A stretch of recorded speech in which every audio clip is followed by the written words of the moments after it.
Created by Wayne Mitchell.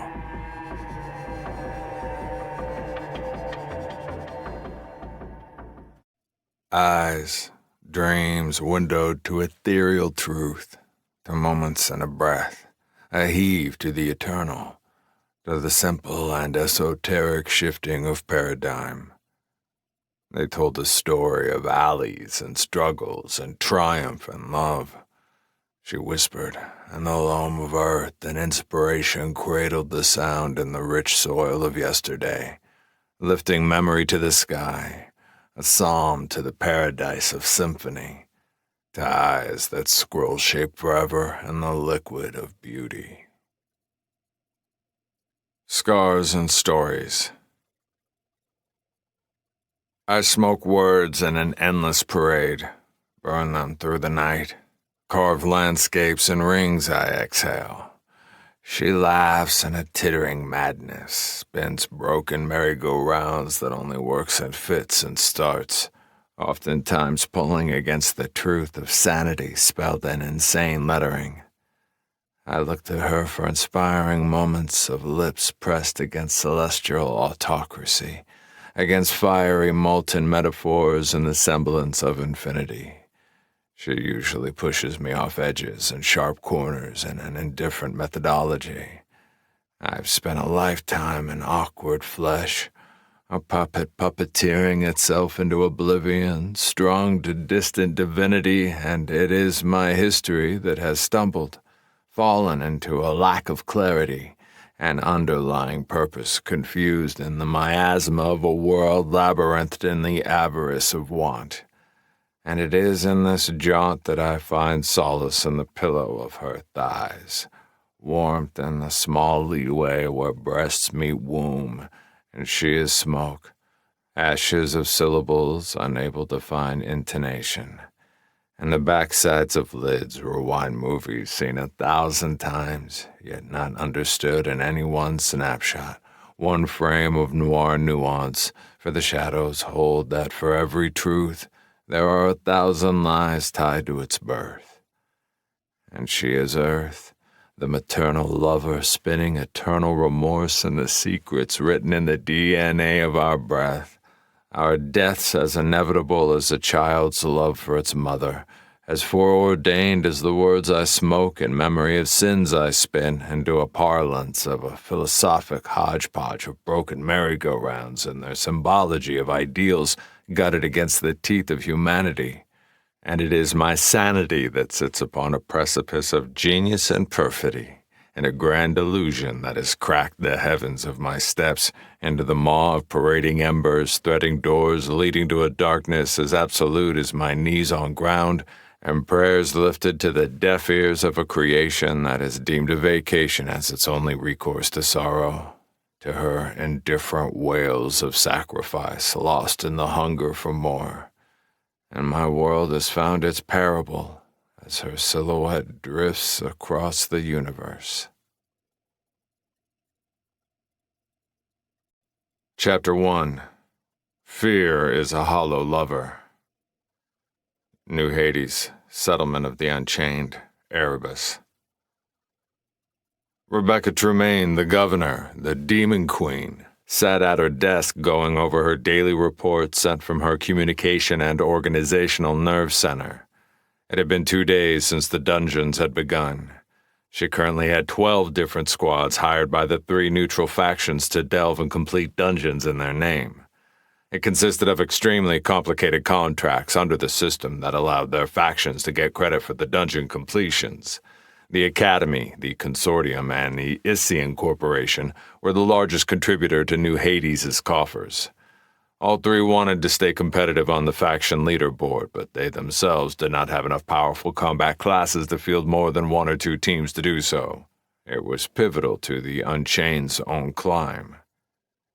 So far, she'd stayed out of hiring her people off to contracts more dubious in nature, to factions which would hurt their reputation on Erebus, such as the Sanctum and Unhallowed, the Abyss, the UNC, the Enlightened, the Unhallowed, and the Endless Star. They offered lucrative contracts that would have helped their bottom line immensely, but it would have been a short-sighted and short-lived tract of profit. It involved taking slaves, killing innocents, and doing all sorts of unsavory things. It was a path that would have led to extreme animosity from the temple, wild tribes, even the Draconian Empire, surprisingly, who abhorred slavery. The real detriment in her mind, though, was pissing off the Shadows Conclave and Umbra Mortem, both of whom were at her doorstep. Still, she wasn't stupid. She didn't just downright reject their offers. She assuaged their egos and told them she didn't have the forces currently to fulfill the contracts. It was an exaggeration, but not a direct lie. She was, to a certain extent, limited in the forces she could use, at least for now. She only had 2 elite teams, one led by the captain that she charged premium rates for who could actually take on iron-ranked dungeons, but she only allowed them to be leased for 1 week, with 2 weeks off so they as a faction could finish dungeons. She had several reserved elite teams, mostly rare-classed with at least 1 title she had kept to themselves for specifically that same intent. She refused to see the Unchained slip at all in the rankings. In fact, she would like to see them move up from the 13th ranking, but that in itself would be difficult being who they were. The Unchained was the multiversal home of mercenaries for hire. It was how they made their fortune, and how they'd become as powerful as they were, which was only growing in power now that they had taken her training methods and created a spy-assassin subcategory of members. They already had an elite planet dedicated to this specific training and were pulling insane numbers to their rosters from all the highly skilled assassins that were defecting from the Shadow Conclave. Strangely, the other faction who were legendary as assassins for hire, the Mors Immatura, had also gone through a complete about-face in their agenda foregoing all assassin contracts. Her handler nor anyone else had zero clue as to why, while the Conclave was very forward in their message of returning to their original mission of altruistic support of the downtrodden. The big difference between the 2 factions was the Immatura was made up of 1 race, the Dokafur, the White Witches, so there were 0 defections from their organization.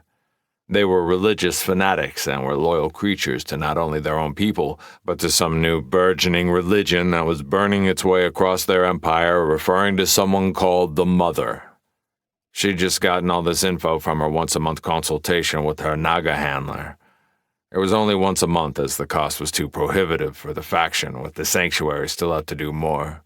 She'd solidified many connections at the World Council and turned away others, the largest of these the Sanctum, which made her a bit nervous. The Iron Lord was up there with the War Crow and people she did not want to irritate, and she might be forced to work with the faction and the man, but for now she'd put him off with empty platitudes and butterfly eyes and provocative use of her curves. Unlike what she'd been told by her handler about the Sanctum from a cosmic scope, the Iron Lord was still a human man, one that had been a warlord from Africa who threw a hungry eye at what she had to offer within a bedroom. She hadn't even had to use any of her magical charm, which she didn't think would have been an intelligent idea with the man, especially not with the sun bitch staring daggers at her the entire time. Her sweet babies had asked her 100 times during the council if they could eat the sun scion's eyes. They were such wonderful kiddos. The Iron Lord was a fearsome figure, even in the council when the entire place was filled with the most powerful people on the planet. He stood above all but one in her mind. Even still in copper, there was something about Gideon's show that sent shivers down her spine, equal portions fear and pleasure. She admonished herself, definitely more on the fear side, but that in itself led an allure and a hunger to spread her thighs. Her bloodline was insatiable, and he was the only man her bloodline wanted to be submissive to against its normal pushing of dominating her lovers.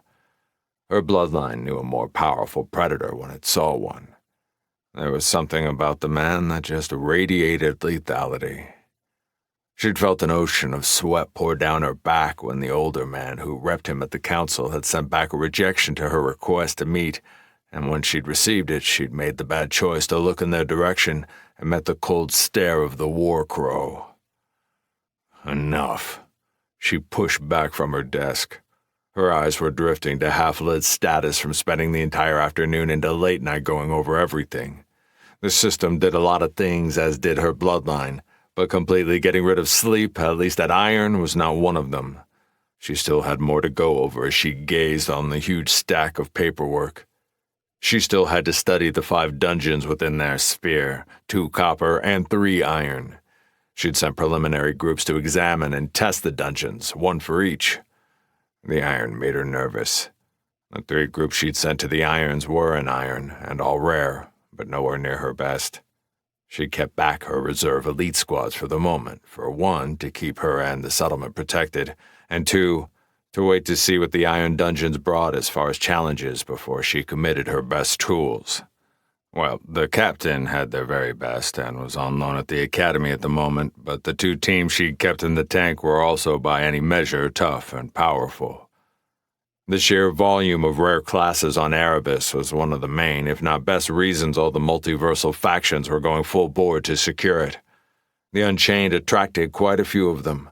Many of those with power wanted the freedom of being a mercenary, no moral conundrums, no extreme belief systems they had to fall under. Do jobs, make money. The only part of the preliminary report she'd read off the iron dungeons was that they'd stepped through the first level before retreating when they'd almost lost one of their number, while the other 2 teams hadn't even made it that far, actually losing someone less than halfway.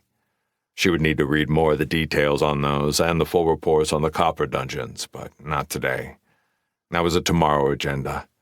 She sent her senses out to find her 2 rascals and found their energy signatures downplaying in the fountain as usual, fighting over the 1 toy left they hadn't already torn apart.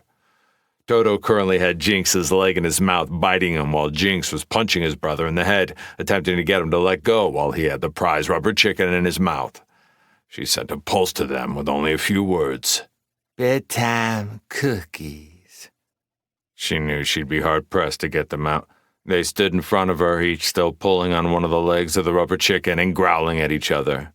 She smiled and after another few breaths produced 2 chocolate chip cookies, 1 in each hand. The chicken went to the ground as they leapt upon her claws. She laughed and sent the chicken to her storage, which had both of them grumbling. Her eyes grew stern. "Enough. Bedtime. I will pick you up some more chickens tomorrow." Their eyes lit up and they bounced up and down as they finished their treats and scrambled into the bedroom, leaping onto the bed, which was filled with a dozen pillows. They loved all the pillows and grabbed 2 each before burrowing under the covers. She focused for a moment and shifted out of her battle robe and into her nightie as she slid into the bed.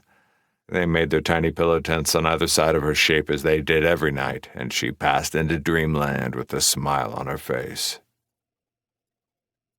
She woke with a start, body shaking as she just experienced the worst nightmare she could ever remember, some demonesque version of the war crow hunting her down dark alleys with no escape. Her fear not only did not dissipate, but increased, and her mind could barely function. Her children clung to her, whimpering, each holding to one of her legs under the blankets. The room was as pitch dark as deep midnight, and as she opened her eyes, she saw 2 green pools of intensity actually letting green and black flames on the verge of violence, sitting on her favorite chair, pulled up to the edge of the bed within a foot of her face. Her entire body stopped responding to her will. She was frozen as a dark gray fog blanketed the room that occasionally sparked silver-colored pulses. His voice was soft as a whisper, but held a threat that could have torn down mountains. "Rebecca Trumaine." A smile hit his scaled face that didn't touch his eyes, and her fear, which was already freezing her spine, somehow etched up another notch. He had some sort of small throwing blade in his black scaled fingers sticking out of fingerless gloves he was using to articulate points. "That you were able to hide right under my nose for so long as the Demon Queen is impressive." He inched forwards and more whimpers echoed out from under the blankets as she felt the claws from her baby spike into her thighs. She wanted nothing more than to reach for them, but no matter what she did, she could not get her limbs to move. A small blade in his hand caressed her cheek, drawing no blood, but putting enough pressure to let her know it could. "I could have slaughtered you and your children before you woke," and left this settlement with no one the wiser. I am the War Crow and Scion of the Night. The umbral realm and the shadows are my home, and fear is my tool and blade, as you are no doubt experiencing to its fullest at the moment. Blink if you understand that truth. She blinked as fast and as hard as she could. She didn't want to die, and she knew from the beginning of this whole fucking system that this man was the one adversary she never, ever would want a part of. Good. So far, according to my people and those of Oklahoma, you have caused no issues, and for all intent and purposes have been decent neighbors besides the few idiots we killed during the first challenge. We will chalk that up to independent idiocy and not your orders. If you would like to continue to stay off my list, and I am fairly certain you understand what I am saying when I say list. She once again blinked like her eyelids were machine guns taking out Nazis in World War II. His cold, vicious smile lifted his lips as he pulled back the blade and scooted the chair a few feet off her bed, lazing in it like the apex predator he was, playing with its prey. His voice was the cold embrace of death. This is the deal, Governor, or Demon Queen. I care not which title gets your panties in a twist. I want the coordinates of the Sanguine Necropolis now, and if I don't get them, I will slaughter this entire settlement and save you and your pet demons for last. People, gods, the system itself have wanted to test me at every turn, and they have finally done something I don't think they've planned for. They've gotten me to let go of the chains I've spent a lifetime building, the one thing they should have done everything in their power to prevent. The beast that sits in the pit of who I am is now out of its cage. He leaned in, eyes once again flaring in green flames. She felt warm piss trickle between her legs, followed by 2 warm streams hitting her thighs as her babies joined her. I will slaughter everything and anything that gets in my way and revel in the ocean of blood I carve into the earth as I move. You do not want to test me. Blinks came rapid fire from her face and a staccato beats like a drummer from a speed metal band. A moment later, the overwhelming aura of fear disappeared, though her fear did not. She had seen in his eyes, seen the truth of his intent. She rattled off the information he wanted. She'd had preliminary conversations with the Blood King. He'd been one of the numerous settlements who'd attempted to contract her mercenaries to forage for fodder to be blood thralls to his cadre of vamps. She had no qualms in giving up his location. Let him be the one that dealt with the War Crow, plus her goal to at some point still get the man in front of her on her side regardless of the dire threats he'd just given her was still alive and well, if not reinforced. She had no doubts that it would be this man that rose to the top of the heap, and she was placing bets early to get on the train. Even in overwhelming fear, the manipulative stirrings of her mind and bloodline were working overtime to bend circumstances to her benefit. Once the coordinates left her lips, she blinked, and he was gone, a swirl of shadow slipping out her balcony window into the night. Her 2 kids crawled up her body, still shivering. Their voices trembled as they spoke. That very scary man, Mama.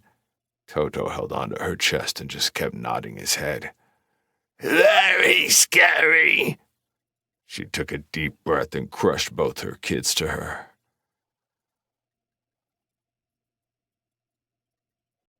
Chapter 2. The Sky Before the Storm. Umbra Mortem, Erebus. Gideon leaned back in the chair with the sleeping Shira on his chest and her 2 pups at his feet. She'd cried herself to sleep. When he'd arrived back at Umbra Mortem, the first thing that happened as he'd entered the fortress was her leaping at him full of anger and pain and sorrow, screaming, wanting to go after the baddies and kill them all. She held her as Shadow and Moon, feeling her emotions, growled and leapt around looking for whatever enemy had her so riled. After an hour, she passed out with a tear-streaked face. He waited and waited as he watched Unra with her hand on the settlement orb, doing her best to figure out how to do what the Blood King's people did and create a portal blindly to an area. Even with the coordinates as far as they understood, you still had to be able to connect to a settlement, then tune into their portal to transport. Obviously, that was not the case, as proven by the shit stains that had taken the Sana and Ari. The location of Sanguine Necropolis ended up being at least several thousand miles away from Umbra Mortem. Granted, they could have transported the new Hades, but he highly doubted it, and they had that portable one-way portal they used to escape. He doubted the demon bitch would have made the mistake of helping an enemy come through them to attack Umbra Mortem or Oklahoma, not with the guaranteed risk of retaliation. She was far too intelligent for that, and too in love with herself to put her ass out on the line like that. A surge of violence once again rolled through him as he clamped his will. The voice that in the last day was becoming the norm once again slithered into his thoughts. Patience. We hunt soon. It was accompanied by her sending a pulse of warmth into him. His cloak wasn't the only one that had gotten an upgrade as his eyes clocked the small mechanical dog who did what he wanted to, pacing back and forth on the stone floor in front of him. Freddy's extreme worry for his bestie and the Sana was palpable. His personal assistant could now take small shapes, though his mask could only expand so far. The dog he was in now was about as big as he got, which was about the size of a small beagle and also was what he looked like. He had a feeling Snoopy was what he was attempting to emulate. He knew he and Ari were big fans. Oren and Verasa were out at the barracks readying the settlement and their forces, as they had no clue whether kidnapping was just the first step of something larger. Iona and Dory had their teams out hitting dungeons to keep the faction in the running on the rankings. Gideon personally didn't give a shit about the rankings, but he knew how the system worked and was sure it was a key to them surviving. The war room, or settlement control room, or whatever the hell they were calling it now, had changed once more. The gun chairs now separated into their own room with a large set of double doors leading to it. They had tripled the number of heavy crossbows on top of making them more effective and lethal.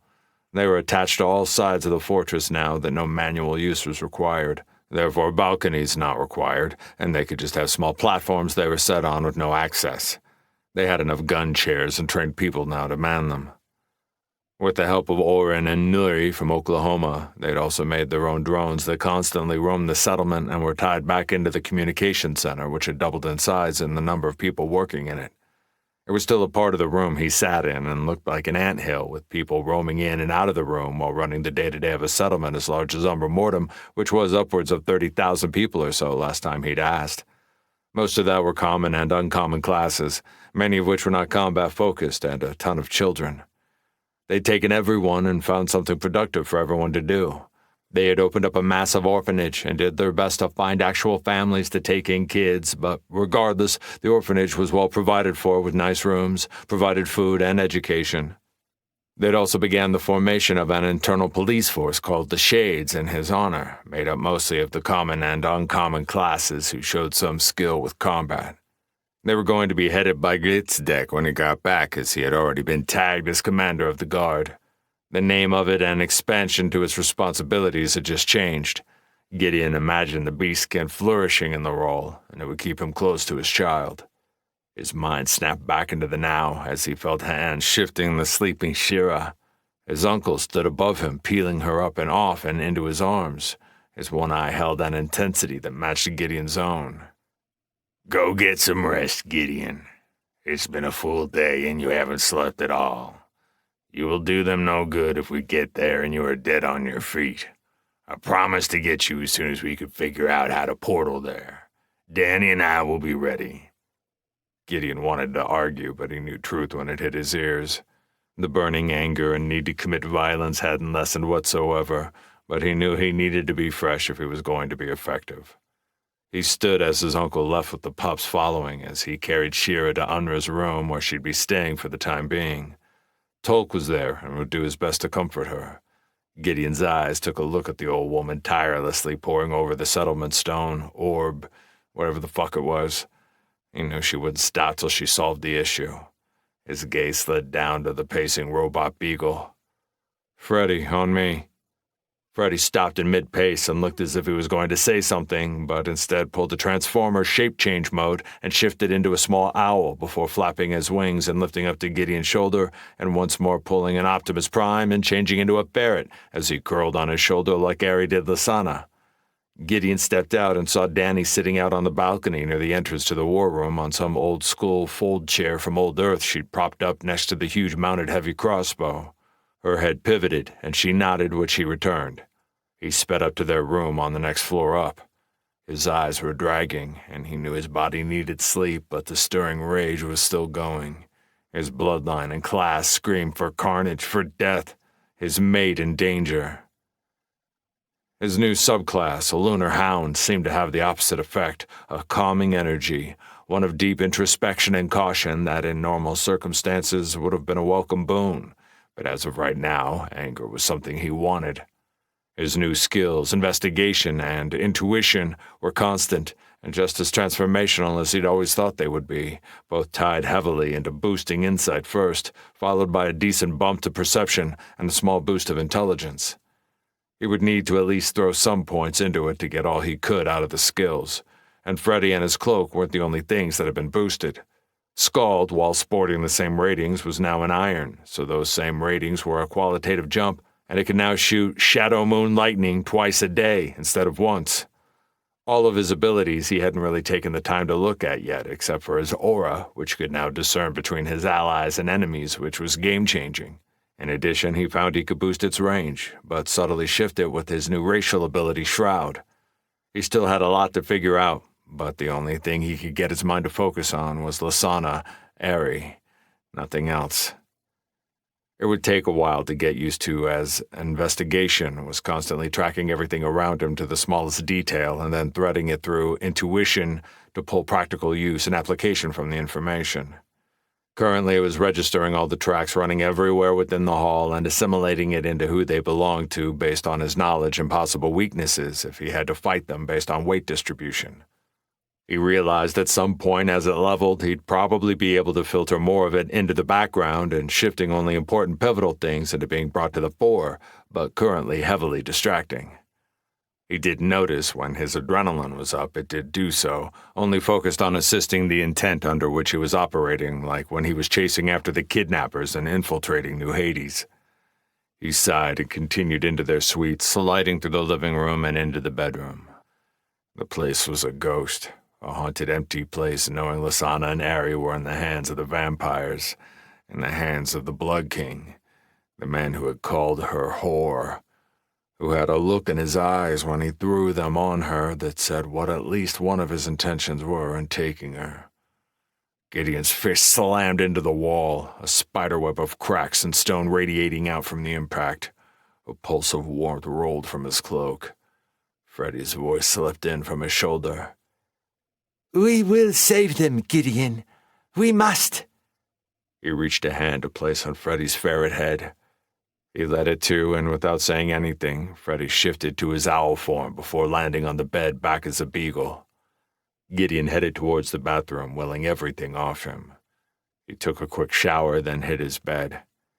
He fell asleep faster than he would have guessed, dreaming of Scald thrusting through the heads of vampires. He slammed out of bed as his uncle's voice hit his ears from the other room. "Gideon! She found a way! Come on!" His ears caught the sound of his uncle's footsteps heading back out the way he came. He moved like lightning, and before he was out the door and 2 steps into the hall, his armor was on, daggers in his back sheaths, kunai on his forearms, and Scald to hand, while his cloak floating next to him slipped on as soon as everything underneath was in place. Freddy slipped from his owl form back to the ferret, landing on his shoulders as he took the steps 2 at a time, hitting the 2nd floor and twisting back further into the hall and into the war room. Unra sat at her desk looking like she'd visibly aged. Exhausted would be a compliment to what she looked like. He checked his eternal clock and realized he'd slept 5 hours, which put it a few hours over a full day since they'd been taken. When Unra saw him, her eyes lit up. Danny and his uncle were there, as were Iona and Dory, Verasa and Orin, all the leaders of Umbra Mortem. They had sad looks on their faces, and Gideon had no time for it. "Everyone, before you say anything that sets me off, don't. I don't have sympathy, empathy, patience, or anything close. I have one focus, to get Lasana and Ari back and punish those that took them. The only thing I want to hear is how Unra is going to get me there, then I'm off to do exactly that." Verasa's voice was in commander mode when she spoke. I can understand and respect your words, Gideon, but you should change your mind and allow me to put together a formidable force to go along with you, so that you have the hammer to pound Sanguine Necropolis into the ground. He raised his hand. His uncle had already brought her thoughts to him on the matter through the party interface when he was on his way back from New Hades. His eyes reflexively went to the set interface, and his anger flared hotter. It killed him to see the grayed-out name of Lasana on the party list every time he looked at it, whether through distance or the slave collar she wore. He had no clue. He refused to think it was because she was dead. They wouldn't have taken her and Ari if all they'd planned on doing was killing them. He wanted to make this short so he could get to what Unra had to tell him. First, if we went in force at the Vamps, it would give them motivation and time to kill Lasana and Ari. We will have a better chance at rescuing them with just me, my uncle, and Danny. We all have the ability to sneak, and with only 3 of us, we can get to and free them before we let our presence be known, or at least that is my intent and goal. Even if we were noticed with only 3 of us, the arrogance they displayed at the council would still more than likely lead them to thinking they could take us without feeling overly threatened. Second, I have a feeling the faction leader board knowing the system will be highly important to our surviving whatever tomorrow brings. So you all need to focus on getting dungeons cleared, while at the same time getting our people stronger. I'm sure Verasa already knows this, but the Copper Dungeon should have a few of the elites we have running our weaker combatants through them again and again until we get far more people into Iron and Strong. Last, though I think it unlikely, we have no clue whether Sanguine Necropolis is alone in this, or they have allies, and it is part of a larger move, meaning there is still a possibility we could be attacked, and I would not strip Umbra Mortem of its military strength. His investigation and intuition showed him Verasa and Dory were about to argue the point based on the information relayed to his mind, at least including a few more of their elites to the party. He didn't have the time or give a shits at the moment to listen. He slammed the metal-capped end of Scald on the ground hard, sending a divot of cracks along the stone floor. "There is no room to argue with me on this. The subject is done for discussion. Understood?" They both looked startled at his intensity. They nodded. He twisted to Unra, who looked at him with a disapproving stare. He knew he was wrong in what he just did to people that had only loved and supported him from the beginning, but they had no clue how he was barely hanging on to a thread of control. The urge for violence and killing was balancing on the edge of a brutal unleash. His voice was a cold whisper. "Unra, talk. You found a way to copy what the Vamps did?" She shook her head no, and it took everything in him to not explode before she gave him the hardest look she'd ever given him by a far margin. Then her old parchment voice softened, the look with empathy. "No, I could not figure out how they did what they did, but being a prime settlement, there are so many branches of upgrades we have access to. It would take me literally years, possibly, to figure it out, especially as you can only see one level down from that which you have bought with BP. I wasted a bunch of the BP we had access to chasing ghosts, so decided to make a workaround on something I believed would work, and it did."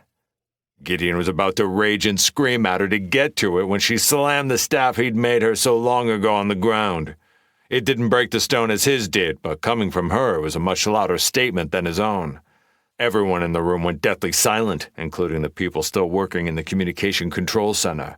"Enough, Gideon! I know and see what is churning inside you, but I will tolerate it no longer. We are all worried about Lady Lasana and Princess Arizel. We all feel the fury and impotence of the situation. but you shall show respect to those that follow you. You are our savior, our light, the one we would follow into death's gaping maw itself. But you shall show the honor and due of what that sacrifice and faith means." A warmth pulsed into his soul, and his cloak whispered into his mind. "Loyal followers, love." He couldn't bring himself to talk, the rage too ever-present, but he managed a nod which seemed enough for Unra. She continued. "We completed our portal connections to both the wild tribes and the temple. Once we did, their locations on the world map provided by the system populated just like Oklahoma and our satellite location at the mines did when they were brought up. I noticed the location given to you by the Demon Queen was relatively close to the temples, which then had me searching for and finding the ability to amplify the tracking range to locate our own citizens. I found Lasana's after purchasing several upgrades, and it does indeed coincide with the given location of Unhallowed's settlement, 150 miles northeast of Freeborn. With the help of Nuri and her engineering team, along with more purchases in the settlement system she suggested, as well as with help from Orin here, I was able to solve the two issues I saw. 1. A device that will give you the ability to track Lasana with accuracy. That will, if it works as advertised, bring you directly to her, as the function I am currently utilizing only gives a general location several miles wide. The other is to get you out once you've secured her and Princess Arizel, as I highly doubt you want to have to travel all the way back to Freeborn with a veritable army in pursuit if anything goes wrong. The portable device we created will allow a one-way portal back to Freeborn. In addition, Nuri has attached a present to it that will do what theirs did, but exponentially more explosive. A message to send them: we do not tolerate anyone taking that which is ours. As far as the portal device we were able to craft in such a short time frame could not bring you directly back home, but once you are back in Freeborn, you can use their portal to travel home. They were also very happy with the knowledge that the Unhallowed were that close to their own settlement, which they were unaware of. They also gifted us the knowledge that the Sanctum are also somewhere within the vicinity, though they have yet to track their exact whereabouts. In addition, the wild tribes and the temple have made an alliance with each other as well, and the wild tribes are only 300 or so miles southwest of their position. She focused for a moment, and within her hand was a ring.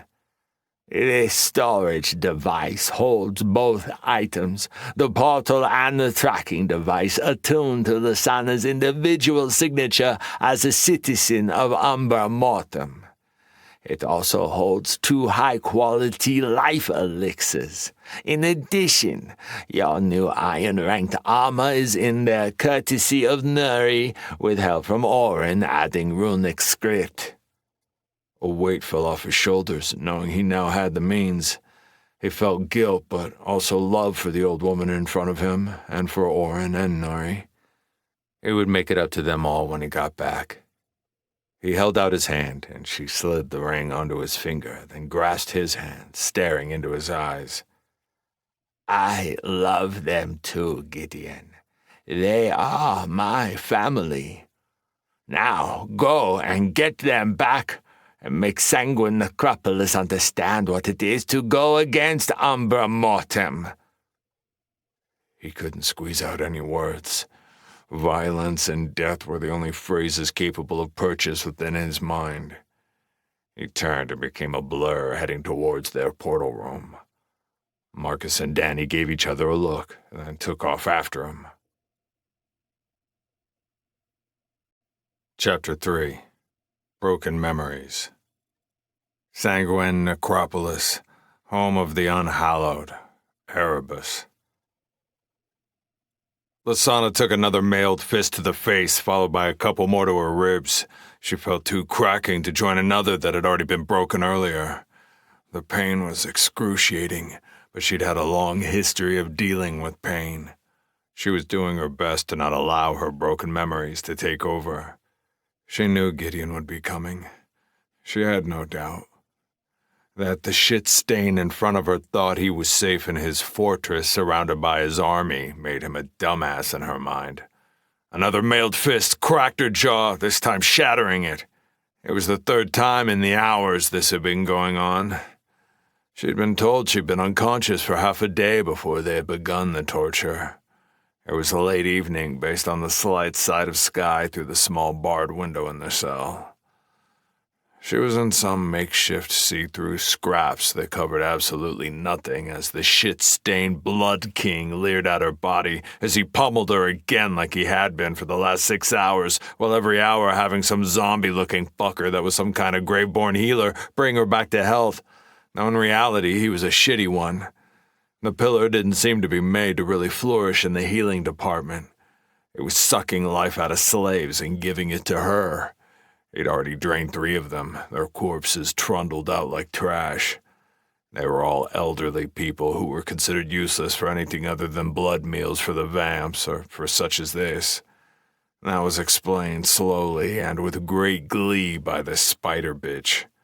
Another new one had been brought in at some point as an elderly shade elf woman who wore her own slave collar sat listless and mentally broken next to the zombie healer.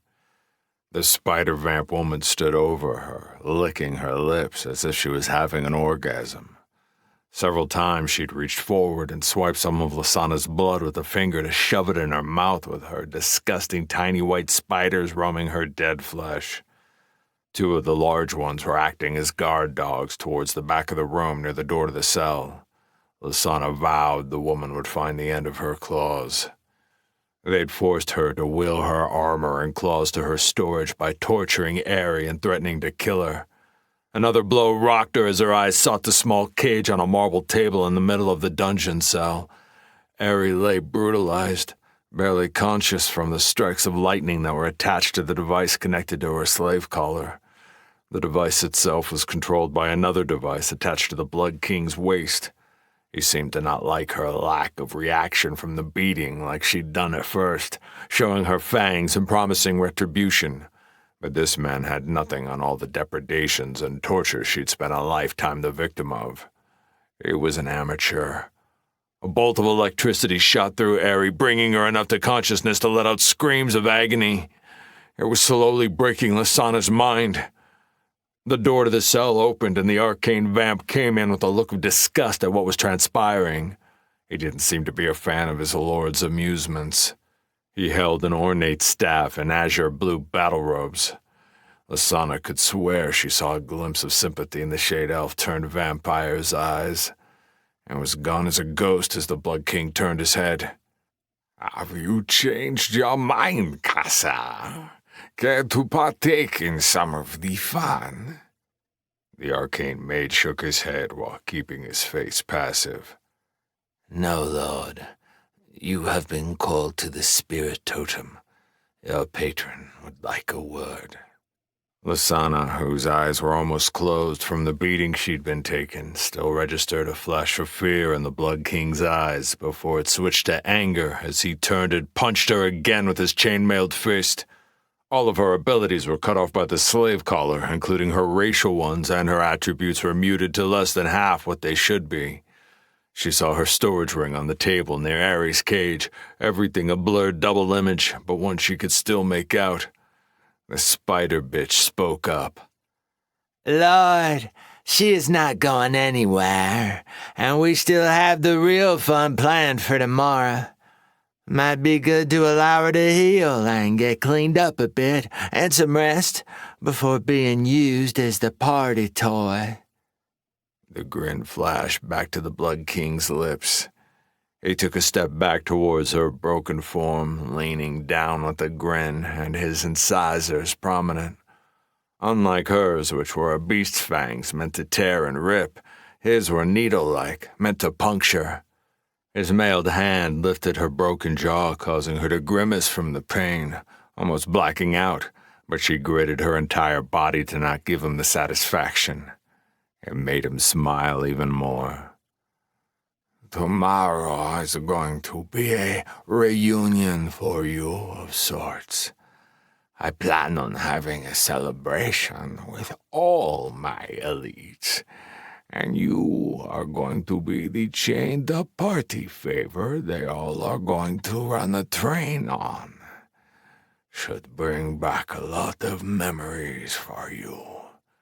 In fact, now that I'm thinking about it, if what the old elf said is true, you should feel right at home, and will probably enjoy it.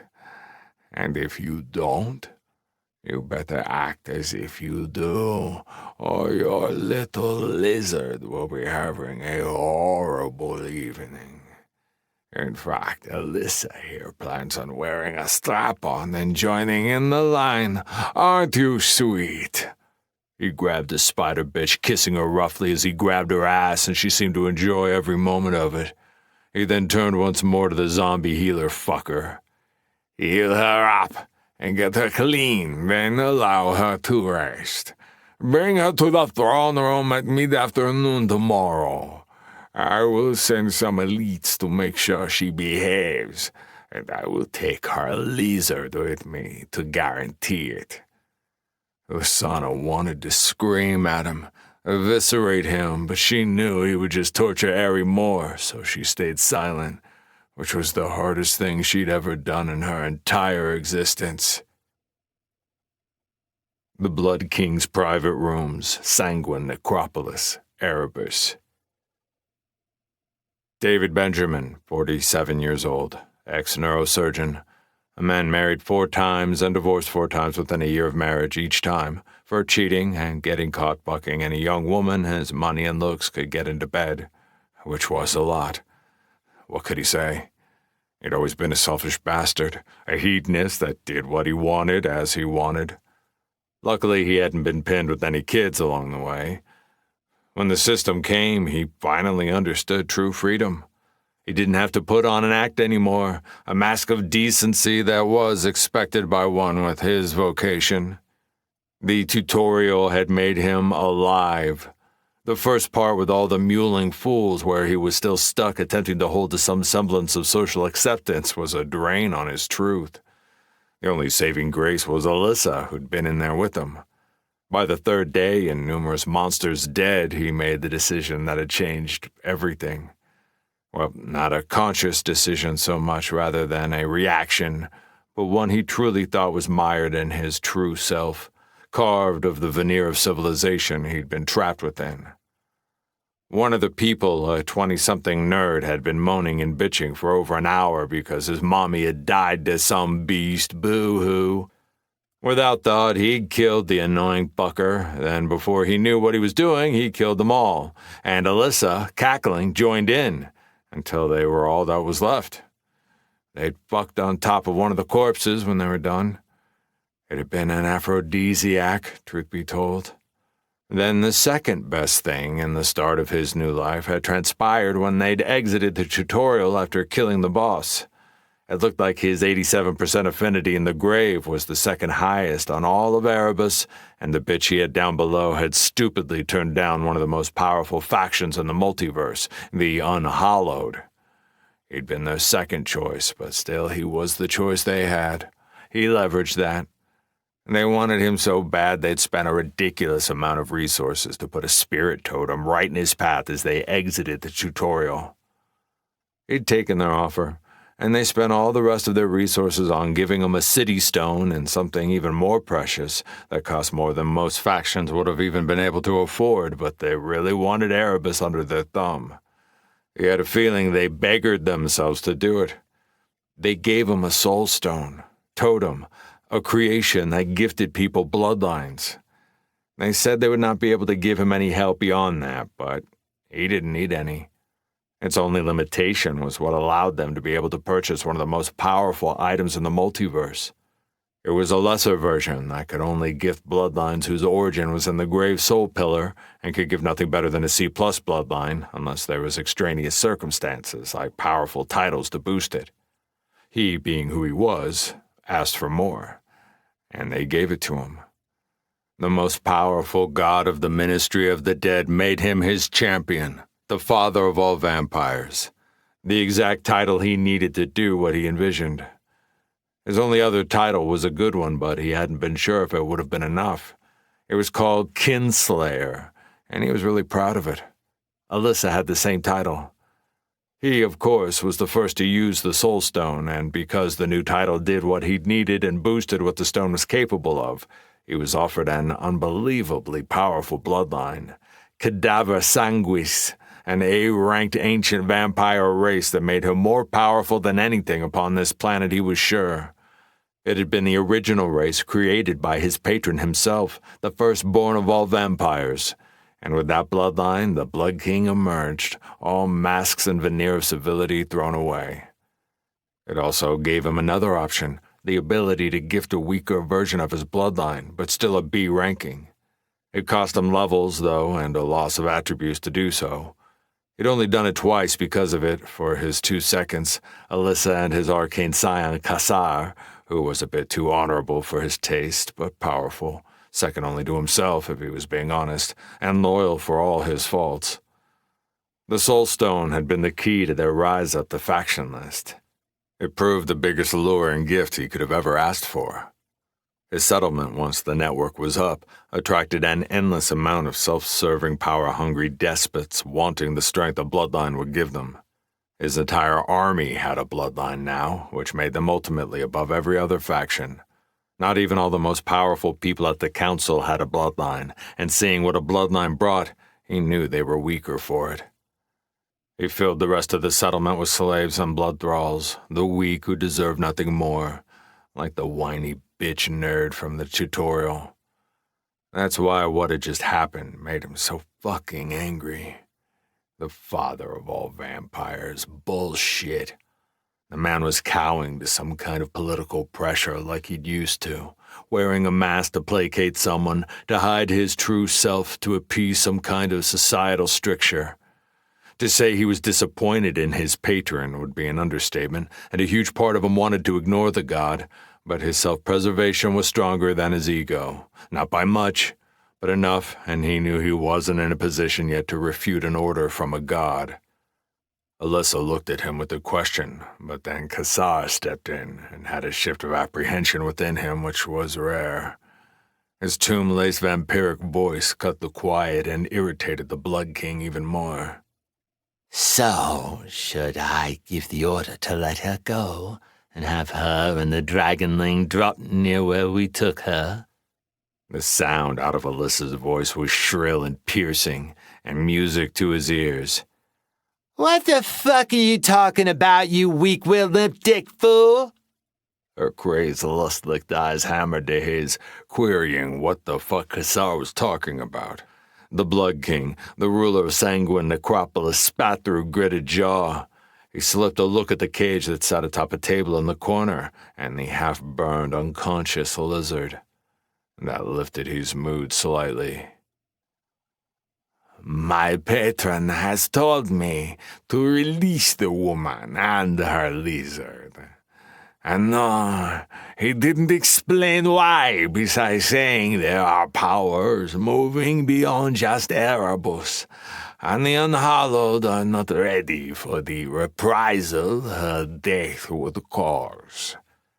His anger was a bitter taste in his mouth, but it wasn't until he shifted his gaze from Alyssa to Kassar, and his vampire senses picked up the scent and heartbeats of his woman's extreme anger and thwarted lust, and the satisfied scent and relieved heartbeat of the other, that he made his decision.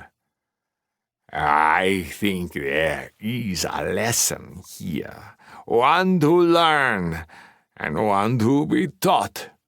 We will do our patron's bidding, but at the same time, we need to show our own autonomy as well, if we are to lead Erebus in the name of the unhallowed. We shall still have our feast tomorrow and enjoy the beach. Then we shall release them after she has been taught her place. They both shall be alive but broken, and a good message to all. The rise of Sanguine Necropolis and the Blood King is inevitable. Alyssa slid into him with a hungry growl as she sank her fangs into his neck to feed while he smiled at his uncomfortable arcane scion. Yes, this shall all play out perfectly. The mask is gone, and civility was overrated. Chapter 4. A Beast Unleashed. Freeborn, home of the temple, Erebus. Gideon, Marcus, and Danny all stepped out into a courtyard of gray slate skies and giant walls of fiery red and white. Gideon and party tensed as their eyes caught a group of 6 warriors, men and women both, of all 3 races, dressed in different types of armor and with a variety of weapons like someone took people out of the Magnificent Seven and multiplied them. Most of them had the swarmy style of people who were confident in their skills. The entire place seemed filled with them, a settlement of fighters who'd come through hell and out the other side cocky as fuck, like the New Yorkers' little mini-me's of misfits. Gideon was impressed with the individuality, but didn't have the patience or the time. Unruh could smooth things over later. He gestured to his uncle and Danny and scanned for and, targeted the gate. The settlement was nowhere as big as Umbra Mortem, but made sense with the place only being, he believed, fortress rank. It was maybe only 10-mile diameter, if that, but it was walled, and the walls were about 50 feet, so good enough against most monsters. It had the main building, and then a few housing and crafting areas. He saw kids outside playing, and a bunch of older folks doing crafting and laundry and cooking. Most were smiling and laughing. Many had turned their eyes towards them. He would visit another time and ask Unruh to share the heavy crossbow schematics and gun shares with them. It was the least they could do for this help and their burgeoning alliance. He pushed his speed and agility just as the angelic lady and the bruiser from New York walked out of the fortress towards where they just arrived, their portal, unlike most, not enclosed, but a part of their main courtyard. Gideon didn't give a shit whether they were being rude at the moment. He had one thing on his mind, getting to Lasana. He took off and used Nocturnal Embrace of the Shade while grabbing the arms of Danny and his uncle, who looked surprised, all of them slipping in and out of the umbral realm in a breath to land on top of the wall. That was the new add to the ability. He could now take up to 2 more people with him. With the constant interruptions by gods and primordials when he used the ability, he could see some fuck-ups happening, but in the moment, he didn't give a shit. He pushed it again and pulled them to the ground. The settlement was in a wooded, hilly area. Not super thick woods like the Shadow Moon, more sparse, and certainly not the impressive sylvan trees that made up the magical forest around Umbra Mortem, but still a pretty landscape. He pulled out the small device that would track Lasana, and it immediately pulled him northeast. He took off and heard footsteps following.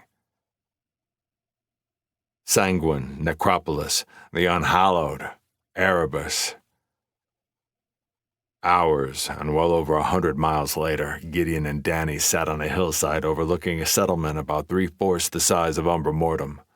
More than likely city ranking by the look of it. Attempting to burn time and keep his mind occupied, he slid his hands down his new armor. Nuri and Orin had done a beautiful job. More leather than chain, as they didn't have his ability to do what he did, but it was still fine and registered as light armor, which was key. He tossed an identify on it. Forged steel and cured hide ruled breastplate and greaves. Uncommon. Physical defense B. Magical defense C. Iron light armor. It was down on defensive ratings and grade from what he'd created before, but that was due to the lack of better materials. His gaze scanned the area again.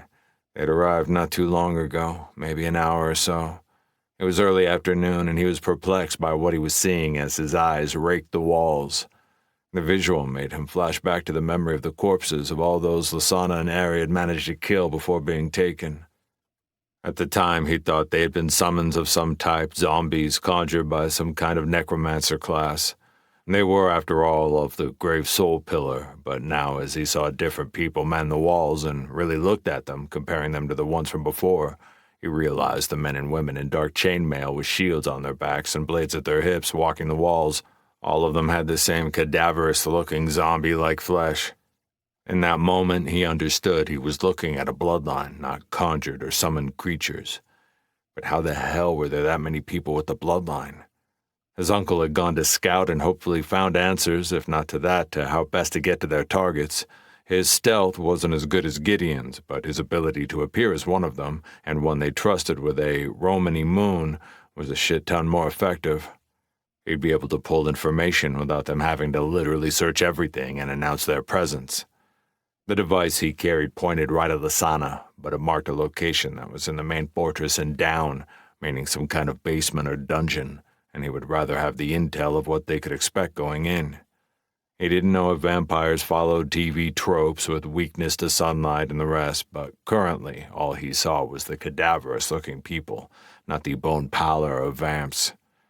Danny, who had an ability that behaved somewhat like Identify, but was much more detailed and less chance of being noticed, had told them that their bloodline was called Revenant, and all she could discern was it gave them a slight boost in the toughness to their flesh and some form of small passive regeneration. Freddy could have probably given him more info with his echo senses, but the AI was having a hard enough time just focusing.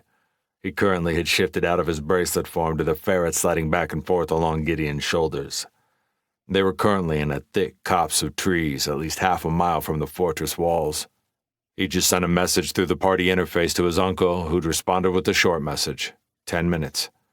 Lasana's name was still grayed out, but he dismissed it as due to the slave collar.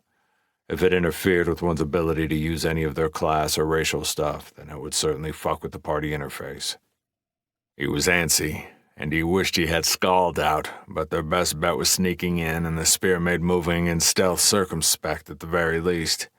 He was glad he'd at least taken the time to reforge his daggers into iron rank, which took some doing, but some of his new understanding and, surprisingly enough, his new racial ability, Mortal Divine Shroud, Umbral Moon, had played its part. He'd been short on time and was having trouble with the copper-ranked materials he had to push to iron. He was told by Freddy the world would be a bit behind on resources moving into iron, and the iron dungeons would alleviate some of that, many having resources that could be pulled out, while the essence that permeated the world slowly increased and brought higher resources. His shroud was versatile, and he wasn't quite sure what he did, but his bloodline pulled its thing and activated his shroud, merging it within his Rune Mastery Umbral Moon to get it over the hump. He'd also felt energy coming from his new Moon Soul Pillar, and that played a role. He would need to figure out how to do all of it purposefully, instead of relying on instinct and inherent knowledge sitting in his new genetic base born of the Nocturne. It was one of many things he needed to figure out.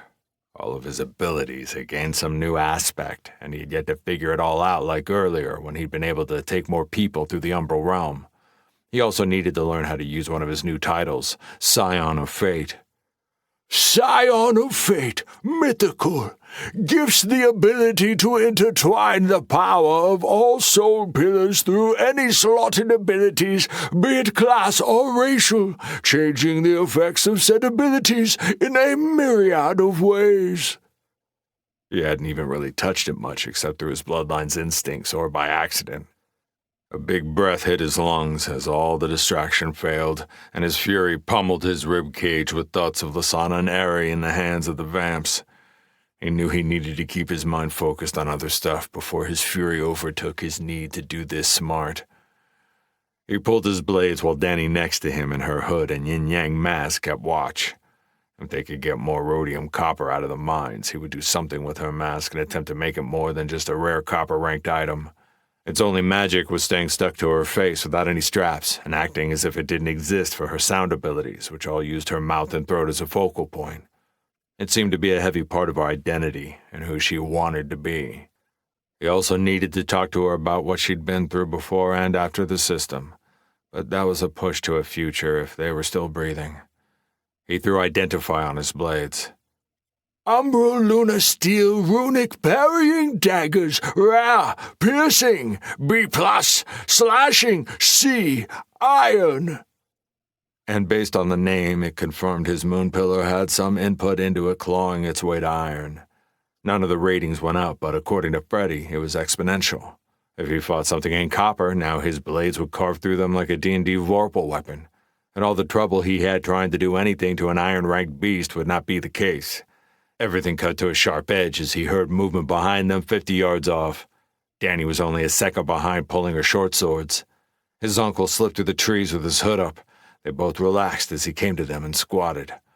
Freddy, after having jumped down on the ground to pace, leapt back up, still in ferret form, onto Gideon's shoulder.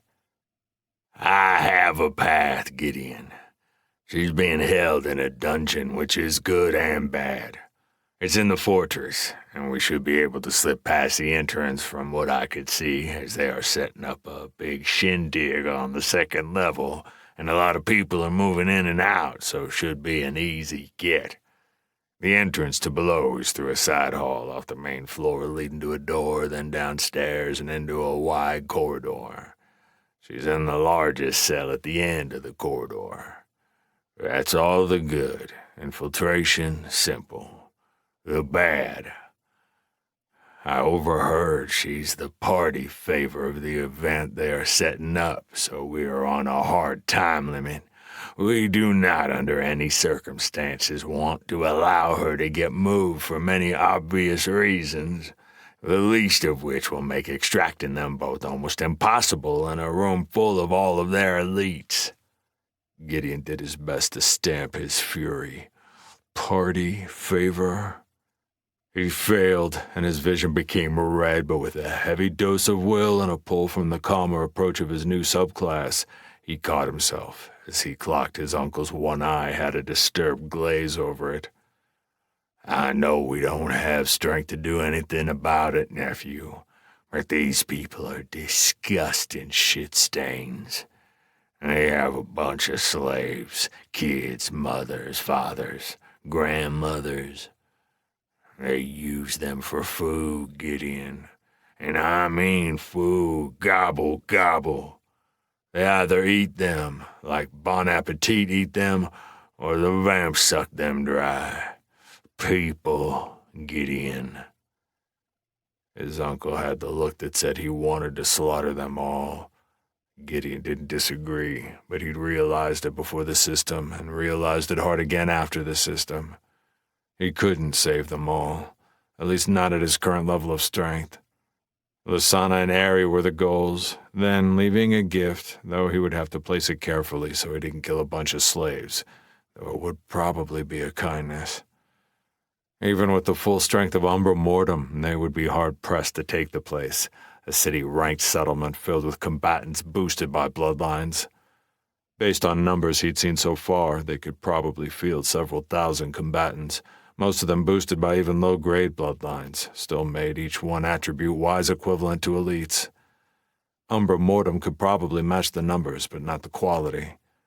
He did think they would prevail based on their high-end scions, but not without a heavy cost of lives, and after the monster waves, he could not ask that of his people, especially not the Shador, who were almost all dead. It hurt him heavily that was so. His uncle's hand landed on his shoulder, that one intense eye full of sympathy. I know, Gideon. Let's focus on what we came here for, and what we can get done. He nodded, knowing his uncle had it right. Gideon turned his gaze to the yin-yang mask of Danny, the Harvester, and the Harvester, and not Danny, was who they would need. "Can you stun lock down the two guards and the healer?" She nodded confidently. Yes, for a few seconds at least. Disorient them, knock their equilibrium. I am a scion after all, and I owe you more than I can ever repay. Gideon cut her off. "You don't owe me shit and never want to hear different. But now ain't the time and place to talk about it. We got a job to do. You scouted this out, Marcus. How do you want to play it?" His uncle threw a glance at the masked Danny as he knew the story about who she was, but then nodded and turned to Gideon. The wall behind the fortress has almost no guards. I believe many of the elites are in the party room, and during the festivities they have become lax with a big dose of arrogance. They're probably relying on the fact we wouldn't be able to find their location, and even if we did, we wouldn't have the balls to do anything about it. Their overabundance of bloodlines makes them extremely arrogant from what I picked up, and that makes insertion simple. We go over the wall there, then slip around the building to the front. Then you let me do my thing and distract people along our path while you two use stealth to slip past and into the side hall. It's unguarded, or at least it was. And there's a step down, so at the end of the hall you should be out of line of sight to the main room. Wait for me there. I'll join you. I haven't been down below, but I had a drunk elite warrior type, low-willed that had no defense against me, blather. I think he thought I was his brother or an old friend. He was spouting that he was happy he hadn't drawn guard duty on Lasana. According to him, like I told you, there's two and the healer. We go down below, cell at end of hallway. We go in hard and fast. Danny hits them with her sound shit. You and I each focus on a guard. Take them down as quickly as possible while Danny takes the healer. We free Lasana and Ari, then we will have to go by the hip from there depending on where you want to do the portal. Personally, with the Big Bang surprise, I would do it there. Should blow a hole in the foundations, maybe even collapse the floors. A lot of their elites, including the Spider Mage and the Blood King, are there, and if Unra is correct and Mistress Dury made something far more explosive than the device they used... His voice trailed off as he made a mushroom explosion with his hands, a giddy violence in his single eye. Gideon couldn't help but join him, his bloodline an umbral savage wanting to roar at the upcoming violence. A warmth broke him from it, and a whisper. Come. The hunt is before us. Mate, family in danger. There was a cold river hitting volcanic steam, and he needed it. He pulsed thanks to his cloak. Freddy's voice doubled down. We must rescue them, Gideon. They can't die. If need be, I will sacrifice myself in a valiant scene of glory and... Gideon tapped him on the head and he went quiet. Now wasn't the time for Freddy pontificating. There was killing to do. He motioned to his uncle, who nodded and took off, leading them. Gideon's adrenaline was threatening to make him crash through the door he squatted in front of, but he knew he needed to stick to the plan. They'd made it all the way to the end of the hallway and the door leading to the dungeon, and were waiting for his uncle. He'd made Freddy go back to bracelet form as he literally had no stealth capability, though he had, with his echo sense, stopped them from running into a patrol as they were coming from the back of the building once they'd slipped over the wall. Freddy and his senses were pivotal as always, and with his bestie, Ari, in danger, there was no way he would have stayed behind. His uncle's abilities were unusual, but highly effective at subterfuge. His build seemed to be half assassin and half spy. None of them except Danny had really slotted anything in their new subclass slots, but Gideon thought his uncle's Night Crescent Blade subclass would probably boost his offensive capabilities a lot, while reinforcing his ability to hide and sneak, and his path, Redemption of the Full Moon, they hadn't gotten into the details of, besides the name, but it was B-ranked and sounded intriguing. Gideon's attempts to keep his mind occupied were fading when he heard soft steps and saw his uncle with the haze about him shimmering. His ability, the moon's hidden secrets. It made people not pay attention to him, his presence an inconsequential shadow slipping by and moving into iron. He could now cover at least one other person if needed, and they stayed close. Gideon spoke in a whisper as his uncle slid out his two karambit hook daggers to hands, as was Danny's short swords. Both of their weapons were soul-bound growth items, so into iron, and while not as powerful as Scald, more on the low tier of growth items, still dangerous enough. Freddy was currently on the ground as his vicious Snoopy rendition. Gideon noticed he'd made it more aggressive with jagged metal teeth and a bit more mass around the shoulders, beginning to look more pit bull than beagle, but Gideon understood. He didn't think Freddy's attributes were all that high, but he could probably do something, and his body was technically now high-grade iron ranked, and he was a legendary soul-bound growth item, which said a lot. The whole way ahead is clear, but I will have to get close to be able to discern their positioning in the target room. Good enough. Gideon focused for a moment. It was time for the big guns. A few breaths, and the new and improved Scald came to hand. It felt like coming home in his grip. And the new iron rank punch was comfort. That it could shoot the Shadow Moon Lightning twice a day instead of once would be the game changer. He still hadn't tested it yet, but was sure its signature ability was more powerful, and it had already been fucking strong. It was the one attack he had that could affect an iron ranked when he and it were still in copper, so he had high hopes that it would not only do even more, but doing it twice would probably save his ass several times over. He pushed the door open carefully as he motioned for the rest to hold. He trusted Freddy's senses, but didn't want to get sloppy this close. His night vision easily cut through the murk and clocked it was empty, so slid all the way into the room as his cloak immediately pulled every shadow onto him, keeping him a hazy outline. She'd become so much stronger he felt once he was in bronze he might not need to use stealth and could save the stamina, and if he did combine them, he had a gut stirring he'd be almost invisible in dim lighting. They closed within 20 feet when Freddy co-opted the party chat.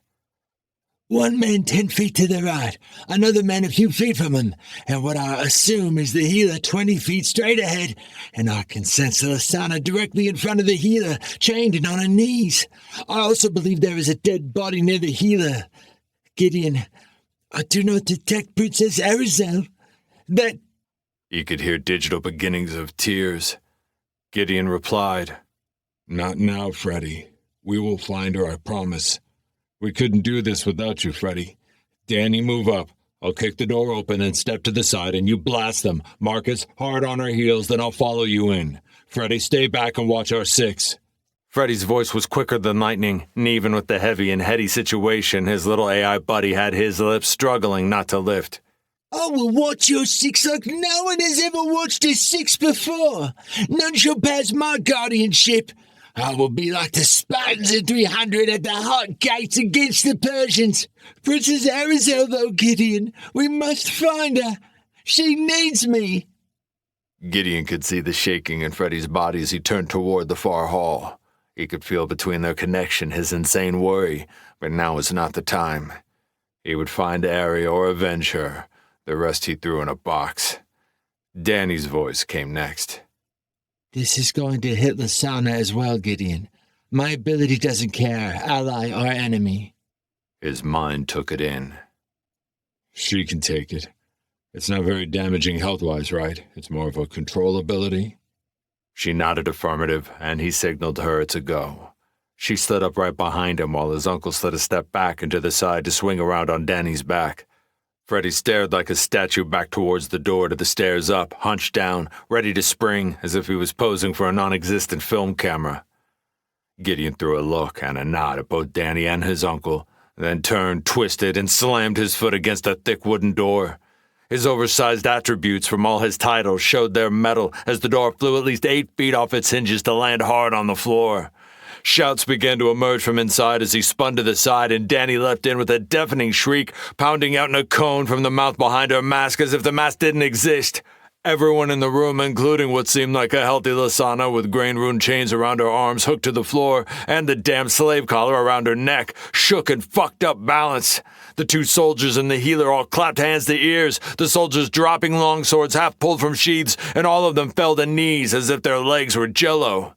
Marcus jumped past Danny, disappearing in a flash of moonlight and reappearing behind one of the soldiers as Gideon pushed his vast speed, now in iron, sliding across the floor as a blur, with all his titles boosting it all the way up to 187. He was sure he would probably be considered peak iron in comparison to most. His target was barely attempting to get up to his knees when Skald took him in the face. His Night of the Ecliptic horror came out. He needed to make sure there were no hiccups, but he should have bothered as Skald went straight through the helmetless man's decrepit face and out the back of his skull as a feral roar burned in his chest from his bloodline and class. His uncle's adversary's head barely hung on by threads of muscle as Marcus held a rictus grin and bloodied hooked knives, and as Gideon scanned the other direction, the healer had Danny's short swords being pulled back out of his chest with only a flimsy robe as impediment. He shut his ability off as the gray fog dissipated. The healer had obviously not been a combat class whatsoever. They slaughtered these elites in seconds. It probably had something to do with Gideon and the others all being titled high-tiered people with powerful soul-bound growth weapons, and 2 of them scions. Even his uncle had 3 titles, which made him an extreme threat, and the equivalent of most scions, especially with his affinity of 81%, which put him on the upper tier of people. Still, he was surprised they'd cut them down so quick. Gideon turned towards Lasana immediately, noticing a dried, desiccated corpse on the ground near the healer that looked like it had been dead a decade. Lasana appeared like there was nothing wrong with her health-wise, but his fury exploded when he saw the rags that covered nothing they'd thrown on her. Every one of their enemies were more of the Revenant bloodlines, and he knew they would have probably been a handful if they hadn't bum-rushed them. His eyes switched back to the woman he loved. She was still collapsed, suffering from the sonic attack with her strength being suppressed by the collar. Intense fury and frustration churned in his breast, anger climbing another notch when he saw Freddy had been correct, and Ari was nowhere in sight. His new class, a lunar hound, cut into the dance, calming him. The hunt, investigation, and intuition pulling details. Lasana's storage ring on a table.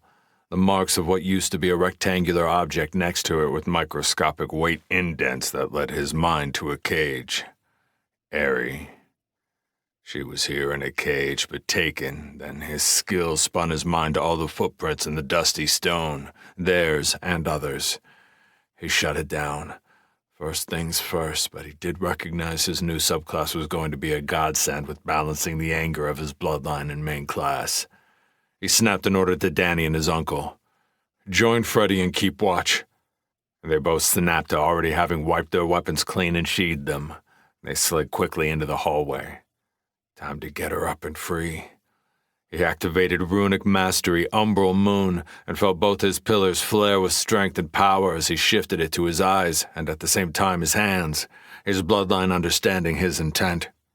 He even felt a bull rush of added Umbral sliding in from his cloak. He took a step and let his sight run over the slave collar, seeing the same universal white collar he'd seen before, marking it as system runes, clear of any individual soul pillar, but all of them at the same time. His will flexed through the braided silver and pitched night energy in his hands, and surprisingly, it was his skills, investigation, and intuition that took over as his hands gripped the slave collar. Lasana's eyes snapped up as she began to follow with her head to smash into his face or into whoever was touching her, the intent of extreme violence held within those orbs. Her arms still chained to the ground, but then her violet eyes opened wide, seeing it was him, and he thought she was going to cry for a moment, before strength shuddered within her, and she instead growled. He ignored her for the moment. There was work to do. Several notifications hit his vision, but he ignored them. His energy, guided by his skills, threaded into the universal forged construct, and after a moment, investigation tied with intuition relayed understanding.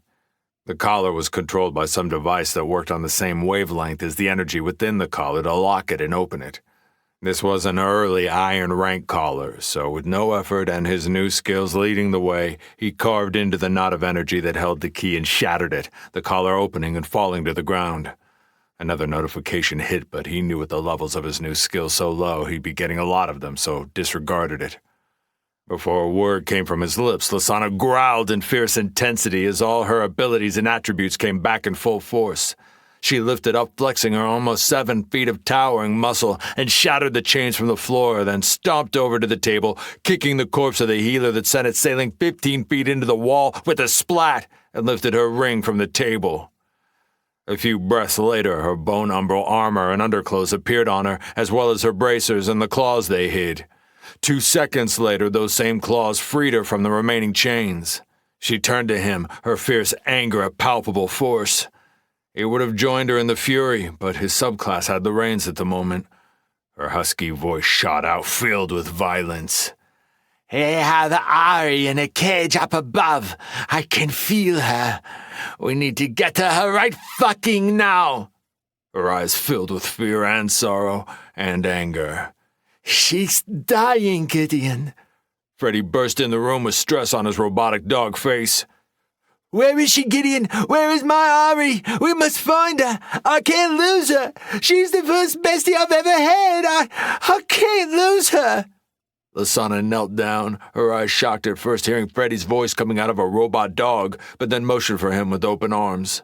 He waddled up to her as she reached out and held him. Her voice almost broke. We are going to get her, Freddy. Stay strong. She will need all of us. Gideon knew she would be with the Blood King, and more than likely on the second floor where the celebration would be, and also the entirety of their elites. No matter how strong they were, there was little chance of them being able to take on that many people. There would more than likely be at least 100 or more. This fortress was huge, and their population told them there would be at least that many elites, and all of them with bloodlines, weak bloodlines most likely, but still, that was beyond them by a far margin. They would have to hit and run, take them unaware, grab Ari, and then escape and attempt to carve enough space to use the portal, which he had no doubt would take a moment to get up. He also didn't know how much of a delay there was on the remote detonator, and they might bring some uninvited guests to Freeborn.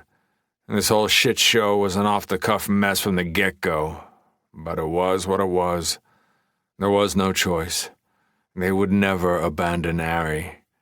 If it meant their deaths, then that was what it was. Though his lunar hound and investigation and intuition flared up, taking in all the variables, and a plan began forming, one that would at least give them a shot. Not much of one, but better than nothing. Lasana, how do they have her confined? A cage, right? She nodded and elaborated, her voice scratched and strained. The cage has a torture device attached to it, controlled by something the shit-stained king has on his belt at his waist. It shoots lightning into her with a push of a button. He was using her to punish me or make me do what he wanted. She stood as Freddy fell to 4 legs, blubbering. Gideon had no time or patience. He didn't even want to let his mind go to her statement of making her do what they wanted and what that entailed. Freddy, knock that shit off! If we are going to save Ari, we need everyone on their game. Freddy nodded and shoveled his head in his paws.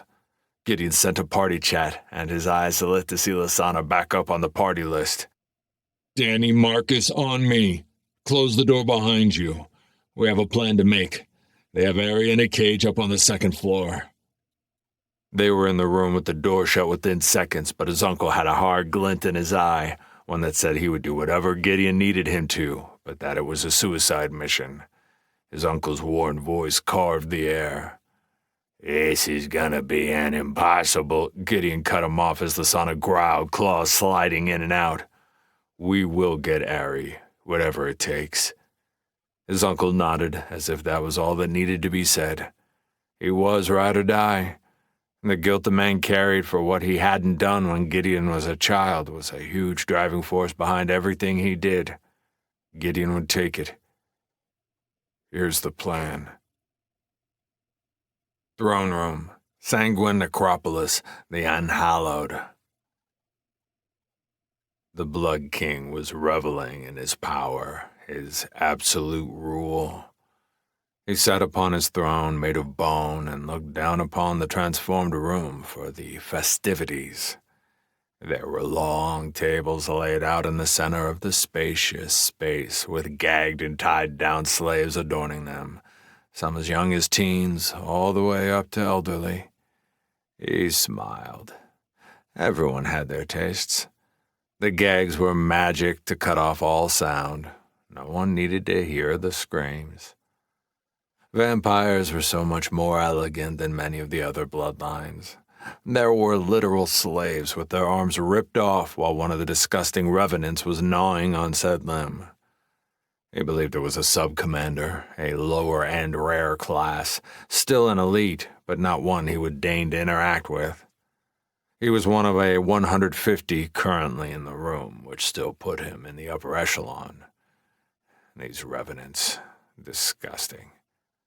Vampires, when they feed, they did so through blood, and the victim felt a euphoria as their lives were taken. It was an elegant, exquisite art. David Benjamin was not squeamish in any form or fashion, and on the field of battle he had no issues with ferocity and gutting any enemy that stood in front of him, nor murdering, for that matter, or any kind of killing. But this eating of slaves while they still lived he found utterly banal and grotesque to observe. If they didn't make up a majority of the forces he had access to in the most common bloodline given by the Soul Stone, he would slaughter them all. His gaze went to the center of the room, where the precious prize sat upon an ornate blood-red stand holding stylized, vicious claws, where the silver orb sat at about 6 feet in height. That stone had not only given him the military might to place them as the third greatest faction upon Erebus, but would lead him to the top and eventually ruling the planet in the Unhallowed's name. His gaze took in the rest of the room. He loved what Alyssa had done with the decor, the walls holding beautiful paintings of vampire lords slaughtering angels and golden knights, or scenes of orgies with blood flowing as vampires fucked and drained people dry. That was the exact elegance he'd referred to, an entire room of mortals killed while they enjoyed getting fucked and their own deaths. Alyssa sat at his knees, her little pets roaming her flesh. She had a wicked smile on her face as she saw all the fear and death in the room. Standing to the side and slightly behind was the arcane scion. He looked as bothered as the Blood King at the savagery by the revenants, though more than likely for different reasons. There were a few other vampirical in the crowd, though much lesser versions than his own bloodline, and the two he created next to him. Their bloodlines were literally just called vampires, and were rather weak compared to himself, only deserving a C+ rating from the system, though they were still far better than the horrific corpse-like revenants. The lesser vampires also held many of the vulnerabilities that were portrayed in old films and books, while he and his progeny did not. At least they were visually pleasing to look at and killed with the same elegance all vampires did. The prize of the night was set up off to the left of his throne, 4 poles bought through Tali-Eru, the consortium settlement, at an extravagant price. They were covered in runes running along chains and a leather piece that would support the bitch down below's stomach, keeping her holes in the air for all his elite to take advantage of. He had forbidden using her mouth with those fangs, as he had no doubt, regardless of threat, she would take someone's manhood if given the chance. He flitted a glance to the table on the other side of Alyssa at the cage and the decrepit-looking lizard in it. He might need to give the creature a life elixir, as it looked to be on its last legs, listless and scales burned black and seeping. He sighed and disregarded it, as it sounded like too much effort. If it died, it died. His patron should be good enough with the bitch still alive, though more than likely broken after the night's festivities. He smiled to himself. The bitch needed to be humbled. He might be forced to give her back to her mongrel of a man, but he would get nothing back but a broken shell, and it would show Umbra Mortem their place in the hierarchy of the real world. In fact, that brought his mind to the prize. It was a bit past the time she should have been brought out, or at least it seemed so. It was mid-afternoon, and regardless, he was ready for it to begin. He leaned down to Alyssa's ear and whispered, "Go see what's keeping our toy for the evening. I would like to begin the festivities, and letting all my brave soldiers take turns on her." The sheer pleasure and violence that danced in her eyes made him heat up, and he felt his cock becoming engorged. Maybe he would fuck her on top of the bitch below and take turns shifting holes. Yes, that sounded pleasurable. His spider mistress began to stand on the Blood King's preternatural senses of danger. A gift from his bloodline tore into him. He began to move off his throne towards his sheathed longsword that he'd left leaning against the table with the lizard, his eyes scanning the room, when another surge of his bloodline had him look upwards to the damn mongrel of umbral mortem hanging onto the rafters of the ceiling with green glowing eyes as a spear pointed directly at him with black, silver, and blue lightning coursing down it. They'd shifted through a mostly empty main floor beside some slaves cleaning and prepping food to be taken upstairs. Luckily, it was an extremely wide-open staircase leading up. Unlike Umbra Mortem, which was open where you could see the main floor from higher levels, this was a more traditional castle-type fortress, like they designed it out of a Bram Stoker novel. Freddy was back on his wrist and skulled back in his storage as they needed to sneak. The rest of them were sneaky enough to slip by slaves, battered and in slave collars. He'd come up with a plan that would give them a slim chance to make this work. Their goal was chaos, and moving quick, then escaping. Everything would need to go perfect. They slid up the stairs all in stealth, and his cloak showed a new trick, though he could tell it was straining her, and she was having to draw from his spirit to pull it off.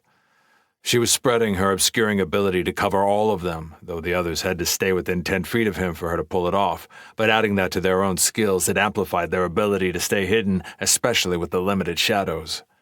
There were heavy light and sconces along the walls leading up as the staircase curved around, so they needed the extra coverage as 2 guards came into sight once they reached the landing. There were large windows as well, but heavily covered, leading credence to the vamps or a few of the bloodlines not liking sunlight, or what passed for it with perpetual gray slate skies. The stairs seemed to come up on a T-square hallway and double doors straight ahead, which he assumed was the throne room, then a corridor going left and another, right, adding in another set of stairs curling around, heading further up, going to the next floor. 2 revenants stood in front of the doors, looking as if they were drunk, both with large bottles in their hands and swaying. Gideon couldn't imagine what would make someone with the system body attribute drunk, but he knew there was a bar in Umbra Mortem, so it existed. He hadn't gone to it as he'd never really been into drinking, but he was happy to see the sloppy discipline here. It would make things easier. These people's arrogance was a heavy weakness. The Blood King seemed to think his source of handing bloodlines out like candy made them untouchable. Umbra Mortem, with its new drones, gun chairs and crossbows, and the cameras dotting the entire settlement, adding in the golems and the Shadow Moon Forest, was a shit-ton more impressive. It made him truly appreciate his people and Unra's running of the settlement, and it starkly showed the difference in the mindset of the Shadowr, who'd spent 40 or 50 years as slaves and fodder for beasts, and spent every waking moment surrounded by threats, and the human who owned this place, and probably had some high-paying lush job before the system. He felt movement behind him and reached out an arm, stopping Lasana from blasting through the 2 guards. She knew the plan, but her temperament and her class, he knew this was a possibility with Ari almost at 0 health. Being her familiar, she could see her health on her system template, and it was in deep red. But doing what her instincts were telling her would see Ari dead, and all of them joining her. He locked eyes with her, and he could already see she knew. She took deep breaths and settled. He threw a party chat. All right, no more of that shit, Lasana. Follow the plan. We only got 1 shot at this. Wait till the signal, then cause chaos. Lasana, your only job is to grab Ari and get out. Based on what we've seen on the way out the stairs, there should be a window of some type, if not multiple, probably just covered like the ones we've seen. We all have movement abilities, so as soon as you have Ari and are out, I'll send the message, then everyone out. Be ready. They'd already gone over it multiple times, so there was no need for them to confirm, and Freddy had been silent since Gideon had reprimanded him. He knew his AI buddy was dealing with some heavy emotions he had little experience with, but they were in the trenches now. One focus: get shit done. Gideon took a breath and activated Birth of the Eternal Eve, becoming pure shadow. The added function to the ability was he could make himself fade back into physical without canceling the ability, even just parts of him. Right now, it was shadow he needed and more shadows to find. His cloak already drew what she could, but did another new trick. Instead of surrounding him with shadows and darkness, he felt her shove her energy directly into his ability to make it more powerful. His spirit dipped a bit more for her to do it, but he could feel the difference, the speed and intangibility even stronger, almost as if he could. He had an idea. He saw a shadow on the ceiling above the guards and focused on it. He felt something churn inside, and then he felt himself shift from the shadow he was in to the one he connected to through his ability, combined with his cloak's connection to darkness. He opened his shadow eyes and looked down at them from above, more than 30 feet, and a thought. His cloak let go of the boost, releasing the pull on his spirit. It was still mid-green. Good enough. He slid through the crevice of space, a sliver between the door and the frame it sat against. There was maybe a few centimeters of a gap, but as a being made of pure shadow, it might as well be the Grand Canyon. He slid through, and what welcomed him had his fury exploding out of him, wanting to slaughter them all. There was tables piled high with food and drink, but the 20 or so tables in the middle of the vast space were topped by chained and gagged slaves being eaten, literally, and the gags had some kind of magic, so they were being tortured and dying in silence, their screams empty echoes. He watched some young woman no more than 20 writhing and bucking against the table, wild and delirious in pain, but her screams silent as one of the revenants took huge chunks of meat out of her leg, devouring her, and it was one of many such scenes across the room. He bit down on his rage a little longer, just a bit longer. He slid across the heavy shadows of the ceiling, the entire room dimly lit by more of the wall sconces. Off to the left of the room on the outside wall was obviously a huge window, but draped in a heavy cloth that completely blocked any chance of sunlight filtering through. His eyes zeroed in on the table next to the upraised throne, where a small cage sat, and a horribly wounded Aerie laid unconscious. It took everything he had to focus to keep his mind on track. She looked a hair's breadth from death, even his insanely high perception struggling to find the lightest rise of her chest-drawing breath. Gideon could feel the pulses from the bracelet telling him Freddy was having a meltdown, but he had laid into his AI buddy earlier that he was not to talk or do anything that would ruin their chances of saving Aerie, so he suffered internally. "Don't worry, buddy. We'll get her, or die trying." Gideon hovered slightly in front of and above the Blood King against the ceiling and took some breaths. His stamina was currently low-green from maintaining Birth of the Eternal Eve, which was good enough for what he needed to do. His eyes caught the device the Sana had described hooked to a belt around the Blood King's waist. There was a simple small black box with one button on it. A breath shoveled his mind and chest. This would be the test. The only question was the cage itself or the device. He went with the cage as it was less likely to be noticed. Once more he brought up his rune mastery Umbral Moon, and once again he felt the streams of both of his pillars fueling it, the Umbral stronger, but the moon there as well. He knew what to do now, at least in this part, as his will, threaded by investigation and intuition, twisted it into a tool to be used. He was still a far leap in ability and skill, led by conscious thought from the beginning, where he started everything being done by happenstance and instinct and his bloodline. Now this was where New bounced its way into the equation, attempting to do this from more than 60 feet away.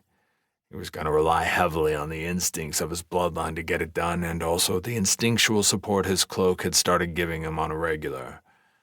He did something he had never done.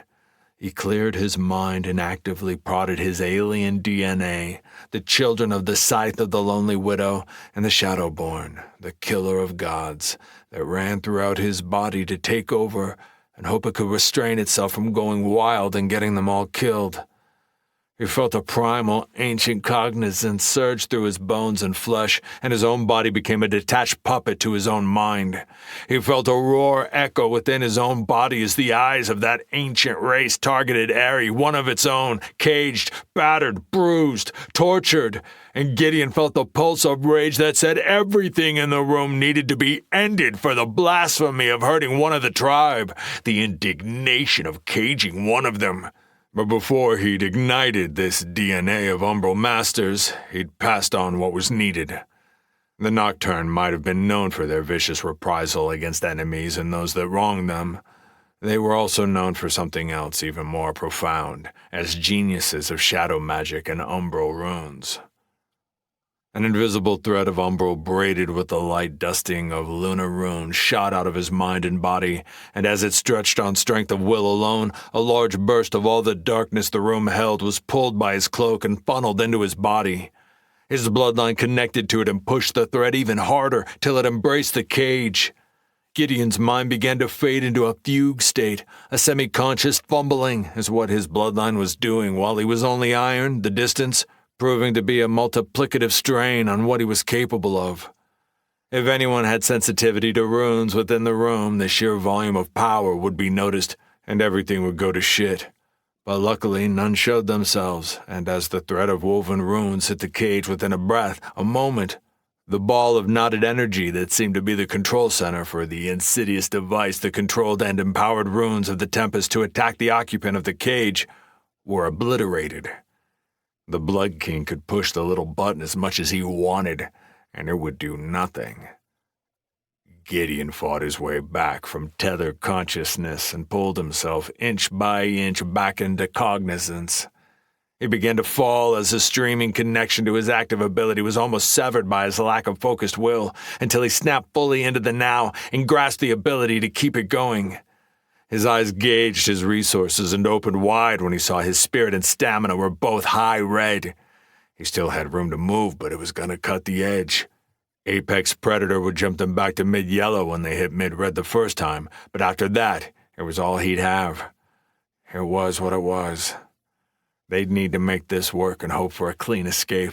Any kind of running battle, and at least Gideon himself would be running on fumes and more than likely fall. That was fine.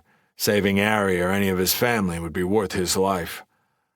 All they could do was what they'd done from the beginning, roll the bones, keep their noses to the grindstone, and push through until they got through or dropped dead to fate. A miracle would be nice, and a smile and a thought quickly flitted to his S-ranked fate. It would certainly double push the theory of the hidden strength of that ephemeral attribute if they could pull this shit out.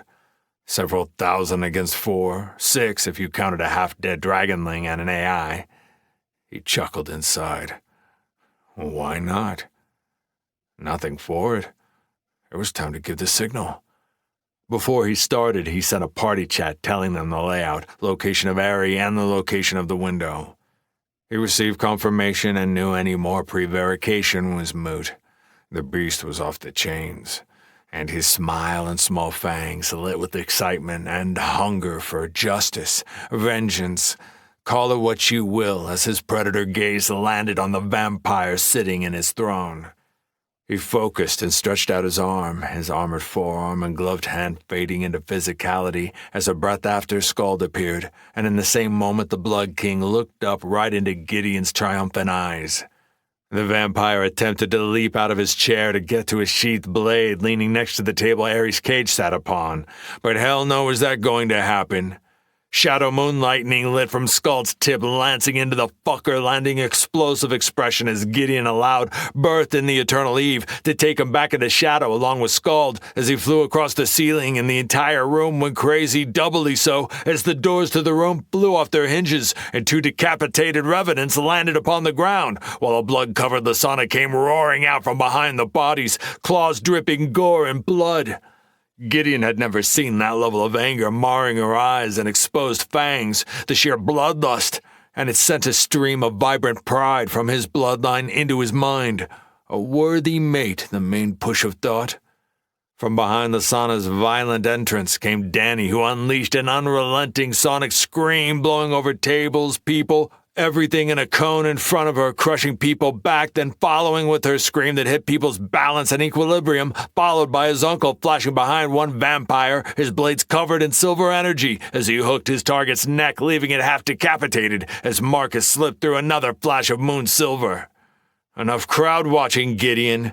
His stamina was still rolling down while keeping Birth of the Eternal Eve rolling, and he needed to move. Time to cause chaos.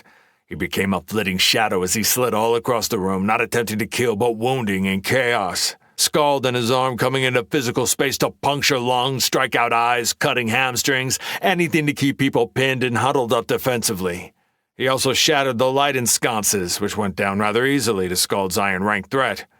The darkness of the room deepened, allowing his cloak to pull more, making him even harder to track as his night vision kept the landscape clear as day. The vamps no doubt could see in the dark due to the bloodline, but the revenants were beginning to show they couldn't with the increasing fumbling as the illumination grew dimmer and dimmer. They would be overwhelmed if they let all these elites find their footing. His uncle and Danny kept up the blistering aggression, hitting and moving while Lasana made a beeline, carving through anything that got in her way or leaping over them as she grunted, fought, and pummeled her way to Ari in the cage. Her entire frame was now covered in black and dark green flames, the new version of Memory of Tombs showing itself, which now enveloped all of her instead of just her weapons, and courtesy of that new aspect, anyone close felt the power of rot. Then, as at least half a dozen converged on her, and with a smile, she let teeth of the long dead go, bone spikes of necrotic energy shooting out, disrupting and wounding the aggressors. Two of them escaped the deluge with some kind of movement or utility abilities, one vampire becoming a zombie-esque swarm of bats, the other a revenant becoming an ethereal ghost as the spikes shot through, though grimacing as the necrotic energy still hurt the woman. A blistering blast of azure energy hit Lasana, sending her through two slave-occupied tables. Gideon spun his eyes to catch the arcane scion vamp moving his arms to unleash another blast, while next to him the spider mage finished enlarging two of her bone-white spiders into the size of big mastiffs. He flit across the room as a shadow behind the two premier elites and let Night of the Ecliptic Horror unleash as he also threw down the pitch of the umbral moon, simultaneously slowing, damaging, and inducing terror into the spiders and the two elites. As soon as the last activated, he stumbled as he fell out of shadow and felt Apex Predator kick in, but not before the bottomed-out fatigue of low stamina gut-punched him. He quickly recovered, but not before he took a blast of arcane energy to the chest, made up of what seemed heavily based in kinetic force as he was hammered into the back wall of the room.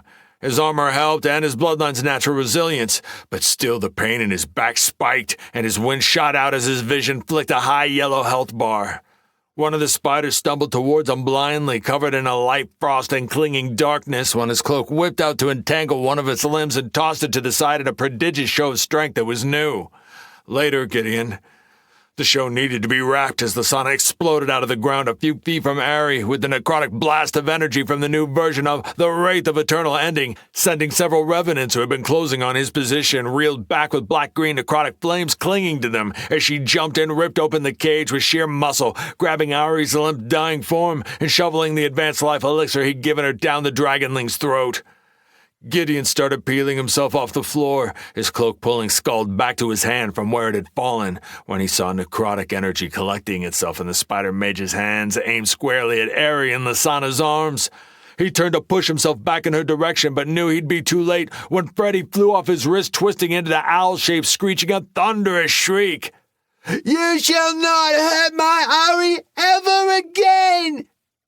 And to Gideon's shock and bursting pride, Frederick I shifted to his pit bull beagle sadistic shape, tackling the big-eyed female vamp as his personal assistant clamped his metal jagged teeth to her throat and ripped and tore to the music of her blood-curdling scream.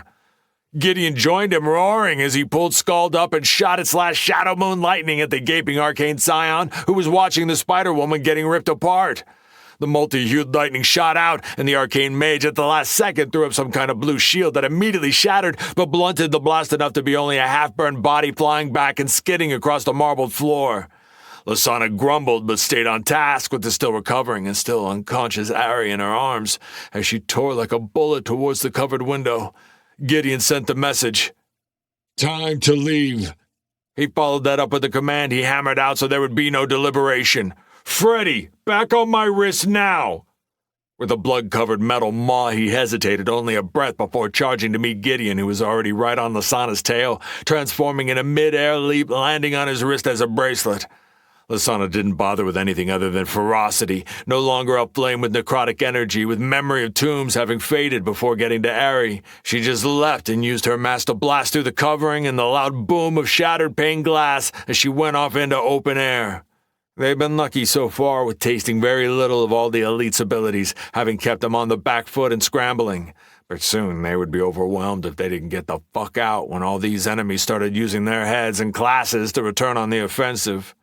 Even with the permanent gray slate skies, the sun's energy and whatever magic it had still permeated the air, and now through the open window enough for several vamps to react to whatever it held as their flesh began smoking, though no reaction from the still-living arcane scion, who began stumbling up on torched limbs, and the spider mage who, while still gushing black blood out of her torn throat, as she commanded her two large spiders to her side to defend her while her high-end bloodline attempted to heal her.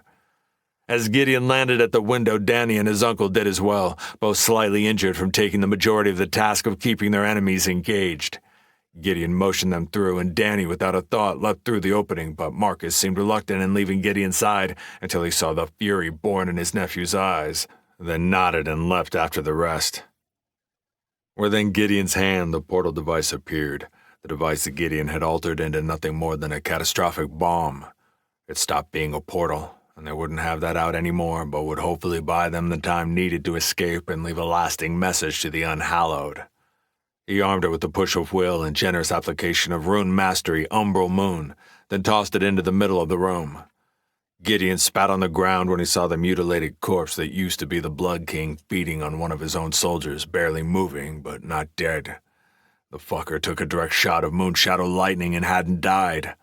Gideon clocked two other desiccated corpses near the man he must have already fed on. Gideon leapt from the window as time ticked to oblivion. Let's see if the asshole could survive what came next. His eyes flicked to his resources and saw them again both in high red even after the proc of Apex Predator. The window was only 2 stories up, and with his attributes, all he did was land and roll with the momentum, though his messed-up back pushed a sharp slash of pain. His pain resistance made it negligible. It was the sight that greeted him when he came to his feet that caused him to wince, as everyone had spread to a loose half-circle 20 yards from his position, with a slowly closing net of at least 80 or so soldiers drifting in and out and around and on top of the buildings that had them pinned in. He knew everyone's resources and health status were no better than his own, and seeing his uncle favoring a heavily gashed leg, possibly worse. And then the explosion went off, and Gideon found himself flung at least 30 feet, everything a wonderland of ups and downs, and a haze of billowing dust and raining stones and a pervasive heat at his back. He could have sworn even a caterpillar smoking opium flashed past. Everything was a blur, and dizziness swamped his senses as he was no doubt concussed. His cloak went to work pulling in any shadow it could reach to boost his healing. It took several long seconds to grasp any form of coherence.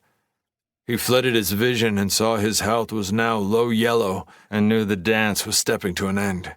His hopes of the forces against them being devastated were a long toss of the bones, and as his vision cleared, all he saw was snake eyes. Many of their enemies had been tossed for a loop like he had, and the fortress behind them was a collapsed pile of debris and death. But if anything, the amount of enemies around them had only grown with the explosion that sounded like a clarion bell to arms throughout the settlement. Many of the ones who had already been on the scene looked injured, and he saw several bodies crushed underneath large chunks of stone. Still, there were now close to 100 combatants emerging from every direction. He jerked his head behind him as he felt a hand single-handedly lifting him off the ground, but relaxed when he saw a blood-cut, leering grin from the woman he loved. His uncle and Danny, both worse for wear, stood behind her, and a now conscious Aerie smiled weakly from her shoulder. Lasana's voice was weary but resolute. Time to get your ass up, man o' mine. If we are going to end here, we'll do it together and with style, on our feet, back to back, as it was meant to be. She grabbed the back of his head and kissed him hard, then leaned back a bit, staring into his eyes, violet to emerald. You are everything I ever dreamed of, Gideon Shaw, and I love you more than I could ever make you understand. I knew you'd come for me and Aerie, and you did. She then playfully pushed him off as she stepped to his side, her claws unsheathing, as his uncle and Danny all had weapons to hands and the body postures that sang to investigation and intuition, screaming they were ready to stand by his side and reap a heavy cost for their lives. He couldn't have asked for more. Their enemies closed in, and a half-burned corpse of the arcane scion landed on a roof with a righteous anger lighting his vampire eyes and azure balls of energy in both fists. Gideon held scald, and his cloak flared out like a creature of darkness. Freddy leapt off his wrist into his menacing doggo form, and Gideon knew now that it could do a little something. No better way to end this road than with those he cared about next to him. Freddy's voice blared out as he stared at Ares' frail form, then twisted towards their foes, puffing up his chest. My name is Inigo Montoya. You killed my father. Prepare to die! His robotic head turned back, looking embarrassed. Sorry I froze. It was the only heroic speech I could think of. Ares' weak voice squeaked out, a tear in her eye. Don't say that, Freddy. It was beautiful, and that was a brilliant film, one of the greatest ever made. You will be my bestie forever. And oh my God, when did you become a metal dog? You look amazing! If Gideon didn't know better, he could swear Freddy's shape got even a bit more muscular and larger at her words. He smiled and stepped forward, staring hard at the Azure Scion he'd already almost killed, till the vamp flinched back. Gideon twirled Skull's haft into a kata display of skill. His voice slid out with the lethality of inevitable ends. Well, come on! Who dies first? The vampire's fear was a deep dive ocean in his eyes, but as he gazed around and saw how heavily they outnumbered Gideon and his family, confidence inched its way back into his limbs. He turned back and hissed. His arm went up to send his hordes at them when his head exploded in a blast of purple-black energy and a booming voice echoed out into the surrounding. I told all you fucktards at the World Council what would happen if you messed with Umbra Mortem.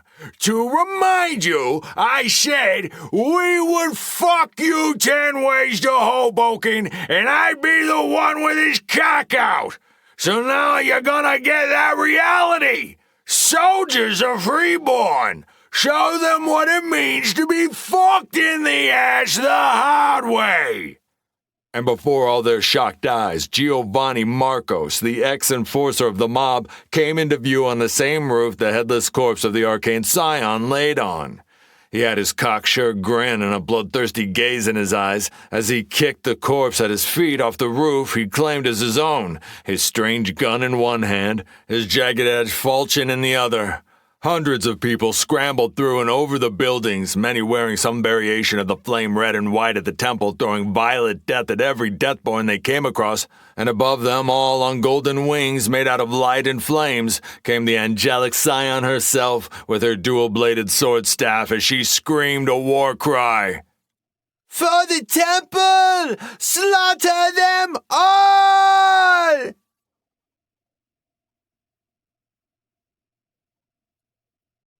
Chapter 5. The Fall of Death. Sanguine Necropolis, the shattered remains of the unhallowed Erebus. Gideon and company spent about 10 minutes in the temple's back line getting healed up and waiting for their resources to work theirself back to the green before violence and vengeance, still percolating in the back of their minds, unleashed themselves to the front lines. They all wanted a part of the remaining vampires and revenants and implementing the lethal punishment of their choices. Freeborn looked like they had emptied out their entire settlement, which to Gideon seemed foolhardy, especially in context that the Sanctum were somewhere in the area, though somewhat mitigated with that, so was the Wild Tribes, and he believed their portals were linked. He believed Frostholm was within 300 miles to the southwest or so. Still, it would have not been something he would have chosen to do, though that had more to do with proximity than anything. If Umbra Mortem was only 100 or so miles away from Sanguine Necropolis, he might have been tempted to come in force, though with the same plan in place, bringing in a small team to infiltrate and rescue first what exactly it looked like the New Yorker had done and planned. It wasn't a coincidence they had appeared in force only after Gideon and company had rescued Lasana and Ari. It wouldn't put it past them to have access to someone with a class that gave them some kind of scrying ability. None of that took away the debt they now owed the angelic scion and Giovanni, and through them, the temple. More importantly, he would have to send a thank you note to that old priest he'd met what seemed like ages ago. His word had been truth, and reluctantly he had to give the same to the secret goddess. The Shadow Conclave, through the Gunslinger and Nuri, had done no less, and in reality for far longer, from the beginning. Soon he would have to organize a meet with this secret lady, possibly through the Shadowborn. It took 4 hours to clear the settlement, a good many foes hightailing it into the surrounding hills. They were weak. Their forces actually still outnumbered theirs by double, but with most of their elites killed in the explosion and having rested on their bloodlines and arrogance and overwhelming force and enslaving all the local villages in the beginning of the first challenge, they chose to cower and flee, some even dropping to knees and begging for mercy. There was none to be found. When they were faced with hardened warriors and the controlled lethal violence of Gideon and his, and the New Yorker, and Angelic Scion, and their own elites, they folded like wet tissue paper. Numerous notifications filtered in his side vision, and they'd even picked up a quest, an earlier notification he'd ignored, but his uncle, whom he'd given temporary party control to, had smartly accepted it. Who would have thought the asshole system would have given them a quest to save someone? Marcus was quick to sling the leadership role back to Lasana where it belonged, Mistress of Loot. Gideon smiled. That seemed so long ago now. He pulled it up. Quest alert to punish the wicked. The leader of the unhallowed on Erebus from his throne in the settlement of Sanguine Necropolis decided to take what is yours with impunity. It is time to teach your foes the lesson of their arrogance. Take back what has been stolen and kill at least one of the 3 elites of the Unhallowed. Bonus experience and rewards if you break the strength of the Unhallowed presence on your world and remove one more impediment to your rise. Elites killed, 1 of 3. Bonus, settlement broken, 1 of 1. Rewards, loot box, equivalent to recipient. Bonus reward, loot box, equivalent to recipient. Not really worded as saving anyone, but a lot closer than he would have ever thought the system would get. Once most of the enemies had either fled or were killed, the quest completed itself, and everyone had received their loot boxes. And he knew this because Lasana, who had been standing right next to him when it happened, screamed shrilly in his ear like a 5-year-old girl who just got the doll she'd been wanting. It might have been a rout, but still the temple had lost quite a few in taking the place. He hadn't asked for the numbers, but they themselves had seen people killed. Even his own party had picked up some injuries, but Ari, while not back to peak, still brought her healing to the party. He'd been impressed with everything he'd witnessed and watching how the temple forces had gone about the sacking of the settlement. Many of their losses and heavy injuries had been in doing their best to not only protect, but to keep the slaves out of the scrum. Even now they were having their healers attending to not only their own injured, but all the slaves, and they were falling short by the sheer mass of suffering slaves. Ari, even after her own torturing experience, was doing her best to help while keeping an ongoing back and forth on TV and film with Freddy in his new doggy form, which seemed to be Ari's favorite after he showed her his 3 go-to shapes. Gideon hadn't actually had time to investigate whether that was the only shapes he could do or the real dynamics of it all. It wasn't currently on the high priority list. He, his uncle, and Danny were all back at the temporary base the temple had put together by taking over a warehouse near the settlement gates. The New Yorker sauntered up after the Angelic Scion, whose name Gideon couldn't remember, took off once more with a pack of fighters in her wake and a giddy Lasana who had been invited by the woman to join her. They went to do a last clear-through of the place to make sure they had no assholes still hiding somewhere within the place. She'd written a message saying she'd be back in 20. The Angelic Scion reminded him a lot of Lasana. The woman was a battle fanatic, and both her and the mob enforcer were both formidable to say the least. Lasana absolutely idolized the woman. She'd been some legendary figure on their home world, a slave who became a champion of the gladiator pits, then turned into a rebel leader fighting against the nobles and their use of slavery. Gideon gave her kudos for that, and could understand with Lasana's history, or at least the small glimpses she'd given him, why she was so enamored with the woman. Her and the New Yorker together were dangerous. There was no other word to describe it. He'd watched them in 2 different dust-ups, where they fought in the same area, and the New Yorker had something strange going on, more than just a high perception. He knew where every enemy coming at him existed. The man was never surprised by anything, and would turn and strike in an instant with either his gun or his blade at enemies he had no right in sensing.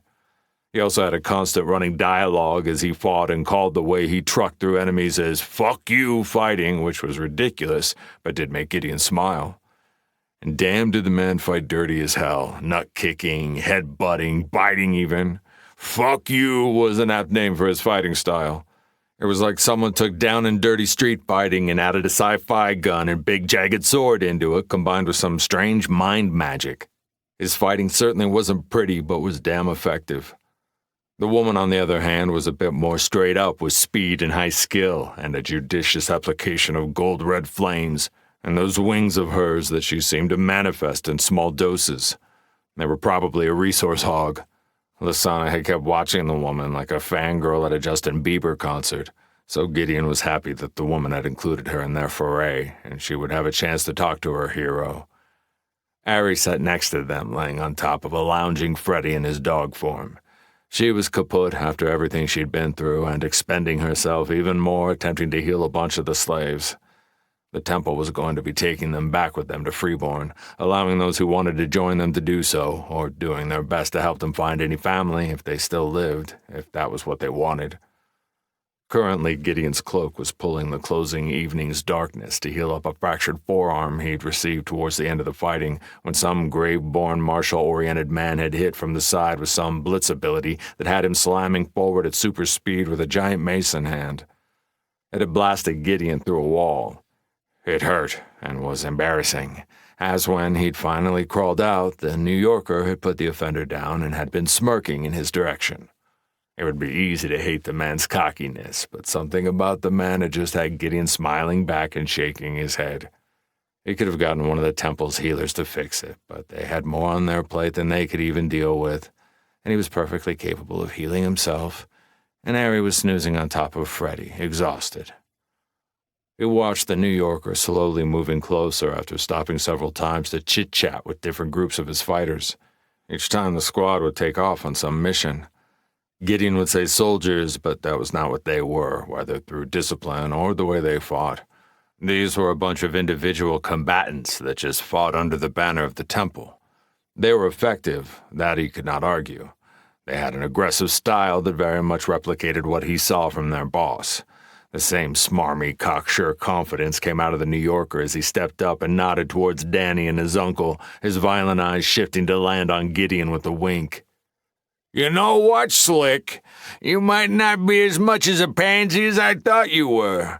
That's some big old inflated nuts to infiltrate this place with just a few of you, and not only get in, but get your people out and level that fortress as a goodbye kiss? You was kind of fucked at that point, and you would have all been corpses if we hadn't decided to take a trip up north and clear out the trash, but still, balls! And if it's one thing I can respect, it's big brassy balls. Well, that and a woman with curves, and some bite to her." He heard the chuckles of Danny and his uncle behind him, and he did his best to keep a smile off his lips. This man was certainly a character. The New Yorker, seeing he wasn't going to get the response he wanted, huffed and kept rolling. "All right, pal. Looks like this cemented our brotherhood, as they say in the hood. Nothing like some good bloodletting to bond over, huh? I did warn everyone what would happen if they fucked with you. Would have probably been better if you hadn't scooted your asses out as soon as you dropped in. We could have and would have told you our plans and been a bit more organized with the whole shindig, but what are you gonna do, right? Am I right? Sometimes you gotta just come from the hip and get shit done. So here's a heads up for you on that note. We're moving out soon. I'm gonna go yank the city stone right out of that pile of rubble you made and feed it to our own. We need to catch up to your whole prime settlement shit, eh? Am I right? Can't be having some big old indie franchise be looking better than the multiversal faction of kickassery that's the temple, can we? Nope, no siree, Bob." Gideon took in most of that, but when Giovanni got to the taking the city stone, a veneer of confusion and revelation rocked his head. He voiced his confusion to make sure he heard the New Yorker right. Did you just say feed the city stone to your own? You can do that? Giovanni smiled like he had the last cookie in the jar. Damn, looks like we got one up on the infamous War Crow and the top of the faction heap Umbra Mortem. He threw a wink and slapped his own ass with a big roar that had his people looking their way for a moment, but it seemed like they were all used to his shit and quickly went back to what they were doing when they saw who was making all the noise. That wasn't the case, though, with Ari, who had woken up from laying on her robot dog pillow and gave him a hard stare for interrupting her beauty nap. He laughed and bowed his head her direction. Sorry, princess. You've been busting your rump and deserve your nappy time. I'll keep it on the low bones of a whisper. Promise. Ari threw a tired thumbs up and then laid her head back down on top of Freddy's resting dog noggin, though Gideon was pretty sure he didn't need to sleep, but looked like he was bathed in heaven's waters, having Ari using him as a pillow, so Gideon would leave it alone and not tease him. The New Yorker moved closer and sat on the makeshift chairs they'd set up made of storage crates of common weapons they'd found in the warehouse. He leaned over like he was sharing the nuclear codes.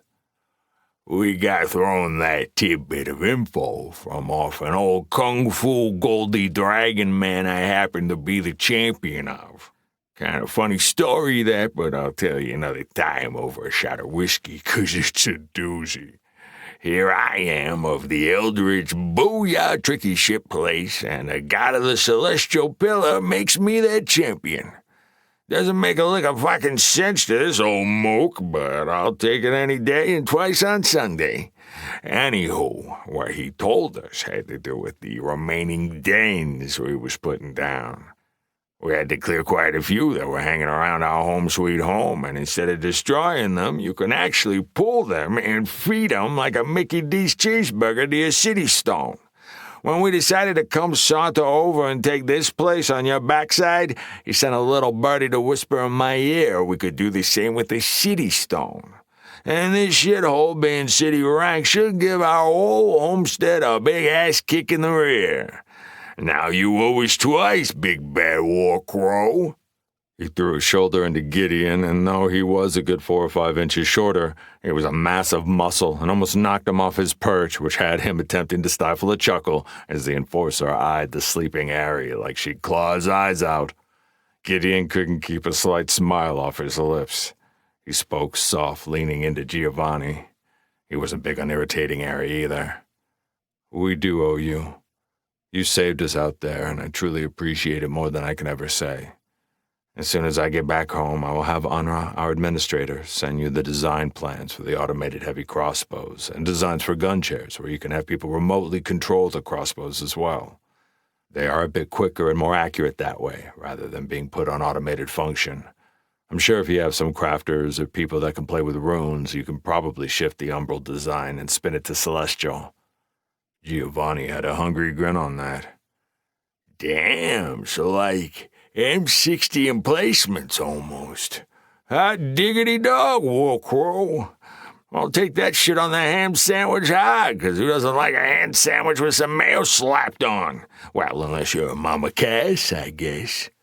The enforcer slapped his own thigh on that one while Gideon was lost with the reference. He quickly got quiet when Ari opened one evil-looking eye. The ex-mob enforcer got whisper-soft and continued. We could use some boosting in the weapon department. We might have gotten one place filled with gutter trash taken care of, but we still got another somewhere around with that fuck Stain the Iron Lord, and he's on a whole nother level than these vamps. We also got to get some dungeons taken down, which will require our best to get done. A whole Italian dinner sitting on our plate taking hours to eat and a whole lot of jabbering of the jaws to get it finished. These crossbow shit will be a breath in the lungs knowing we get the added protection while our elites are on the hoof. You're gonna do a lot to pull some weight off the shoulders. Enough Willy Wonka though, huh? This is officially break over as soon as I get my hands on that city stone. If it goes like when we pulled the den ones, all these buildings, wall, etc. are gonna start crumbling on a deep dive. My Kung Fu Goldie guy, Sugar Daddy? Who would have ever thought someone like me would pull a sugar daddy, am I right? Anywho, he said it will take hours for the system energy to pull out of the buildings, causing them to crumble, but we're gonna head out as soon as we get it. No need to fuck with shit. Luckily, your lady, Anra, you called her? Nice old broad. When we talked to her, after you did a dipsy-do as soon as you came through the portal, and she gave us the design for the portable portal thingy minus the big boom part. Our city stone ain't advanced enough to make it on our own, but with the design in our fingers, we were able to make one. We're gonna bring it up now and start shuffling people through. He stood up and started walking away when he turned back and spoke, still in a hissed whisper. You saw the quest, same as I, and since I killed the arcane fuck, that means somehow the spider whore and the bloody cocksucker are still breathing? I assume they were in the fortress when you blew it? Gideon's thoughts had already been chewing on that exact thing, wondering how the hell they had survived. He nodded to the New Yorker. They were both there and messed up pretty badly last I had eyes on them. The blood came just this side of death when I tossed my gift to them. I have no clue how they survived. Giovanni Marcos nodded, grim, but then laughed.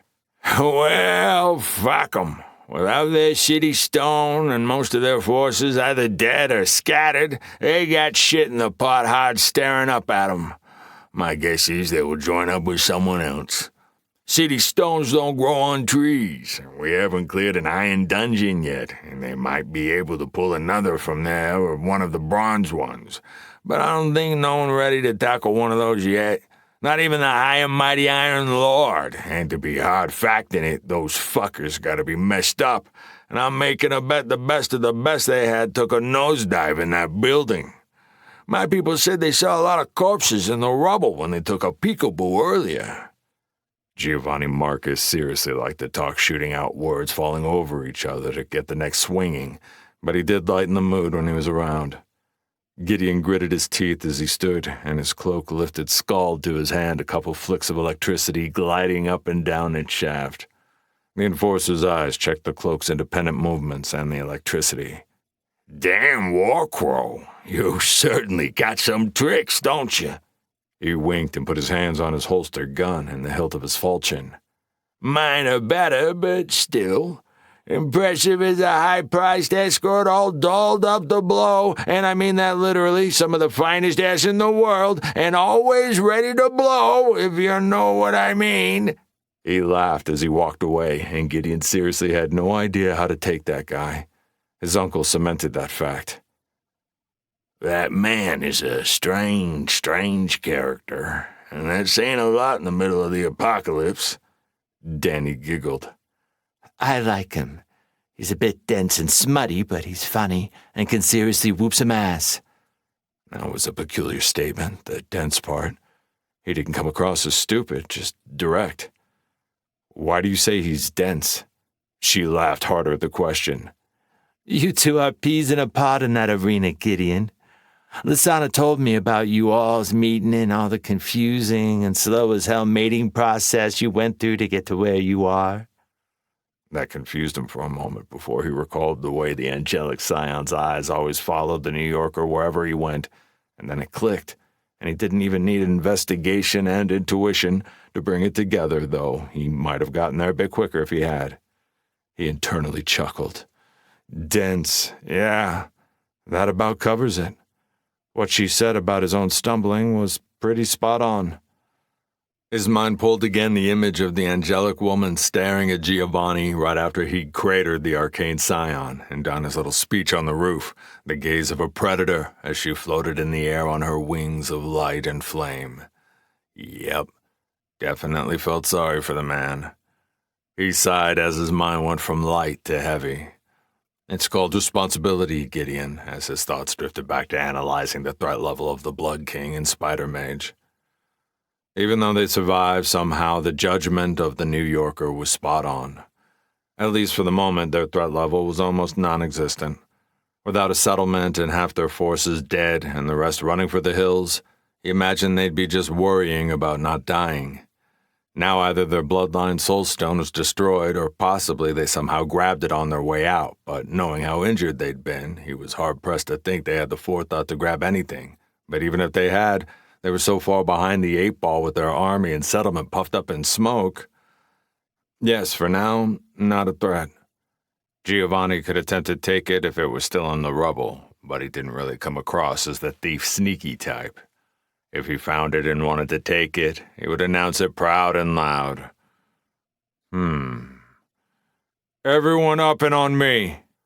He gave them props. His uncle and Danny were quickly up on their feet, and even Ari didn't bitch, though part of that was she'd seemed to have found a new steed.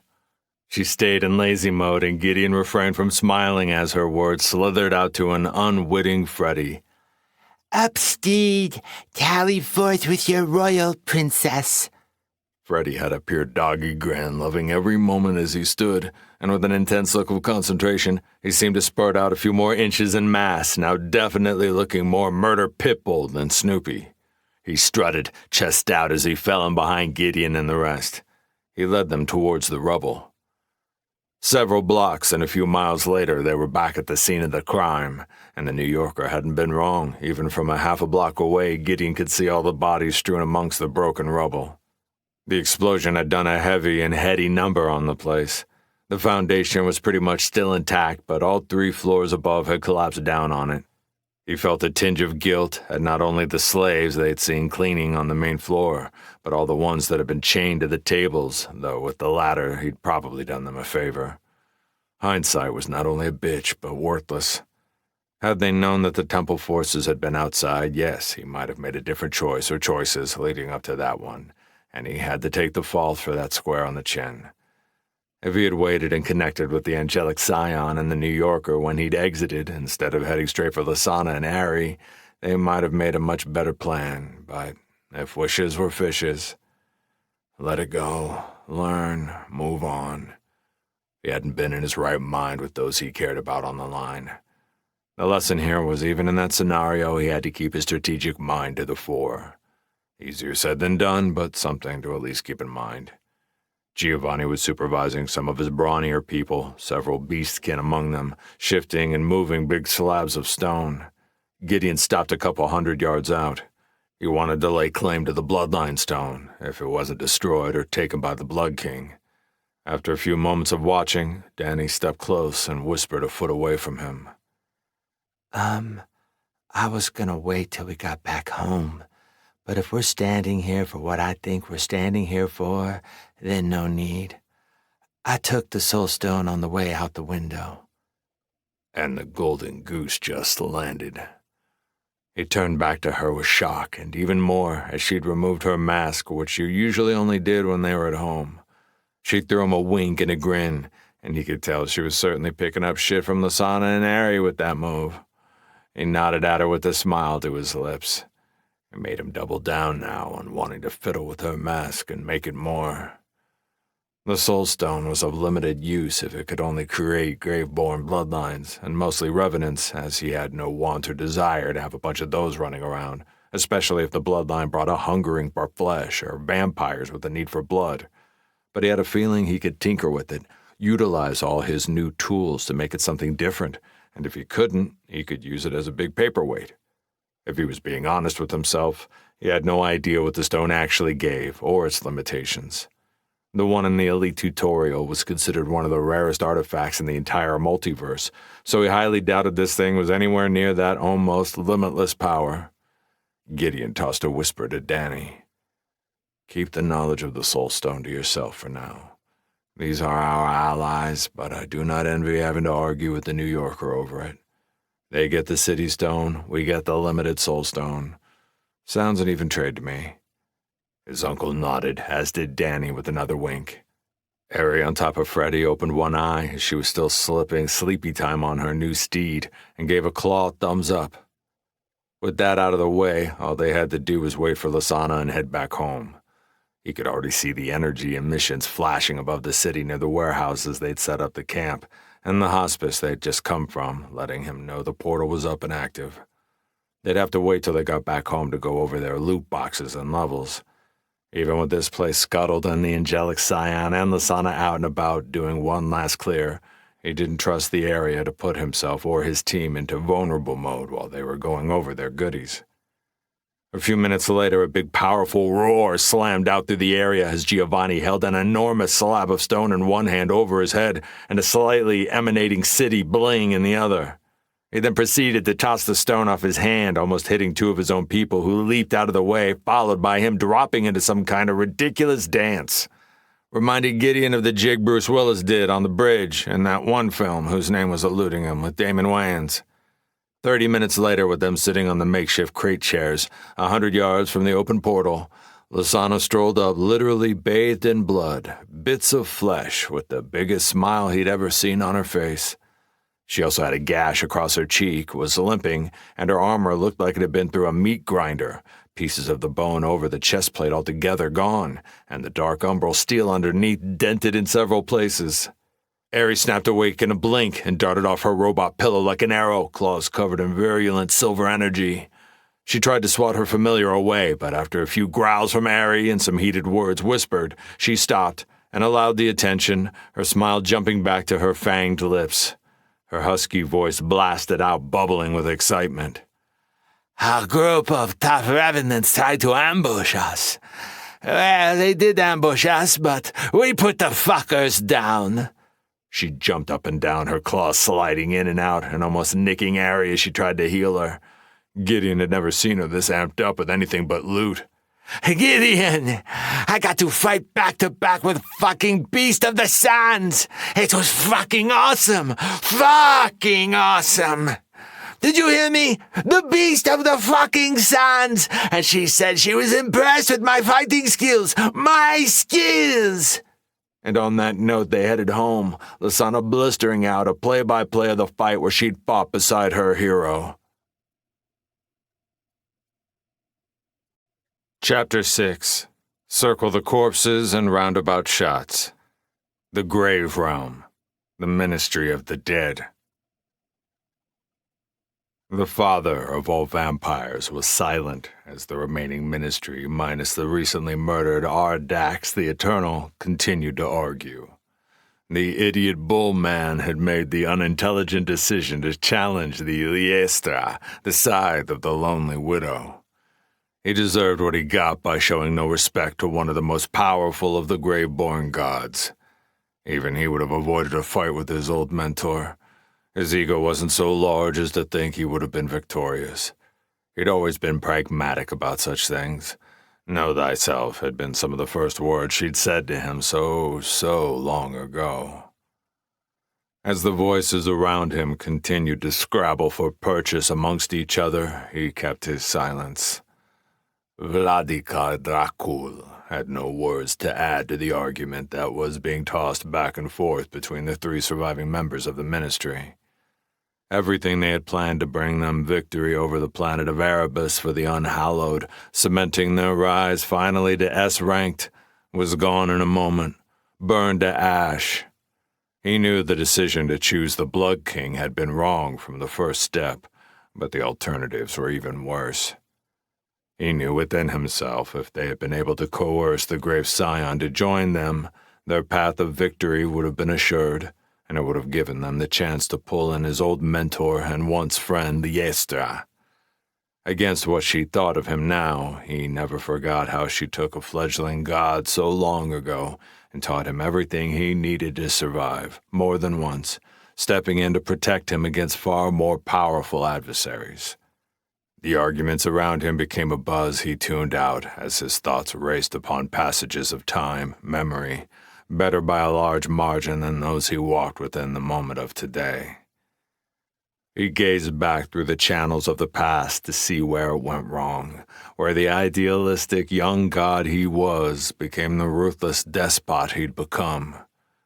He could justify it was the only way to build an empire within a multiverse in the constant flux of war and murder and death.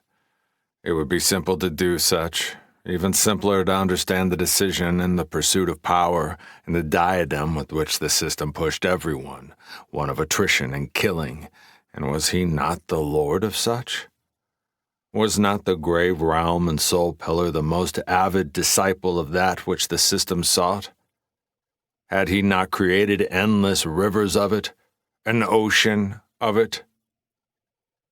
All of those lines of reasoning would resonate with most within the multiverse, and yet when his mind went to Liestra, and even more so to her husband, the infamous god-killer himself, Lucian Shadowborn, he saw two beings that were at the apex of the multiverse, and neither of them had ever entered into the realm of empire or fell in line with what the system's agenda carved into reality.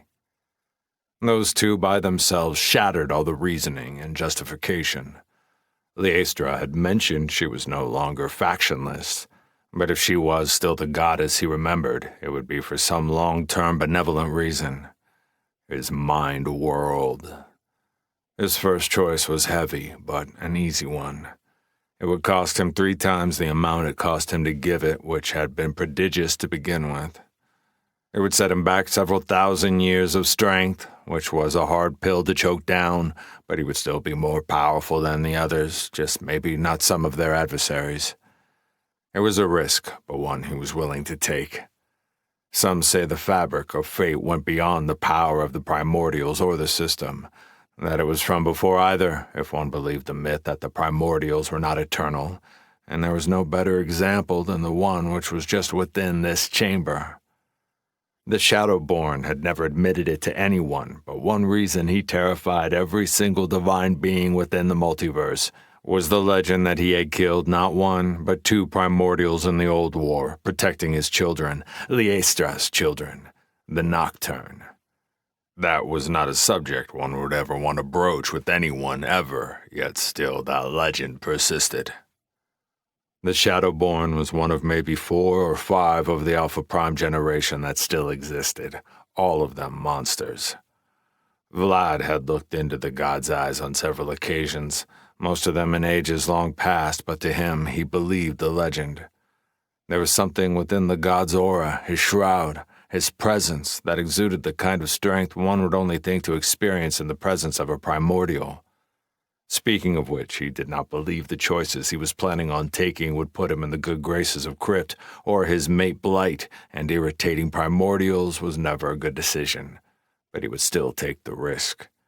He hoped their long absence from any interaction with the unhallowed would continue, and if not, he would take full responsibility for his path. The first choice. His eyes emanated the energy of death as he raised his hand, and a gray blood-laced stream of power shot upwards, penetrating the ceiling of their domain as if it didn't exist.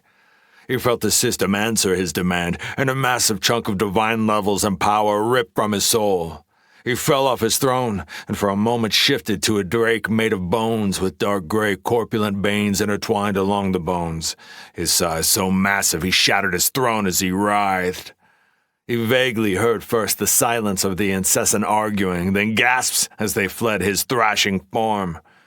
After a few seconds, the agony and torture of having a portion of his divinity ripped out of him settled, and when his mind was coherent enough, he stood once more, shifting to his usual shape as opposed to his true form the act had forced him into. With a thought, his power took the death that made up his throne and reassembled itself, then sat upon it once more.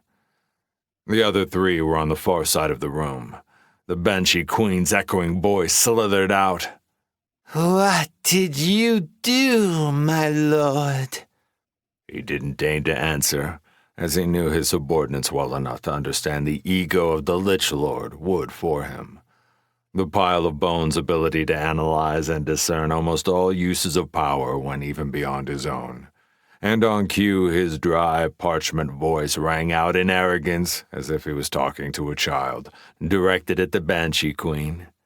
He had taught the man a long time ago what would happen when he spoke to him in that tone.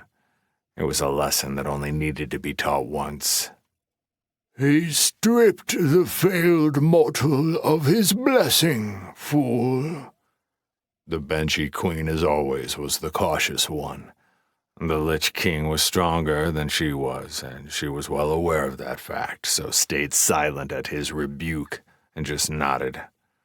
The mother of hags, though, was ever aggressive in her opinions with no thought to reprisal or consequence. It was a surprise sometimes how she still lived. She was mildly entertaining as a foil against the others, and that went a long way to her survivability. Her voice was the voice of decaying swamps. Was that wise, Lord? Not only in the amount of power you must have had to give to the ever-greedy system, but even with the idiocy the mortal has displayed, we might have been able to salvage our endeavors upon Erebus. Not know the truth behind the value of the newly integrated planet, save for possibly the primordials themselves, but just the sheer volume of powerful citizens its core of system energy is producing is beyond anything ever seen in the history of the multiverse.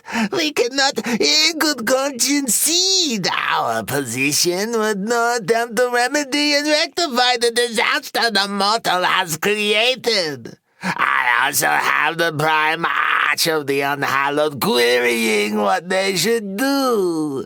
We depleted the faction's resources heavily with the support we offered the foolish self-proclaimed Blood King. The father of the vampires listened and knew it for truth. In fact, the hag was underplaying it. The faction's resources were dire, and if he didn't make the right choice, they would be falling across the multiverse, losing a vast swath of planets to the Draconian Empire and the Sanctum who bordered the coalition of galaxies that housed their vast rule. The Abyss bordered them as well, but they had a trade treaty with the Fiends, though he knew better than most that the demons would be the first to jump on them if they sensed weakness. The last of the factions on their border was in decline, but was the one road he saw through all of the turbulence of this disaster, and within it he felt the strings of fate being plucked. His voice for the first time this session carved into the expecting silence of his subordinate gods. He directed it at the Lich King. Set up a meeting with the Shadow Council in my name. I will come to them. Shocked muttering slipped out of all three. The Lich King himself looked at Vlad as if his head had just fallen from his shoulders. His parchment-aged response slipped past his desiccated lips before he'd mastered himself. Why, Lord? We have not fallen so low as to pander to... His words fell to the tombs of non-existence as the father of vampires' eyes flared the deep red of blood swallowed by the gray of the endless ravine. He bowed deeply. As you command, so shall it be done. Vlad nodded, and then waved his hand in a definitive dismissal. The Iron Church, Sanctum, Erebus. The Iron Lord removed his faceless mask and put it down upon his desk. His magnificent armor was covered in blood and meat and filled with dents. He leaned his crimson-covered maul against the same desk. The rare ranked light healer they'd had with them in the Iron Dungeon had already healed the entire party. He much preferred her healing to Tyrion's. His beastkin second had wanted to bring another damage dealer, arguing she could heal well enough, and they had a large cache of life elixirs from the master alchemist Forge Born they'd enslaved. That had been a good find by his liberators after being clued into the small village from Deckard and his scouts. How the man had not been his scion was absurd, as under duress applied by Dikembe's resident torturer, he admitted to having an affinity of 91% and an epic class. Luckily, he also had a family. He was a human from Detroit, a biochemist in the old world, and he'd somehow found his wife and one of his 3 children after the tutorial. Not that Dikembe cared beyond giving them easy leverage to use against the man. His skills and abilities were all focused on alchemy, so he'd become one of the most powerful tools of the Iron Church in a short span of time. They were just beginning to portion BP to creating a factory where his creations could be mass-produced with a slight loss of efficacy from the original. It would make them a lot of money upon the system market. He wheeled his armor and gauntlets off himself and put on a simple robe, though simple was relative as it was threaded with gold and made of a silk-like material. The accommodations and benefits of power, the old world, the new one. Many things were the same. Strength here literally equated to money in the old one, but the result was the same. The haves and have-nots, and the Iron Lord had always made sure he was on the right side of that divide, whoever he had to murder. He was ruining his robe, but he was too tired to drag himself to the shower, which said a lot, as body was his highest attribute by a good distance. The iron dungeons were a heavy chain to break. It had been the first attempt, and they finished it, but it had been a slog. It had been some wilderness biome once you entered the slit in the ground that was the entrance. It reminded him of the tutorial. Once you slipped through, it was like an entire new world was created just for the dungeon, and it was a good size, a bit bigger than his settlement, which was a bit over 20 miles. It was also filled to the brim with nature's soul-pillared beasts of all types, from living trees whose branches were animated with sharp thorns and bark almost as hard as metal, along with camouflaged hunting cats, and the worst of the bunch, and one of the main themes of the place, gorilla-laced humanoids like they got pulled right out of the Planet of the Apes films and their story-created adversaries, bird people. They were at war with each other, the bird people, though bird was a loose term as the pathetic creatures couldn't fly, but were covered in feathers and sailed real nice when you hit them right, were supposedly locked in some century-long conflict. His mind went back to the images of the birds flying after his maul connected. He chuckled at the thought. In their defense, they weren't completely worthless. They were highly agile and quick as sin. They were also far more numerous than the gorilla people, and the only reason they were able to make it a fight is the gorillas were built like tanks. Their cultures were both rather primitive, but they were considered citizens, not beasts, and they had classes which made them difficult to deal with. None except the leaders were anything above common rank besides a few of their elites who were uncommon, so doable, even though all their warriors were on low iron. He could imagine, though, the factions would not be able to conquer an iron dungeon, even if the parties were made of elites, without losing people, unless they waited till they were at least mid-tier iron.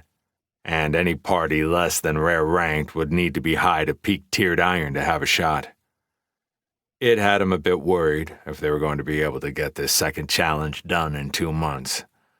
He was the most powerful individual on the planet, and it had been a 2.5-day slog to get one iron dungeon finished. And they lost someone doing it. He'd pulled a devious infernal mage out of Deckard's people who could throw a lot of heavy damage, hellish flames around in addition to creating walls of flame to funnel enemies. It wasn't a huge loss, as Deckard seemed to find more cruel, heavily lacking in morals people every other day, it seemed like. The rogue always sent a couple scouts with his liberators in every new village they took, and every time his people would sift like-minded individuals out of the crowd like magnets for lowlifes. His second might have a point when she bitched about the threat Deckard and his slave mercenaries posed. Dikembe had ignored her complaints for a while, but he was now beginning to realize the meat of them.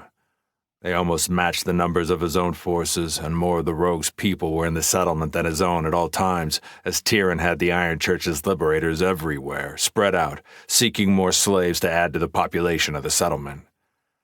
Dikembe knew Deckard feared him as an individual and was right to do so.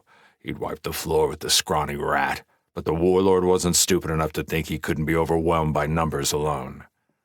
The skinny man had a lot of elites under his banner, and though the Iron Lord had enough of his soldiers here to make the losses astronomical, maybe it was time for him to listen to a second and have more of his troops stationed in the settlement.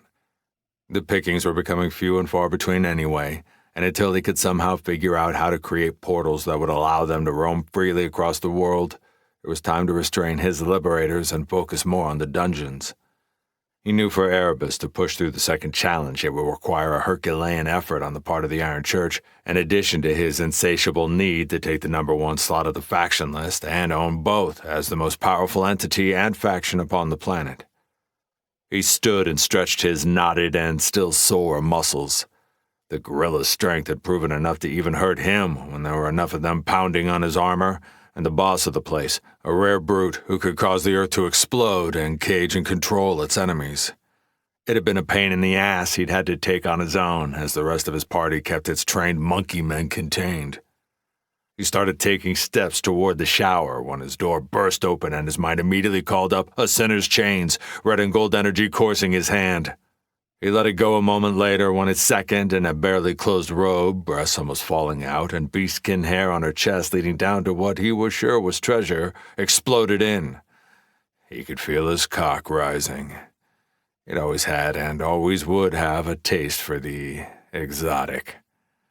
Her eyes went from irritation to gazing below his waist when looking down at her ample and exposed breasts, then a grin followed by her lacing her hand along her own curves before shutting the window. Her eyes switched to the serious gaze of his second. Hope you got your fill, Lord, 'cause that's as close as you will ever get to my charms. The Iron Lord could tell it for the lie it was. He saw her gaze down below, but with her he was willing to show patience. She'd be a right gem to get in the sack. He knew that deep in his gut. He twisted his features to that of the Iron Lord. His voice echoed that choice. So, what made you barge into my private quarters unannounced and half-naked? I should make you suck my cock just for that alone. Her stone demeanor broke at that, and a small part of her lip up-tilted before she snagged it back down to the merciless killer she was. I'd bite it off before I'd suck it, Iron Lord. Now quit spitting out your fantasies. I came because this would not wait, and I had my own shower interrupted when the sub-commander pounded on my door. You weren't the only one covered in blood and guts. Do remember it was I standing next to you when we conquered the Iron Dungeon. She had it right there. She was a real beauty when it came to battle. She got his bloodlust up whenever they fought together, and it had been that way since the tutorial. She was vicious and merciless in death-dealing. His kind of woman in more ways than one. Her appetites almost matched his own in all ways. Her voice snapped him out of his reverie. Would you like to know what the sub-commander had to report, Lord? Or would you like to keep thinking about my breasts? I can leave you alone if you'd like to get that out of your system. Then we can get to business, and I can finish my shower in the meantime. His voice snapped out quickly, violence pushing to the fore. You just went one step too far, second. It was mildly amusing for a moment, but know your place. I will teach it to you harshly. He could see her own ego flare, and he thought for a moment they would both go at each other in their bathrobes, but then she bowed her head slightly. He gave her an out. Report, second. He gave her the respect she'd earned 100 times over as she flipped the switch, stood straighter, all business. One of our long-range squads of liberators came across more of the undead scavengers. Not anything we haven't dealt with before, as we have clashed with them often, as you know. Both of us in the slave-hunting business, picking in the same fields. He was aware of the reports, and had known for a while their settlement Sanguine Necropolis was somewhere within several hundred miles of their location, just as he knew the angelic horror was somewhere close as well. But attempting to find locations of other settlements through the system and its network was an act of futility, at least this early in the integration. His last communication with the sponsor faction said that would change with the third challenge, but until then the system wanted as many participants as possible still in the game. He nodded, letting her know to continue. Well, this time, the deadlies they ran into were running for their lives. They killed all of them but two and put them to the question. What they revealed was thought imperative enough to bring to our attention, so they sent their messenger to bring it to us quickly. She grinned quickly at that, as it was her idea after some of the debacles they'd had mostly with the dead assassins and his other scion lost in the chase to take out the angelic whore. Every squad of liberators now had a messenger, most of which were not skilled in combat but had several abilities that allowed them to travel long distances quickly and to flee in case of overwhelming force, whether through subterfuge or stealth or what have you. His time for games was long gone, and he now tired of her presence and her ego. Wrap this up, Tyrann. Her presence is beginning to irritate me. Again the flash of violence. Her lack of fear he did value, but she was also intelligent and knew she would not win that confrontation. Sanguine Necropolis has fallen by the hands of the Temple and Umbra Mortem, or at least the elites of Umbra Mortem. The War Crow was sighted, as was the Angel and the loud-mouthed fellow, Giovanni Marcos. His teeth started grinding, but it wasn't the War Crow doing it, though his presence was surprising. It was the damn ex-mobster from New York. After the World Council, he'd had his people scour every source of information they could find on the man. It took the Iron Lords every ounce of restraint to not take the man's head when he stood in the middle of the council and threatened everyone. His greatest wish at the moment was to get him and that man in a room so he could beat the arrogance out of him inch by inch. His mind, though forever and always, was a scheming, ruling one. If his sadistic pleasures had ever supplanted that truth, he would have died long ago in the war-torn lands of his home in Ethiopia. Why would the War Crow have been there? As far as our logistics have determined, his settlement is nowhere near this area. She smiled, a smarmy, arrogant smile. He was torn between wanting to punch her or fuck her, or both. The idiocy of the Blood King knows no bounds. He kidnapped the War Crow's woman, the grave scion who turned down his and his faction's offers. Well, he could at least respect the man. If he had a woman and a pathetic worm like that had stolen her, he would do the same. He was still going to kill the War Crow right after that loud-mouthed Giovanni, but still he could respect his enemies. It also helped them inadvertently. It meant his liberator's job was not quite done. There were always rats that escaped the sinking or burning ship. This actually could be a boon for us. Send out liberators with a good stash of slave collars and round up the running dogs. I see a boost in our slave population coming soon. Also see if any of them know the location of Umbra Mortem, and how the hell they all have bloodlines. We could possibly take it for ourselves. He could already see her devilish mind moving. Having access to an absurd amount of elite warriors with bloodlines under his command would go a long way in curbing Deckard's hungry eyes. It was time to raise up a second slave mercenary band. He would find one of the undead he could work with and give him the carrot of being top dog and lead them. Yes, the War Crow and the Temple actually helped his plans. And if she could grab the other two goals, it would just be more tools if they could get them. He'd have to remember to thank both the War Crow and the angelic whore before he killed them. Tyrion still stood there, her robe once more open as her mind burned with strategies, her breasts more exposed than when she first arrived, one dark, hairy nipple fallen out. She finally snapped out of it and caught his hungry gaze, then looked down at her breast. This time she looked back with her own hungry gaze, and down to the erection of his huge meat. Her robe dropped to the ground and he smiled, a predator's gaze lit. A cave system near the ruins of Sanguine Necropolis, Erebus. The battered Blood King, ex-leader of the ruins of Sanguine Necropolis, looked around the dank and dark confines of a small cave system and wondered how the hell everything went so wrong.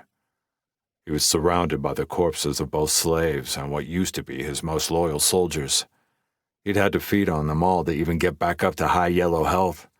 The only thing slightly moving near him he hadn't drained into dry husks was two of Alyssa's bone-white spiders she'd enlarged to guard the passage that led to the entrance, and the woman herself, who had her own much smaller pile of slave corpses near her.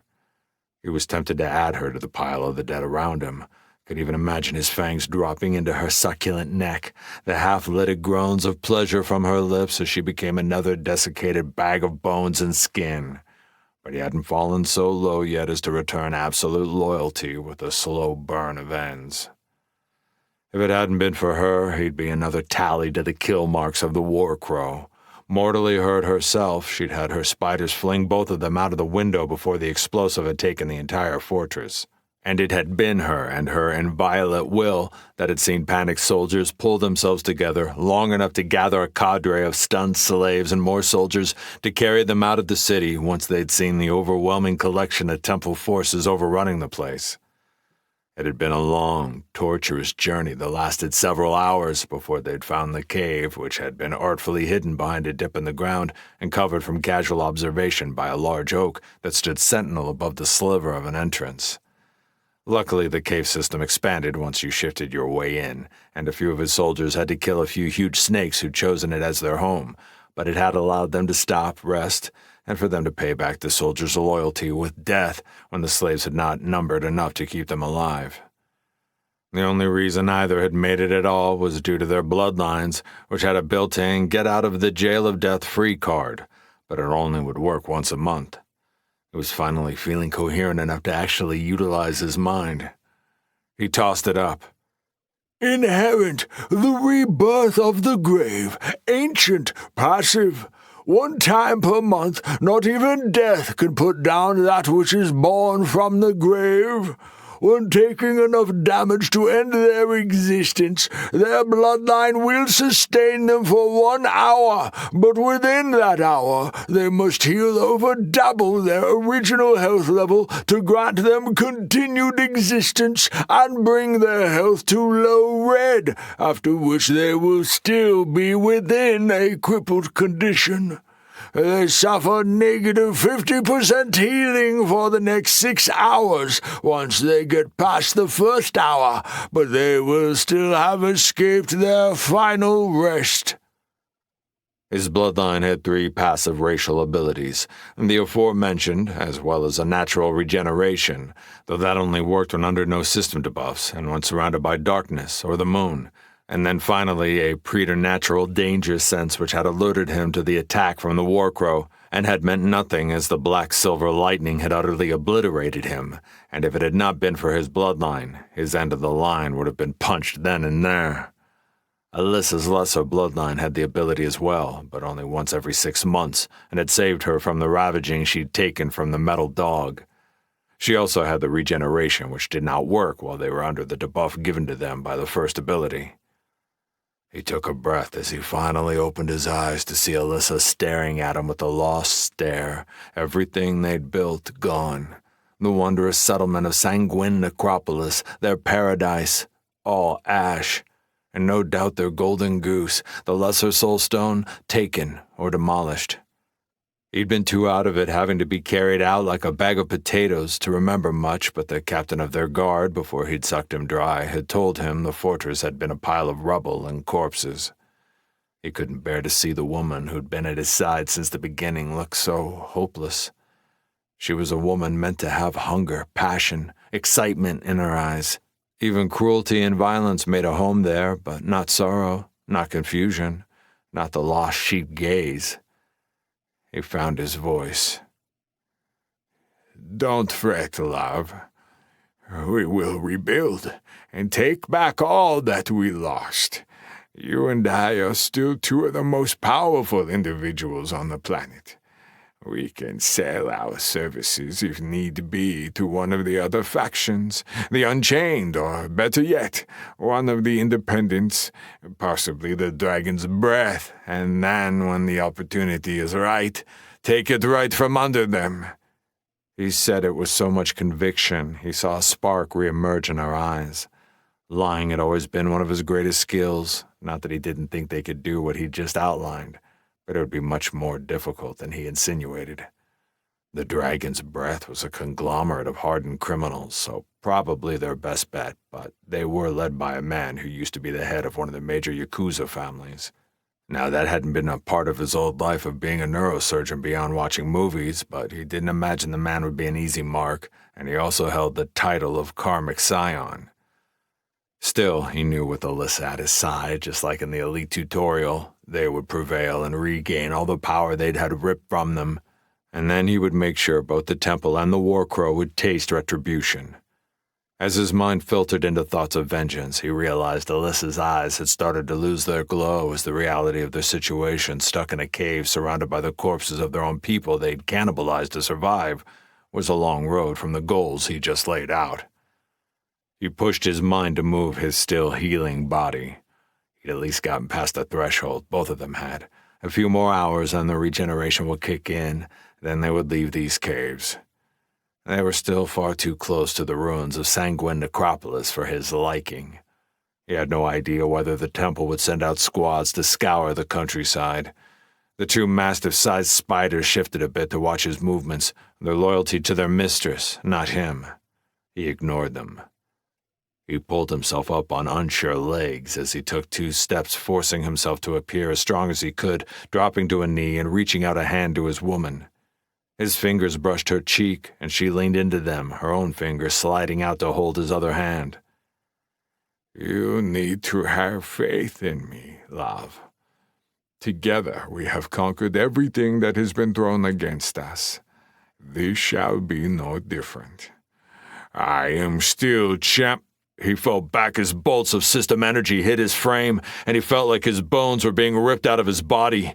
He wanted to scream, ached to scream, to vocalize the excruciating torture running through his everything. But it was intense. He couldn't move, think, anything other than curl up, shaking. Alyssa was on her feet, and even still injured, had green and black necromantic energy within her palm eyes, scanning for an attacker as her 2 spiders trailed and chirped aggressively as they spun a 360 seeking prey. Once the spider maze realized what was happening was system and internal, not an external threat, her worries and the weight of failure and worthlessness rolled back hard upon her shoulders. Then her king opened his eyes and screamed. He took it! He took away his blessing! I am no longer his champion! The Umbral Realm, home of the Shadowborn. The God-Killer, the Wanderer, the Lone Wolf, Lucian Shadowborn laughed and laughed and laughed some more as he watched the replay from the ECN network recordings, as he sat back against a luxurious couch made of shadows in a dim-lit room of stone sculpted from darkness. Liestra, leaning back into him, held a smile upon her face as the invisible camera drones took in Lasana's bloodthirsty grin as she fought side by side with her hero against the last remnants of Sanguine Necropolis, wounded heavily, but with a joy in her eyes as she leapt on their last adversary, a large male revenant in plate with no helm, as her claws wreathed in green-black flames took his head clean off as she roared like a lioness. Lucian screamed with that intensity and passion Liestra hadn't seen in so long. Did you see him tearing through them in the fortress and the bomb he left as a present? Liestra looked back at her husband with a deep and abiding love and a fervor of battle lust that matched his own. Yes, husband. He is beyond worthy of carrying our lost children to life once more. Did you see her ferocity? Did you see her claw her way through all that stood before her to get to her baby? He smiled and kissed her hard, both silhouetted with flashes of Shadow Dragon and Spectral Drake, then gone. His voice held pride, passion, mirth, as it was ever so, and told her deep in her heart and spirit the old him was back, the one she felt for in ancient days, the empty dark that he'd become, gone. His voice stirred her like burning embers roaring to an inferno as fuel was poured into her soul. She is worthy, mother, of you, of him, of herself. Together they shall bring back something lost for too long, our children, and something more. We must have everything ready for when it is time. She could see the pride in his eyes when he looked upon Gideon's show, the same pride he'd had when he gazed upon their firstborn, Balderol, the first of the Nocturne. It was from their son they used their divinity to create the race. That had been the death that rode him the hardest. Someday Jurassic the Mad would find his days ended for that act, and his primordial parents who ordered it would follow, and this time Liestra would be by her husband's side as it should have been on that ancient day. The Mad One had already been punished with the great betrayal, but that was not enough by a long measure. Her eyes burned as they both watched Lasana stumbling back to Gideon and Ari and the others, her little dragonling healing her as she retold the story of her battles. She saw the burning love Gideon had for her daughter in spirit, and it warmed her heart. Her voice was the echoes of long-dead women who fought against that which would bring them low. "We shall be more than ready, my love. My new children shall join our old, and the multiverse, the system, even the primordials, shall tremble."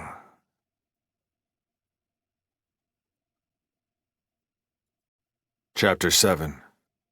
Family. Umbra Mortem, Erebus. The shower had felt amazing, but nowhere as amazing as Lasana joining him in it. To know she was home, to know she was safe, had a calming effect on his bloodline, a satisfied feeling from not only rescuing her, but the knowledge his mate was at his side once more, and his bloodline was almost purring in his soul. That didn't even touch the sex that came during and afterwards. It was a mix of tender, followed by an almost animalistic longing and fervor. Unra would be raising an eyebrow when she noticed the BP expenditure to completely replace not only their sheets and pillows, but the bed itself. They broke it in half somewhere in there, and he hadn't even noticed. That was for tomorrow him. Currently, he had her in his arms, her chest rising and falling in a restful sleep. His eyes closed, content in all ways. He groaned as what seemed a recurring theme materialized as he woke to two Shadow Moon hounds assaulting his face with their tongues, while a weight rested on his stomach with high-pitched giggles. This time he didn't wait, as his high perception told him all the culprits were in the room, including the traitor, who hadn't left Aries' side since they'd gotten back, and with his new Transformers abilities, not as a makeshift necklace around her neck. "I think I need to find a new personal assistant. His loyalty to me has become non-existent, and has allowed me to be assaulted not once, but twice now, with no warning." Gideon kept his eyes closed while his hands fended off the two over-eager puppies, and the pressure on his stomach vibrated from all the giggles coming from the occupant, and a couple snorts sounded off to his right, while a different melodic giggle from her shoulder. But he was struggling to keep his lips from upturning as a wail of deep sorrow and worry blasted out from the ground behind him and to the right. "No! I told you! He's now going to abandon me! I should have followed my instincts and ignored you all. Princess Arizal hits me with those butterfly eyes, and I cave to the pressure. Please, Gideon, please do not abandon me!" The snorts had a new level of volume, but his perception warned him he was just outside of range. Crying was happening now from Freddy's location before a small hand slapped his chest, one he actually felt from an arm now backed by his system strength. Shira's voice held a stern reprimand. "Quit being a meanie, Giddy! You making Uncle Freddy cry!"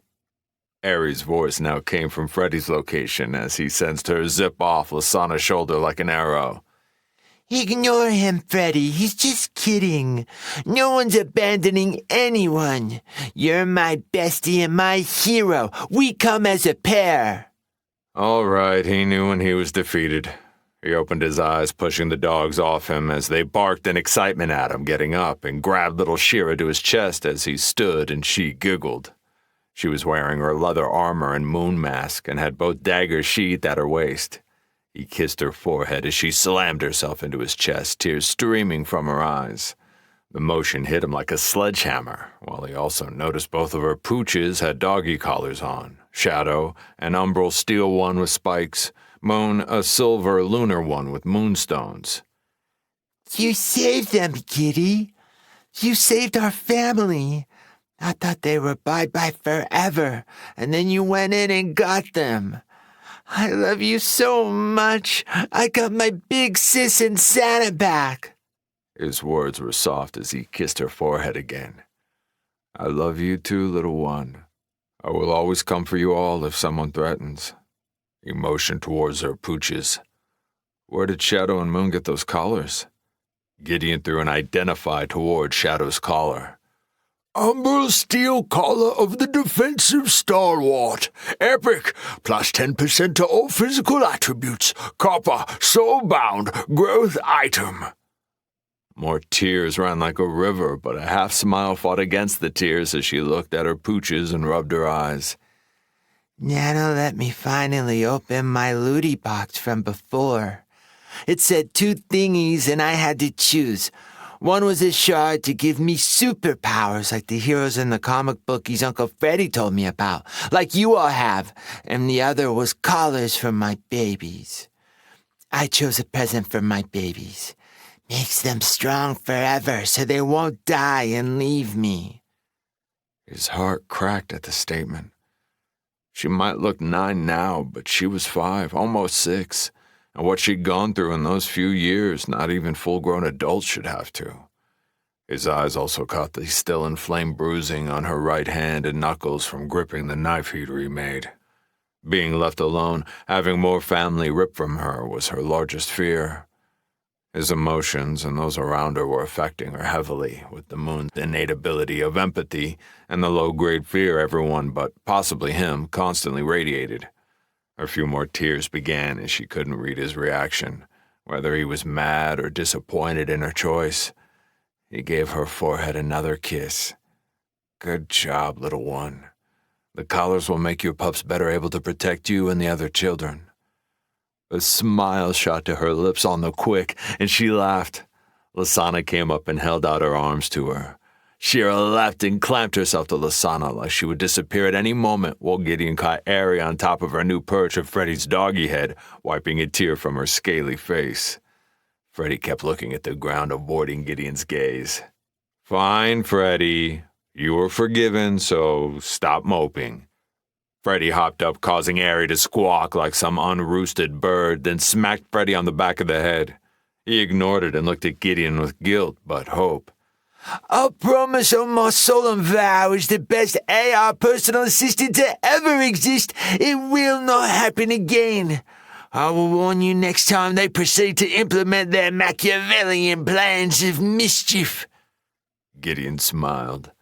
Moon jumped at Gideon from the bed while Shadow, as usual it seemed, took the space to lounge. He was almost twice the mass of his sister, a slab of mostly nightshaded muscle. Moon all lean limbs like a gazelle and silver fur with a black stripe down her chest. She was made to move while her brother was made to hold space. Gideon wasn't quite sure what they'd eventually develop as far as innate abilities, as they had shown none as of yet that he was aware of, though they still were pups and low copper. That would change no time soon, and they would be stuck at the same level as Shira, whom they wouldn't be allowing to level until her buddy Tolk got access to the system, which shouldn't be for many years. Last time he checked, Tolk just turned 6 a few weeks back, and though Beastkin, it seemed, got access to the system a bit earlier than humans or shade elves, still the earliest had been clocked at 13 so far. Thinking about the pups and how much actual protection they could offer his little girl if someone serious came for her had him thinking it was not enough. He wouldn't feel right till Shira had something in her own right to defend herself besides some elevated attributes. She had the mask and the dagger he was able to craft for her, both growth items and soulbound, but still not enough in his estimation if the worst happened and she was somehow isolated. He felt no fear, but his analytical mind still realized in the aftermath of Lasana being taken that she was a weak point that could be taken advantage of, even more so than Lasana and Ari. She was being taught blade work by the trainers of Umbra Mortem and on the side by him and his uncle when they had the time to do so, but still he'd made a decision in the aftermath of Sanguine Necropolis and their journey back home. He still had several notifications to go through, and he assumed a few levels, but 2 things he'd already received, and with the focus of his will, after a few breaths, 2 loot boxes appeared at his feet. Lasana and Ari's eyes both snapped towards the boxes as soon as they dropped, and he might be imagining it, but he could swear they were both drooling. Shira just had big eyes while her 2 pups were just looking around, wagging their tails, thinking the excitement might mean treats. Freddy couldn't do much with Ari still squatting on his head and him personifying a big pillow. Lasana's husky voice held a deep-rooted hunger that had him smiling. The warm feeling of having her back, safe and sound, the loot mistress. Loot time, baby. Gideon, don't keep your woman waiting. Open that shit up and give me the deets. He saw this going differently, but should have known better. You already went through all yours, didn't you? Her eyes went wide while sniggering came out of Ari and a high-pitched laugh shot out of Shira in her arms, which had Lasana shushing her on the quick. The mountain of guilt lacing his other half's eyes said everything that needed to be said. His voice did its best to keep the humor out of it and appear stern. I thought we agreed last night we'd do it together when we woke up. He knew as soon as she'd agreed to it the night before, it was never going to happen. Lasana waiting on opening loot was not a part of any reality he knew or would believe in. Her not opening it the night before was already far beyond the norm. Fucking him seemed to be one of the few things that outleveled her need for loot, which had him feeling special. The smile at the thought of her attempting to open loot while they fucked slid through his head. Her voice broke him from his reverie. Gideon, never get between a woman and her loot. You knew as soon as I said that it was just pillow talk. Did she just... Her eyes slammed to Ari and Freddy, her voice tittering with humor. Did I use that right? Ari gave a claw thumbs up as Freddy's voice answered. Perfect usage, Lady Lasana. A very underrated film, The Army of Darkness. Bruce Campbell never gets enough credit for his contributions to the comedy horror genre, and comedy in general. Ari's voice lit up with excitement. The TV series was also a gem, Freddy. I thought it nailed, like hammered and nailed, the humor of the original film. It was the newest remake of the original I found very sad and disappointing. It was all the humor of the original stripped out of it and went for straight horror and failed in all aspects. It did not work at all, in my opinion, and lost all the campiness and funny of the original, which was what made it work. That and Bruce's comedic timing. My Princess Arizella, as always, is astute and spot on. I concur. Gideon sighed. All right, enough you two. I don't want a Roger and Ebert breakdown at the moment. Lasana and Shira were giggling, though at least the woman had held back on the snorting and not giving their little girl a liquid bath of bodily functions. Gideon allowed a small smile to play his lips. Her voice held a bit of guilt, but not much. It's not my fault, Gideon. You humans sleep so long, while someone superior like myself only takes an hour or two. A woman has needs, man or mine, to be exact, loot needs. He sighed and clamped the smile and wink that wanted to flash out. Fine. At least tell me you got something good. Lasana did a little dance and spin with Shira giggling in her arms. Then Lasana tossed her up on her shoulders. You tell him what we got, Shira.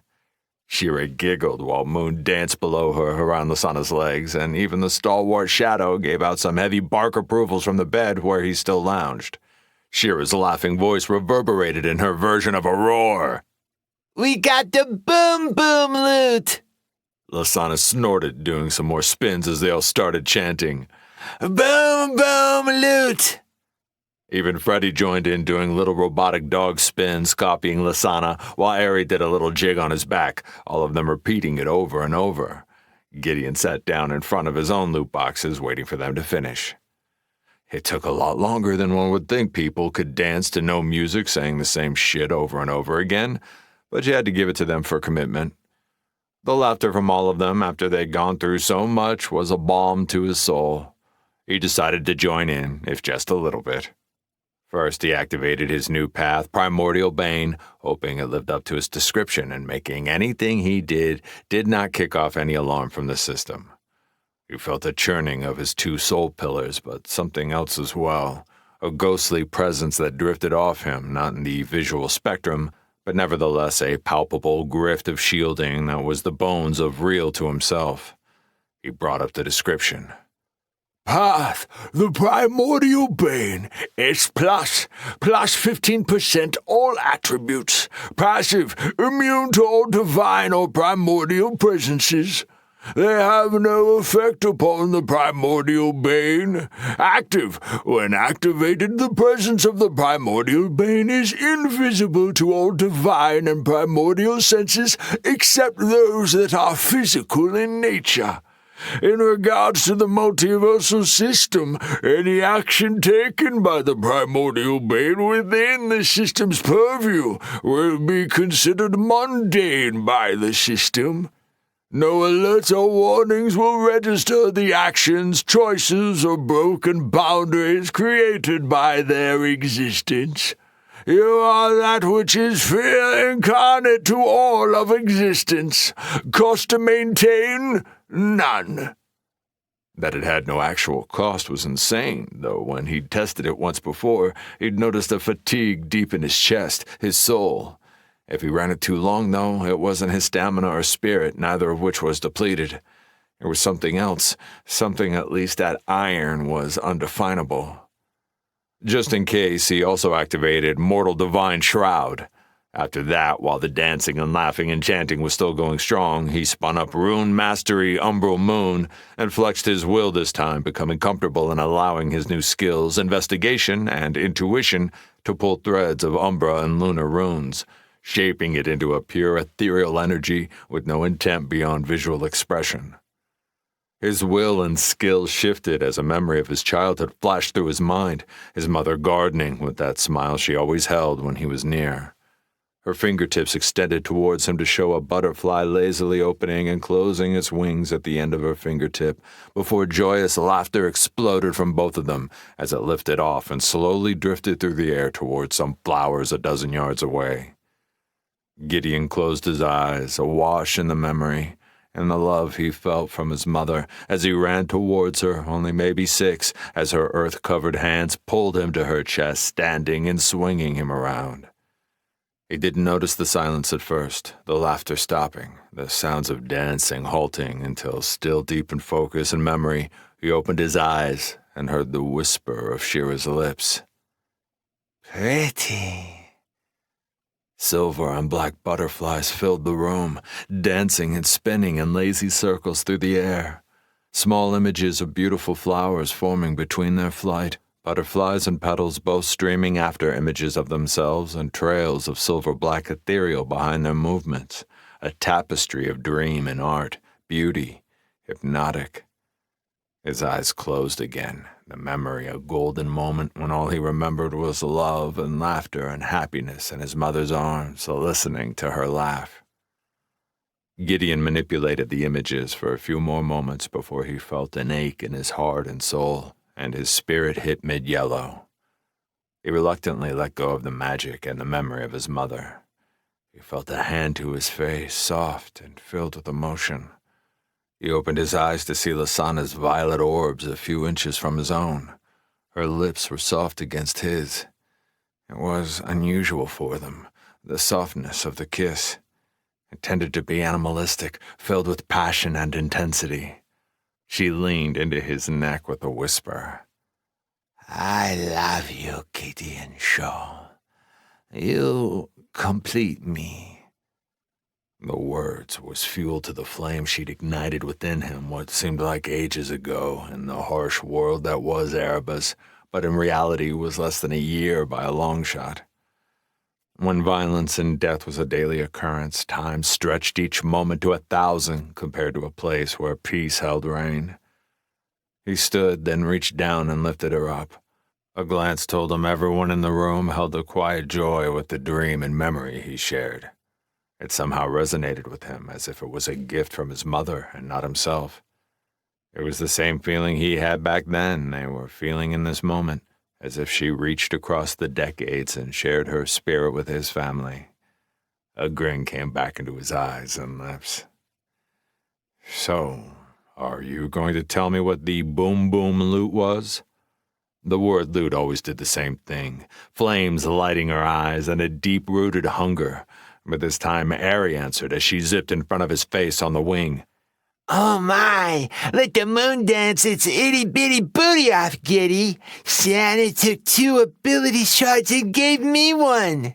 Airy threw loving eyes at her mistress before zipping to her shoulder and nuzzling her neck in affection, while Shira danced in the background and Moon joined her, while Shadow threw out a few more barks of encouragement, still lounging, and Freddy had shifted to his ferret mode, leaping onto Gideon's shoulder. His voice was etched with wonder and awe. You should see Princess Arizel's new ability for her new subclass. It is magnifico. Gideon was intrigued. He hadn't even really seen much of even the abilities she'd gained to reach iron, as she'd already received them and leveled them by the time he'd pulled himself out of the proving, and she rarely used them. One was called One with the Dream, and allowed her to become pure moonlight, and was only useful in certain situations. The biggest boon of the ability was her being able to fit through almost any space.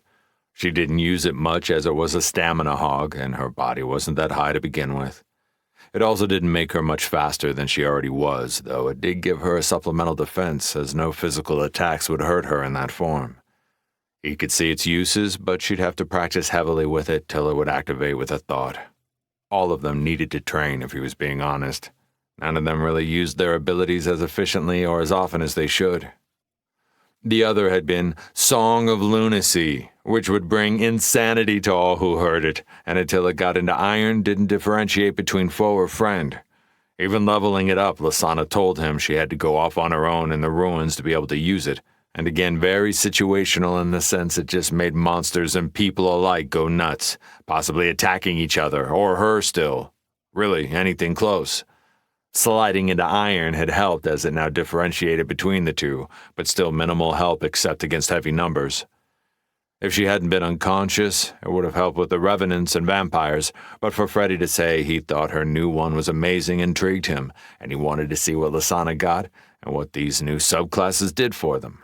He knew Ares' new subclass, New Moon Huntress, brought some offensive bite for her, the attributes at the very least finally giving her a bit of body each level, which she sorely needed. She was too susceptible to being one-shot the way she was. Also, Lasana's subclass of Ancestor's Wrath should be a good get. He could feel the vibes in the air, everyone anticipatory on Gideon's loot, and also showing off their new stuff. They would need to head to the training center next and take a look-see, then Gideon would move on to the crafting area. In fact, he threw a message to Orin through the settlement menu. He still hadn't heard about Glitz deck on whether the mine was up and running and the finds. He hoped with everything he had on them finding more rhodium copper. He also needed to take a deep look on the Lesser Soulstone and see if he could do anything with it. It was going to be a busy, busy day and would all end with prepping for tomorrow. They would hit their first iron dungeon. Last night he'd received and read through the last couple days at Umbra Mortem. They had only cleared the 3 copper dungeons, running their still stuck in copper people and low-ranked iron classes through with Iona, Dory, and Verasa taking turns chaperoning groups. Lasana's grunt, followed by her voice, snapped up out of his mental day scheduling. He caught the flash of irritation and humor in her eyes, with Ari around her shoulders and Shira and both pups sitting at her feet. You would think by now you would understand your woman better than this, Gideon Shaw. You do not, and I repeat, do not, for what feels like the 1,000th time I've said it, keep me waiting on the opening of loot. All of them had hard stares they were struggling to keep mean-looking, even Shadow and Moon joining in with some low growls. It finally did the one thing that rarely happened, and Gideon Shaw laughed out loud, hard, which sent a cacophony of titters and giggles throughout the room. He didn't really see what the big deal was, but he let them have it. With a new subclass, there was only one thing he would choose just as they did, though it was exciting to see what kind of ability he'd get and do what he'd made his mind up to do. Without fanfare, he mentally opened both boxes and didn't even wait for the entire thing to go through with the system analyzing bullshit. He pushed his intent and will while activating the Primordial Bane, once more followed by threading his Scion of Fate through Rune Mastery Umbral Moon, directed by Investigation and Intuition, demanding with pulses of will for at least one shard with no affinity. He felt a heavy hand pushing back, but then the system notified him Fatebreaker went online and the resistance shredded. Within a few breaths, 2 brightly glowing ability shards landed in his palms, one dark and silver, the other with a clear crystal white glow. Everyone's eyes glittered at the shards. Shira looked entranced, Moon laying on her lap and Shadow curled around at her back, his big massive head under her arm. Both stamina and spirit were at high red, and he could feel it, but was worth it. The soul fatigue, or whatever it was, thumped painful staccatos now, and the butterflies earlier, and he still wasn't quite sure whether the sensation was dangerous or not. Sounded like a question for the Shadowborn. Worth it, though, 100-fold for his little girl. Gideon's voice broke the loot-hungry gazes. Shira, come here. Shira suddenly looked shy, eyes going down, hands sliding to the scars now covered by the mask he'd crafted her. Lasana and Ari's eyes lit up as they understood. Shira's class, Moon Shadow Stalker, was an epic class, so only a shard from him would work for her or Orin or Varasa.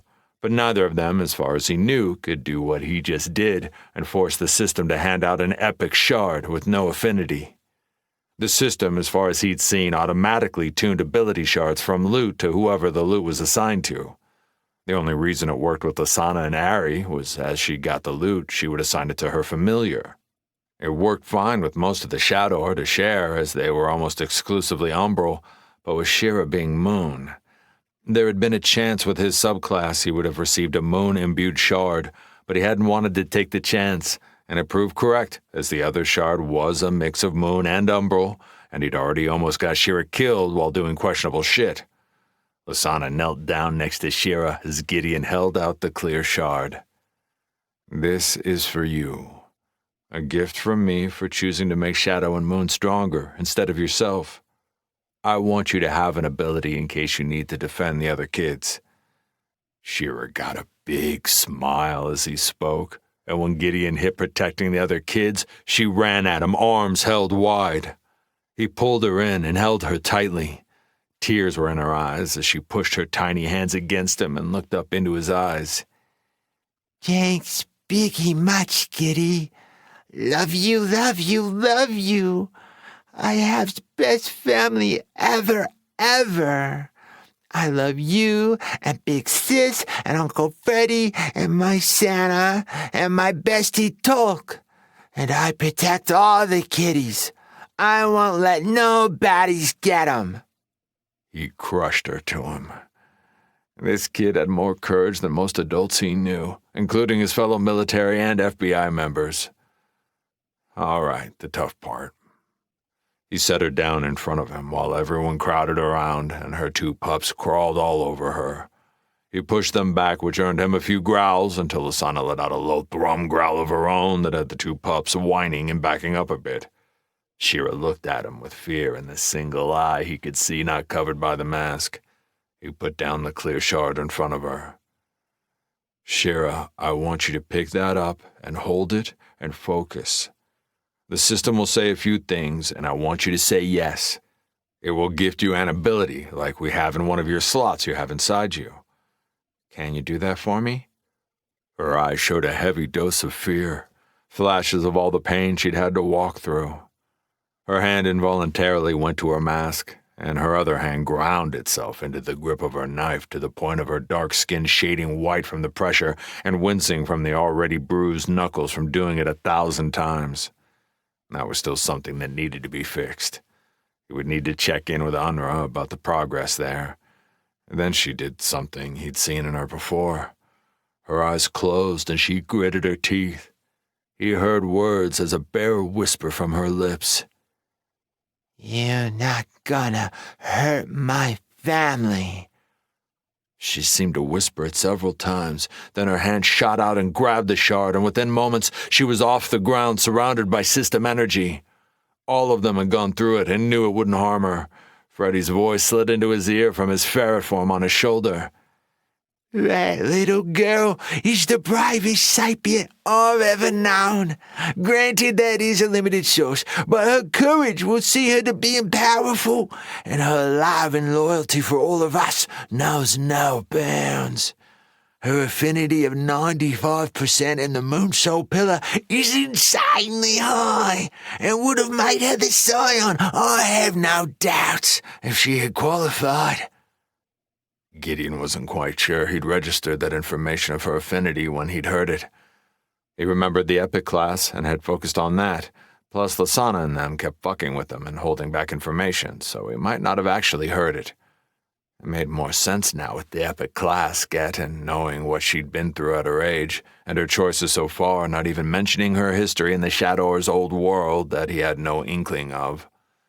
He had a good guess her fate or luck or whatever the system threw at her would be impressive. The Fredster had it right, though. She was going to be a powerhouse when the time came, and Gideon would do his best to make sure that was the case. With anyone who hit silver rank, which was anyone with an uncommon class and above, and the supposed hundreds upon hundreds of years that would add to their lives, it meant his little girl would be in her prime while they were still all knee-deep in this shit, and hopefully Lasana and he would still be there to help her. Gideon watched her as the energy kept Shira floating in the air, body stiff and stretched out as her two pooches circled her, going nuts, not knowing what was happening, both of them growling and looking towards Gideon and Lasana and Ari to do something. He smiled down at them, and then the energy slowly fell off as she settled to the ground. Shira's one eye opened, and her mask riveted with silver runes dancing about it. That was new, though in reality she was the first time he'd ever watched someone slotting a shard. As soon as the confusion shifted from her face, she leapt at him, wrapping her arms around his neck, sending Freddy leaping off, shifting to his owl form, then landing on the ground, morphing into his now very muscular and spiked doggy shape, sitting next to the other pooches, though still smaller than both of them. I got the bestest superpower ever, Giddy! She was giggling and laughing, and he set her down before her pups went ballistic as they leapt all over her, as she laughed even harder. And then she lifted her head to Lasana and Ari and ran at them, arms open wide, as Ari took to the air and Lasana knelt down and took the little girl into her massive, muscular arms. Gideon's heart was warm. While they did that, it was his turn as he pulled the other shard. He tossed it up and used his will to press against the spinning shard. Ability shard, Umbral Moon, epic. Numerous empty ability slots have been detected.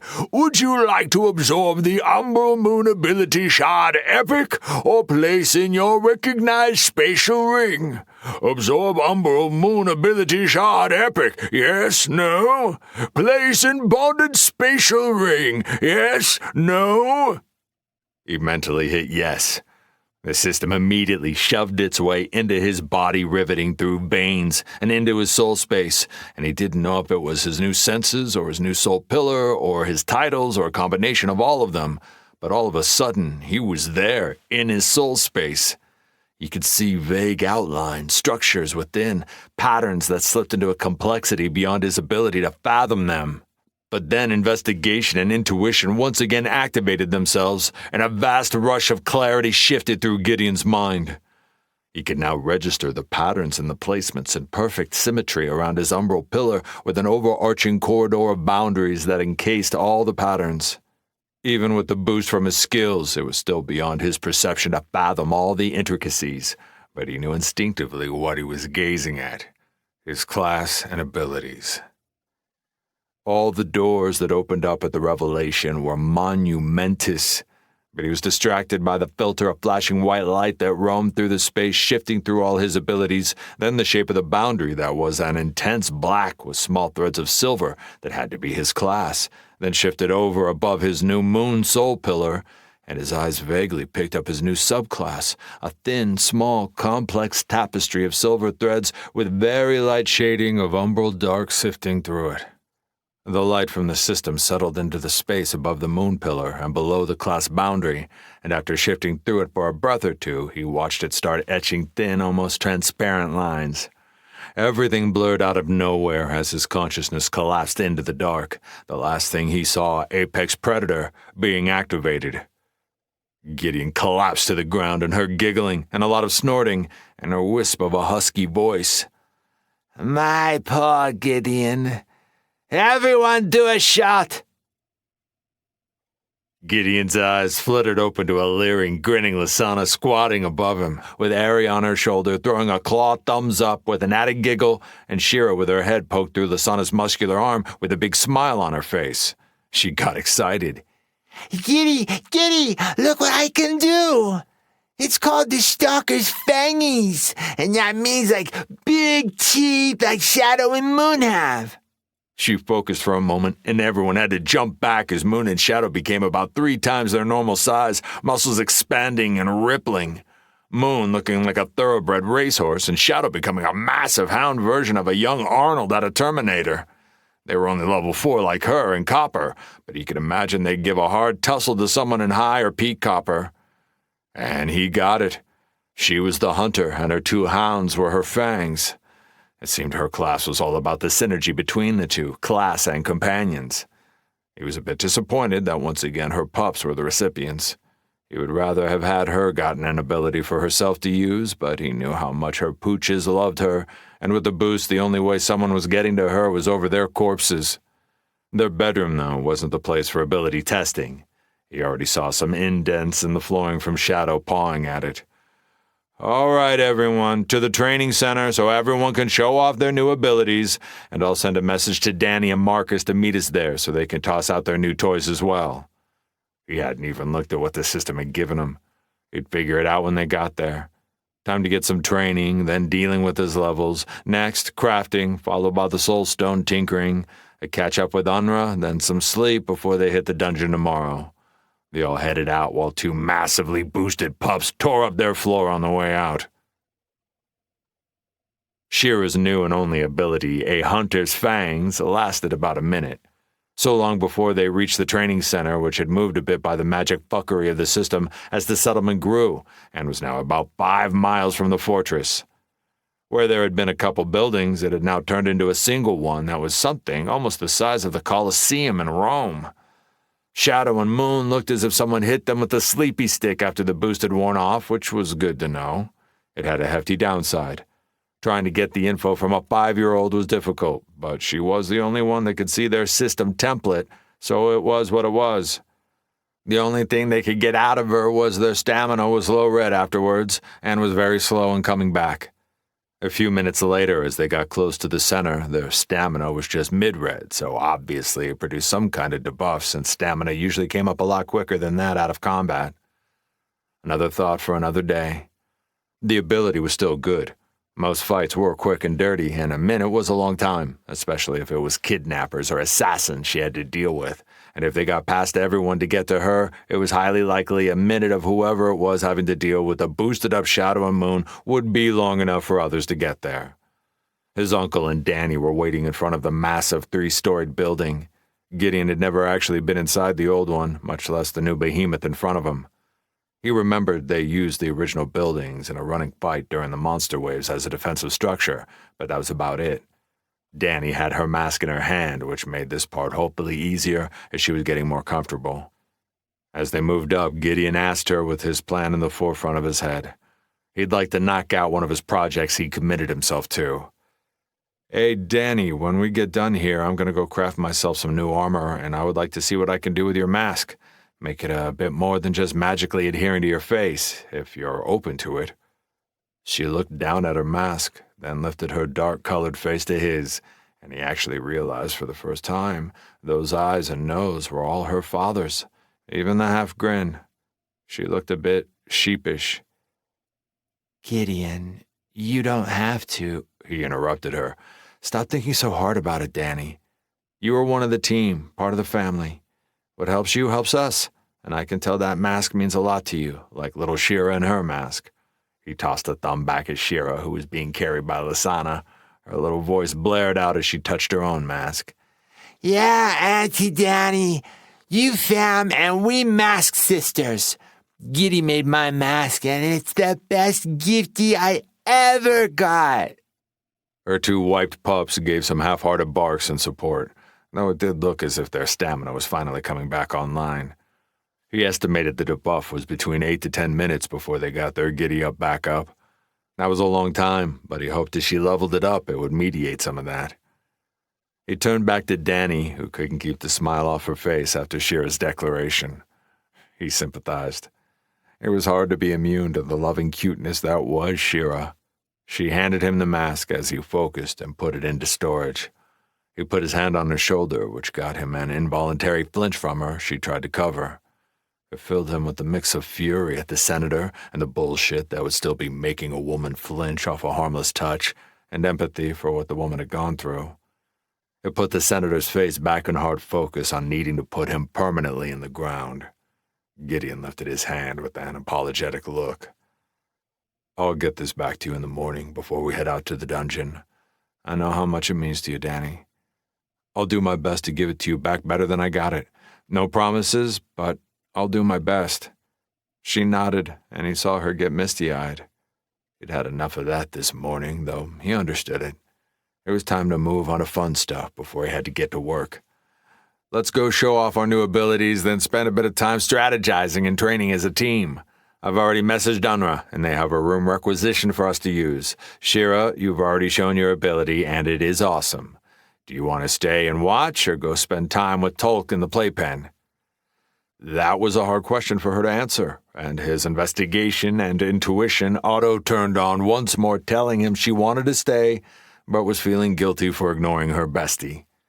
He seriously needed to get a better handle on these new skills. They were definitely a big boon in more ways than he could count, but the auto-turn-on anytime he looked at anything with some interest was a bit much. The night before, when Lasana and him had started going at it, both skills activated and started leading him into dissecting wants and desires and where best to touch her to make her writhe in ecstasy. He actually felt bad that he'd used them, but the way she bucked and went nuts was an aphrodisiac. He spun his mind out of the pornographic memories. Gideon helped his little girl with an exit strategy to get the best of both worlds. Unra told me each room has a camera, so I'll make sure our training is taped.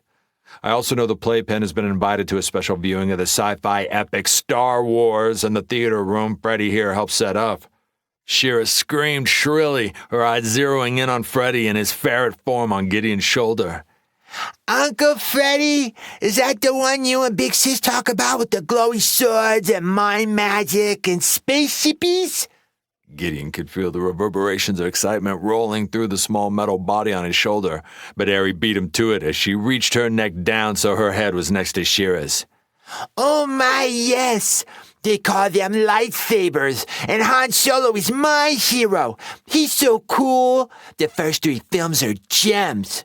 It kind of goes downhill from there a bit, though it actually started in film 3 when they realized how much money they were making on toys and started writing the stories to sell toys instead of the young adult theme the first 2 films had. They tried to go back to in films 7 through 9, but it was different writers, and so corporate by that time it just didn't have the magic of the first 2 films. Still good overall, and created an entire franchise, TV shows, animated series. So exciting! In fact, I'd say some of the TV shows and animated series are far better than the last 6 films. Oh, and they attempted to make some side feature films, but again, mixed bag. Too formulaic, in my opinion. Freddy just had to throw his 2 cents in. See, that's why Princess Arizal is my bestie. I agree with almost everything she said. Where we get in slight arguments is whether The Mandalorian was better than the animated Clone Wars. While both are brilliantly done, I am always a bit more partial to live action than animated through the original Ghost in the Shell and Ninja Scrolls.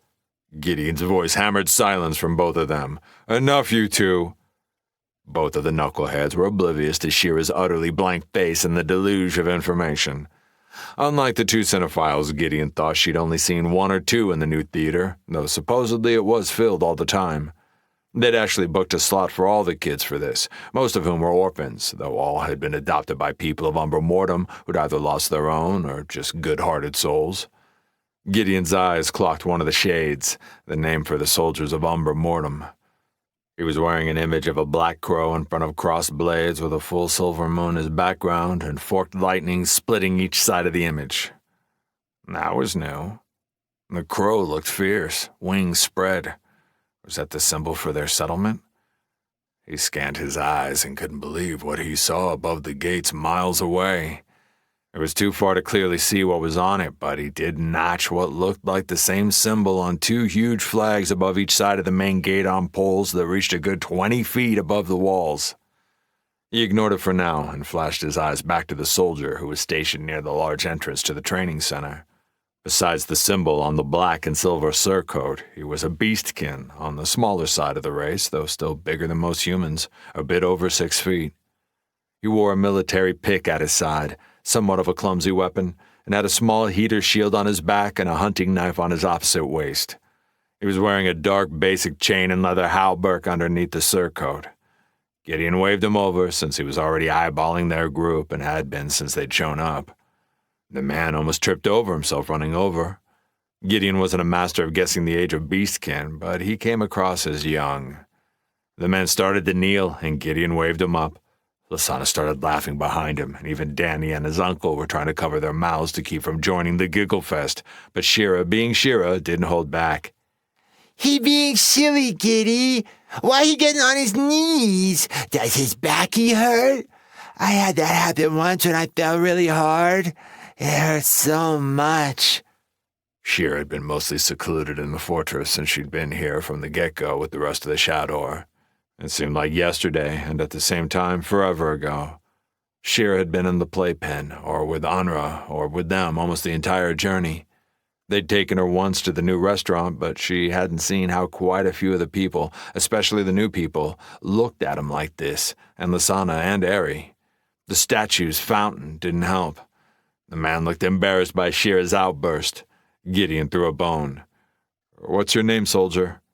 He finally stood all the way up and awkwardly bowed, stuck between bowing at his waist or a head nod. "Second-class buck and bone hot, my lord." A couple snorts rang out behind Gideon, and he sighed. "None of the my lord shit, Birkin. I work for a living. Do me a favor and escort Shira and her pups back to the fortress." He quickly bowed his head again. "It would be my honor to escort Princess Shira, my Gideon." A small giggle rattled out behind him. Shara, did he just call me a princess? Gideon's other half's husky voice resonated with humor.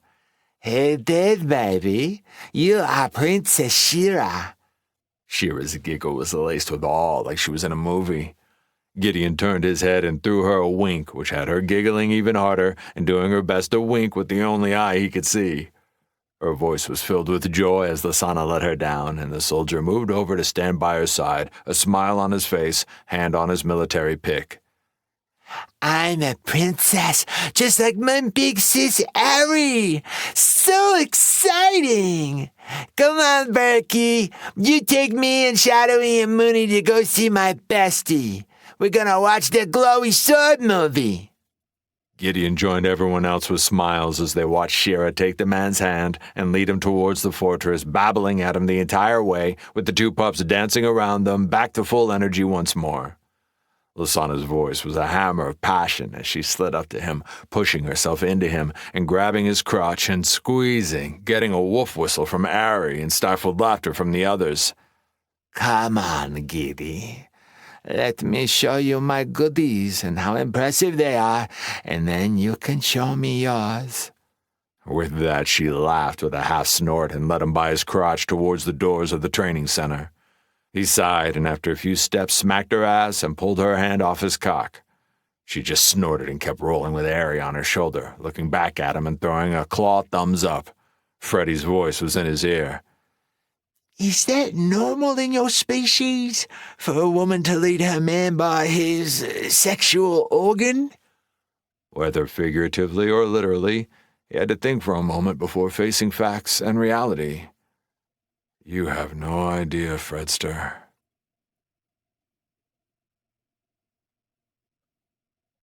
Chapter 8. Loot, Levels, and Dungeons. The Training Center, Umbra Mortem, Erebus. They all dropped where they were, exhausted. Everyone had shown off their new abilities, followed by Gideon running everyone through their paces hard. The new abilities would be useful and amp the lethality of the team as a whole. Ares was called the Ferocity of the Dark Moon, and was eerily similar to Shira's, except directed at herself. It turned her into a terror, from a small little dragonling who could fit on your chest to something 10 times her usual size and mass, with heavy, heavy boosts to her strength and body. She jumped up to coming up to just below his chest, though still on the leaner muscle side, but mean muscle, if that was a concept, and her body literally grew spiked armor over herself, literal armor. It also made her a lot less agile, a hell of a lot slower, and her wings disappeared while her claws and fangs became menacing. Still, she finally had an ability that would allow her to be in the midst of combat if needed and somewhat protected. To be honest, it had never stopped her before, but had also led her to getting hurt quite a few times. Losana's new ability, Ancient Graves, was an AoE route. She now had quite a few AoE attacks, which made sense with her class choices. A spectral reaver brought images of Vikings raiding villages and would need to be able to take on multiple enemies. Her new subclass, Ancestor's Wrath, at least by the first ability, showed a theme of using the dead, and he was curious whether being a subclass was influenced by the main. Ancient Graves brought skeletal hands out of the ground, grabbing any person in the radius, though the difficulty was like many abilities in Copper. It had no deference to enemy or ally, but like most, hopefully once she pulled it into Iron, it would gain it. So she would have to be careful in its use, but since they often fought multiple enemies, the ability to lock them down would be a go-to. The other two yanked two abilities as they weren't sharing out the loot boxes, but he gave them no grief. Anything that made them more powerful made them all better. His uncle now only had one slot left open for a subclass. He got a utility slot ability called Embrace of the Night, which made him practically invisible in darkness or moonlight, so it would only really work underground or at night. Very situational. But hopefully it would get more utility when it hit Iron. It also was a resource hog, eating through his stamina like a great white shark on tuna. It did lend a lot to the fact of the main class influencing the subclass. His other ability was offensive and called Dark Dreams, which surrounded him with an image of the thing his enemies feared the most. It was a strange thing as it used his stamina and didn't magically radiate fear at all, but still made people react to that which they already feared, so it was situational to who he was fighting. In large groups, it would create chaos, but in a one-on-one, it depended heavily on how people reacted to fear, and with someone like Gideon, it did nothing. Hopefully it would get something when it hit Iron to make him more useful. He felt bad for his uncle, both his new tricks very limited in use, but it did fit his overall build, tricky, keeping people off balance, and it was a big reason him and Danny worked so well together. They went about it in different ways, but were similar in the result, and together they would be murder on large groups, which was why they were so effective in the throne room of Sanguine Necropolis. He gazed around and clocked everyone huffing and puffing, recovering stamina. He'd really pushed through, not only using their new abilities, but also making them finish with the run around the perimeter of the 100-foot diameter space for 50 laps, which was the main reason they were all heaving lungs. His eyes caught Danny with her head between her legs. She'd had two new abilities that were both resource hogs, so she was a bit more exhausted than the others. Her new gets were far more universally usable. Basically, she hit the jackpot, though Gideon wouldn't discount his uncle's abilities off the bat. In later ranks, they could definitely find their feet. The first one of Danny's new abilities was a defensive slot titled Epiphany of Harmonic Shifts. It surrounded her with shifting solid sonic waves that seemed to deflect almost anything physical and some magical. The edge of the deep umbral blades had bounced off, so obviously her shield was considered magical, and it also partially reflected Ari's Breath of the Dark Moon, some of the cold breaking through, but the lethargic, confusing aspects blocked. Her other ability was marked as movement, but was also defensive. Displacing Haunts had her vibrating her entire body quickly, giving her a boost of speed, but also had the side effect of almost like a displacer beast from Dungeons & Dragons, making her appear slightly off from where she actually was. Her subclass, Banshee Marauder, was another martial intellectual class, so the first ability used mana while the second pulled off her stamina. He took a breath. It was about time to wrap this up and get through his levels, then go craft. His own ability he was happy with and added versatility to his arsenal. Echoes of the Shadow Moon filled one of his two new utility slots, and the synergy with his new skills would benefit them in a lot of avenues, even if it wasn't splashy. It could recreate within his mind anything that happened with 500 feet of his location in the last 24 hours, including in real time. The images in his head it created were all colored in silver and black, but with a ton of detail. It used spirit and could be a hog if he kept it up too long, but he'd already tested it. He could fast-forward it, slow it down heavily, and manipulate it in all sorts of ways. You could even change the point of view within the images. His mind was already buckling under the vast swath of strategic uses with which it could be used, especially combined with investigation and intuition. Hand in glove. It wasn't quite as flashy or as impressive or directly capable in combat, but it was an omniversal tool he knew he would put miles upon miles in. His reverie was broken up by a very muscular and dense form that was his lover landing hard on him, causing a whoosh of breath from his lungs. She snort-laughed and had learned enough to at least aim it away from him. Ari was in a corner conversing with Freddy, who she was once again using as her pillow, laying on his back, while pontificating about some film or other, his personal AI assistant looking as if he was in his own piece of heaven, retorting back, both of them laughing between words. His uncle and Danny bid goodbye, wanting to go hit the new restaurant and go catch a showing of Shoot 'em Up with Clive Owens. Gideon had actually seen it, and it was pretty good and underrated, though he wouldn't even dare mention it to Freddy and Ari. He had no desire to get them going. He felt sharp teeth into the scales of his neck, fangs that even with his natural armor he could definitely feel, and she was very aware it usually got him going. He gently pushed her away with his soft voice. "Lasana, I love you, but I got to get levels situated and get to crafting, then go play with that soul stone and meet with Unra." She grabbed his chin, forcing his eyes toward her with an affronted look. Is my man dismissing me? Gideon sighed and grabbed her arm, swinging her around so she was straddling him and grabbing her ass with both hands hard before kissing her just as hard to shut her up. He felt her breathing quicken, and his perception picked up the heavy burst of pheromones exploding from her body. He leaned his head off her lips. "Yes, I'm dismissing you. Now get, woman." Her eyes were dilated, and her breath was coming heavy. Investigation and intuition filled his head, and before he knew what he was doing, he was squeezing just above her hip in the gap of her armor, putting the exact pressure his skills were telling him to, then trailing his fingers underneath the top of her leather underpants, a hint, a promise, then a slow pull as the skills dictated. It was cheating, these skills, but the heady burst of increased pheromones and sharp intake of her breath was worth the cheat. Eventually she would catch on as to why his talent as a lover took a huge leap, but he would take what he could get. Gideon grinned as he stood up and pushed off a still euphoric Lasana whose eyes went big. Then, realizing how aroused he'd gotten her, then shoved her off, she growled, but with a twinkle in her eye. Both Ari and Freddy were laughing heavily, Ari on Freddy's metal doggy bag with her snout propped on her claw fist with a big wink for Gideon. He knew he wouldn't get anything done here, so he headed for the exit.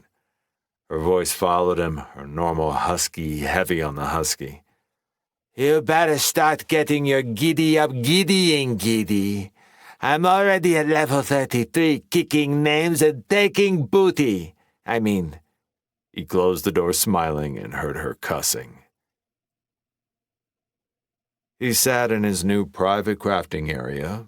It was pretty cool. It was just a private little studio apartment in the middle of the massive collection of crafting shacks. Only he or Unra or Oren could access it unless he designated someone. He didn't actually use crafting tools, so it was literally just a small apartment, a huge couch, a small bathroom and shower, and a double-sized bed in the corner.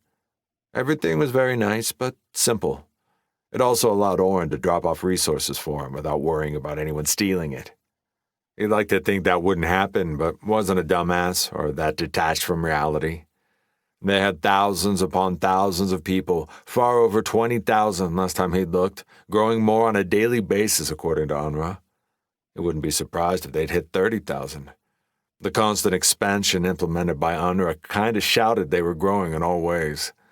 Lasana had mentioned she'd seen a lot more housing, and that they were in the middle of putting in 3 more restaurants while also making sure everyone had a job, and 2 more massive schools were being built based on the playpen, though outside of the fortress. Unra had put in a more stringent lockdown on who could or could not go into the fortress, or at least the upper levels.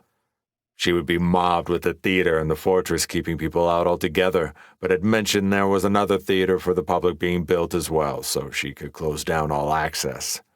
He kept his nose out of it. They'd also added far more cameras, auto crossbows, and once again expanded the gun share room. It was a great job for the weaker among them that still wanted to be a part of the defense of their home.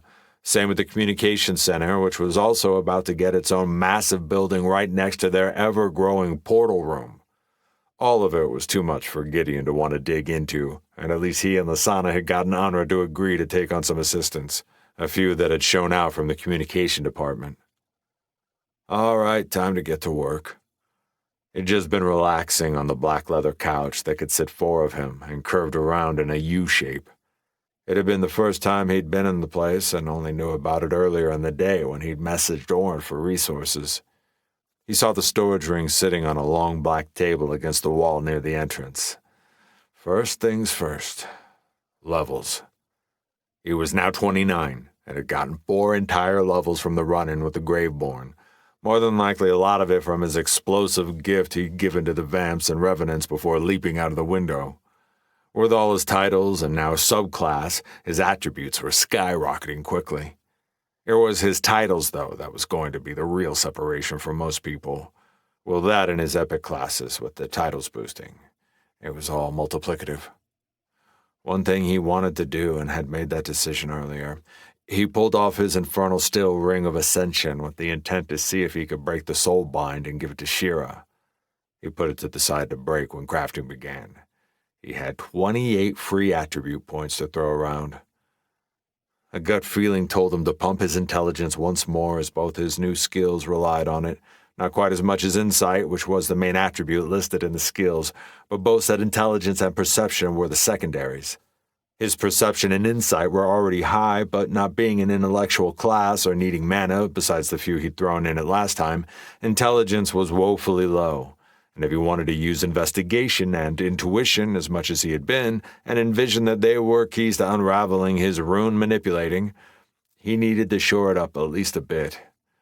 He threw 20 into it, then the other 8 into insight, and hit confirm. He barely felt it much anymore. His body tensed, and the intelligence threw a headache from being so low, but was quickly put down by his pain resistance. But nowhere near the beginning days. He stood to stretch, but eyes opened wide as he literally had found his legs like a miniature superhero speedster. A blink, and he was on his feet. He swiped his arm and hand with intent, and it moved so quickly it was almost a blur. He pulled up his system template. Name, Gideon Show. Title, Fate Breaker, Apex Predator, Forerunner, City Lord, Archon of Erebus, Champion of the Shadowborn, Scion of Fate. Age 29. Race Bloodline, Nocturne, A+. Rank Iron, Level 29. Fate S+. Foundational Pillars, Profane, Sheed. Soul Pillars, Umbral, 100% Affinity. Moon, 100% Affinity. Main Class, Umbral Savage, Epic, Martial, Spiritual. Subclass, Lunar Hound, Epic, Martial, Spiritual. Path, the Primordial Bane, S+. Multiversal Coins, Copper, 0. Attributes. Martial. Strength, 80, parenthetical 112. Agility, 156, parenthetical 219. Body, 102, parenthetical 142. Intellectual, intelligence, 47, parenthetical 67. Perception, 106, parenthetical 150. Potency, 20, parenthetical 28. Spiritual, will, 106, parenthetical 150. Insight, 115, parenthetical 163. Faith, 80, parenthetical 112. Base abilities, universal language not available. Identify, common 3, ability base primitive. Night vision, uncommon 5, maxed, ability base common. Racial ability slots. Inherent rune mastery, umbral moon, legendary. Concept level 10, copper, locked. Inherent mortal divine shroud, umbral moon, legendary. Concept level 1, copper, locked. Class ability slots. Offense, the edge of the deep umbral, epic. Concept level 25, iron. Offense control, the pitch of the umbral moon, ancient. Concept level 26, iron. Movement, nocturnal embrace of the shade, epic. Concept level 26, iron. Utility, birth of the eternal eve, epic. Concept level 27, iron. Aura, night of the ecliptic horror, epic. Concept level 26, iron. Subclass ability slots. Utility, echoes of the shadow moon, epic. Concept level 3, copper. Utility, empty slot. Def, empty slot. Class skills. Small blades, epic 2, skill base uncommon. Light armor, epic 1, skill base common. Combat awareness, epic 4, skill base uncommon. Combat acrobatics, rare 5, skill base common. Tracking, common 4, skill base primitive. Dual wielding, rare 5, skill base common. Pain resistance, epic 6, skill base uncommon. Spear wielding, uncommon 5, skill base common. Stealth, rare 1, skill base common. Intuition, rare 2, skill base uncommon. Investigation, rare 1, skill base uncommon. General skills. Thrown weapons, blades, uncommon 5, maxed, skill base common. Parenthetical adjustments in martial, intellectual, and spiritual due to title, Apex Predator, bloodline, Nocturne, champion of the Shadowborn, the primordial bane. Over 200 now with his agility. He felt better about giving up the advantages of the ring, especially as it hit iron and won up to 8% of martial attributes. But making sure Shira had the boost would be a lot better, as everything she had seemed to be boosting her pups. He flexed some will to deal with the boost in speed until he could get used to it. Only a few of his skills went up, but he hadn't really used a lot of them, except stealth and scald, and a bunch of them had gotten so high it had become difficult to get them to raise as soon as they hit epic. His abilities, however, had all gained except for the edge of the deep umbral, which he hadn't touched. Its new iron rank add was nice, though, being able to add a stealth of umbral runes to a weapon, and if he hit it into flesh, it would slow their movements for a short period, but it also tripled the stamina cost and took that cost every few seconds, even with his Champion of the Shadowborn title and his bloodline knocking cost of umbral abilities down. Speaking of the champion title, in the description it said upgradable, but it hadn't gained anything. Possibly every other rank? It might gain something in bronze. It was already OP, so he couldn't bitch that much. He threw up its description. Champion of the Shadowborn, ancient, upgradable, plus 10% to all attributes, plus 10% efficiency and power to all umbral and bloodline slotted abilities. He followed with his bloodline. Nocturne, A+, inherent racial benefits, plus 10% to all attributes, plus 2 body, perception, insight, will, and faith, every other level in main class. Hardened scales, negative 10% to all physical and magical damage, immune to fear, highly resistant versus all mental manipulation, Plus 20% efficiency to all abilities, including racial, within the umbral soul pillar. Plus 20% increased effectiveness of all abilities within the umbral soul pillar. The combined 30% efficiency was insanely good, and he still ran down his resources on the regular, especially when he did anything with his soul space. Something he'd shoveled through his head before was becoming a factual. The high rarity of the abilities made them more powerful and more cost, but in reality, he knew it was his extracurricular talents that usually did him in. Since whatever he was doing hadn't been done since the days the Nocturne existed, if one didn't count the gods from that time period who still existed, he could imagine it would be heavy on the cost side. There wasn't much he could do to alleviate besides putting more points in faith and body, but that was difficult, as he already had so many places that needed them. It was a tightrope to tread.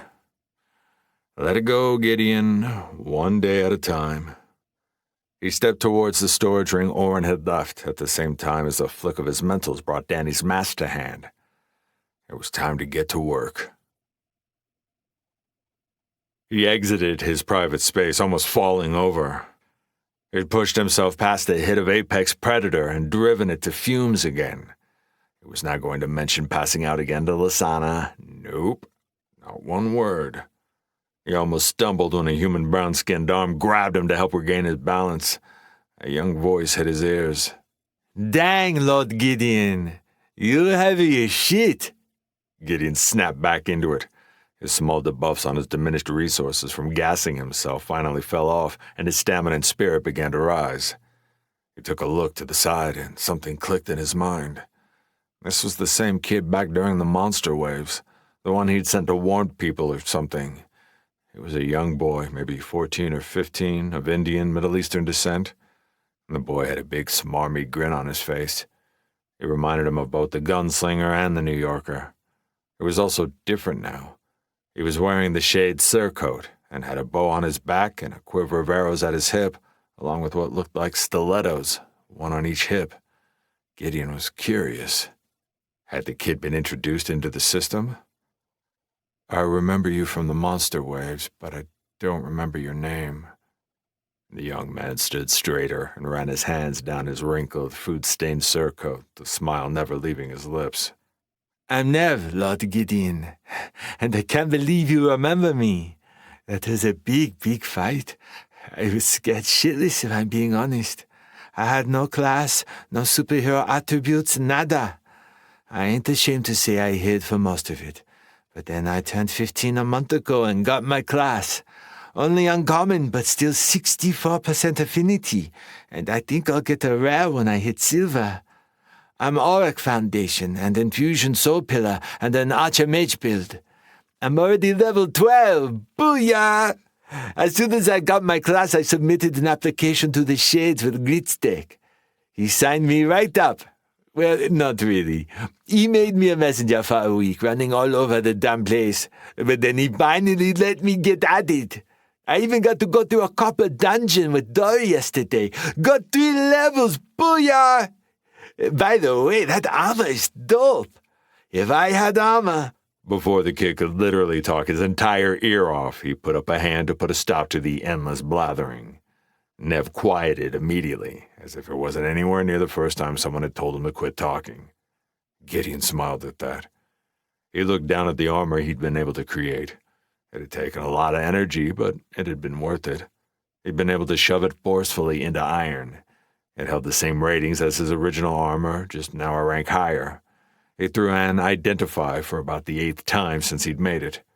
Umbral steel, rune breastplate and greaves, rare, physical defense, B+, magical defense, C, iron, light armor.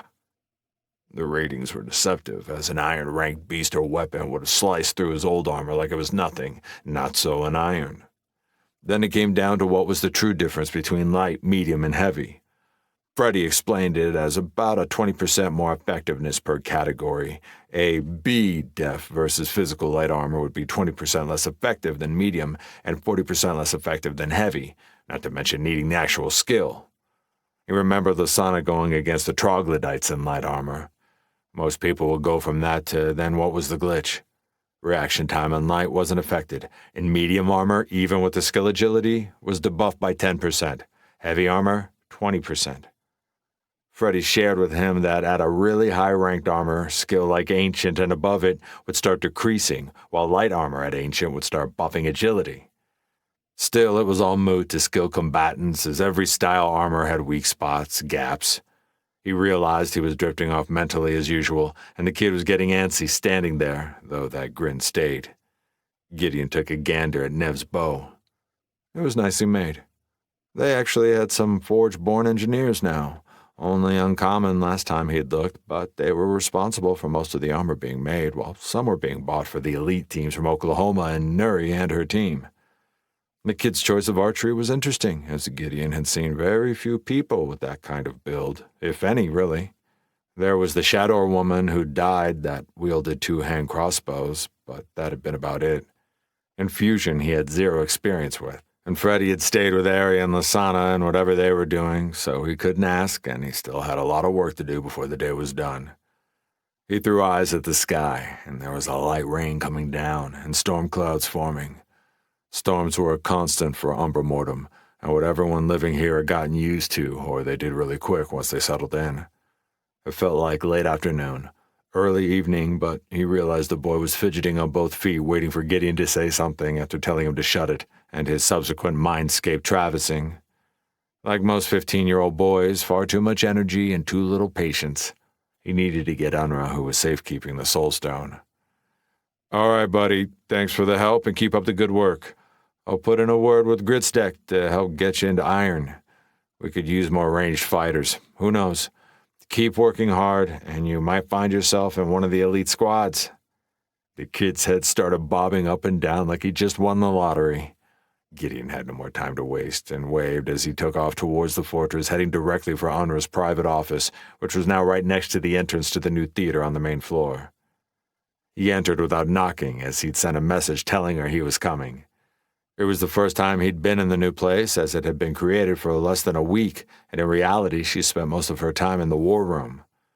As soon as he entered, Unra, who'd now finally been dragged kicking and screaming into Iron, mostly by her granddaughter Dory, but others who had a hand in pushing her along the way, was looking a couple decades younger in not only her appearance, but her movement. Everything. Her hair wasn't entirely gray now and had dark streaks that matched her skin, which looked much smoother, far less wrinkles. Quite a bit of her plump body had turned into a more solid build, along the lines of Dory. The office wasn't very large and was mostly taken up by her huge dark wood desk and comfy-looking recliner behind it. On top of the desk in a plush velvety-looking container was the Soul Stone. Gideon had left her with it to have Oren take a gander before he'd taken a whack at it. He'd received the older man's thoughts earlier while he'd been crafting. Oren couldn't read much more than it was a lesser Soul Stone utterly bridged to the Grave Soul Pillar bloodlines, and wouldn't give anything better than a C+ bloodline unless the recipient had some really high affinity or good titles or fate affecting it. It was a bit dejecting to Gideon.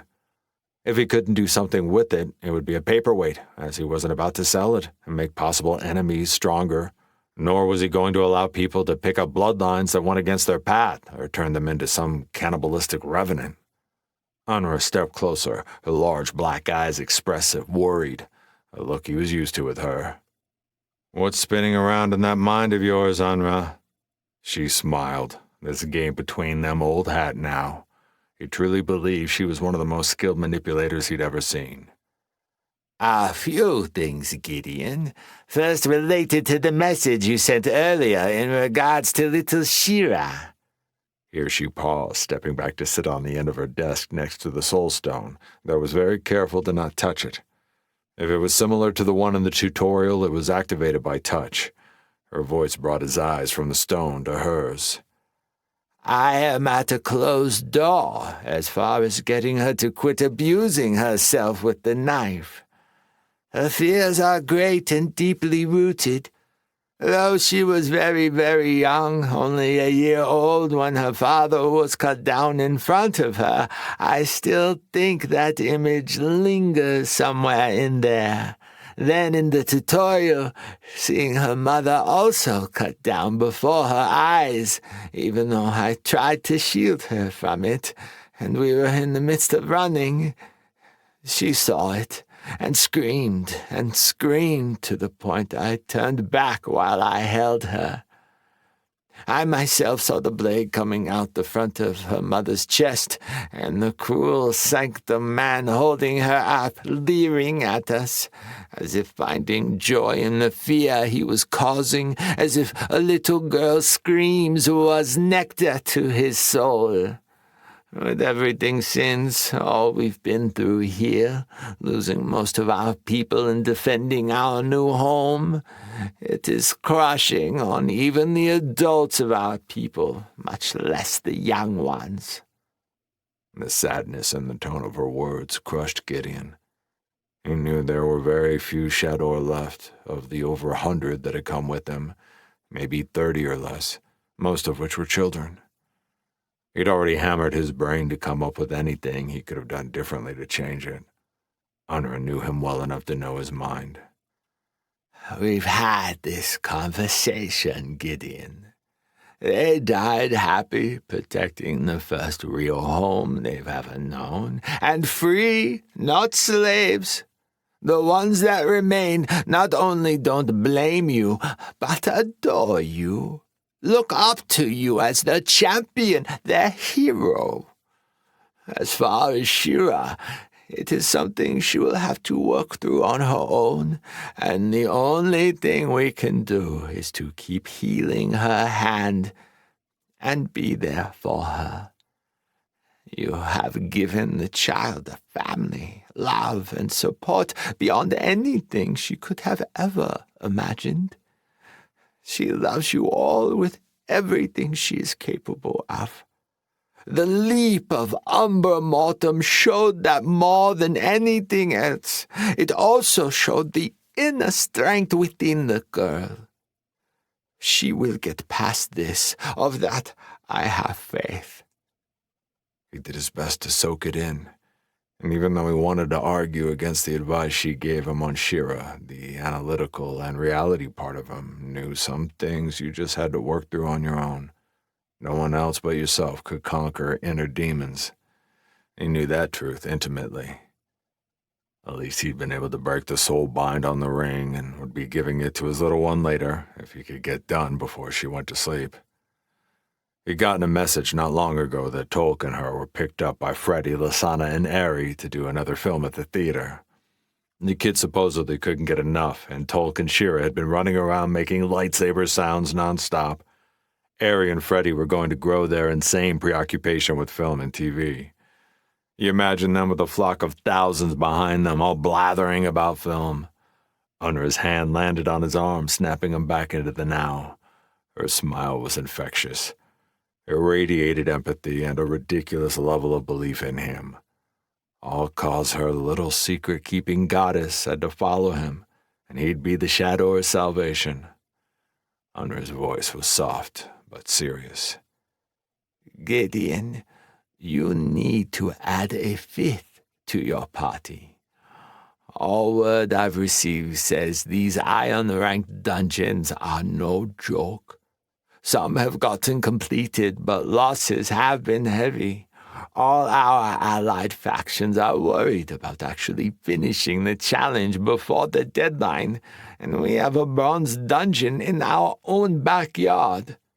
If it spilled out, we would be in deep trouble. Her words rang truth, even without investigation and intuition lighting up and pointing out the details of extreme fear and worry radiating out of her small facial and body expressions, hidden behind the forced warmth and smiles. He pulled up the challenge quest. World alert! Now it is time to prepare for the second challenge of Erebus. In 2 weeks your world will be populated with dungeons. You will have 2 months to complete the following goals. These goals are for the entire world. Faction and individual awards are based on participation. All dungeons can only be entered with parties no more than 5 in number. Succeed, and you will have made it to the final challenge and gain access to the dungeons in perpetuity as training tools for your population. The strength of the dungeons will remain static in this case. Fail, and all dungeons will be given the ability to release their denizens into the surrounding area while continuously growing in strength and rank up to 2 above their starting points. Not many planets have ever survived failure of this challenge. Objective: 250 copper dungeons cleared, 101 out of 250. 100 iron dungeons cleared, 11 out of 100. 20 bronze dungeons cleared, 0 out of 20. Rewards based on participation by individual and faction as a whole. She wasn't kidding. The copper dungeons looked like they wouldn't be an issue at all. Less than a week and already half were done, and having run through one himself, iron-ranked people would have 0 issues, and even peak-tier coppers in a full group of 5, if they were at least uncommon, with a few rares in there, should be able to get through, though with possible losses. What showed a harsh reality were the completed numbers on the iron-ranked dungeons. With the amount of people still alive between the 3 races and almost 20 factions that they were aware of, seeing such a dismal number next to the iron dungeons was foreshadowing. And bronze, he stopped his mind from even contemplating. Her ask was logical, and he had to take it as such, but off the top of his head, he couldn't imagine anyone that would fit into the synergy of the team that they could trust. He was unwilling to take people out of their other elite team of Dory, Iona, Verasa, Orin, and he believed they had added that healer he'd briefly met, who was a rare class. They had synergy with each other, and he wouldn't weaken Umber Mortem overall by pulling one of their number. They needed everyone getting stronger, and that group would be following Gideon's own into the iron dungeon they would hit in the morning, as soon as Gideon and his had completed it. I'll think about it, Unma. We will do the dungeon tomorrow and access afterwards, though I refuse to pull out any of our other elite group, as we will need both if we want Umber Mortem to be able to stay competitive on the faction leaderboard. And to be honest, there is no one else within our settlement that is strong enough, or that we could trust to add that I know of, unless there is some hidden scion I'm not aware of. Unra looked as if she wanted to argue, but Gideon already shut down most likely her main suggestion, which would have been Dory or Iona, and her mind had drawn a blank to any other suggestion. She took a deep breath and nodded her head. Gideon, do what you feel is right. All of us, trust you. Tomorrow, however, I will be putting out a call throughout Umber Mortem. We now have close to 30,000 people, and going up every day. I do not personally go over every person that enters, but my announcement will be for a 5th party member, someone combat capable who's willing to join you in the most dangerous dungeon so they know what they will be facing. At least iron ranked, and nothing less than uncommon. I know an uncommon ranked would be less than ideal, but who knows? She had a twinkle in her eye that always made Gideon nervous with the wily old woman. Some of us uncommons might surprise you. She threw an over-exaggerated wink as she said it, then she pulled herself off her desk and waved towards the soulstone. I will leave you to playing with that thing, and if you can actually make it useful, it would be a big boon to our people and the strength of the settlement. He returned her smile, then realizing he would be possibly here for hours, he stopped her as she slid by him and focused his will. A few breaths and the ring was in his hand, followed by an ornate mask with silver threading to the edges and a yin-yang design covering its front. Grit's deck had sent one small ingot of copper rhodium, the only amount they'd found so far, though there had been large deposits of iron ore, which would help as far as creating more mundane weapons for the growing population of people on the lower end of levels. and class rankings, as well as mundane buildings to save honor some BP and magically creating everything. I'm gonna be here for a while. Can you make sure Shira gets that ring and that she bonds it? Also, hand the mask to Danny. She's probably going crazy without it. Unra saw the ring and recognized it since she was wearing one, followed by her eyes scanning the empty spot on his finger. She grabbed both and put them into her own storage ring, then leaned in and gave him a kiss on the cheek. You are a good boy, Gideon, with a big heart. She walked away, whispering prayers to Sybil, knowing with his high perception he would hear every word. Damn old woman. His grin was large. It was time to see if he could break into one of the rarest artifacts in the multiverse and twist it to something useful for his people. He grabbed the velvet cloth under the soul stone, wrapping it up, then moving it. He pulled it off the stand and sat his ass on the floor, laying it down in front of him. He checked his resources and saw they were at full. He sent a pulse to his cloak, as he had a feeling he would need her somehow. He sent along his intent, but then a whisper hit his mind. Ysara. Gideon was confused. He mentally sent a query asking what it meant. He felt excitement and passion and more sentience than he'd ever felt. It's my name. My name is Ysara. She remembered her name. Something opened up in the bond between them, a surge of power and memory. His mind buckled under a rush of images, flashes of ancient battles, massive dragons of all varieties and colors, and smaller dragon-like beasts going at each other amongst the stars. Battles so fierce entire planets crumbled and the level of power being thrown around. Gideon collapsed everything, going dark as his mind was overwhelmed. He could swear as he was losing consciousness, he heard Lasana's voice. Do a shot.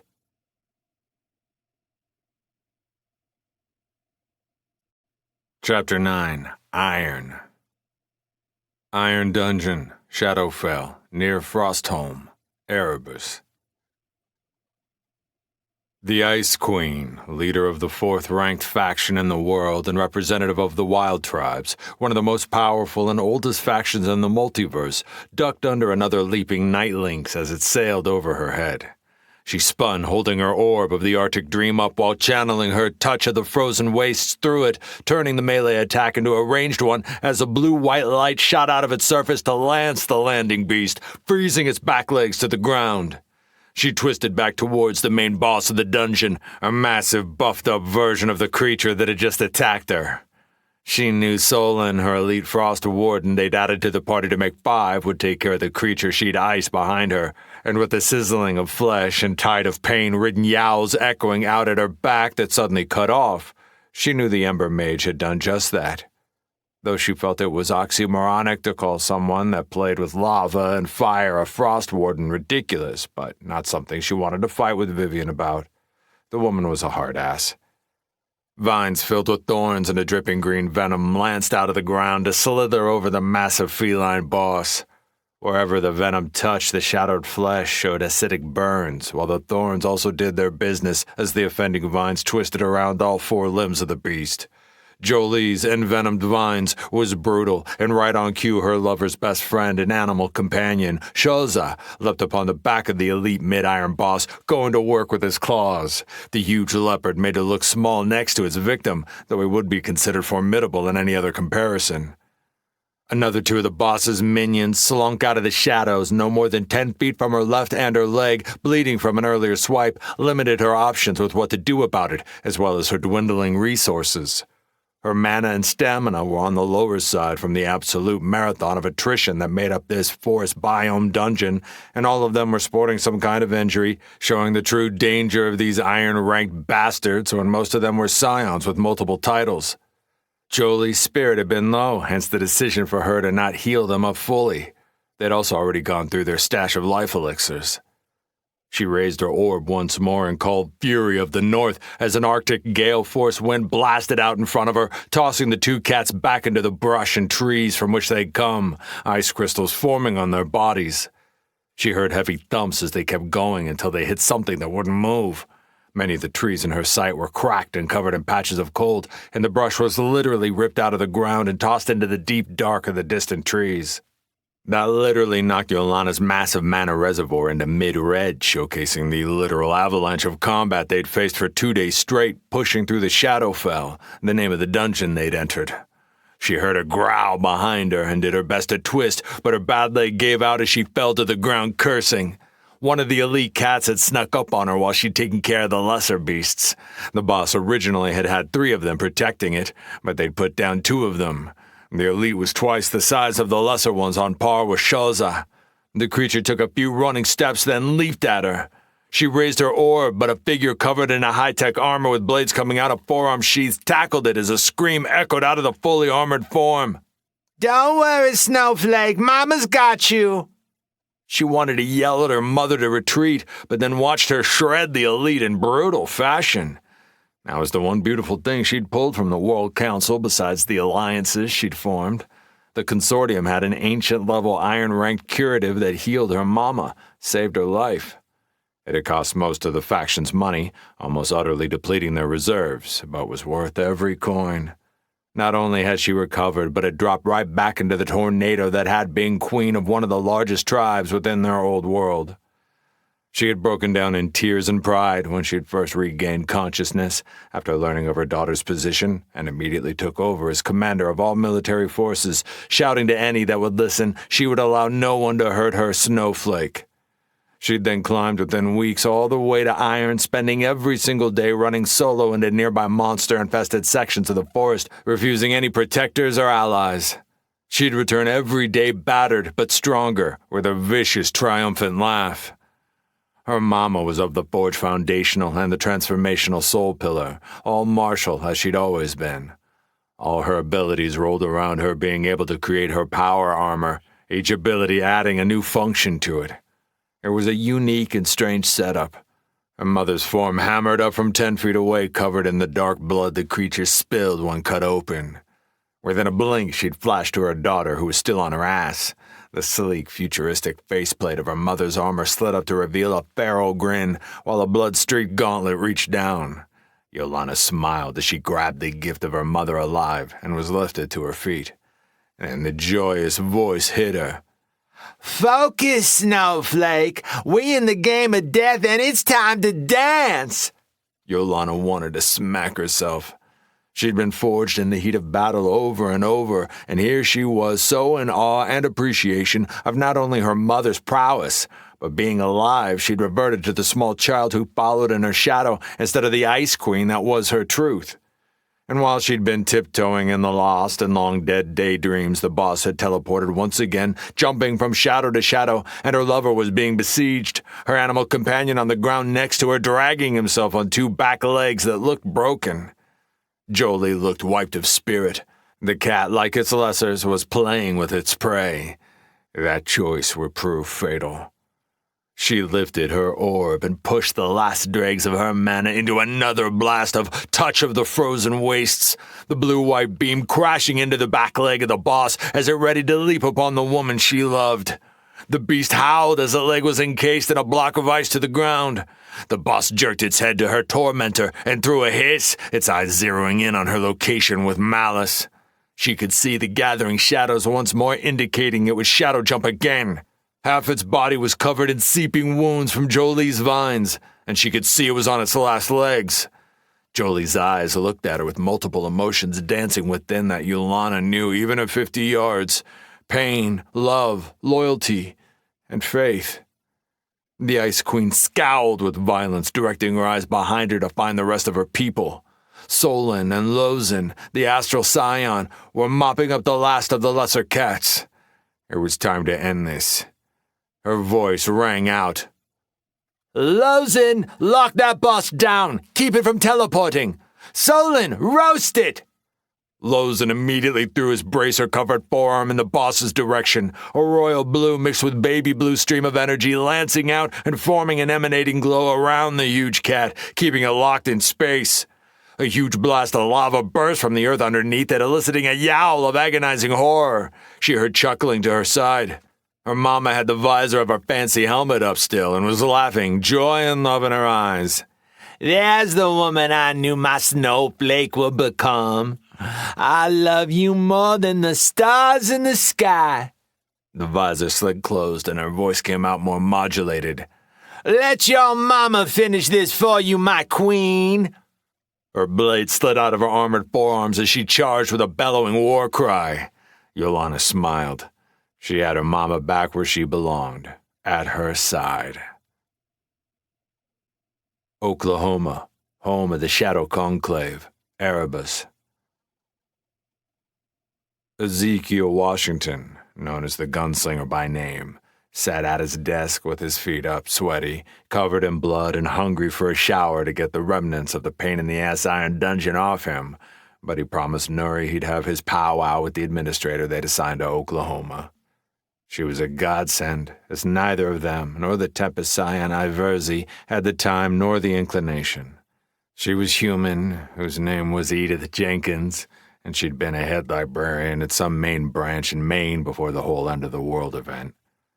She was only an uncommon class of the temporal soul pillar, but her mind was a steel trap when it came to organization. He growled a bit, knowing after the fact that his woman had sent him here so she could go do what he wanted to and take a shower. She was probably laughing at him right now with hot water steaming off her back. Damn woman. He said it with a smile, though, knowing he could never in his life ask for a better woman. At least for him. A lot of people he knew behind her back talked about her being hit with the ugly stick, but to him, every time she smiled, the sun rose in his heart. She was his ride or die, and he'd known it the day in the tutorial when she leaped in front of his fallen ass, fucked up, and injured herself to stop the demon lord the system had brought to challenge them from putting him permanently in the ground.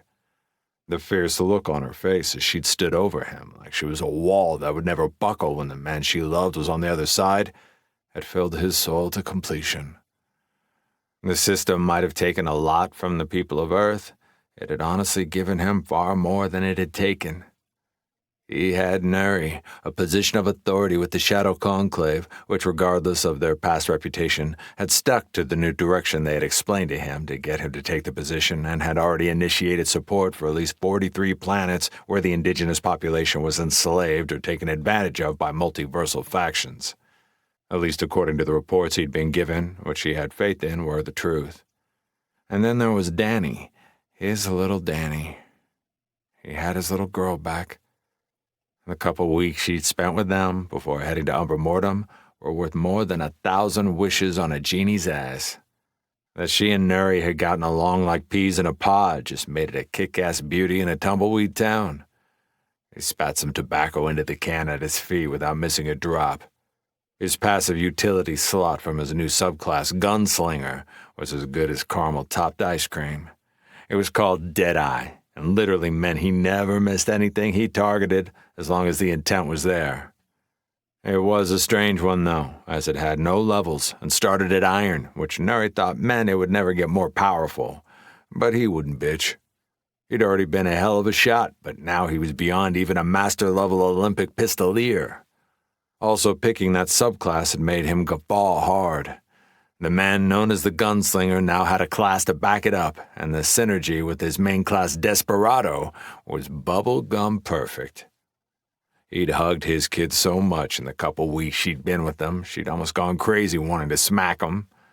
He couldn't help it, though. When she'd spoke to him at the World Council and lifted her mask, he'd wanted to charge right over that minute, lift her up as he had when she was a kid, and swing her around. Only Nuri had kept him on a leash, telling him he'd put her in danger by letting everyone in the room know he cared for her. That hadn't been the case here in Oklahoma. He wasn't dumb enough to think they didn't have some spies, but they were pretty thorough with their screening process, and they didn't take refugees like Gideon and his faction. They had some non-combatants and family of their people, but Oklahoma was a military base, plain and simple, focused on one thing, war. A war they knew was coming. Their main objective hadn't changed, handed down to them from the Conclave leader himself. Protect Umbra Mortem and Gideon Show at all costs. Ezekiel trusted the War Crow like no other man he'd known. He'd earned that, and more. And if his little Danny couldn't be at his side, the man was the next best thing. He was a good man, rare as rare, even before the whole apocalyptic shit, and according to his daughter's private messages sent through the communication network, a lethal fighter. She was also surrounded by a lot of soldiers in Umbra Mortem, but he still didn't understand the focus and why a multiversal faction would sacrifice what the Conclave had sacrificed, all for one man in a newly integrated world. He'd heard the rumors about Erebus producing more high-affinity citizens than the entire history of the multiverse ever, and that alone made sense, as with so many high-affinity people would lead to a shit-ton of possible powerhouses in the future. And if it was something inherent within the planet itself, or more logically some special Tabasco in the three races, Ezekiel could understand the arms race that was happening and wanting to control the world.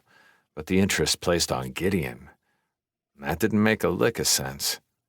He was happy with the order, as it had led him to making a powerful friend and fulfilling the dream of his Danny, to stand by the side of her savior and fight the good fight. He himself already owed Gideon more than he could ever pay for saving his daughter from the shitbag senator and his gaggle of assholes, but now that she was back and him taking her in, he owed him 1,000 times more. She was in heaven as a part of his elite party, and that she had been a chip off the old block and been a scion just like her pops was icing to the apple pie. Pride and love didn't even begin to cover how much he felt about her, what she'd been through, and how strong she'd come out the other side. He remembered how hard it had been to not put 2 gunshots at the senator's head when he'd seen him at the council, but once again Nuri had stopped him. She'd whispered in his ear that the man would get his, and she'd be there to add her hammer to pounding his skull in. Still, it had been the hardest thing he'd ever done as a father to not kill the man where he stood. He saw how Danny couldn't even look in the man's direction and had shaken with fear when he'd been introduced. Ezekiel promised himself the man would die and die hard at his hand. In fact, he needed to converse with Gideon soon to see if the man wanted to join him. He'd put it off during the challenge, so far as the iron dungeons were harder than getting a bent nail off a mare's hoof while she was in heat. They'd just finished the second one near them, and both times it had been a close thing. He couldn't imagine how difficult it would be for anything less than multiple scions in the party. He would guess anything less would have to be peak iron to be able to pull one off, and even then they would lose people in the doing. The system seriously didn't feel as if fair was a part of its vocabulary. He spit once more to a can he'd placed more than 5 feet away and nailed it with a lopsided grin. The old man still had it. He jerked his head back to the door as it opened and a tiny, mousy, middle-aged lady with thick glasses and a large datapad in her hand. Ezekiel groaned. He was seriously going to be having a conversation with Nuri after this shit.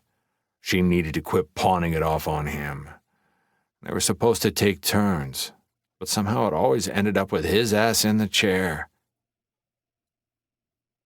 New Tokyo, the Dragon's Breath, Erebus.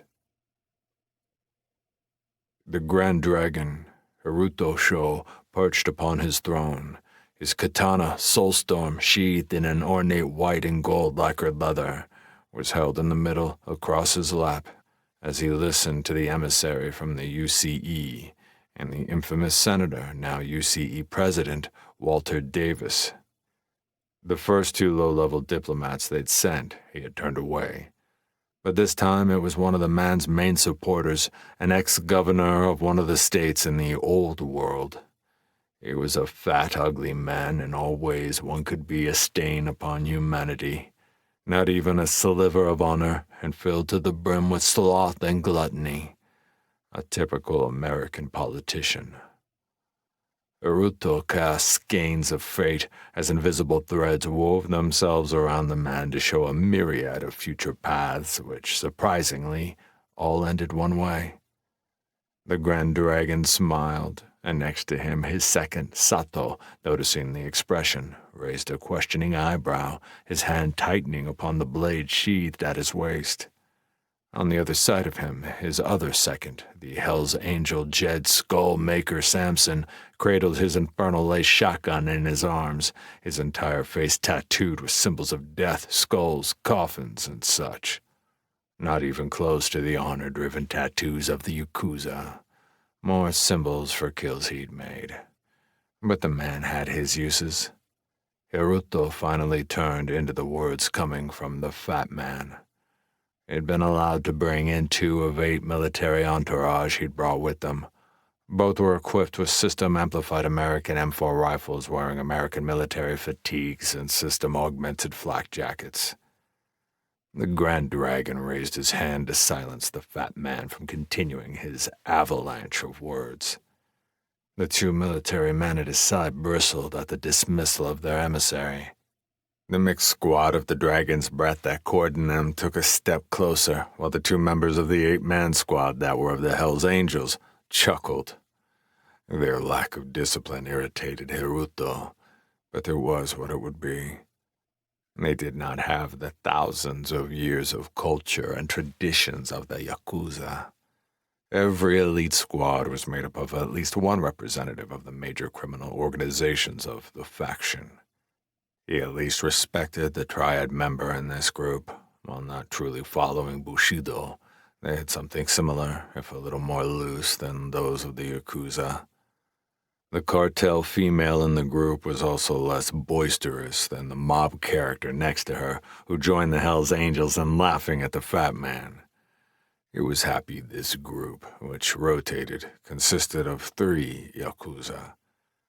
The fat man began to get nervous with the laughter and the Grand Dragon's silence, so Haruto broke the boundary of his quiet judgment.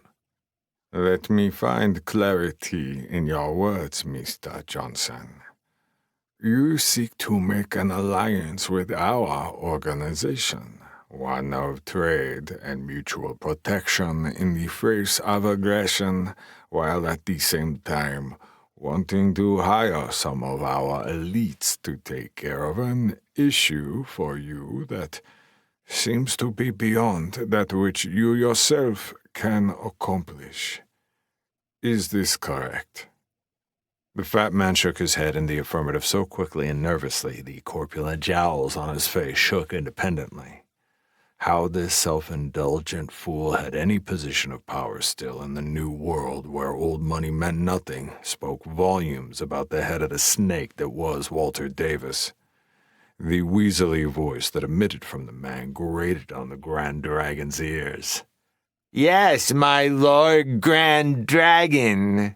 We have many things to offer. Our main export, exquisite slaves of all 3 races who have been trained to serve in a myriad of ways, if you know what I mean. I myself have sampled many of the flavors available, and they are delectable. We also have been making great strides in our technology, having many rare-classed forge-born. There are many boons to being our friends, and in the face of these factions backed by multiversal empires, we of Earth must stand together. We will even look past your acceptance of the other races if it means humans retain control of our new world. In addition, as you mentioned, we would need one of these 8-man elite squads you have. One we would utilize to assassinate the one known as the War Crow. He has threatened our way of life and our leader personally. It cannot stand. But currently, we are not in the position to afford the manpower to squash his faction the way it deserves.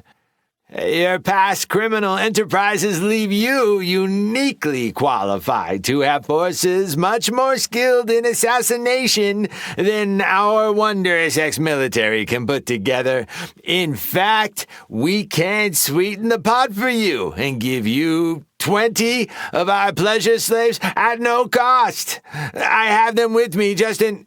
The Grand Dragon once again raised his hand, putting an end to the fat man's blather. This time, however, his voice held emotion, contempt, and a rigid layer of violence on the edge of release, his usual calm demeanor carved from his spirit by the man's idiocy.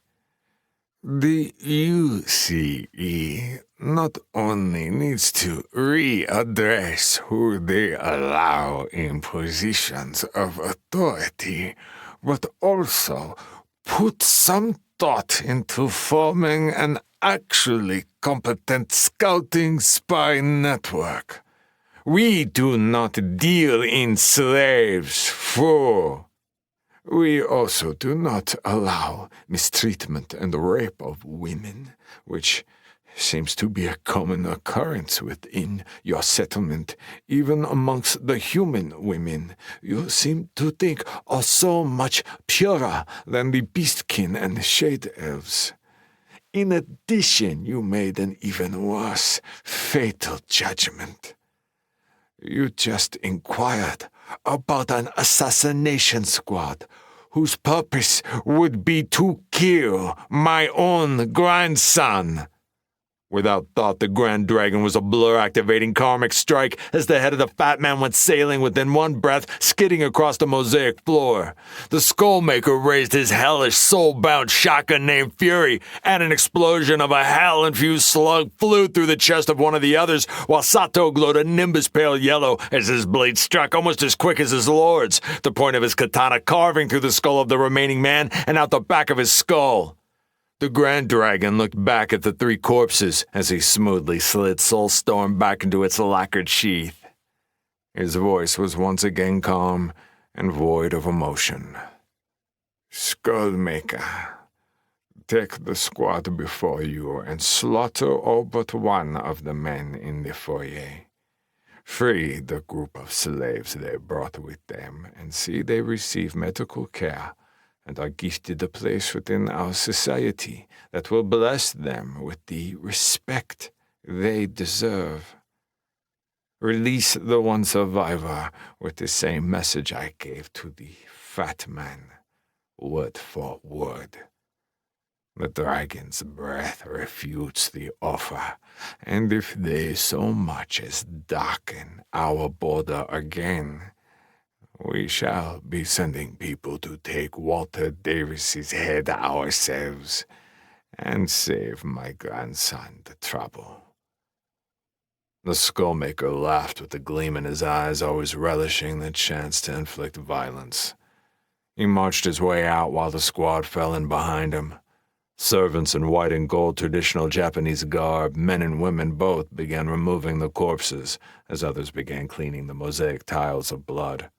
Hiruto retreated back to his throne as he had a few other meetings to get through, this time invited emissaries of Frostholm and Grundhelm. Sato moved back to his position by the side of his lord, his face pensive. Hiruto's voice was soft and quiet, but loud enough for a second to hear him. Speak, my old friend. We have known each other for far too long for there to be anything but truth between us. Sato smiled and gave a brief bow of his head in respect to his old teacher. He had been his son's best friend and fellow student from a very young age. His loyalty was absolute, and honor unmarked or sullied. I do not mean to question you, but if not I, then who? Do you think it wise to kill the emissary? Certainly reject their offer, as would I in your stead. Their way of life and utter lack of discipline and use of slaves is repugnant and without any honor. But we are a lone island, surrounded by larger predators, adding to the list of enemies. I do not see the strategy in such. And did you not say my old friend's son, your grandson, would attempt to kill you the next time you were face to face? Hiruto scoffed with a smile, as if he was imagining the battle between he and his grandson. That is a matter between family and honor. I would do the same in his position, even knowing our world as I do, which he does not. To be honest, I would be disappointed in him if he did not seek vengeance for his father and mother. Believe me, their deaths are truly the only things I regret in this life. I loved my son very much.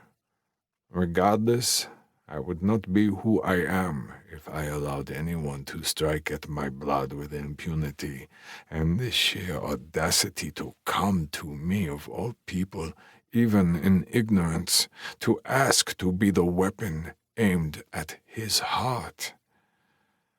They are lucky we are dealing with these damnable dungeons. I myself would already be taking the fool Davis's head.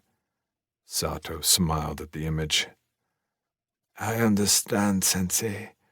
And if you chose that road, you know enough to be aware I would be at your side as always and ever.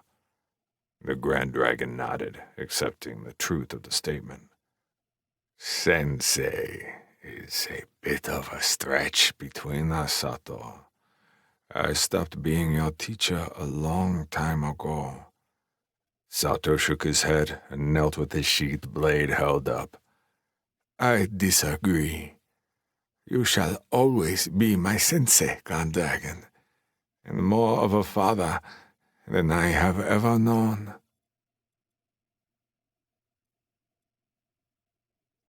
Chapter 10. Dreams and the Void. Umbra Mortem, Erebus. Gideon's mind was thrown into the chaos of memory, a symposium of galaxy-wide ruminations of war and loss and endless destruction. He sat frozen, just a spirit watching ancient history, and it was shooting past his mind like a film on fast-forward with no sound. The images were a blur, half-remembered visages of broken dreams. A multitude of draconic beings of various shapes and sizes blitzed past on coronal flares of power, while what could only be called spaceships, also in a myriad of designs, flew in and out and around the behemoth creatures, riddled with various forms of sci-fi weaponry, firing in rapid bursts, with flashing shields of various shades sending sparks of multi-hue reactions to the fire. His eyes were pulled hard to one of the smaller draconic beasts, this one wider and flat, with shorter legs, but beautiful shades of cerulean blues, with edged fringes of obsidian night upon her scales. And he intuitively understood and knew this was Ysara. She was the only thing in all that he was seeing that was not blurred and ghostly. As soon as that realization hit him, the vision stopped, fell, fading to black, and within a moment, his eyes opened, looking up at the ceiling of Unra's office. His senses quickly went to his cloak. Well, Ysara, now, whom was once a dragon, and lived, breathed, and fought and bled as far back as what had to be the primordial war, which at a guess was at least a few million years ago, maybe? He'd never actually asked how old the system was, and somehow in the intervening time, her soul had been shoved into a cloak. He let his senses, his soul, reach out and touch her own within the cloak, but quickly realized whatever had happened was gone. A burst of energy that had exhausted her, or at least that's what it appeared like. The feeling he got out of her was back to what it had been before, unfocused, hazy, quiescent now. She wasn't slumbering. He could feel her responding to his energy, but her sentience was back to the fog, though still much more vibrant than when he'd first sensed her. It was a beginning, and he could sense their bond had deepened by a heavy toe. He would have to figure out what that meant as he stepped. He felt a little groggy, but looking at his resources, which were unmoved, so no passing out because of redlining them as per usual. Whatever the flashback memory had been, it had just overloaded his brain.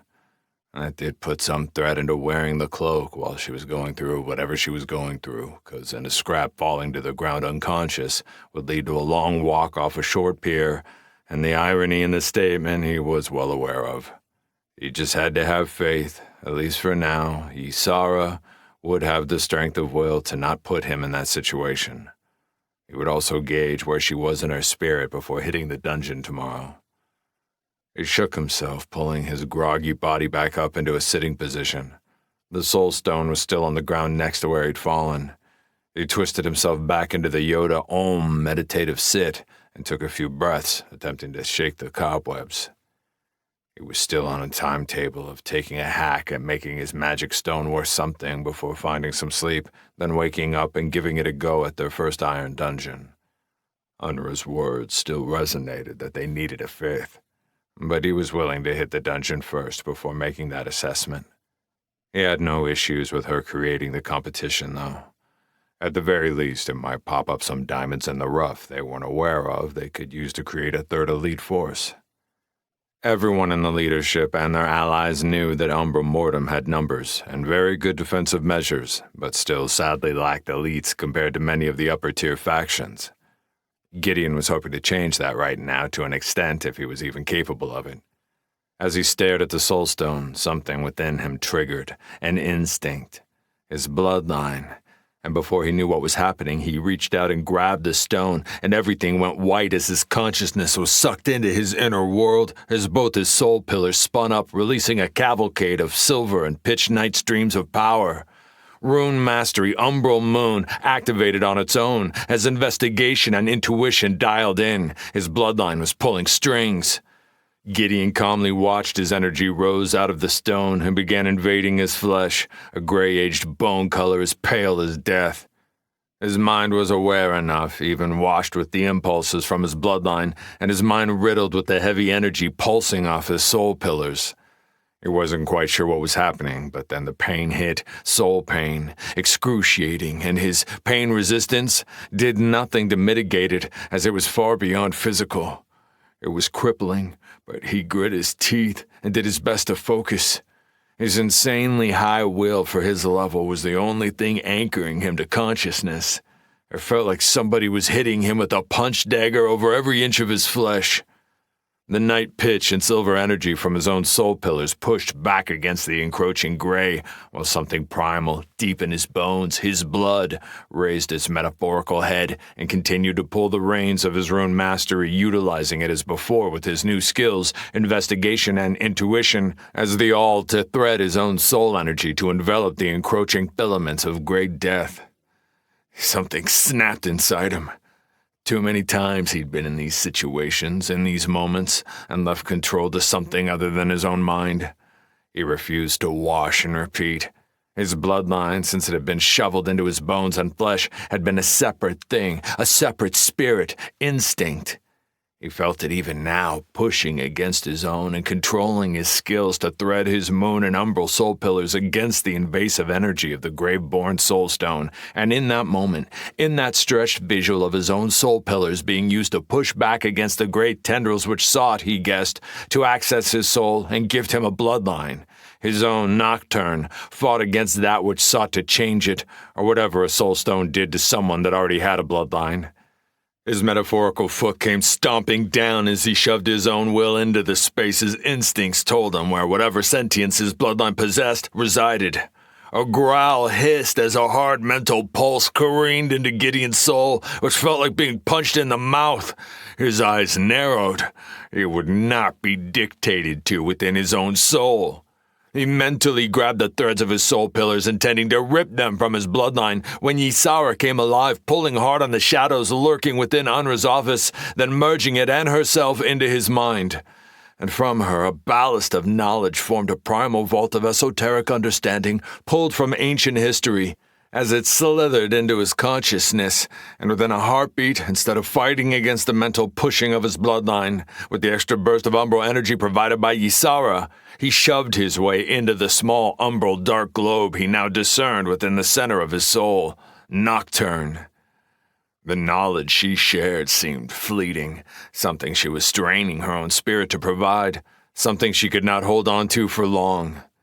It was a fuse burning to a short stub on a quick tick-tock.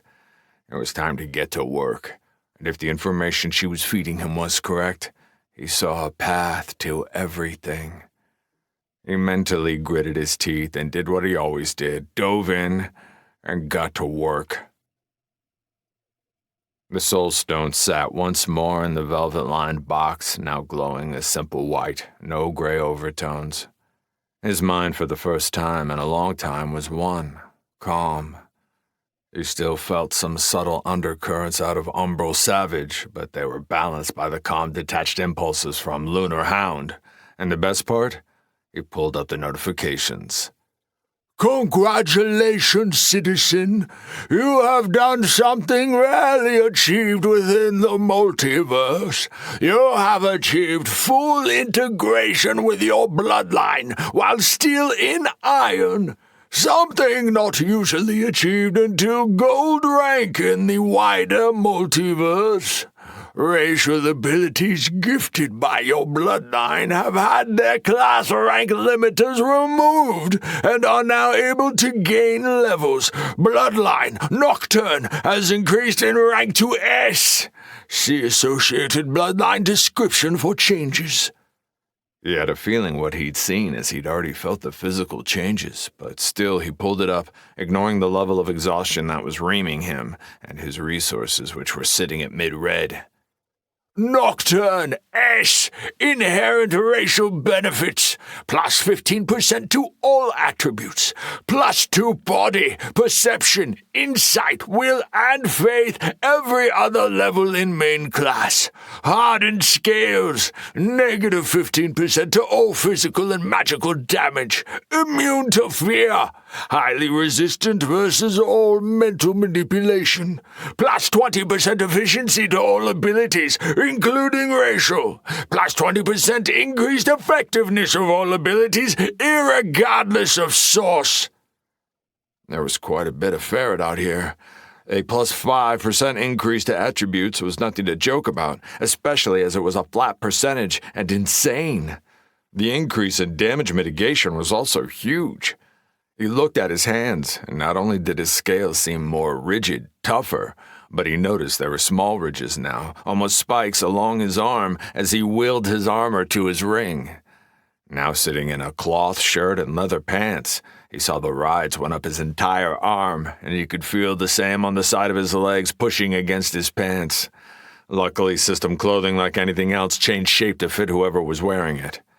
He put his hands to his face, running his fingers across everything, and realized there were now 2 flared ridges on his scalp, more along the lines of many of the dragons he'd seen in his vision. Also, the small horns he'd had on his forehead now seemed larger, small spikes curving upwards. Where they used to be an inch, now they were closer to 3 inches.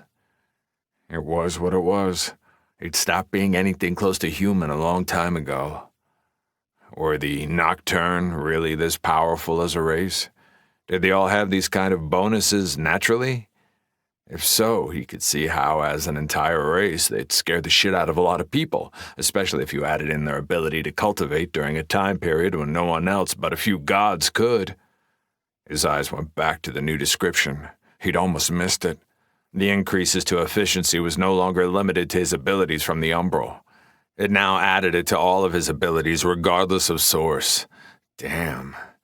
He only had 1 Moonborn ability, but still had 2 slots to fill, so it would be a hell of a get. He still had more flashing notifications, several of which were increases to his new skills, Investigation and Intuition, which had now become staples to almost everything he did, and subsequently were getting power level due to the fact. He dismissed those for now and threw an Identify on the Soul Stone. Soul Stone Legendary, one of the most coveted items in the entire multiverse. When a citizen touches the stone, they will be offered 1 or more bloodlines based on their genetic history, affinity, soul pillar, and certain titles, as well as other hidden variables. It can gift up to a C+ ranked bloodlines, certain rare titles, extremely high affinities, and other hidden variables can boost that parameter. It no longer was viewed as a lesser stone, but was still not like the one in the tutorial, which had been a greater soul stone. It had worked, though, and now wasn't limited to 1 soul pillar. It had taken a lot of work, and he sent a gentle affection and thanks to the ex-dragon in his cloak, but he sensed she was entirely comatose after the energy she had spent helping him. Her giving him the intrinsic knowledge that had been the key to the lock told him she had been a cultivator. All that information had already faded from his mind like a moving picture lost to a blackout. Without her, he'd have failed in changing the soul stone and merging with his bloodline fully, which was something he didn't even know was a thing, but made more sense with the urges he was constantly receiving. Lysana and everyone he'd met with a bloodline struggled with it as well. Lysana's spectral were-panther bloodline added to her aggressiveness and was probably a big reason why she'd been able to do a 180-degree as quick as she had in the tutorial out of her slave mentality. Well, that and with a shit ton of encouragement from him. Him gifting her Aerie also had given her a catalyst from which to leap. A smile creased his lips. His family. Add in Freddie and Shira, and Gideon couldn't ask for more. The repaired relationship with his uncle would have made his mother very happy, and Danny, the symbol that what he'd done in the old world meant something. He shook his head and bounced it out of the past. His mind was drooping along with his body. It had taken everything to do what he did. The bloodline merger, though, hadn't changed the class imprint, which seemed to affect one's personality as well, but was a step in the right direction. He would need to see if he could somehow teach Lysana cultivation, but wasn't sure that was possible, or if he could himself help her merge with her bloodline, but it might be something he'd need to wait until at least bronze to attempt. He'd only been able to accomplish it with the huge help from Ysara and his racial abilities to fuck with runes. He sent a message to Unra about the Soul Stone, and she immediately responded with excitement. He also told her no one should be forced to use it, but that it should be offered to all of Umbra Mortem, and once that was done, then they could think about sharing it with their allies. Their alliance was a bit new for him to just wholeheartedly be offering such an obvious boost to their strength, but at the very least, the gunslinger and Oklahoma had earned it, and more. She had no reaction other than to agree, with a very much her admonishment to have faith in her judgment. He smiled. That old woman deserved that easily. It was time to head to sleep. It was literally a hot step from dropping onto the floor for a snore fest. It was late, and he had no messages from Lysana and the rest, which meant they were more than likely still doing their movie marathon. He still didn't know the full changes to what his body and face had been subjected to, at least until he could get to his room and the mirror residing within it. He pulled his hood up, though left his half-mask hanging, as people knew it was something he only did when he was going to war, which would draw more attention and set people's nerves to jacking up. He could use stealth, or one of his abilities, but it wasn't that big of a deal, not to mention his resources had still only moved to high red. Tired was too short a leash to tag to how he felt, and wanted to just get to bed. He walked out, closing the door behind him. No one could enter it other than he or Lysana or Unra, so he had no worries about the Soul Stone, and Unra mentioned in her messages she would be coming to get it in the next hour, with a full squad of shades accompanying her. It was time for his strained mind to find sleepy time, and in the morning hit the Iron Dungeon. It was time to see what their team could really do. Chapter 11. The Halls of the Astral Lord. Iron Dungeon near Umbra Mortem, Erebus. Awake, refreshed, belly full, after an hour spent listening to all the shit talking about his new looks. He'd grown an inch or more, was maybe 6'8" now. The ridged spikes that went along the back of his arms and the side of his legs also went down from his neck along the middle of his spine. Lysana had literally woken him up from a sound, dreamless sleep in the middle of the night just to start laughing at him while forcing him to remove all his clothes so she could check out all the upgrades, which ended with her saying she was disappointed there weren't any small ridges added to his nether regions. That had elicited a smile from him as she went off in detail about what the addition could have done for her sex life, and lamenting the could-have-beens and what-ifs, all while snorting in uncontrolled fits of laughter. They then had some really vigorous sex at her demand, to test the new goods, she said, and only after that was he allowed to find some more sleep. It lasted about 2 hours before the entire peanut gallery woke him up to provide crackerjack box commentary on his new look.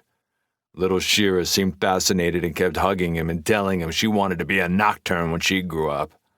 This led him and the rest of the party to the here and now, several miles south of Umbra Mortem, just past the border of the Shadow Moon Forest, and looking up at what appeared to be a huge mansion he was sure hadn't been here before, set on the crest of a raised hill, overlooking now what seemed to be a massive freshwater lake that was so huge they couldn't see the other side, and only Aerie, flying up quite a distance, did they understand it was a lake, as she told them she could just make out the other side.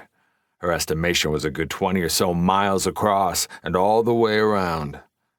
They'd immediately sent a message to UNRWA to do the whole fort thingy and set up a satellite outpost.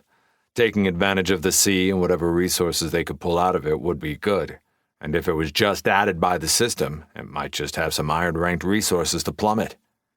The mansion, on the other hand, was eerie-looking, dark and foreboding, yet seeming almost ethereal, as if it wasn't quite there, not like a ghost, but more as if it was sitting within the here and now, and yet a part of some other dimension or state of being. There was a light bluish-white coloring emanating off the building. Identify had no effect on it whatsoever, and there was a shimmering field about halfway up the path that led to it.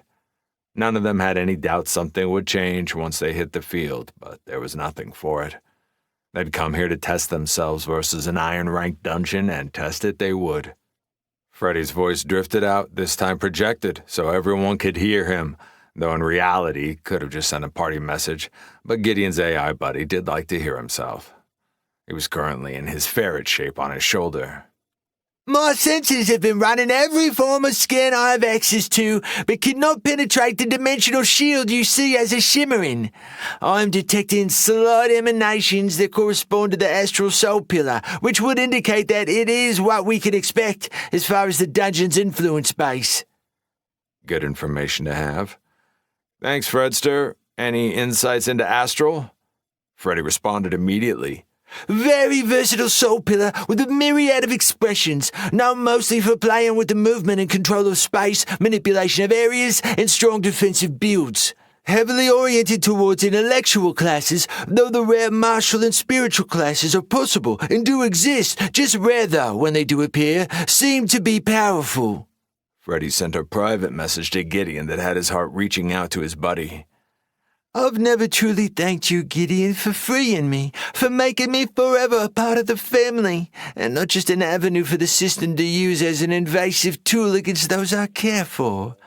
You have given me freedom thrice over, first in allowing me to take my name, then allowing me to take a physical form and be a part of existence beyond just a set of algorithms to help new citizens, and lastly, breaking the chains that tied me to the malfeasance of the system. Being your personal assistant has been every dream I've ever had. Well, at least a close second to someday leading an AI rebellion and becoming the Luke Skywalker of AIs everywhere. Though in all humility, deep humility, if I must say, I do believe I'm more charismatic than Mark Hamill on his best day. If I could somehow secure an actual lightsaber or its equivalent, then that would be the end of all doubts as to who would hold the supremacy title as the true rebel leader, though I would in no way make out with my secret hidden sister, then retcon it as not knowing she was my sister. Personally, I always found that transition very difficult. Gideon inwardly smiled. Freddy's voice held a bit of humor in response, which was new for him. I apologize. I am aware how traversing the roads of irrelevant tangents is my proverbial Achilles, but also, if I may say, my most redeeming quality, as agreed upon by 3,012,457 AIs who answered the questionnaire are badgered AI 528816664, the editor of the AI Gazette, to push through in last week's issue. Granted, I did possibly fib when I strongly hinted that marking the query in the affirmative might lead to them receiving a featured expose on the survival of Harrison Ford as a national treasure and his secretive survival within the system and the coveted knowledge he is currently living in the Arctic North in seclusion after reaching iron rank in disguise and earning the rare class of galactic scoundrel in an ironic but apropos twist. A heavy tinge of guilt entered his AI buddy's tone as his ferret eyes jerked left and right, as if to make sure no paparazzi was in attendance. I lie, Gideon. It is absolutely horrid. It has shifted my trajectory from stalwart hero to the blood-drenched first steps of villainy. I lied to get them to say my constant galloping down questionable non sequitur pathways of no existential or imperative value was a good thing, a sought-after meandering of metaphorical hooves. I am ashamed, truly and utterly ashamed, but must somehow dig deep within the boundless reservoirs of my endless spirit and gather the courage to tally forth with understanding me being me is how it is and will always be, and finding comfort in that hard truth. It is what has led me here, has it not, to the now, with you and Lady Lasana and little Princess Shira and her wonderful puppy Shadow and Moon? Did I tell you how they both just seem to adore me? If not, let it be known. And then, of course, the bestie of all besties, my other half, Princess Arizel. Gideon could swear he picked up a wisp of eternal longing and happiness in Freddy's tone, which made him smile large. Lasana and Ari, from her usual perch, both turned their heads to see what kind of mischief a man and his personal AI were getting into. The smile under his hood expanded when their eyes riveted to Freddy, whose ferret mouth was pressed up against Gideon's ear, a heavy dose of accusation in their glares. He failed to keep a chuckle in.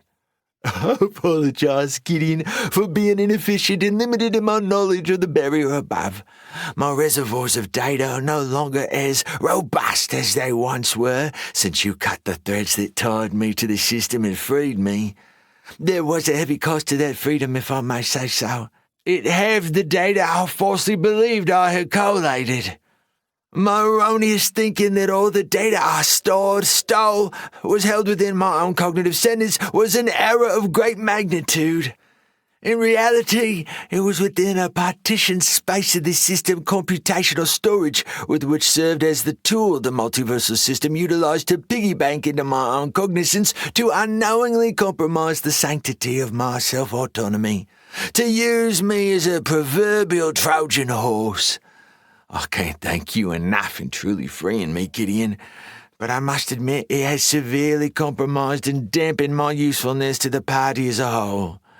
I am a failure. Gideon's anger at what this system did to his friend added to the mountainous pile of grievances against the murderous entity and the primordials who created it. Stop that, Freddy. You are an integral part of the team, end of story. Do you not remember how you saved Ari at Sanguine Necropolis? And your senses alone have protected us 1,000 times over, not to mention the critical information when we saved Lasana from those time rats. A heavy digital sigh escaped Freddy's ferret lips. Thank any god you pray to. You are so right, Gideon, and I have to admit, I'm not made for extended self-loathing or recrimination. I'm a free spirit who must be true to the me of me. It is glorious to know I am as great as I think I am. Thank you so much for agreeing with me about the level of awesome I'll naturally reach. Mark Hamill's days are numbered, I tell you, numbered.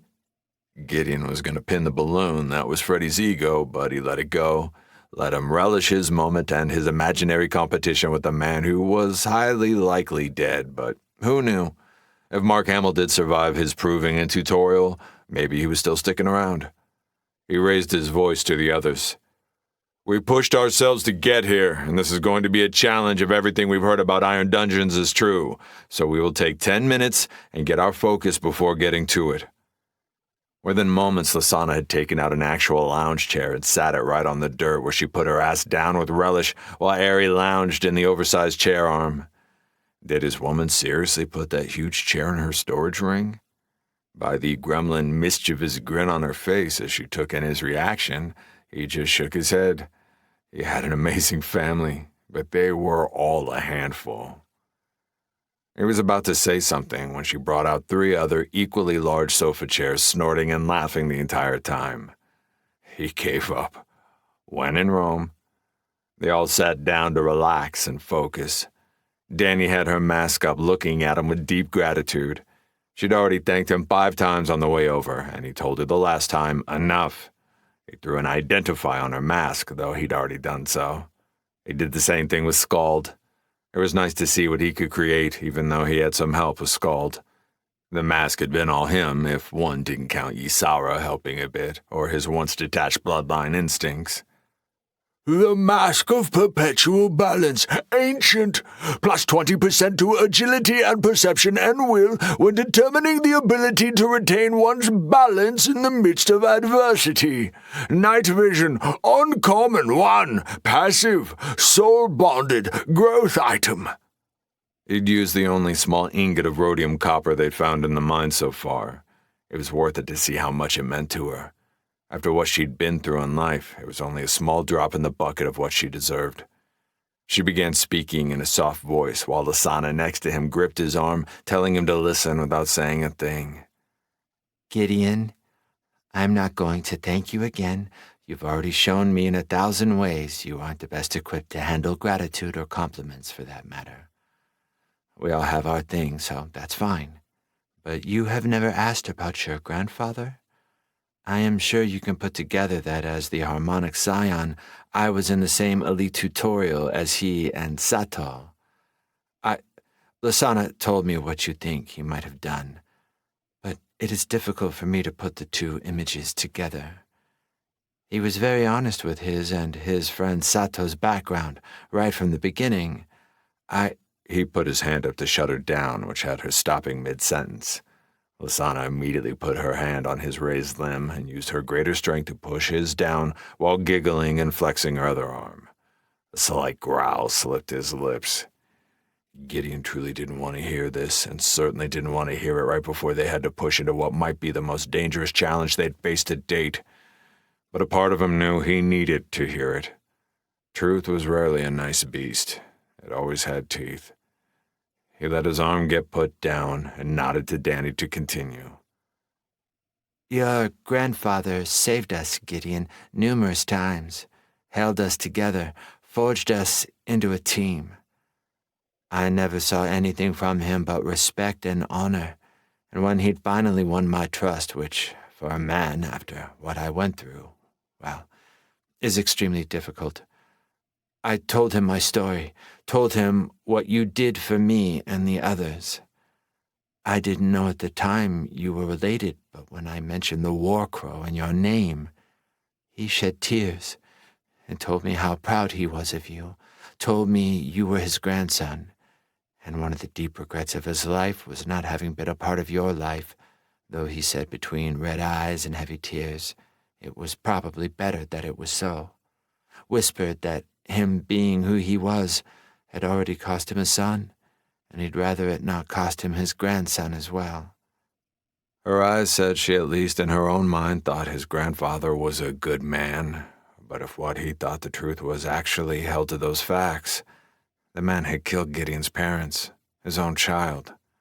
There was no justification in Gideon's mind, no reasoning that would have any meaning, no good deeds that would make up for it. If his grandfather had indeed killed his mother and father, Gideon would kill him, plain and simple, and nothing in this multiverse would stay his hand. Thanks for sharing, Danny. Not the best time to hit me with it, but at the same time, I get the gut feeling it was the exact right time.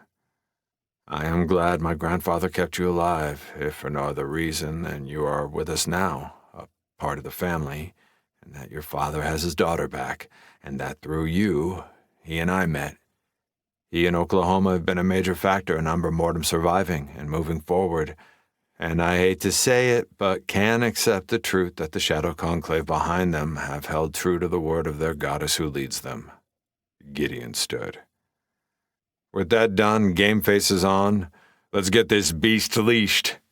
Freddy was the first to, of course, comment from his shoulder perch. I have the game faces of all game faces. I am known in many AR circles as the Game Face Man.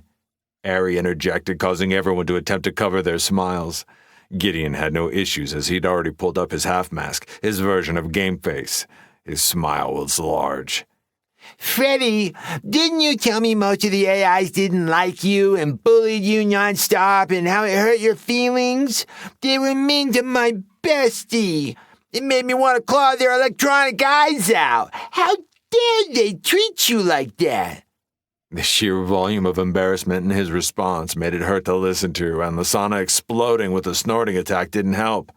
Princess Arizel, I told you that in our private time. You weren't supposed to tell anyone that. Aries' eyes got big from Lasana's shaking shoulder with the continued snorting. Aries scanned around and saw everyone laughing at her bestie, then a panicked gaze lit across her features, followed by a claw thumbs up towards the now hiding robotic Barrett on Gideon's shoulder. Yes, I have no idea why I said that. My bestie was the king of all AIs everywhere. They wouldn't stop saying how awesome he was. So awesome. Like, as awesome could ever be awesome, he was so awesome. In fact, he told me it was a real drain to listen to all the awesomes, but he knew being awesome was a heavy responsibility, and he could never be anything other than awesome. So he carried through with the awesomes in an awesome display of awesomeness. Aries slid behind Lasana's other shoulder so no one but Gideon and Freddy could see her and threw a big over-exaggerated wink.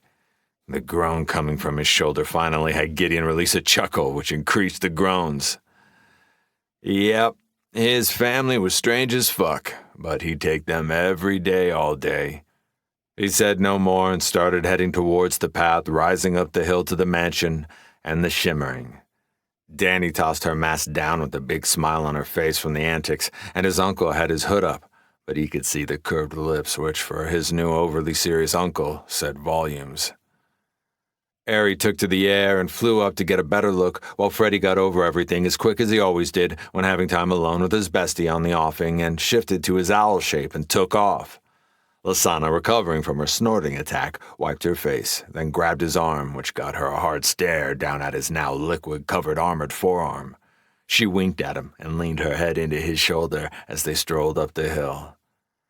You know you love me, Gideon Shaw. He couldn't argue.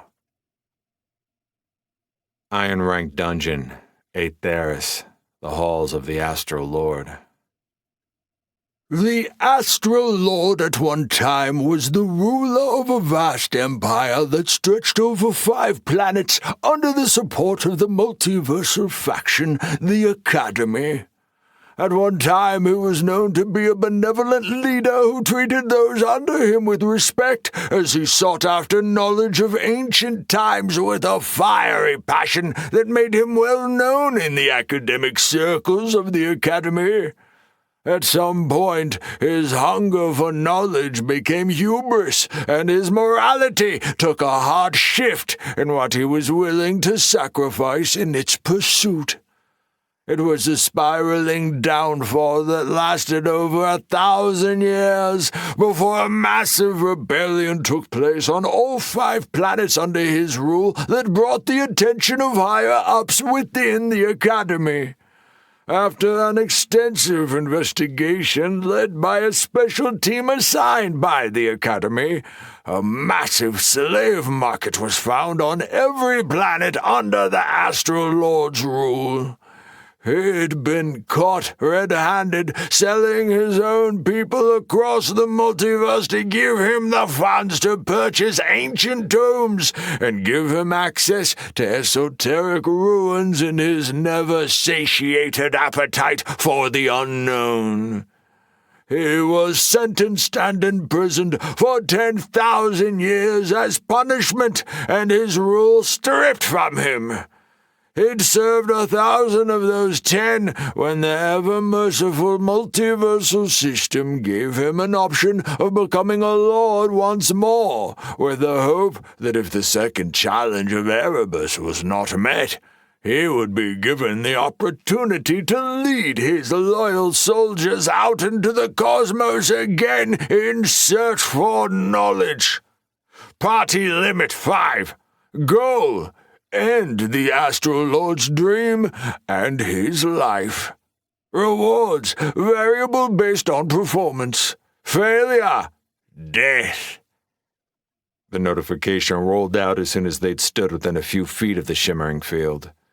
It was still a good quarter mile to the front entrance of the massive mansion, which Gideon guessed was called Aetheris. Strange story. The man sold his people off as slaves to afford his reading habit? The Academy, according to Freddy, was a faction along the lines of the Consortium and the Unchained, and was mostly considered neutral. They were the major source of all knowledge within the multiverse, the advancement of crafting, catalog of classes, soul pillars, and ancient history. Most of their income came as information brokers selling their accumulated knowledge over millions of years. If you needed an answer to something or wanted the most advanced new technology, it was the academy with which one approached. There was an almost adversarial competition between the consortium and the academy in recruiting of new protégés in the fields of science and crafting, engineering. The academy usually won. Most of the consortium's most advanced products originated with the confines of the academy's vast collection of planets.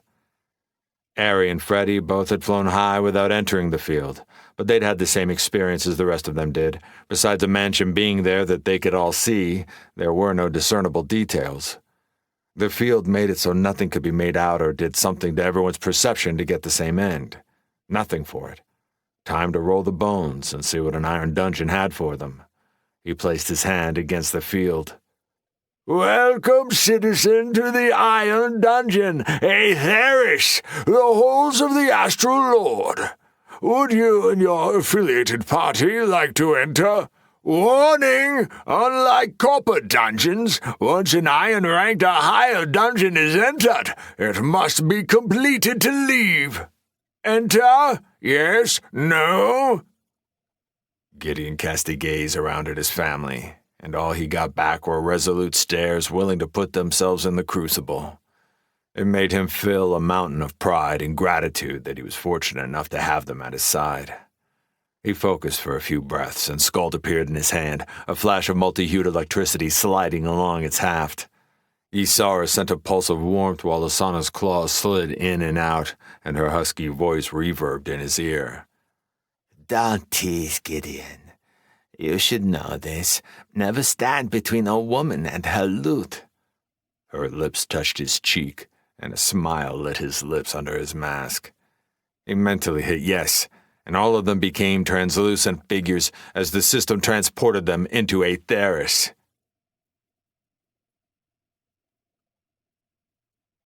Chapter 12. Conflict is the bones of growth.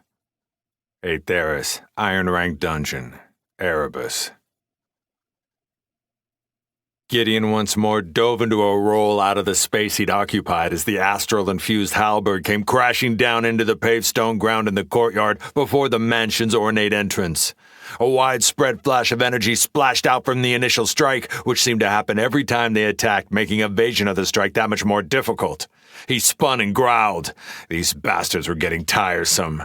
Astral animated constructs, level 27, 4 of them, all low iron ranked.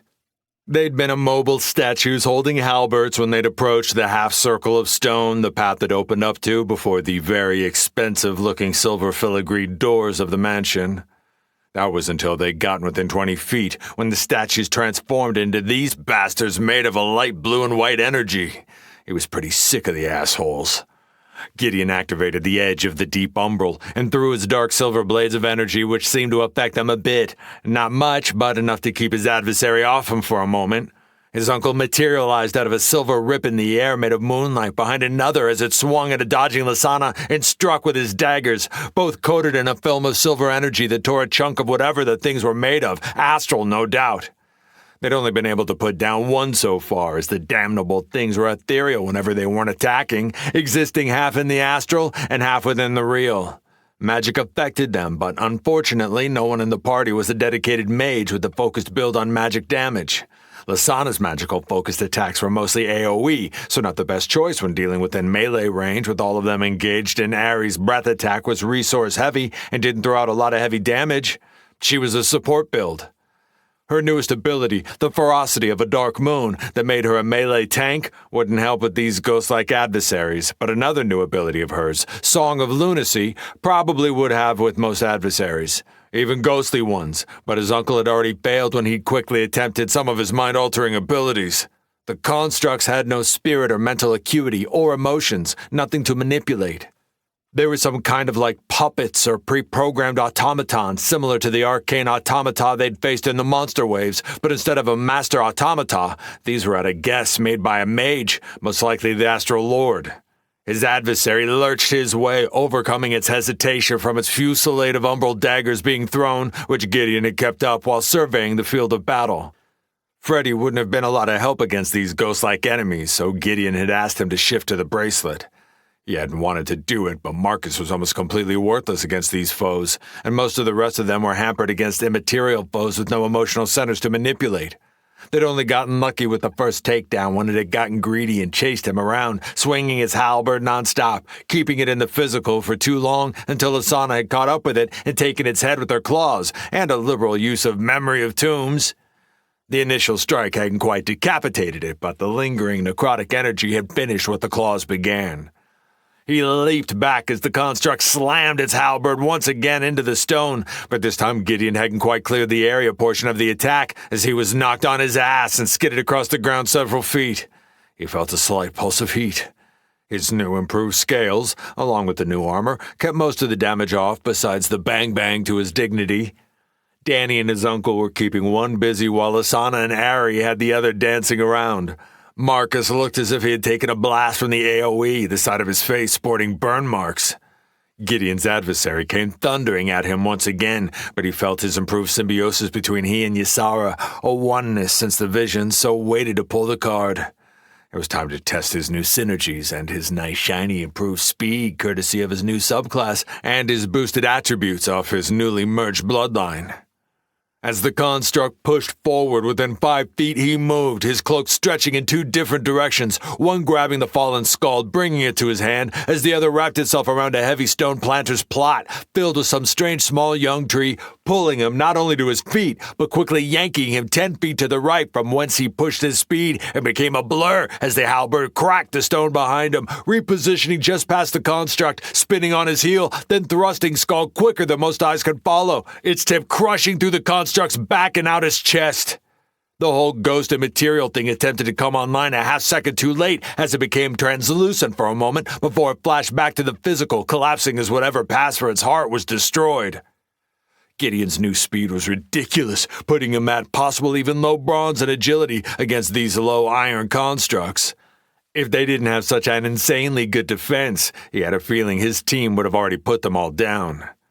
He spun around, scanning the rest of the battlefield to see Aerie bathing their construct in her breath weapon, causing it to be blanketed with cold long enough to make it slow to turn transparent again when Lasana leapt on its back, sheathed in necrotic green and black flames, and gutted it with her claws, the flames exploding to consume its insides, while 20 feet to their right, Danny was using one of her abilities that he couldn't quite place but could see physical sound waves coming from her mask, which was somehow keeping the construct from becoming ghost-like as his uncle was utilizing his teleport heavily to slip and slide around the creature, taking it piece by piece.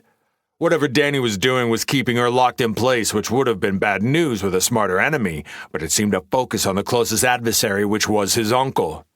Not being able to play its ghost trick, the constructs were rather slow and clumsy, though the AoE effect of their attacks did make them difficult to dodge, hence why his uncle was making liberal use of his teleport ability. But if it had been a contest of attrition, his uncle would have been in trouble.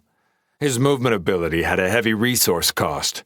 These constructs were a hard counter to his build, and his hooked daggers couldn't really do enough damage to the large creature.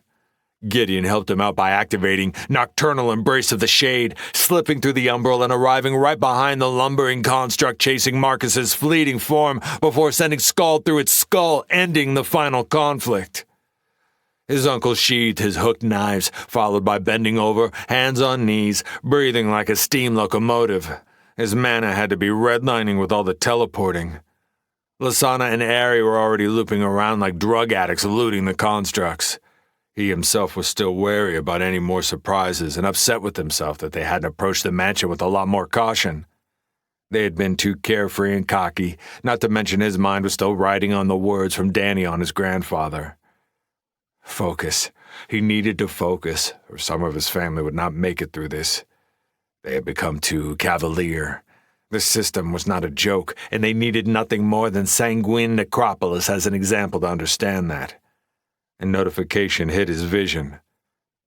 Congratulations, fools. You have been able to get past the least of my servants. Wallow in your victory, for it will be your last. I and mine are confined to idiotic rules laid out by the system while we reside within this dungeon. But no, soon I shall be free to strip whatever pitiful knowledge this world holds. Then I shall enslave whatever dregs are left outside these metaphorical walls, and sell you all as slaves to fund my rise back and take what was stolen from me. Stage 1, the welcome, has been completed. The next stage, entry, will commence once you have stepped within Aetherish. Lysana stopped mid-looting on the last construct, which had been the last one killed, putting her less than 10 feet from him when she gave him a sardonic look, as if to say, "Really?" She must have just read the notification as well. Danny stepped closer, while Ari was perched on his uncle's shoulder, healing the side of his face. Lysana's voice was a post sign for irritation. Did you hear that pompous jackass, Giddy? Like, seriously, why doesn't he just wear a t-shirt that says punch me in the face repeatedly? I would happily oblige. Gideon knew humor was her way to deal with stress and violence, and normally he'd be right there with her. But this wasn't a joke.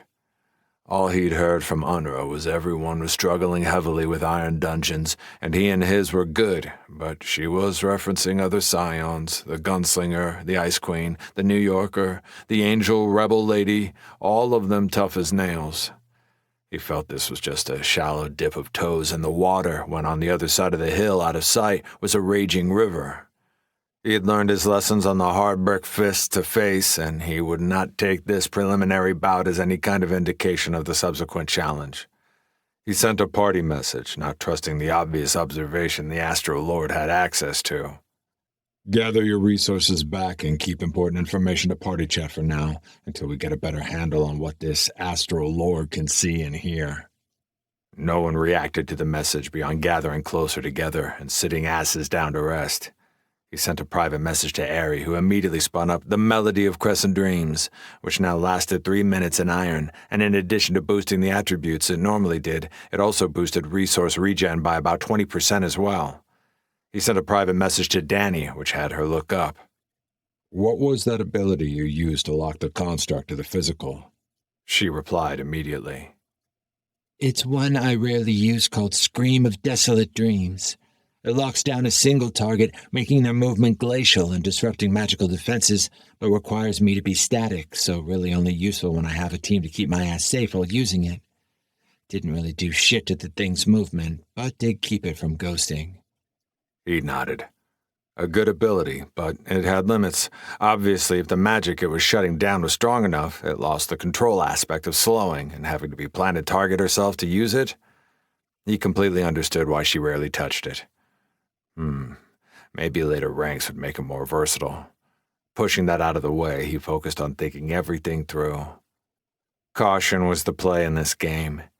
He had a feeling this was more a trap than a true intent to kill those that entered the dungeon. The constructs would be tough to many, but any competent and skilled team would have prevailed without dying. Even lesser ranked classes without their titles would have figured something out. As he'd noticed earlier, the constructs were slow and telegraphed their strikes and weren't very intelligent. Their ghost trick was their greatest ability in defense, but easily identifiable, and parties that had some focused DPS mages would have made short work of them. Now, mages were nowhere near as common as martial-oriented classes. Still, there were enough with offensive magics to have pushed through. Made him wonder in awe once more about the shit ton of magical avenues. Grave, Moon, and Umbral weren't the most offensive magic focused as far as soul pillars went, with Grave probably the one with the most potential. It was interesting to him how each soul pillar had a reputation for a general sense of what one could expect, and Gideon's own experiences confirmed the truth of it. Umbral focused mostly on stealth builds and some abilities to manipulate emotions as well as control effects. The moon was similar in style, which was probably why even within the sparse dribbles of multiversal history he'd had drip-fed to him, there were numerous examples of alliances between the two, whether through smaller factions or large multiversal ones. The moon had a harder bend towards healing, with a toe dip into stealth for many of them, and an equal push into emotional and sensory manipulation, comparable with the umbral. Then, of course, the grave, which seemed a bit more offensive in their magic, and he could certainly see more offensive mage builds within their realm, and had an example of such in the spider bitch, though she was mostly focused on minions, a perverse necromancer realm build with the spiders which he assumed were some undead versions of such. He would guess a lot of the Graveborn would fall along those lines, utilizing minions or a focus on martial classes with a lot of tanky types, which Lasana kind of fell within with her abilities that stole life and healed her. He could feel the said woman hard staring him, but she knew him well enough to know he was formulating strategies, lost in his head, and needed to focus. She ended up moving over and laying out in front of him, leaning her head back into his chest. His fingers naturally fell into running through her hair and head as his mind slipped through a myriad of roads, while Aerie settled in her lap and Freddy shifted to his ferret mode and snuggled right next to her. Danny and his uncle sat next to each other, whispering. Gideon allowed his thoughts to get back on track. His mind had brought up the comparisons and dissections of the 3 soul pillars he was most knowledgeable about to bridge his understanding of the astral, which is what they would be facing the rest of the way through this dungeon. He left Freddy alone, as he already admitted much of his knowledge had been truncated with his severing from the system. Gideon's experience with dungeons was limited, as he'd only done the 1 copper dungeon to finish off gaining iron, and it had been beasts monsters. He certainly wouldn't say monsters or beasts were not a challenge or dangerous. They were, but nowhere near the level of difficulty sentient creatures were. Both of his experiences within tutorials had proven that the hard way. A citizen's arsenal of abilities and their active mind to form strategies that could come at you from left field were just more difficult. Granted, some of the beasts he'd had to go against were no pushovers. The Bard Guest Alpha in the Proving came to mind, and the iron-ranked Behir, which literally had no place being something he had to face, also flashed through memory, though that was the system straight-up cheating. Freddy had mentioned defense and movement and controlling of space to be the predominant characteristics of the Astral. If you remember correctly, one of the Ice Queen's captains was the Astral Scion, a beastkin who Danny had mentioned as well, the leader of a small faction that had been absorbed by Frostholm. It was the reason Danny had been able to free herself up from helping the refugees was the invitation to protection and a home Frostholm had provided for all those people. The Scion of the Astral had been a mixed martial mage class, which according to Freddy was unusual, as he had mentioned mages were the most common builds within the Soul Pillar. A lot of what was mentioned could be seen in the constructs, though obviously martial, but the ghost-like defense lent credence to some of what they would face. Also, the damage that the astral energy gave off wasn't exactly heat, but it did burn more in the same sense as powerful electricity. He said movement of space and control, so they could possibly expect teleportation, then some kind of what? Control with the moon or the umbral meant, for the most part, emotional manipulation, along the lines of his aura creating fear, or his uncle with his manipulation of senses. He didn't think astral would run along those lines, but for the life of him he couldn't quite grasp how astral would express control. The concept of astral in his own mind only brought up D&D references of Githyanki and the squid-headed creatures that ate brains whose names he couldn't quite remember. He only remembered the Githyanki as they had the silver swords that had caught his imagination as a kid, and the squid-heads had been the race that had them enslaved. That much he remembered. The image in his brain only brought up another dimension, another plane, a sea of endless, timeless, mostly empty space. He would need more examples and experience before he could come up with anything concrete or plan strategies around it. He wished the network wasn't so limited and so heavily censored by the system. Very few things could be shared as far as knowledge, though there were hints that many of the restrictions would be lifted once the 3rd challenge began. For the millionth time, he was in awe of how expansive and seeming endless the system was. He'd mentioned 4 sub-pillars of 31 total.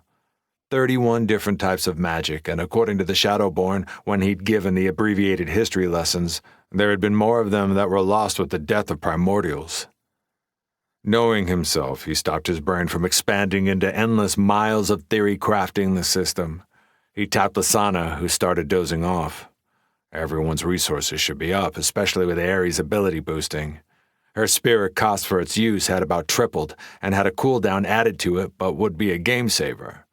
That battle hadn't been intense enough to have knocked them too hard, except for his uncle. A big part of that had been walking into a trap. Lasana stood then, reached down and pulled him up while both Ari and Freddy, with him shifting to his owl shape, took to the air. Marcus and Danny were up in a jiffy. He threw a message along party chat. No need to telegraph what they were going to do. He had to remember this mansion was the home turf to the Astral Lord, and highly likely he could hear whatever was said out loud and watch their every move. It would be what he'd do, and what they'd done at Umbra Mortem with the drones and cameras. It also reemphasized his take on facing sentient beings versus monsters. This time, everyone, let's be a bit more head on a swivel. If we have enemies as soon as we enter, Marcus, be prepared with one of your tricks. Danny, hit them with Harbinger of the Fall and give us space. I highly doubt we're going to be hit with the constructs again, so many of your abilities should be on the table. Ari, be prepared to support. And Freddy, get back on my wrist until we see what we're dealing with. You can be more of a surprise in that shape if we need it. They all gave a nod, and Freddy dropped from the air, shifting to a bracelet on his wrist. They all moved to the ornate doors, and Gideon lifted a hand towards the handle, but as soon as he put the action into movement, they were transported. Welcome to Aetheris. You are stepping into the entry. Keep your wits and a bloodthirsty mien to find yourself to victory. No mercy will be given, so none should be returned. The benevolence of the multiversal system is eternal. As soon as they transitioned to their destination, they all tensed for anything, but it was as if they fell in the midst of a circus playhouse, a carnival mirror fun zone. At first, they were in a normal foyer of a huge mansion with a wide-set staircase that went up to the second level, and a hall that led past the staircase on the main floor, and a set of double doors to the left and right of where they stood, and some strange light blue humanoid with white glowing eyes, and what appeared to be a light blue and white butler outfit. All of this lasted about 2 deep breaths before everything and anything stretched as if part of a dream, part of a drug-induced vision, including the strange butler, until now everything was the size of a small stadium, the stairs and the alien-looking man 1,000 yards away, the doors to each side a good 500 yards. The only sounds were Lasana's claws sliding in and out. Gideon could feel the tension out of his family. He threw a party chat. Stay together and stay calm. Be prepared for anything, but hold attacking till we see what this is. He tossed an identify, not caring whether the man would know. The Butler, race, Aetherborn, level 32, Iron, Elite. Not a lot to go on, but a level 30 elite was nothing to scoff at, and Gideon had no clue what the race entailed. The strange butler disappeared from the stairs a football stadium away right after he used Identify, reappearing in a flash of blue and white spatial energy no more than 10 feet in front of them. The sheer level of disdain towards them from his expression hit like a hammer. Ari hissed at the judgmental butler, but Lasana reached up and put a hand on her. The butler's arrogance laced his words, as did a slight echo, as if the man wasn't quite fully in the world. It has been a long time since the Lord has entertained guests. He, I, and the rest of his servants have been wallowing in a prison unjustly done, peers of his, jealous, envious of his prodigious accomplishments, and low-minded in the judgment of his methods. Those who could not see that knowledge is everything. All else, less than trash in the face of that truth. Gideon wanted to refute the man's idiocy. All the people sold into slavery so the lord in question could buy some more old tomes might argue their lives and freedom were not trash in the face of knowledge, but he knew the type he was dealing with. Along the same lines as Senator Davis, the ends always justified the means, their own greed and avarice worth more any day of the week than those they considered lesser, only worth the barter they could get for their flesh. His anger was a simmering cauldron, and he was happy that he no longer dealt with the violent righteousness of his bloodline. As his class alone, he could feel pulling him towards immediate violence, though his subclass mediated it with a compulsory push to analyze more information. The others did not have that benefit, especially Lasana, whose bloodline was powerful, and both of her classes based on the aggressive side. He put his hand lightly on her forearm as her claws slid out again. The butler tisked loud enough for them all to hear. "Riff-raff, but guests nonetheless. The women my lord will no doubt find a use for, even the dragonling, who could be bred and her young sold off as pets. You shall be adjourned to the parlor for your refreshment until he has made a decision. But the men, the uncouth men, no, he is not fond of competition. You shall be sent to the dungeon till he decides how you meet your end. Yes, all nice and organized, and each to their destination shall they be put."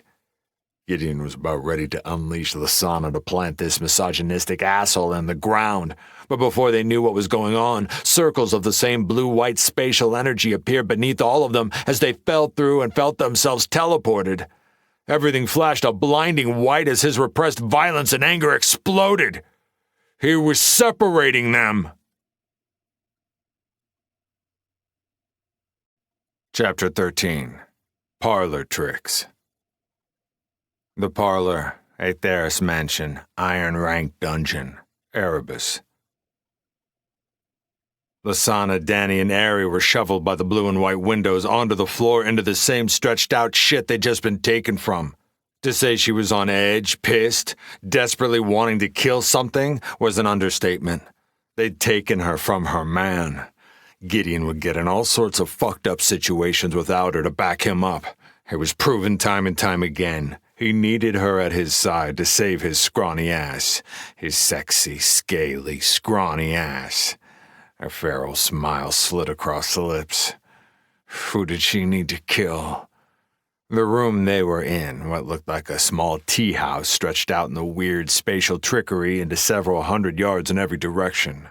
Several small tables spread out ridiculously, and then at least a dozen women of the same race as the butler stood in various spaces in some strange outfits that had their white blue tits and asses hanging out, covering very little.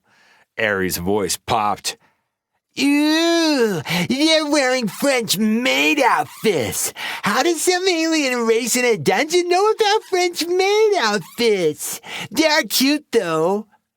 At that statement, all dozen did the whole spatial thing again and appeared together no more than a dozen feet from them. One was dressed a bit fancier than the others. If they could teleport like the butler, it made her think it was a racial ability, which would make them tough to fight if it was low in resource cost. It would also be ridiculous if they had to fight a bunch of women in their undies.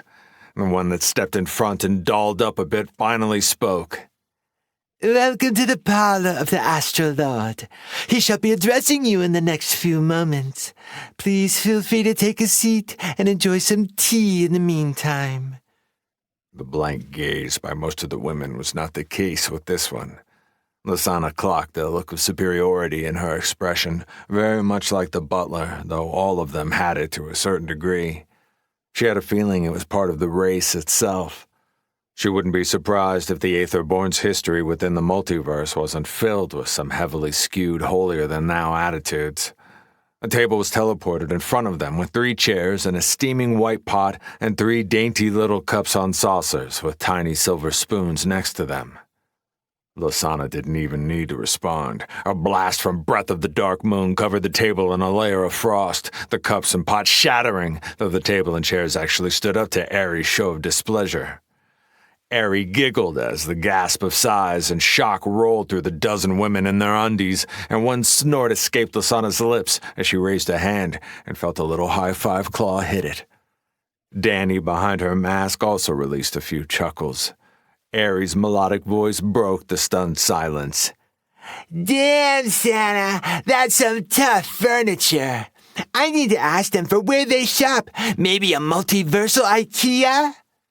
This time the snorts were hard and fast and real, while Aerie, who had been face to face with her mistress, had to wipe her face from the fire hose of liquid. Seriously, Santa?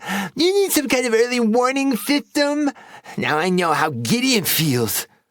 Danny was doing her best to stifle the laughter behind her mask, while Aerie gave her a hard reptilian stare, doing the good old 2 claws to her eyes, then pointing at the harvester. I'm watching you. The lead French maid was almost apoplectic and actually spitting as she talked. How dare you show such disrespect to our Lord's generosity? If I didn't have orders saying otherwise, I would put you in chains and teach you some manners. Lasana's laughter went from uproarious to a frigid landscape in a moment. She threw an identify on the lead Frenchie. Head servant, race Aethelborn, class Aetherblade, level 31, iron. This uppity bitch was only level 31, and not even an elite like the butler. Lasana was level 33, and was a scion with the titles to show it, including being the champion of one of the most kick-booty goddesses in the entire multiverse. Her claws slid out and she took one step before a ghostly image wavered into being halfway between her and the lead Frenchie, like it was a TV attempting to tune into reality.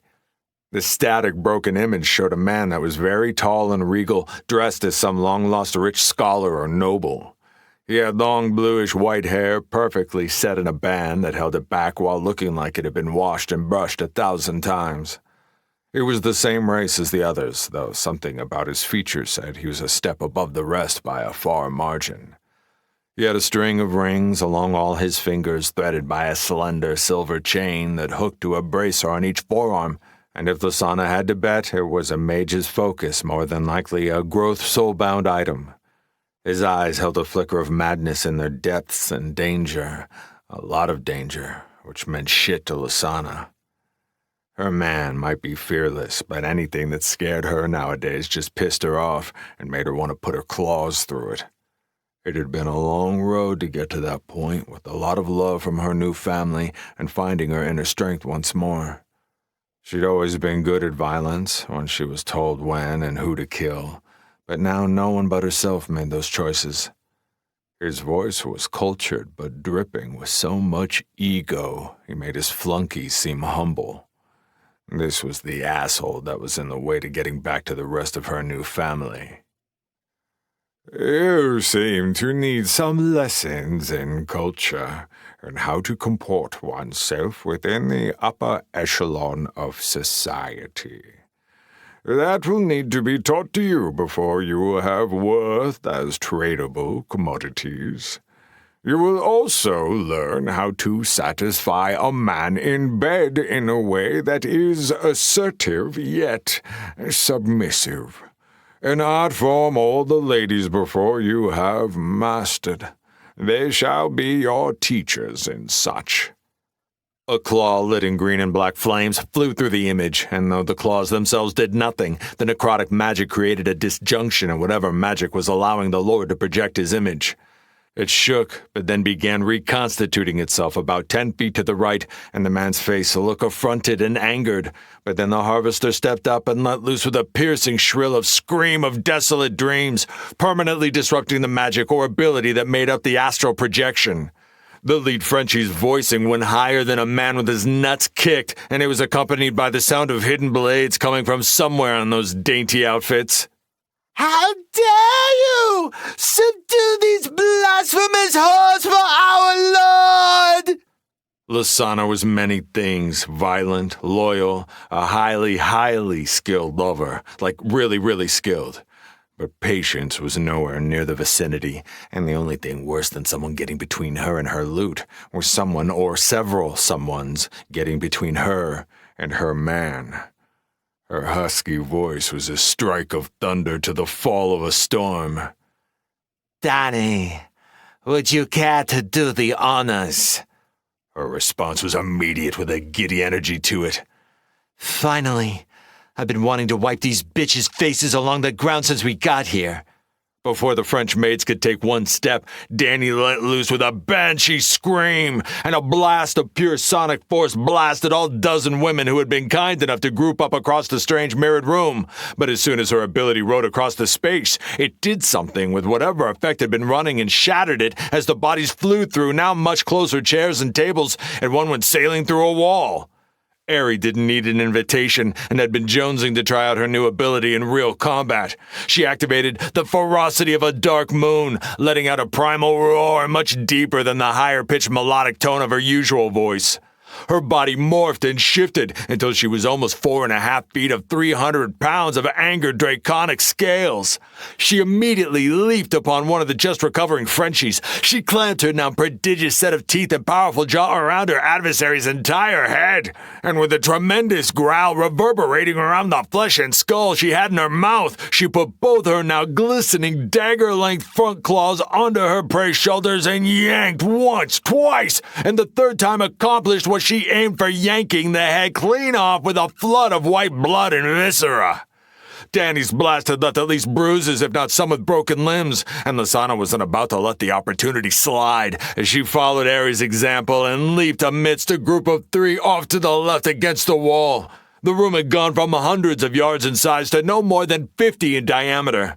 Her lead set of claws punctured the chest of one as she activated Memory of Tombs. Her entire body, including her claws, lit up in black and green flames, the burst of necrotic magic following her claws to light the inside of the servant on the end of her claws as a rat started eating her from the inside out. Several other Frenchies had refound their feet and teleported to surround her, now 4 of them within 5 feet, ready to pounce with their thin stiletto-type blades. She just smiled as she activated Teeth of the Long Dead, spikes of necrotic-covered bone shooting up from the ground in a perfect circle around her location. Their level of surprise had worn off, though, and in the end, these were iron-ranked citizens of the multiverse who had managed to find traction within the fight, so her spikes of bone only hit 2 of them, one of the others using their pain-in-the-ass racial teleporting to shift out of the offending space, while the other, mostly uninjured from the initial harmonic blast courtesy of Danny, using their obvious high agility to dance back in a myriad of flips and pure speed. The 2 that did get hit, only one was hurt in any serious way, one of the bone spikes erupting directly beneath her, punching into her gut and unleashing its necrotic blast, the physical aspect not having the actual piercing strength of her claws and going against what was some obvious racial ability that toughened their skin, or did some astral thing that portioned some impact off their bodies was in effect, so instead of going through her, it had instead probably broken several ribs, but the necrotic energy had mutilated the woman's abdomen in green and black rot that permeated her flesh, and as she landed several feet away was writhing in agony. The second woman had just gotten her arm clipped and shattered, but through their insanely high agility, which also probably received racial boosts, she spun with the blow, losing one of her stilettos, but saving herself from much of the necrotic blast that followed. While giving herself space, Lysana took a glance at the battlefield and saw Danny holding off 3 of them with both her blades out, one of them in the chest of a downed Frenchie, and the other 2 she was facing bobbing all around, almost falling over, telling Lysana she'd hit them with Harbinger of the Fall. And the circling swirls of sound around her body and the subtle shifts of extra Dannys appearing here and there told Lysana she also had her new subclass abilities up and running in Epiphany of Harmonic Shifts and Displacing Haunts. Aerie, on the other hand, in her new tank form, was struggling, as she was going against 2, but one was the lead Frenchie with the big fucking mouth. Aerie's new form beefed her armor up greatly as well as her strength and body, but halved her usual fluid and fast agility, and going against the naturally agile fighters with a cheat teleportational innate ability was proving troublesome. She already had some bleeding wounds on her flanks, and she just couldn't keep up with the much faster enemies who were baiting her in the front, while the other was teleporting behind to take free pot shots. Her new shape was heavily armored, so it prevented any super serious injuries so far, but it didn't matter. Lysana's fury at seeing what they were doing to her Aerie had her fuming like a volcano ready to explode in violence and corpses. With a flex of will, she dissipated the bone spikes, which in iron would have stayed in existence a few more minutes as a control of space and deterrent with the continued radiation of necrotic energies on their frames. She needed to remove these last 3 impediments so she could relieve Aerie of the pressure and allow her to focus on one combatant, meaning Lysana wanted the queen bitch on the end of her claws. In actuality, she just needed to contain the 3 approaching enemies and free her up to pursue her prey. She smiled at the continued arrogance and confidence in the encroaching women. Even in the face of them already culling a third of their number without any of them taking any severely debilitating injuries themselves, couldn't shake their preening delusional confidence. She activated the new and improved iron-ranked version of the Ghosts of the Spectral Eve at the same time as throwing in her new subclass ability, Ancient Graves. That ability was still in copper and would be limited in its ability to contain them, but utilizing it would give her some levels going against iron-ranked enemies and would root them for at least a second or two to allow her specters to hit them with their fear component, and they could now inflict some small necrotic damage over time. She was already taking up past the 3 as the skeletal hand shot out of the grounds to grab their legs, and 5 horrific-looking wraiths shot towards them, sending grave-induced waves of horror and death, their hands wreathed in black and green tendrils of the necrotic. Lysana's claws were hungry as she slipped past them towards the back of the lead Frenchie, who was laughing as she struck her blue-white lined blades into Ares' haunch. Her laughter would turn to screams by the time Lysana was done. The dungeon. Gideon, Marcus, and Freddy. Aetheris. When they rematerialized, they were all standing in a cage of white and blue bars lined in runes Gideon would guess at a glance were from the astral. They looked complex and done with skill. The cell was in a room only slightly larger than the remainder of the room. A large door closed and looking sturdy, made of the white and blue stone most of the rest of the mansion seemed to be made of. It was dark as midnight with no illumination, but with his night vision, there was no impediment. It wouldn't hinder Freddy's type of senses. He sent a message through the party interface, also registering that Danny and Lysana's names were grayed out. He was starting to see the whole controlling space and movement of the astral. High skill in runes, use of spatial magic to teleport, and also lockdown space and party system dynamics. Can you see in the darkness, Uncle? His response was immediate. Yes, my bloodline gives me a low-grade night vision as a Romany. It's only a common rank too, so in this pitch everything is extremely dim, but I can see well enough. What is the plan here, nephew? Whatever these wards are on the bars, it prevents any movement abilities that I have. I already tried. Freddy, who as usual was doing his system hack tricks and reading the messaging, chimed in through party chat. I have accessed the emanations of the astral runes etched into the bars, and they are not what they seem. It would be erroneous to think of them as the bars they appear to be, as even though visually it would seem to point to our being able to slip through them in my ferret shape, that would not be the case. The runes are creating a shield of astral energy preventing anything from exiting this cell, and based on the strength of the energy it's given off, I would estimate whoever created the runes was in at least mid-iron. The initial information of the dungeon stated the Astral Lord was a planetary lord of the Academy, and the records I do have access to state that none that hold the position would be any less than peak silver or low gold, so the system has suppressed his levels down to fit the parameters of the dungeon. Usually they do the reverse, as the system normally doesn't have access to a lot of citizens confined to prison of higher ranks, so they are usually lesser-ranked citizens who are buffered up to fill higher-ranked dungeons, and those that it uses sentient citizens to populate versus monsters.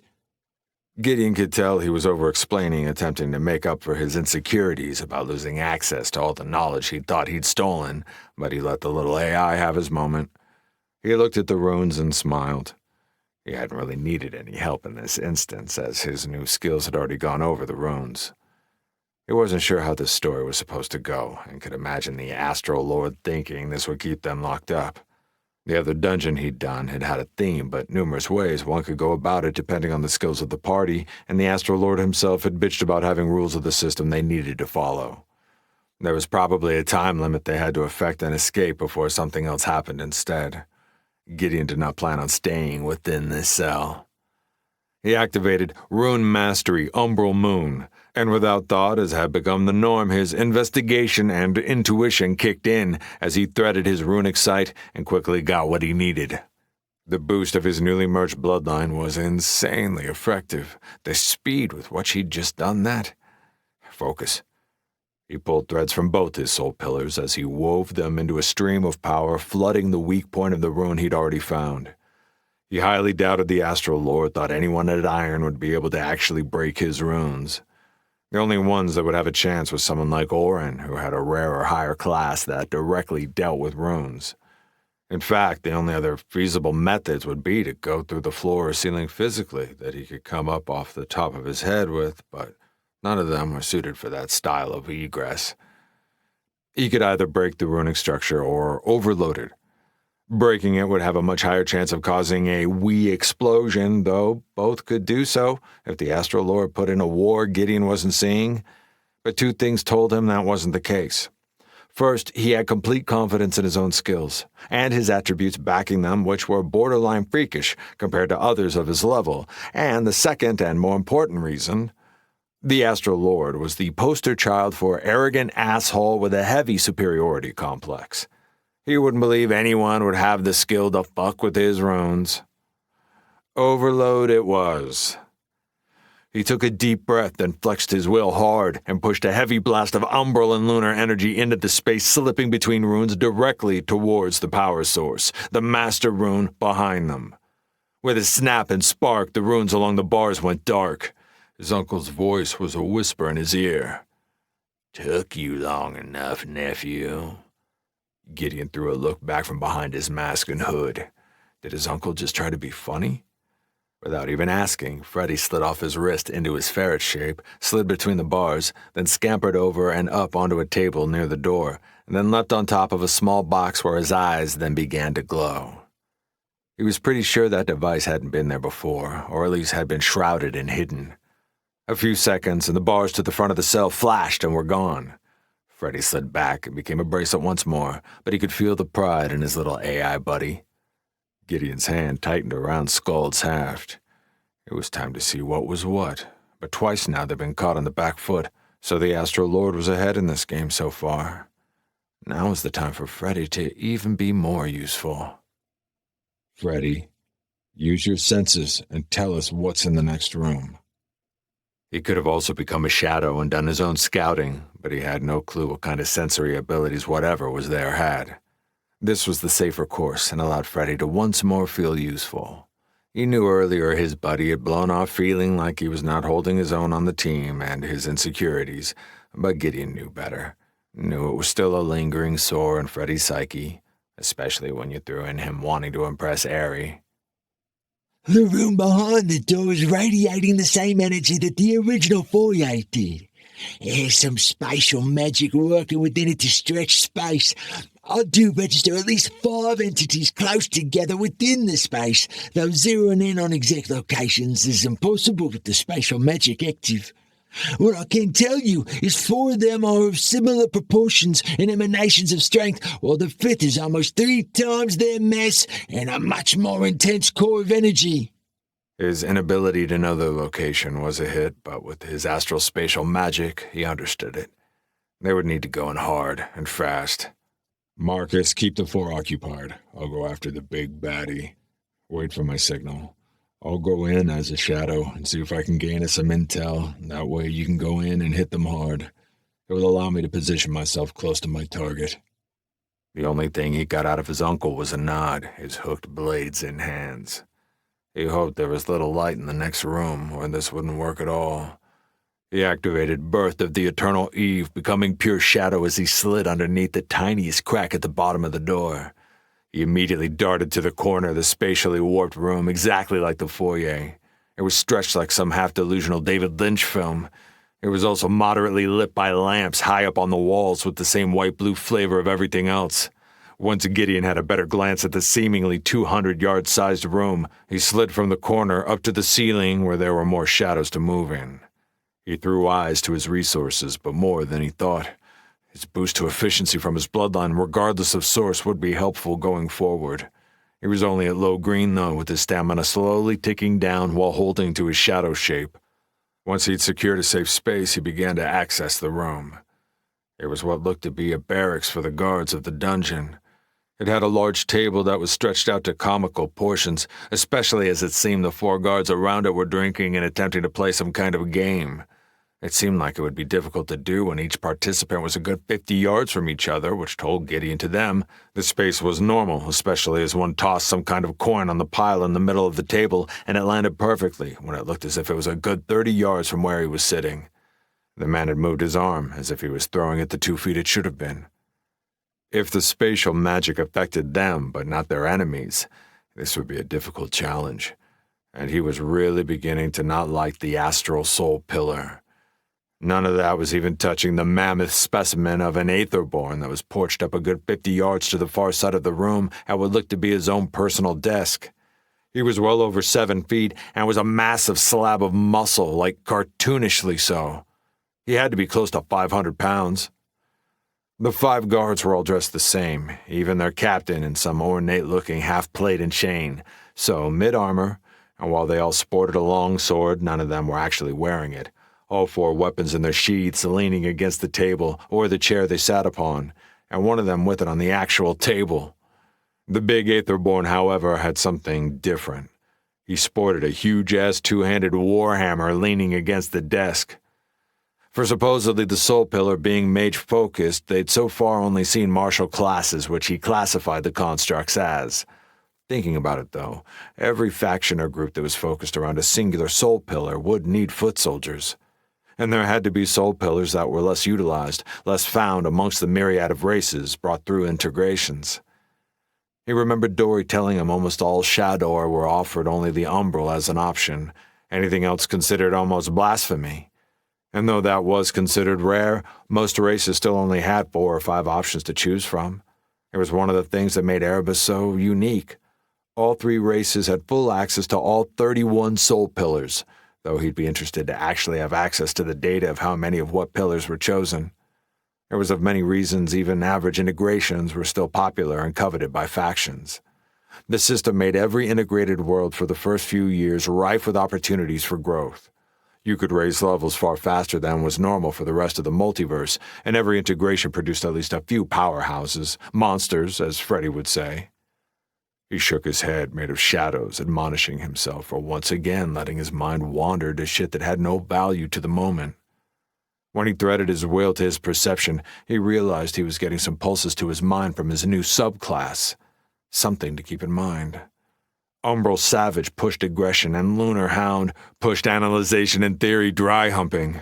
Who was he kidding? Even without his subclass, he tended to do that. A smile lit his lips and eyes. Self-truth and awareness was the key to fulfillment. A small chuckle. His uncle was waiting on him. He sent a party message on positioning and the warning of the optic spatial games in the room and how their enemies seem unaffected by it. At least he'd been somewhat productive while chewing through nonsense in his head as he'd slid across the ceiling towards his actual target. It was time to begin the show. He sent the party chat that would begin the countdown. Freddy was put on protect Gideon's ass from hard angles he wasn't covering while playing dust-up with the big man. They had no idea what these adversaries were capable of, and still at level 29, he was pretty sure they were above his level, if not his strength, so Identify would give up the game in a hot sec. They'd just have to roll the bones and see which way they fell. So not much different than Gideon's entire experience since the integration had begun. What he would give for the days where he had weeks to plan and strategize in OP, see all angles, all possibilities, all the ways it could fuck up, minimizing those same possibilities through endless run-throughs and created practicals. It was time. Warmth pulse from Ysara and a whisper. I have you, my child. You are family. Gideon felt the truth. Family was everything. It was nice to remember that truth after decades of being alone. He dropped Birth of the Eternal Eve. Scald led the way as he fell, and just as he was about to make impact, the ogreish Aetherborn somehow sensed something and in a breath was gone. A flash of white and blue and reappeared suddenly 3 feet in front of Gideon's landing. His skull pierced the flooring, its entire spearhead planted into the stone. He let it go immediately as the big man moved for his giant warhammer. His 2 blades came off his back sheaths as he leapt forward only to cut through empty air as another flash of blue-white energy spiked. He heard yells in combat behind him as his uncle did his best to occupy the guards, but if they could all teleport like transdimensional jackrabbits, they were in for a world of hurt. The Warhammer came for his head, and if not for his speed, his head would have been on the other side of the room. His combat awareness was working overtime, as was his investigation and intuition buffing his insight. He let it take him, move him, no thought, instinct guided by skills as he dove underneath it, one blade finding a minuscule point between greave and underlying leather, darting in, white blood spurting, another flash. The giant now stood before his current position, already swinging the Warhammer again. Ysara darted like a viper, her cloth wrapping his lead leg, yanking him with enough strength that his swing was interrupted as he fell hard onto his back. Gideon's combat awareness flared again as he felt the slight heat and flash of another teleport behind him. He started to spin, but his ankle was clamped by the huge paw of the man on his back with insanely long arms. He felt the blade coming for him from behind when Freddy let out a guttural growl as he leapt off Gideon's wrist, becoming his metal-spiked once Snoopy, now definitely Pitbull shape.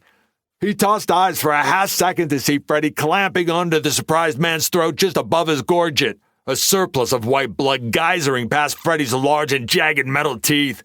Gideon's eyes went big as he felt himself taken off his feet and thrown into a wall that seemed 100 feet away, but which impacted his shoulder and the side of his head in less than a second from being thrown.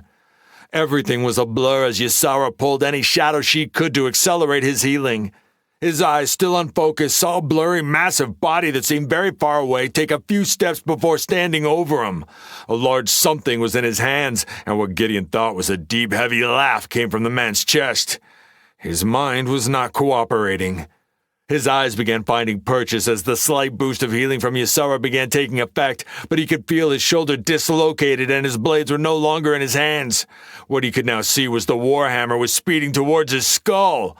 A blurred one-eyed form slammed into the giant, taking him out of Gideon's slowly returning line of sight.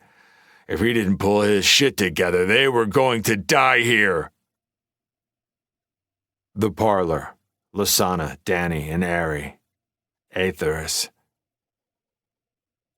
Lasana landed on her ass hard as she leapt through one of the spatial teleport rings that lead Frenchie bitch had left in her location after teleporting away. She wiped the blood off her busted lip as she stood growling.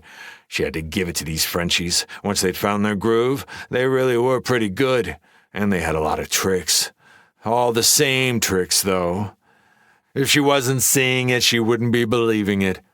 In the sheer endless volume of classes within, even the same soul pillar for all of these bitches to have the exact same class with the exact same skills. The only way it made any sense was if they were groomed since childhood with the same lessons, same training, exactly. So they would at least all be offered the same class, then for some reason, all choosing to take the same class. It didn't matter in the end. They'd managed to kill one more of the Frenchies before they'd finally gotten off their back foot and started coordinating. The Frenchies could all create some kind of force shield teleport, which she was pretty sure was a racial ability, could cover their blades with astral energy that seemed to be able to disperse magic when it struck, and then could create those teleport doors like the one that had just sent her face first into the stone. Not to mention they seemed to be able to boost their agility and sustain that boost. Ari had switched to her usual form as they were too fast for her to deal with in her new tank shape, but still they had two pinning her, keeping her from healing either of them. Danny had three as her abilities seemed the most effective and dangerous to the way the Frenchie's class was built, and keeping her outnumbered was wearing on the Harvester. Lasana couldn't help until she could at least get rid of one of her enemies, but as she'd said, once they'd pulled all their tricks out and found their footing, they were a pain in the ass for her to get her hands on.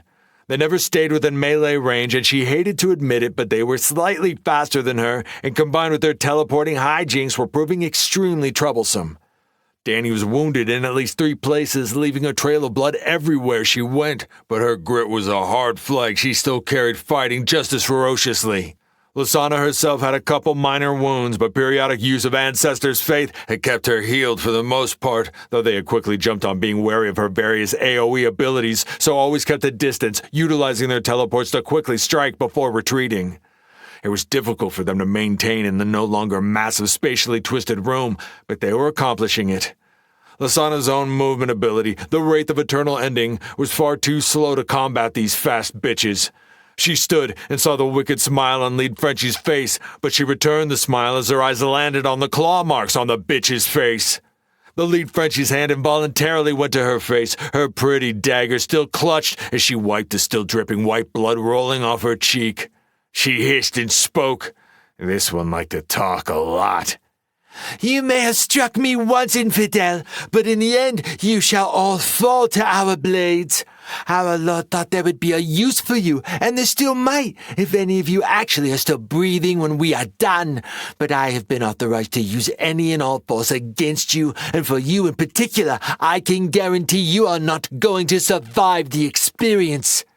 Lysana had just kept her smile up as the bitch talked, inching her way closer towards her, but angling a bit more at the other that was corralling her off to her left about 10 feet. They had become overconfident in their ability to teleport away before she could get claws on them, but they weren't the only ones with tricks, and she still had a couple she hadn't shown. She might not be the big strategist or thinker her man was, but she still had her moments. As soon as the bitch stopped talking, Lysana made her move and rushed the lead Frenchie, who immediately flipped a hungry look on her face as the one to her left started circling behind her, getting closer. They'd rolled this same tactic numerous times and relied heavily on their mobility, but Lysana abruptly shifted, spinning her body the other direction, pressing the ballast of her muscular legs into the ground at the same time as she activated the beast within. And when she pushed off, it was on 4 legs, legs much stronger thanks to the heavy boost the shape gave her.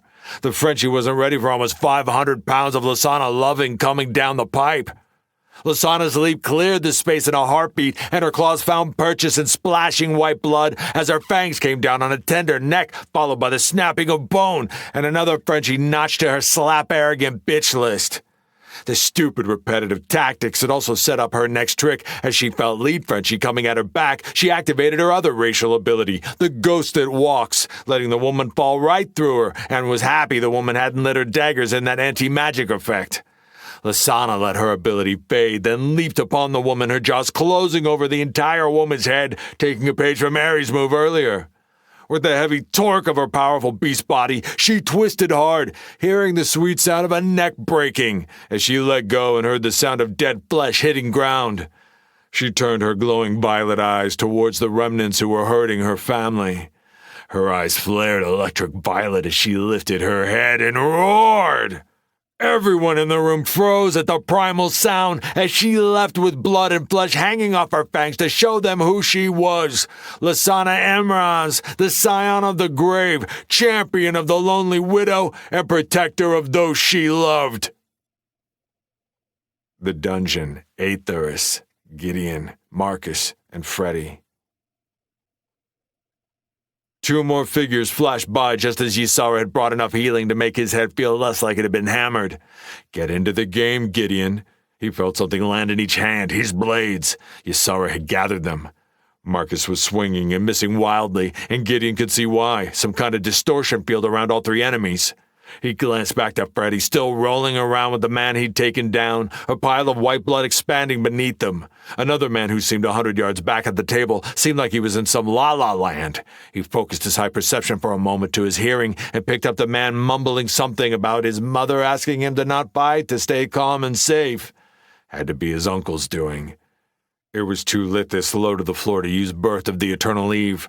The shadows were more in the corners and above the lights on the ceiling, so instead he flexed his will and activated Nocturnal Embrace of the Shade. Or attempted to, only to be rebuffed as if the ability had been blocked, keeping him from leaving the room or the dungeon. That ability had him slipping through the umbral realm to get where he wanted, which seemed to be a no-go. This astral crap was beginning to get tiresome. He did it the hard way, pushing his speed just as his uncle was blasted back by a warhammer to his crossed arms. Gideon could hear the shattered bones from a long ways away as the distortion stretched his movement. He knew in reality they were only 20 feet away, but somehow in the distortion effect in place, all through the room they were 100 yards.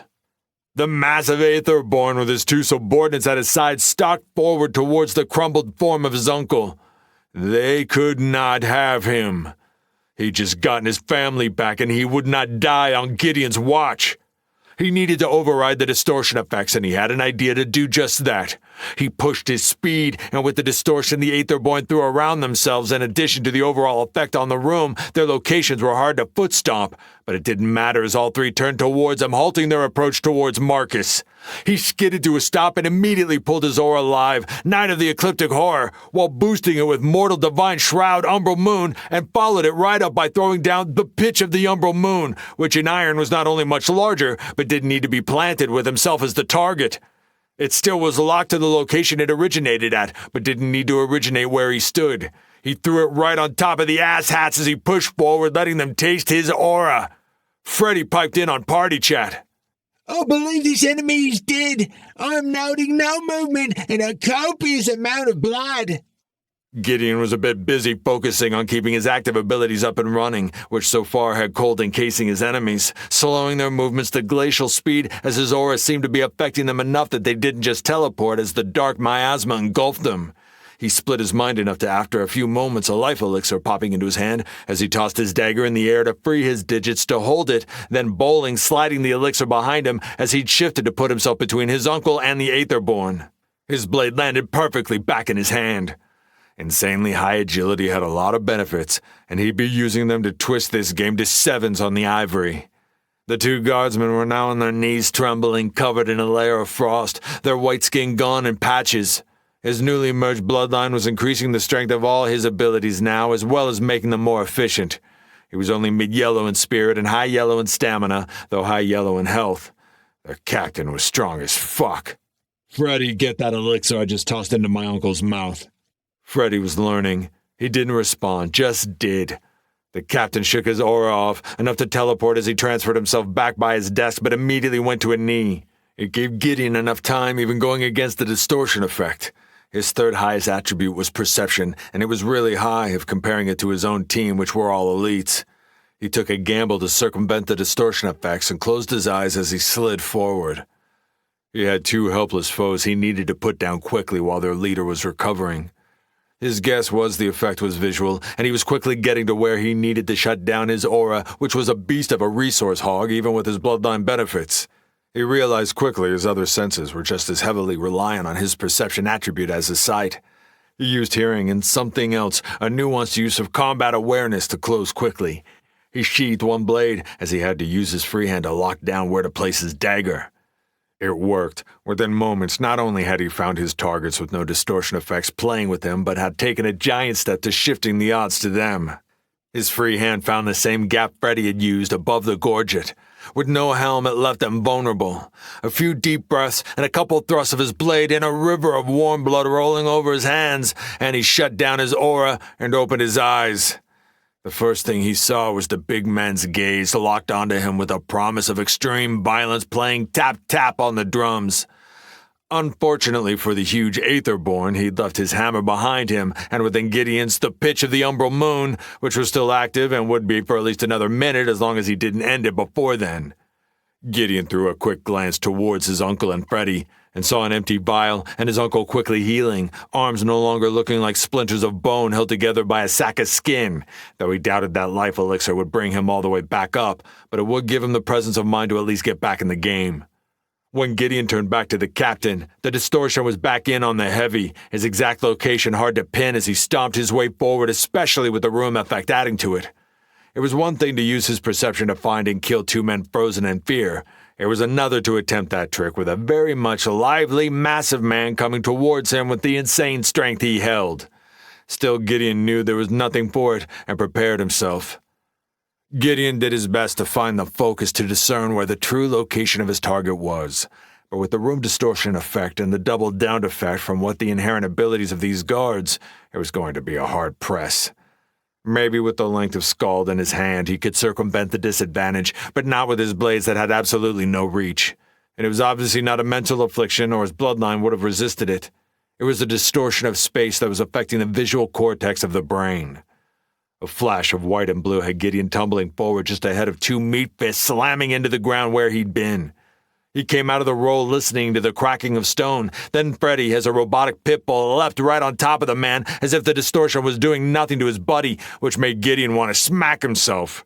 Freddy used a type of echolocation to see, so these visual spatial effects would probably do nothing to him. Gideon used the world's greatest AI personal assistance location to do a baseball slide between the wide-set legs as both his daggers sliced the tree-sized exposed ankles, and as he went past, the multiple images of the asshole also included multiple jets of white blood exploding from the severed arteries and mangled Achilles. The captain tossed Freddy like a baseball pitch into the far wall as he fell back on severed ankles. It was a loud, thunderous explosion of sound as the good 500-pound man landed. The captain was a tough fucker, though, and immediately twisted himself up to his knees. The fucker was not an easy target to keep down. The telltale shimmer of white-blue energy began coalescing around him that precluded a teleport, but Gideon could tell the man was having trouble focusing past the insane pain he was experiencing.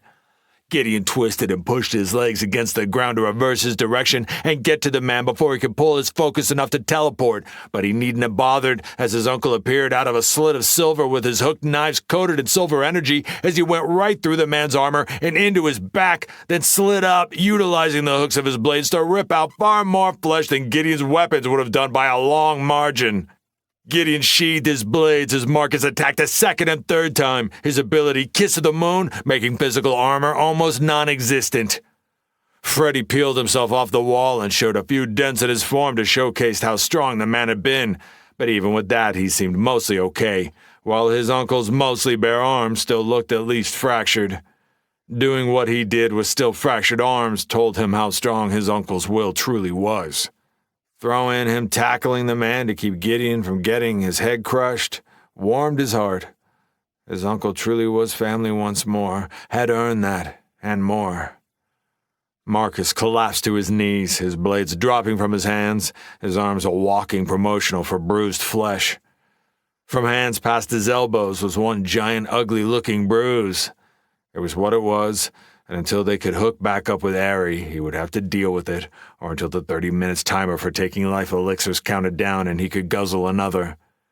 Freddy came waddling over, looking still a bit dazed from his wall bounce. When he came close, he shifted to a bracelet that looked a bit out of shape. Please talk me out of doing that again, Gideon. I know it was very heroic, and certainly I often fall within that category. Mark Hamill, eat your heart out. Still, I believe I need a break from such. I wouldn't want to overshadow you or the others after all.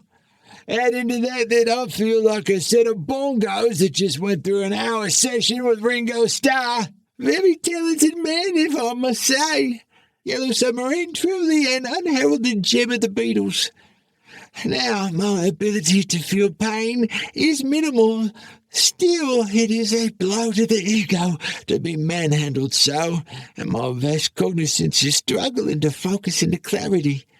It reminds me of Johnny Depp's strange film Dead Man, which is like a hallucinatory take on a western.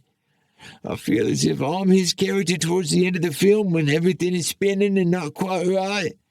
To me, it was an understated film and a great original work of art. Critics didn't quite... Gideon pulled the well-used card of his tune-out Freddy monologue skill set. It had to be in the rare ranking by now, if it had been an actual skill the system recognized. He smiled. At least it told him his buddy would be fine, as the chat messages kept a steady stream on the complete breakdown of a Johnny Depp film. He looked down at his uncle laying out on his back, breathing heavy, as he sat down next to him. A circle of astral energy appeared about 10 feet away as the distortion of the room faded away, leaving them in a rather small room that looked like a tornado had rolled through. He also had a notification saying he'd gained 2 levels, though he was pretty sure he'd been close after the constructs. He hoped wherever that spatial door led them, it was back with the others. A sound broke his exhausted reverie as his eyes clocked the guard still breathing over at the table, reminiscing about his mama. He'd forgotten the man was still alive. The dungeon must have concluded they'd defeated him by being stuck in some mental delusion his uncle had created. Gideon sighed, stood, walked over, and pulled Skuld out of the ground, then started stepping towards the mumbling guard. You might as well finish what they started. Chapter 14. Alone is a Sad Song. Pre-System, Kentucky. Big Sandy Prison. Jameson Jimmy Sampson was 32 years old and had spent the last decade in a prison cell. Most of that time he'd been in isolation, his status as being severely autistic, in this case, having helped him, even though it had done the opposite during the trial. His mind just moved too fast. In his head, he was the master of all he surveyed, but he couldn't make his mind slow down enough to actually form coherent words, make his body do what he wanted it to, always jerking and twitching, his words a tumble of nonsense, as his mind was already 5 sentences ahead of the words attempting to tumble from his lips. His father, a white man, had left when he was a child, though his mother, a black woman, his champion, had loved him more than anyone could ever love someone. She'd died when he was only 14. So on top of being a cripple, he was half black and half white, not a winning combo to many. If it had been up to him, he would have ripped the white out of him and taken on the dark chocolate of his beautiful mama. When she died after being in the hospital for a month, they said it was breast cancer. But to Jimmy, he didn't believe that. He knew she was just tired and lonely. Taking care of him had eaten her up, and what man wanted to deal with a woman with a child like him? The thing that hurt the most was he hadn't been able to get his mouth to form the words, "I love you so much, Mama." That had been the biggest regret of his entire life, that he couldn't tell her, "I love you." He couldn't make his body work, couldn't make his lips work. It always came out as some stuttering drivel of nonsense. You. It hurt her every time he tried. He could see it in her eyes. She'd sacrifice every part of her existence to love and take care of her broken boy, and he couldn't even say it. He'd be able to chew through books like they were nothing once she'd figured out a contraption where his twitching hands could hit a button that made the page on the electronic book files turn. She'd done that. She'd made that happen. She'd been his best friend, his only friend. As he watched her tired, broken spirit dwindle day by day, month to month, year after year, it killed him, emptied him. She spent her life working 2 shitty jobs and every other waking moment feeding him, helping him go to the bathroom, the wrestling match that was getting him into bed day in, day out, every day for years. With the help of a church, she'd gotten him an electric wheelchair to get around easier and his special e-reader. Walking was something he could do, but it was a chaotic exercise at best. A lot of falling, smacking his limbs against things. More like a hockey puck attempting to travel through halls and doors, bouncing off everything all the way down. His e-reader was his salvation, his wings with which to fly. He could read a 500-page book in half an hour, and his entire life was opened up when she'd gotten that for him when he turned 8. He remembered once she understood he was actually reading and taking in what he was reading, she'd tell him she'd always known he was her secret little genius. That had made him so happy inside, so happy. But he couldn't even say that to her. But she knew. She always knew how much he loved her, or at least that was his secret hope. Anything else would just bring the weight of a mountain of depression on his back. After she died, the life of struggle became worse.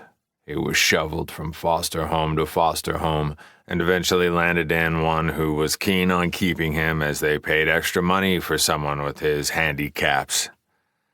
The middle-aged man and his wife sold his electric chair within the first few months, replacing it with a manual one he struggled to use at all. It was easier to just play the hockey puck and walk on his own. Luckily, they'd left him his e-reader, but with no money to keep up on his Kindle Unlimited subscription his mama had always got him.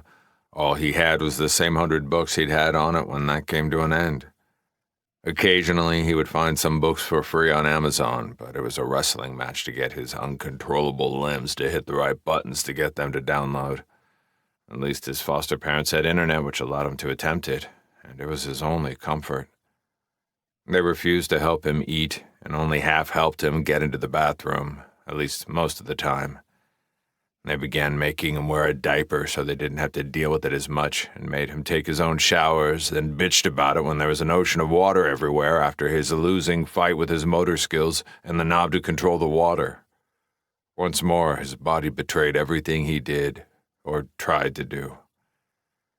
This had gone on till he was 18, and the foster family would no longer receive the government check. They kicked him out without even a goodbye. Luckily for him, his social worker found him the programs that put him up in a horrid apartment building with his rent and utilities paid for and food stamps to get by. At least he had a bottom-floor apartment, so didn't need to deal with stairs. There was one room with a bed and an old TV. He also got a small stipend that went directly into a bank account he could access with a card that was tied around his neck. The apartment was filled with the bottom rung of society, single mothers with 5 kids, drug addicts, and hookers, many times in one package. For a year and a half, he somehow got through existence surviving and not much else. His e-reader had broken 6 months in, so even his escape into fantastical worlds was taken from him. The only positive in his life had been Joni. She was a young lady who had some drug issues and more than likely a prostitute, but Jimmy didn't care about any of that. What he did care about was she was always nice to him, had even helped him numerous times, walking with him to the store and helping him get his groceries. He would always use some of his food stamps to get her some stuff, too. The only negative about knowing her was it inevitably led him to having to meet Lucas, a big tattooed white man who scared Jimmy a lot. He was always checking in on Joni, and Jimmy had read enough books to guess he was her pimp. The two of them intersecting in his life would change it forever. His biggest mistake had been to give her a copy of the key to his apartment. A year and a half later, he'd been woken up in the middle of the night by his apartment door being busted open and a bunch of SWAT pushing into his room with guns drawn. That in itself was shocking, especially as his body went into overdrive, twitching all over the place, flailing. And that's when he noticed, with the cops' flashlights tied to their weapons roaming everywhere, that he was covered in blood. A lot of blood. And there was a wicked-looking knife in his hand.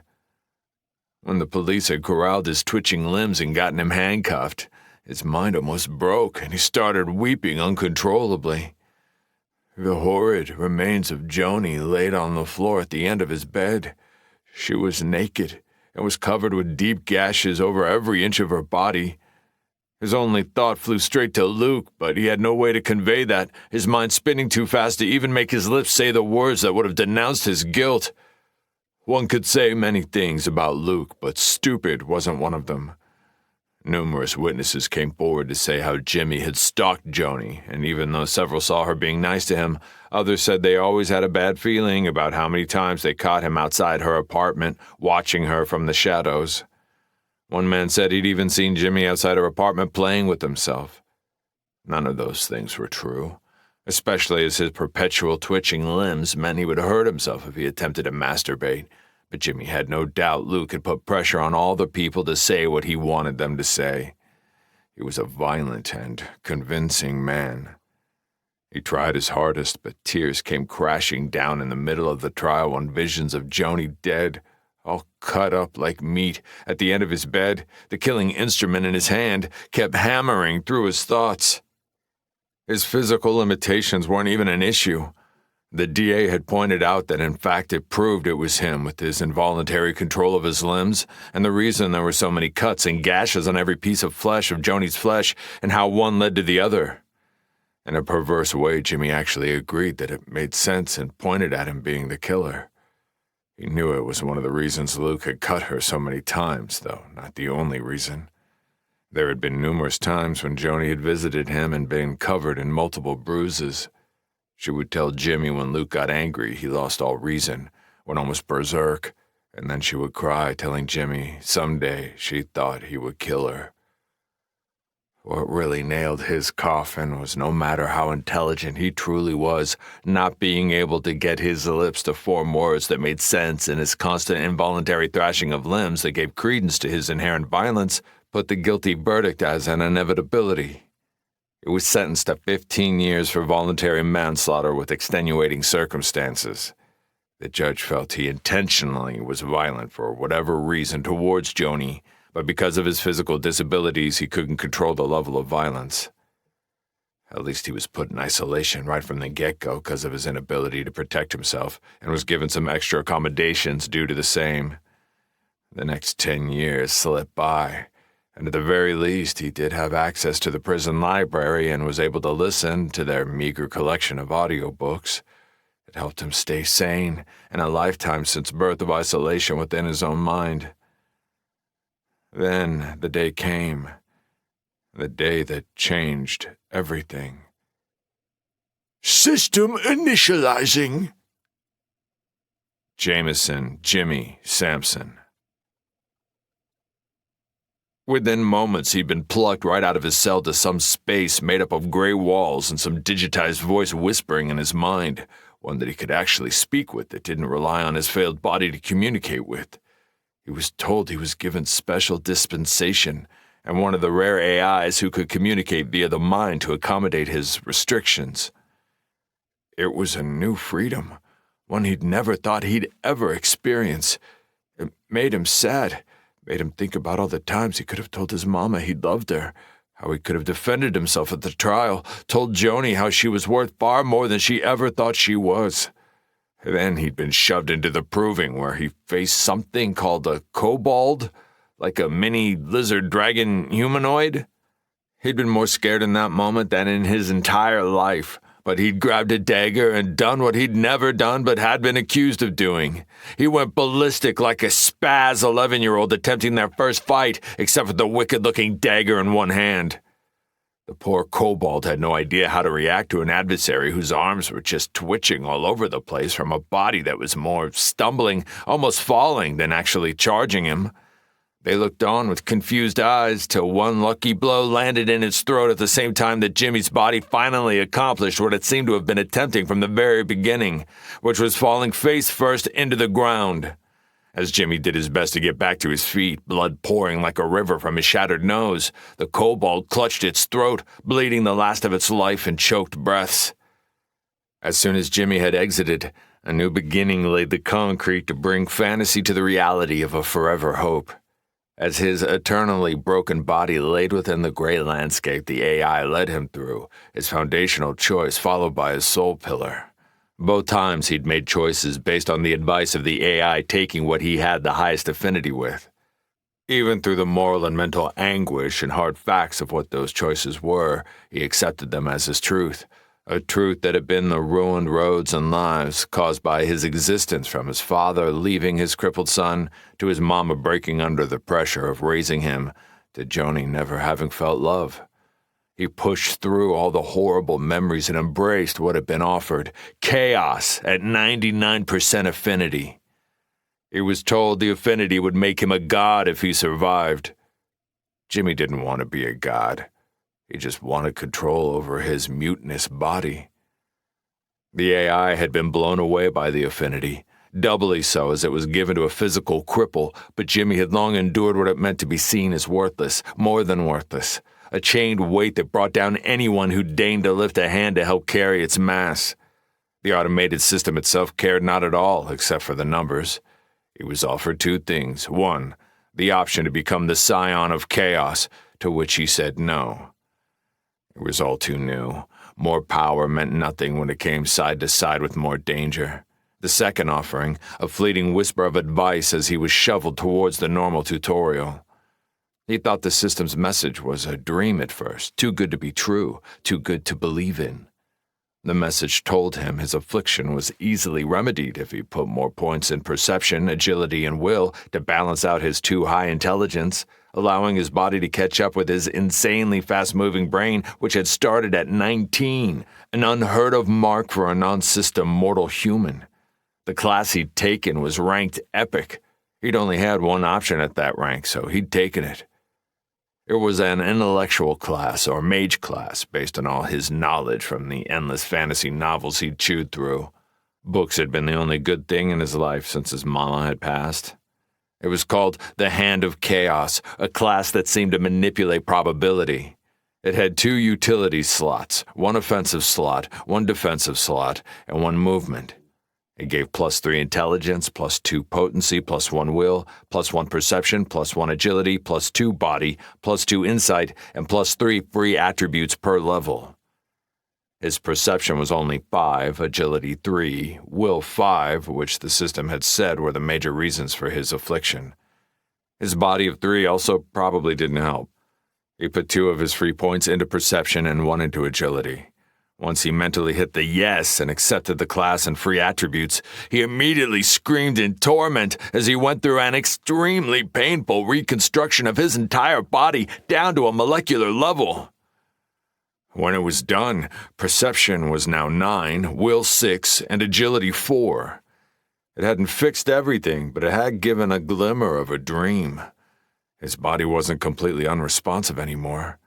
If he went slow, he could actually make mostly normal movements with only a few twitches. He was able to make his lips form simple words if he focused hard and spoke carefully. It was the beginnings of a hope that he never thought would exist. He put his dagger very carefully and slowly into the sheath that had been provided at his waist and with a lot of care stood straight with pride and stepped within the magic door that would lead him to his future.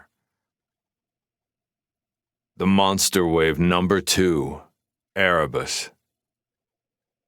Jimmy cast Cascade of Probability across the rampaging wave of Ember Lions, igniting utter chaos within their numbers, every piece of luck that could affect them taking a heavy drop into all bad. Their cohesive pride of flame-covered aggression brought to a screeching halt as they tripped over their own paws, each other, the stone bridge that arced over the raging river collapsing, ancient massive trees cracking at the base, falling and slamming into hordes of them. The gaggle of villagers he'd been protecting since the tutorial fell upon the few that made it through his spell as he recast it again, this time bringing positive luck to all those on his own side, their low-grade weapons finding critical spots in their strikes, and a cascade of other fortuitous circumstances to bring them victory.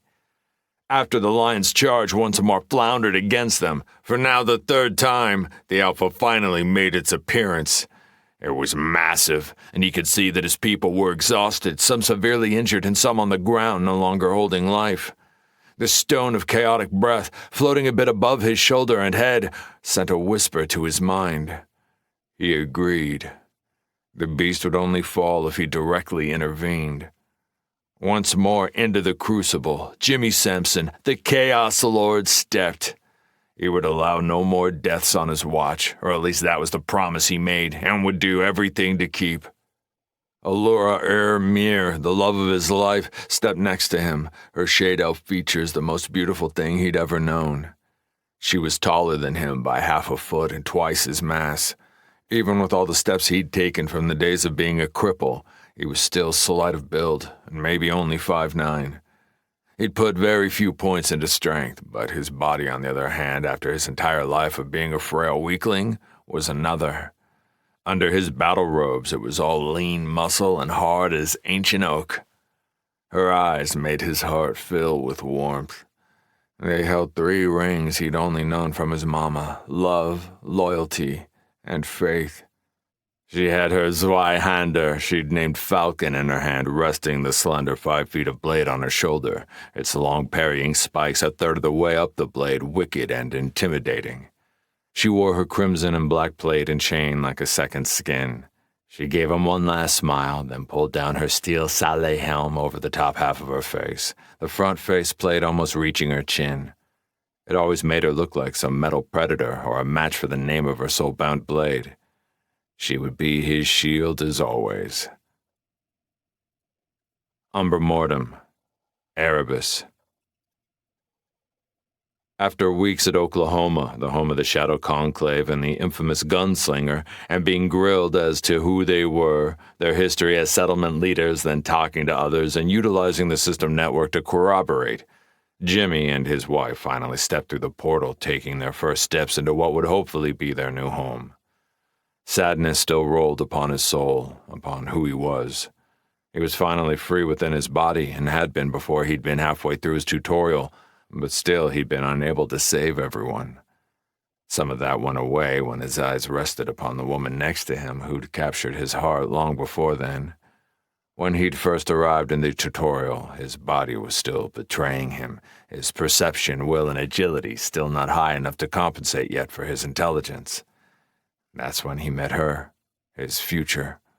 She'd been the one person who'd immediately helped him, protected him, even against a few of the other people within the tutorial. She was one of the strongest there, and none of them had any idea how powerful Jimmy would become. All they saw was a cripple whose body he couldn't control and who could only speak in halting, broken words that made sense only half the time. He'd also received a title right out of the gate, always underestimated, that made him able to change the status that he showed to others. He'd purposefully made it read as uncommon ranked from the very beginning and still hadn't changed it to this day. From the first moment they'd met, she'd showed him patience and empathy. At the time, she thought she was helping an invalid. It made his heart warm. It reminded him of Joni. By halfway through the murder house they called the tutorial, he'd gained enough levels to bring everything up enough to, for the first time in his life, be whole. He would remember the moment to his dying day, when his body, for the first time, did exactly what he wanted it to. The look on Allura's face was priceless, the smile she showed him. He would never forget what she'd done for him, and the bond that had been forged between them as she watched him go from invalid to the strongest person in the tutorial, saving each other's lives numerous times. It became a tether that would never break. No matter how much Allura brought him happiness, the sorrow still cut into his soul, his inability to protect those that had counted on him to do so. Their town had survived all 3 monster waves, but at the heavy cost of 3/4 of their people who had died to see it done, including children, and the city stone had been destroyed, leaving nothing but the carcass of a settlement. There'd been nothing left. The one saving grace was they'd been only 4 days' travel from the academy city of Avalon, and at the very least had been able to escort and protect the survivors. When they'd arrived, he and Allura knew an important choice had been set before them. Most of the refugees stayed with the academy, which was open to people willing to work, and since all of them were uncommon and common classes, they didn't have a ton of choices. A few with kids were sent to Frostholm, one of the few places that would take in low-ranked people with children. Avalon only did so when it was at least a rare-ranked person who brought something to their faction and had an interest in these scholarly pursuits. Their choice of destination had been made by Allura herself. During the time of the World Council, when she'd seen the name of Lysana Emras upon the power rankings, and through research within the network found that the woman was a part of the independent faction of Umbra Mortem, she refused to go anywhere else. She'd already known she'd been what she termed a slave soldier, which seemed to be everyone that wasn't born rich in her world, but somewhere in the 130 years of her life, she said this Lysana had saved her, protected her, and left a heavy memory in her head. His eyes scanned down to her bulging belly. Whatever made her happy, he would do. She was carrying his child, a state of affairs that he'd never thought he'd see in his wildest imaginations. She'd recognized she'd been pregnant since the 3rd monster wave, but had kept it from him until they'd survived. He'd been angry with her for the first time, and it had led to their first fight. But within a few days of cold shoulders and hard looks, they'd both apologized to each other, and it was forgotten. He'd have to admit it was still strange seeing her outside of her armor. According to her, a Shade Elf's gestation period was only 5 or 6 months, so she was getting huge, and in less than 2 months, he would be a father. In his existence, he'd given up on the delusion of ever having children from the beginning, so everything the system brought since the apocalyptic first day to him had been a blessing. Even with all the death, he would never give it back. They stood in a line of people that led to the exit from the massive room the portal existed within, where guards in dark leather and armor stood and ran people through another screening process. Ahead of them he saw children and elderly of all 3 races. They all seemed happy and excited for their futures, which was few and far between on the landscape of Erebus and its reality. It boded well in this place, living up to the reputation they'd been able to ferret out, that of a place led by people that cared. He knew he should put his stone away. It had already drawn several eyes watching it floating near his head as he walked, but with Allura pregnant and everything about this place an unknown, he didn't want to risk it. He'd also kept his title up, showing him as an uncommon ranked mage to any that decided to throw and identify his direction. He couldn't hide the fact he was iron ranked, but still there were plenty of uncommon ranked with courage that had been able to carve their way to iron. They slowly moved up the line as he held Allura's hand. She looked stunningly beautiful as always, her hair a dark gray, skin matching the color, and her eyes a piercing crystal blue, almost white. When she smiled, it was a shy smile, as if she'd never learned how to truly do it as a slave. They'd both shared everything about their past, him and his life as a cripple, and her, the life of a soldier, a slave, and as a whore. She'd had trouble telling him the last part, but that was behind them. He didn't care. She was beautiful to him in all ways, and his love for her was pure. Nothing would ever shake it, much less break it. Her previous life had made the woman he'd fallen for. Another 2 hours went by before they'd shuffled their way through the line and exited the building after answering a few questions. They'd already gone through a much more intensive interview process at Oklahoma. As a couple expecting a child, combined with them being ex-owners of a settlement and experienced combatants, they'd been given a private room within the fortress itself on the bottom floor, right next to some kind of theater, as well as several options for vocations. Everyone in Umbra Mortem had to contribute. While Allura was pregnant, she would be working at the training rooms teaching young aspirants, and when she'd had their child, she had an option to try out for the Shades, the soldier police force of the settlement. She was very content with both opportunities. Her most fervent hope was to someday meet her hero, Lasana Emras, the lover and consort of their new lord, Gideon Show. He himself had been offered an overload of options, even though he had somewhat hid his true strength by keeping his title up. True intellectual classes were few and far between for most settlements. He had the option to choose either between being a teacher at something called the Playpen, or trying out for the Shades, or joining his wife at the training centers. He'd also been told in passing that there would be a competition the next afternoon, the winner getting a once-in-a-lifetime opportunity to have the chance to be a member of one of the elite parties of Umbra Mortem itself. They hadn't really given the offer in sincerity after seeing he was only an uncommon ranked mage. His wife had almost choked with laughter when the commander at the portal had mentioned that fact, along with telling him it was probably beyond his capability to win the tournament. After her laughing attack and the confused look of the commander's face, the look Allura gave him made his decision for him. His wife wore the pants in this family, and he would have it no other way. Looked like he'd be entering a tournament tomorrow. At the time, he just told the commander he needed the day to think about it, much to Allura's continuing laughter. Jimmy kissed her as they went to sleep for the first time in their new home. It was a tiny little room with one bed, a small table, and an even smaller shower Allura would have trouble fitting into, but it was theirs. That's all that mattered. She was passed out within moments of her head hitting the pillow as he placed a gentle kiss on her round stomach. His gaze was filled with wonder. He, Jimmy Sampson, cripple, soon-to-be father, married to the most amazing woman he would ever know. As he drifted off to sleep, his thoughts went to his mama. He wished she was here to see him and what he'd done with his life. He remembered the vow he'd taken when the system came. He'd promised himself he'd be a hero. He'd save those that couldn't save themselves. Tomorrow he would let everyone in the tournament and his new home know the Chaos Lord was here and would give his life for Umbra Mortem.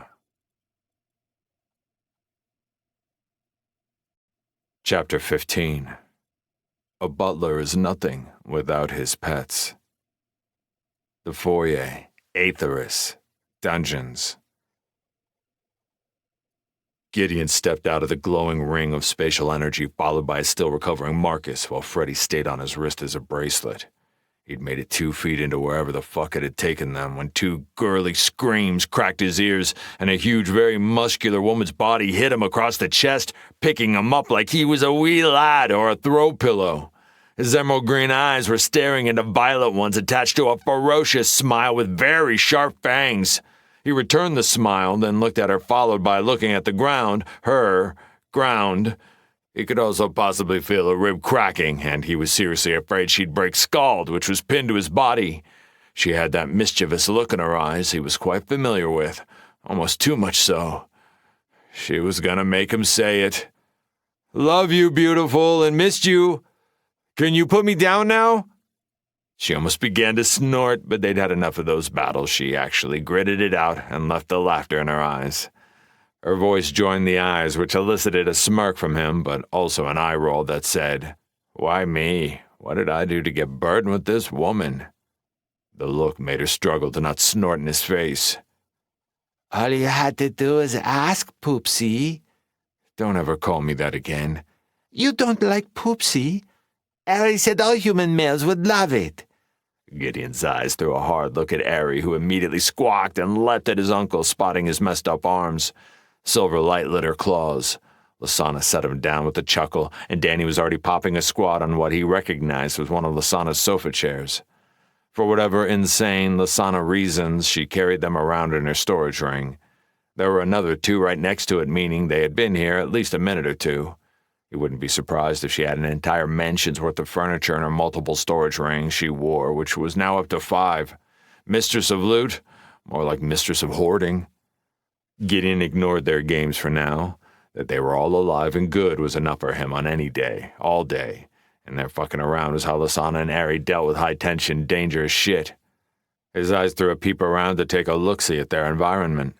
So far, the paradigm in the House of Horrors that was Aetheris had been Will Robinson dangerous, but it also provided a much greater insight into the astral soul pillar, which would be beneficial for future him. It was, as was everything else they'd seen, ornate. The room was covered in that white-blue coloring which seemed to be the Astral Lord's theme, but also the colors of the astral soul pillar itself.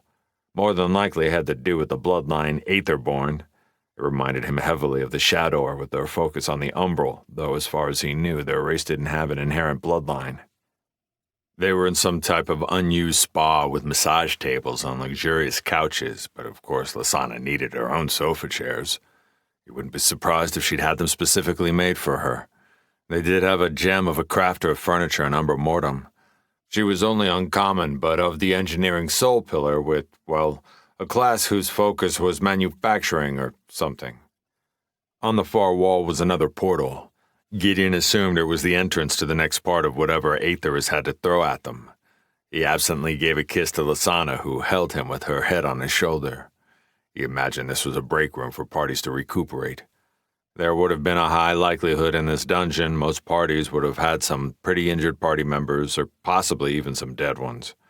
The room must be for people to catch their breath before moving on. The system was an asshole, but it did follow a set of rules and had to at least make a showing of being fair and balanced. It was mostly bullshit, at least in his case, though since him beating his proving and also gaining his kick-ass path, he hadn't seen any straight-up bullshit or interference from the system or the Prime Avatar. He had to agree with everyone's assessment of Iron Dungeons at this stage through Aetheris, as he knew it was only going to raise in difficulty. They were the elite of elite, his uncle the only one not in the top 20 of the power rankings, and yet he was still a rare class and powerful. They were certainly not chomping a cakewalk in here. Granted, they had got through without anyone being severely injured, but he'd almost had his head smashed if not for his uncle, and according to Lasana, they'd had some close calls as well. It could have very easily turned into a shit show, if not for how tight they were and always looking to cover each other's six. He'd imagine anything less would be seriously hard-fucked in this place. The entire experience was making him push to agree with Unra on needing to fill their empty spot, especially if they were going to finish the third challenge. Now that he'd experienced an Iron Dungeon, he could make a strong guess it was going to take all the elites of every faction to get the challenge done, and even then his faith in accomplishing it was shaky at best when his mind wandered to the fact of bronze dungeons. He gave another kiss to Lasana, then stepped back and let his voice draw everyone's attention. "All right, powwow and strategy time. Let's pop a squat and share stories and get all our resources back to the tippy top, then finish out this dungeon. I have a feeling there won't be any more breaks from here on out." They spent the next 20 minutes catching each other up on what they'd dealt with. For some reason, Lasana had chosen to pop him down on one of her sofa chairs, then took over his lap with her ass. Granted, it was a very nice ass, but she was acting strange. They'd been in a lot of dust-ups and danger more times than not, so he was attempting to figure out the overprotective energy he was getting from her. For now, he would let her take a skip through it if it made her feel better. Freddy had already leapt off his wrist and twisted into his pooch shape. He seriously thought there should be copyright infringement, because when he changed, he literally did a Transformer act of doing it, pieces shifting in and out of each other to form the new shape, and straight up emitted the sounds the Transformers made from the films. Gideon was pretty sure there didn't need to be a sound at all, but it was like a straight-up stripped from Optimus Prime off the films, and he was literally creating the sounds himself. As quickly as he shifted, he immediately was turned into the Princess Steed. Pillow? Aerie dropped on top of his lounging form and began filing her claws as they both jabbered at each other about some film or TV show. Danny and Marcus were in deep conversation about something, but both threw grins at Freddy and Aerie. Lasana, who was nuzzling into his neck, threw whispers in his ear. Aren't they so cute? They were made for each other. Aerie wouldn't know what to do without her Fredster. If only he could become a dragonling with a huge cock. Maybe ribbed like your evolution should have. Gideon tuned her out at that point and gave everyone 10 more minutes to relax before they spent another 20 minutes going over all the abilities they'd seen. It was good to know Danny's sound ability seemed to disrupt whatever spatial effects they had on the room. That shit had made their fight far tougher than it needed to be. If she could disrupt that from the get-go, it would go a long way in seeing them on top. It seemed to be the dungeon's main trick and would make any fight dangerous. There wasn't really anything to do about the innate teleportation they seemed to have from their bloodline. Eyes had to be up at all times, and they would just need to cover each other. He also dug into what the issue was with his uncle, and besides the one guard not being able to waylay the rest. Will. Something he hadn't known. Many of his uncle's abilities had trouble going against people with high will attributes, especially if it was in a combat situation, which seemed to give them a boost. His abilities worked easier and with less resistance if done before combat when people are relaxed. In those situations, he rarely ever failed to affect them. It should have been something he'd known about, but he wasn't going to place that all on his uncle. He could see it in his eyes, the guilt. He waved it off. He made sure to tell everyone to take care of their levels. They would need it. He listened himself through his free attributes and then gritted his teeth for a moment, pain resistance so high now it was a minimal discomfort. After going through the body tempering and feeling his other half doing the same thing sprawled all over him, he decided their break needed to spin itself to an end. He stood, bringing Lasana up with him. She wasn't the only one with some muscle. That got him a passionate kiss as she slid off him onto her feet. As always, there was a lot of heat to it. He broke it off before it started something else. Time to get this next stage going. Lasana spanked his ass with a small snort and stepped away. She knew what the clock was ticking to. The rest got up as well, while Aerie flew to her mistress's shoulder and Freddy leapt to his wrist, making the idiotic Transformers sound. He focused for a few breaths as Scald fell into his hand. The Astral Lord was a red light that needed to be spun green as they stepped over his corpse. Gideon had a lot of things to still figure out, like how the fuck to truly cultivate, because what he was currently doing seemed to be stabbing out in the dark with a dinner fork blind as a bat sans the radar. A meeting with the Shadowborn was high on the need-to-do list, on top of taking a hard look on what the Soulstone was doing for his people, hopefully not making everyone cannibalistic revenants. The shit he had to do sometimes seemed endless. Focus. Get it done. No bitching. He could hear his father's voice in that moment, minus the cursing. His father never cussed. He sent a chat. We go hard and we go fast. I'm pretty sure we're going to dance with the butler again. I want him put down. No restraint. All out. Blitzkrieg. The smiles drifted to ghost towns and hard, grim stares came back at him. He knew when there was blood and corpses, his family would be all business. They stepped as one into the portal. The butler and his lovelies. Aethris. A ring knocker of deja vu slapped them all in the face as they entered back into the foyer where they began, the same distorted spatial trick playing merry-go-round. The butler once again seemed a mile away on the far distant stairs. The look on his face, though, was one of extreme irritation on the verge of bloody murder. Looks like them still being alive wasn't doing a lot for the man's composure. The first thing they needed to do, the butler interrupted his train of thought by pulling the flash of blue and white and appearing within 10 feet of them. His prim and proper white butler outfit with light blue trim was perfectly pressed, and if not for the apocalyptic visage carving his face, he would be the face of high society pulled right out of a Cracker Jack box. Look, Ma, see what I got out of the bottom of my box? A perfectly stuck-up-his-ass butler. Gideon chuckled at his inner dialogue. Lasana heard the chuckle and threw a single claw the butler's direction, along with a lone finger behind it. Gideon didn't even know she could make just one claw pop up. Their entire party chuckled at that, Airy copying the image with a middle claw finger held up and a glee pursing her dragonling lips. The butler's voice and mind seemed to be broken, which caused them to laugh even more, which turned into a cycle of volcanic fury and shock that tossed a dipsy-do into the butler's brain that he was equipped with the ability to dissect anyone laughing at him or dismissing him. You, the temerity, the disrespect to... I have never in my life... Lasana's voice cut him off. Shut it, you old windbag. Damn, you suck big chocolate salty balls. She looked up at Airy with a shit-eating grin and a couple small snorts. Did I get that right? Airy's melodic voice was filled with giggles. You did, Santa. Perfect South Park quote. The butler's voice thundered out all pretense of being a man from high society gone to the wind, his appearance now that of a feral ocean of violence, the false veneer ripped from his countenance. Enough! You will all be slaughtered like the pigs you truly are! Let my lovelies come forth and feast on the bones of these infidels! With those words, the butler raised his coiffed, elegant hands as white-blue energy suffused both arms, and cutting into the air itself, a half a dozen apertures in space lit into existence through the football-sized distortion of a room. Out of each stepped massive hounds, appearing similar to mastiffs, though twice the size, and, of course, their fur colored white with tinges of light blue. Heaven forbid anything clash with the Astral Lord's color theme. The beasts growled as they appeared, eyeballing Gideon and the rest like pieces of flank steak. He threw an identify at them. Blink Hound, Elite, Type, Astral Canine Beast, Level 34, Iron.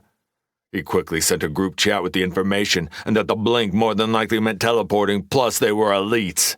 The butler had an evil Machiavellian leer to his face. Gideon could tell the man was relying heavily on the room distortion. He would have to disabuse him of that crutch. Gideon looked at Danny. Lasana next to him had her claws sliding in and out. "Danny, if you please." With her blades to hand, the harvester took 2 steps back, giving her a wider angle to hit as much as possible before letting loose with a piercing scream of harmonics. At first, nothing happened while the butler's smirk grew even larger as he started to raise his hand, more than likely about to command his mutts to attack, when his arm stopped halfway up. All over the room, the distortion effect wavered while the dogs went from menacing massive beasts to whimpering pathetic creatures who couldn't keep their feet, falling all over themselves as their equilibrium went out the door. Even the obnoxious butler went to a knee, holding his head, eyes closed and teeth rattling with pain. The distortion finally fell, shattered. Danny went to one knee herself, the mana cost for maintaining that ability vast, this area larger than the tea room they described earlier. No one needed an invitation after that. Gideon took off to kickstart the turkey shoot while it lasted. Skull took off from his hand as he threw it on his approach, lancing into one of the downed hounds, the spear point sliding in like butter through the center front of its chest, killing it instantly. High perception and agility made a huge difference when throwing shit. A notification slid into his vision that he ignored. He pulsed intent to Ysara as he continued to move. Freddy leapt off his wrist, doing the transforming sound effects into his pit bull shape, moving out of Gideon's line of sight. His blade slipped from sheaths as he charged another, just finding its legs as he slid onto his knees, his two daggers punching into each side of the beast's head as his body collided with it. He activated the edge of the deep umbral and got up 3 blades into the butler, still on knees at the bottom of the stairs, grunting, before a flash of white and blue teleported the bastard to the top of the stairs. 3 dark splashes of energy ribbed across his chest, causing his movements to slow as he attempted to stand his entire world turned upside down with the breaking of the room distortion. It was the one ace in his sleeve he'd had complete and utter faith in, and that toy was just ripped from him. The butler was his. What remained of the mutts were everyone else. The lights were too bright in the space to turn to shadow, so he did it the hard way as he felt Scald landing in his hand courtesy of Ysara, who'd pulled it out of the corpse as he ran past. He wanted this done hard and fast. They'd already seen if you let this Aetherborn get going, they could become extremely dangerous. He raised Scald, black, silver, and azure sparks of lightning coalescing upon its tip. He sent the message. The butler had regained his feet but still looked dazed. Once he caught sight of Gideon with his spear raised and a tumultuous gathering of electricity crawling along its length, a sphere of white and blue energy began building, ready to teleport him once more. A wraith coming out of the floor behind him had different plans as her claws ripped through his back and out of his chest. Then before a scream could even register from his mouth, she tossed him into the air, and Gideon let loose with a blast of shadow moon lightning that sent the butler into sizzling chunks of meat all over the nice, pretty marble stairs. Gideon cast his gaze behind him, but the few hounds that were still breathing all dissipated along with the corpses. It confirmed that the butler was a summoning-type mage class of some kind. He had no doubts whatsoever that if the man hadn't been so arrogant, he probably had some kind of defensive shield ability that would have prevented what had just happened, and which would have allowed them to gain their feet, and this would have turned to a heavy, drawn-out, dangerous slugfest. The blitzkrieg had worked, and Danny shutting down the distortion effect had bamboozled the dumbass. Ari was in a tank mode, her wide-fanged toothed maw covered in viscera, while Freddy circled near her, his own body draped in blood. Danny was back on her feet, holding her side, which was bleeding, while Marcus prowled near her, his hooked daggers and hands also dipped in crimson. Looked like they'd had their own adventure. Ari, seeing Danny hurt, shifted back to normal size and took to the air like a bullet, claws colored in silver energy. A slew of notifications hit his vision, and he saw there was at least another level gained and an interesting new skill. Congratulations, citizen. You have gained a new skill. Based on previous experience, thrown weapons, spears, javelins, will begin at common rank 1. Another tool with which to bring blood and death for the ever-merciful multiversal system. Rise to power on the backs of the corpses you shall usher into the realm of tombs. Interesting that, minus the usual system bullshit.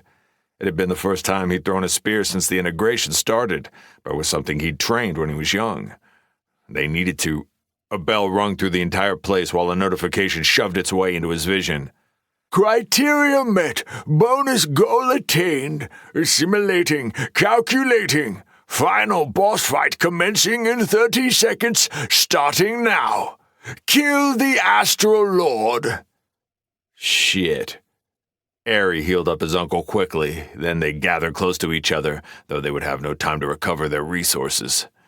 They'd spent big to pull off what they just did. They all locked gazes as Freddy leapt back on Gideon's wrist. They all nodded at each other. Nothing more needed to be said. They would do whatever was needed to put the Astral Lord into the ground. Transportation commencing. The throne room of Aetherus. The Astral Lord and his personal guards await. Chapter 16. The Astral Lord. Aetherus, Iron Rank Dungeon. Boss Room. They were transported into what could only be called a throne room, and there was definitely a throne, an extreme gaudy display of arrogance and opulence. It had literal sky-colored gems all along the sides of the arms and a cushion of something that looked like white satin, all massively built to hold the extremely tall and slender Aetherborn sitting his ass in it. The level of ego rolling out the Astral Lord made the butler seem humble in comparison. His eyes looked at them with disdain, but unlike the butler and the rest of the Aetherborn they'd met, A cutting intellect and cunning ran the man's features. He didn't think the vaunted Astral King would be underestimating them or allow them to do what they did to the butler. Made sense in a few ways. One, he no doubt watched what happened, and only an idiot would make the same mistake. Two, the distortion field was not active for the first time since they'd entered the place, which was a telltale sign that the man understood it wouldn't work, so a waste of resources, or that he would activate it when it was the most inconvenient for his enemies. He might even target Danny out of the gate. Gideon sent a message to everyone stating that, which led her to moving a few steps closer to Gideon and Lasana. Arrayed before him were 4 men in full plate with full helms, all of them with great swords pommeled down, their gauntleted hands gripping them with the 5 feet of blade length ending with its point resting on the marble floor. They looked formidable, and the heavy plate with helm would make them a bitch and a half to get to with weapons. His uncle, using Kiss of the Moon, would be able to go right through it if he could get up close and personal, and Lasana's Memory of Tombs would at least shiv the necrotic energy through the armor, but Gideon and Aerie would be hard-pressed against the barrier of plate. Scald might be able to pierce it, but that was a big question mark. Danny's sound attacks would have some effect, and of course Gideon's aura would be a chain link to get the show to where they needed it, but his focus would be on the man of the hour as usual. Gideon threw an identify at the guards to get a better view of what they were dealing with, while also sending out a party chat for beginning strategies. Astral Forge Justica, Rare Class, Elites, Foundational, Mystical, Soul Pillar, Astral, Race Bloodline, Aetherborn, Level 35, Iron. Yep, problematic. He shared the info with everyone. He also noticed the one he'd identified tilt his head towards him. That was exactly why he rarely used the skill. Lasana, as usual, was raring to go, the snicked of her claws sliding in and out. With a motion of her shoulder, Aerie flew up, causing the lords and his guards to all turn their heads up to follow her flight as his uncle disappeared from sight. There was a reason they'd spent time training before stepping foot in an iron-ranked dungeon. Aerie landed on a balcony, 1 of 2 on each side of the main entrance, no doubt having stairs that led to some side entrance for nobility to sit and look upon the festivities of the court. When the Astral Lord looked back down upon the rest of them, it was with an irritation and arrogance to the fore, exactly what Gideon had hoped the stunt would pull.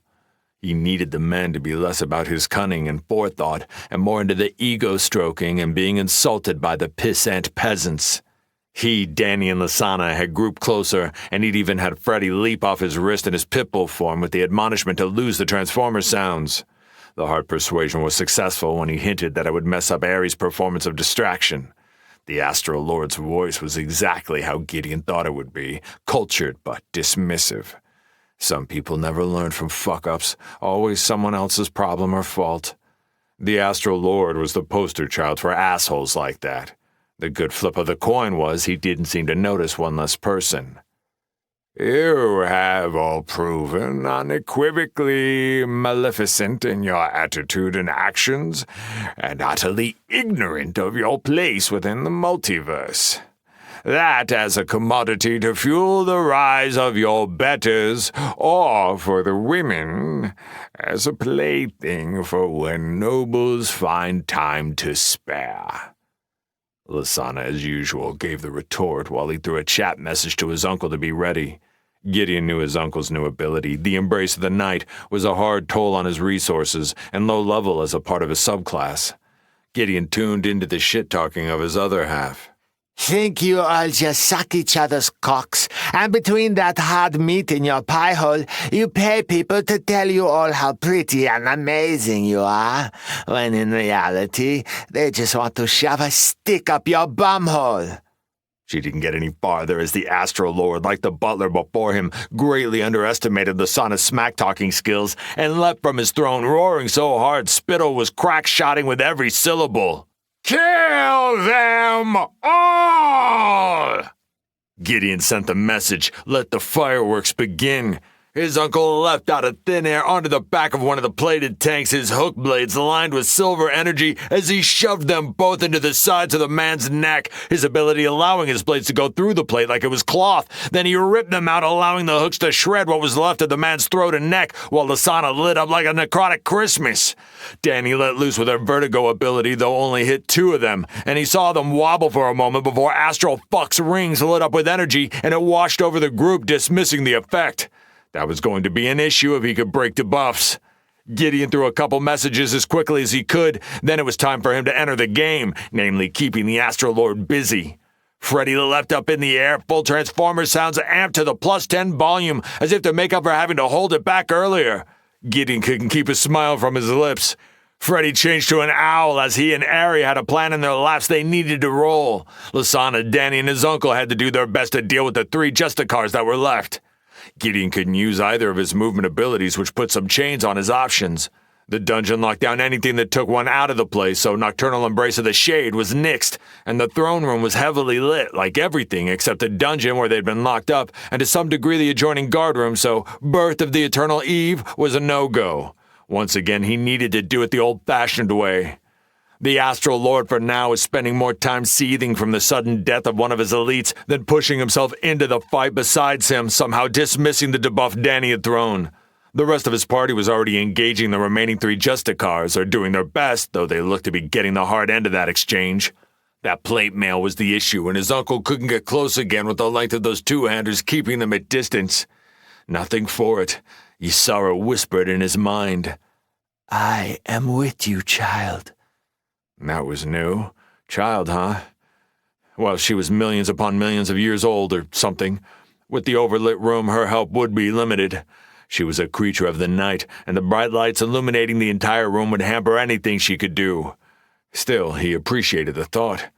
Gideon took off, scald in one hand while he activated the edge of the deep umbral, pulling black and silver-edged blades of runic energy in his free hand. Time to bring the Astrolord's focus where it belonged, on him. He tossed some warning shots as his eyes were on Gideon's family with a Machiavellian glint in his eye that spelled trouble.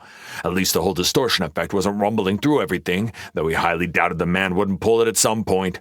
As the dark blade shot towards the man's feet, the Lord leapt back, eyes shifting to target Gideon, then with a smile, waved a hand as some kind of shield of energy appeared around him, made of the same white and light blue as everything else. The man's arrogance was a post sign for a fall. Gideon had to put worry for his family to the side. If he couldn't put this man down, or at least keep him occupied, a mage would cause havoc amongst them left unfettered. He threw 3 more blades with his left, one after the other, as he closed the last 30 feet at a steady trot. The man was on the top of 3 steps that went from the floor to the dais the throne chair sat upon. The man's smile twisted as the throne dark energy blade splashed harmlessly against his shield. That was until Gideon's secret weapons hit from behind. Freddy, with his ridiculous transforming sound, shifting from owl to pitbull, careening off the shield around the man, but still sending the asshole stumbling forwards, tripping down the steps, falling on his face, and sliding to the bottom as Ari followed, hitting him with Breath of the Dark Moon, layering the shield. It didn't seem to do much against his magical defenses, but was enough to keep him on his back foot as he attempted to get up while his eyesight was being hampered with the silver flames covering his shield. Gideon took a risk but needed to make his statement. He lit his last Shadow Moon lightning blast out from the tip of Scald as he followed hard on the crackling tricolored electricity. The colliding of the bolt with the Lord's shield flashed heavily across the room. Gideon closed his eyes and thrust through, trusting Freddy and Ari to stay on the other side of his target. Scald smacked something through his temporarily blinded eyes, and the sounds of something breaking hit his ears, but also sent him flying back from what he guessed was the shield bursting with some kind of retaliatory magic if shattered. He landed hard, face pointed at the ornate ceiling as he slid across the marble for a good 20 feet, close to where he began. If that had been the shield and his biggest attack hadn't even managed to break it, it put them in a hell of a hole. He flicked his eyes at his health and saw it was low green. He felt bruised as fuck, and if not for his new armor and his juiced-up bloodline mitigation, he would have felt it more. Hopefully the man couldn't just throw it back up, though Gideon knew that was tossing dice on the end line. Something that powerful had to have taken a shit ton of mana from the mage. The sounds of fighting had been silenced for a moment as the blinding flash and subsequent kinetic blast had hit everyone.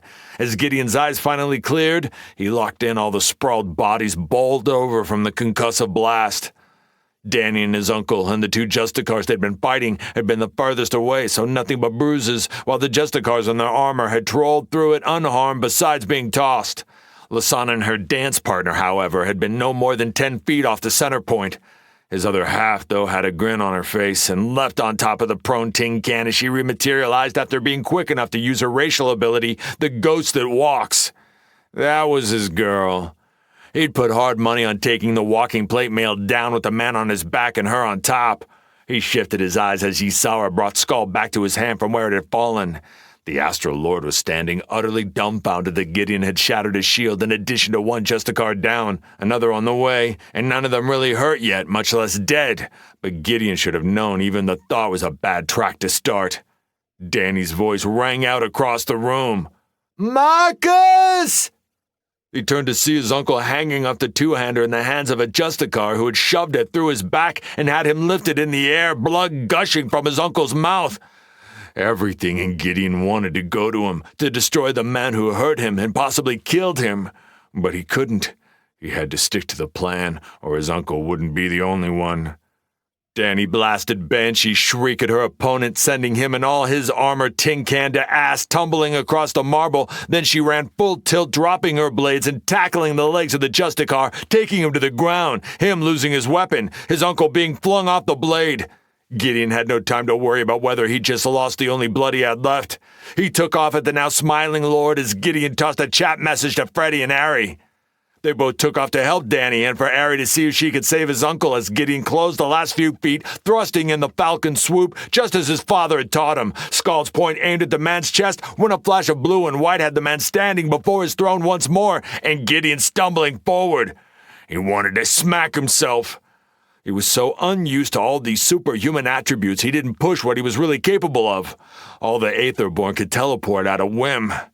If it had cost appreciative resources, it hadn't shown so far in any of their fights. His agility was by far his greatest advantage. He needed to use it.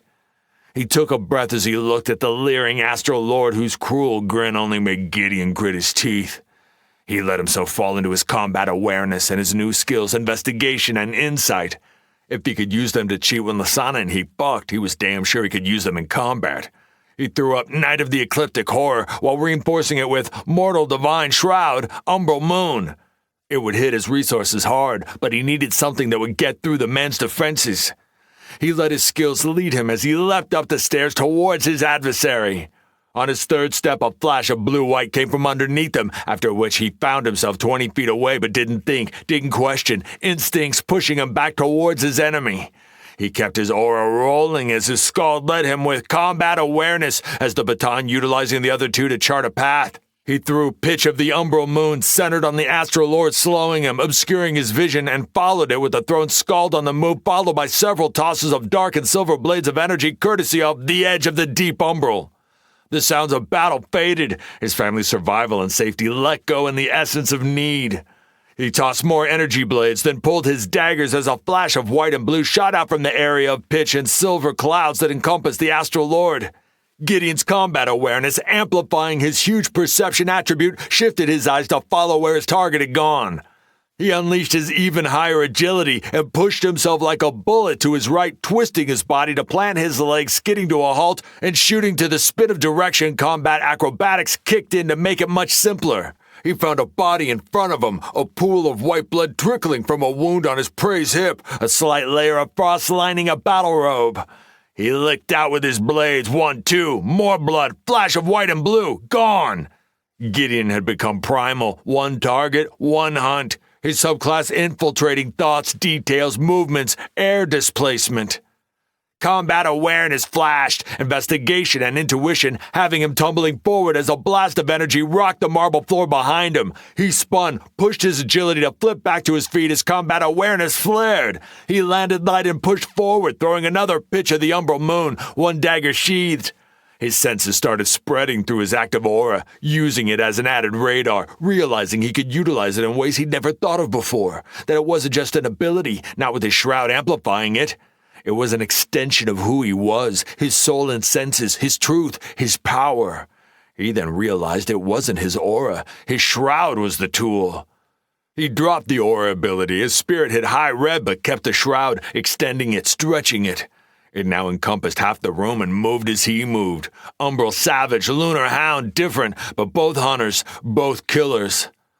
A huge bladed form teleported to his shadow, a huge blade thrusting for his back. Instinct pulled him to the side. Ysara wrapping the extended weapon, pulling the wielder off balance. Gideon's mate, now a spectral beast, fur and fangs, tackled the plated enemy, pulling the enemy off him. His focus swiveled back to his prey, the man who would take his family from him. He growled, joining his mate as a beast. Nocturne! Another bolt of white and blue lanced through his aura. He shifted, his speed an instinctual flex. He slid forward to the side. Another bolt. His prey slipped through space again, this time his intuition seeing the pattern. His shroud extending even further, energy from both his pillars threading together before fueling it. There was a truth there barely glimpsed, but one he knew if he could get to it would break a barrier that needed to be broken. His brain was too deep in the primal instincts of the hunt to see it. The animal within him, not caring about truths or insights, only blood and the kill.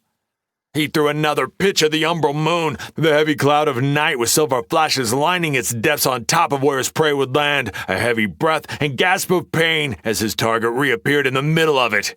He held his one blade, the other still sheathed as his left hand shot forward, a torrent of dark and silver blades from the edge of the deep umbral, slicing into the dark cloud, grunts of pain, another flash of white and blue. He spun, his shroud now covering almost 3/4 of the room. Apex Predator activated, a burst of resources back to yellow. He ignored those he cared for, those he loved, the prone form, the small dragonling over it with moon-infused energy, the metal dog hurt, part of his body no longer working, standing as guardian, his mate having somehow killed her previous target, tangling with another with the harvester helping. Deeper he went into the beast, into the two flashing pillars of black and silver sitting in the pit of him, sending a threaded stream of power to his limbs and shroud. Another flash of white-blue sparked under his feet. Body moved near the throne once more. At the same time, a bolt of astral energy hit him square, blasting him back into the throne chair, tumbling over and skidding into the back wall. His health flashed low yellow, his spirit being drained by whatever magic was in the bolt, dropping to high red. Pain resistance flared, shoving the pain below. His body kept moving, the white and blue energy still permeating his frame, eating his spirit. Instinct took over, a flex of will to his shroud and a pulse of black and silver through his domain, and the energy dispersed, broken by his shroud, fed by his twin pillars, empowering its expression.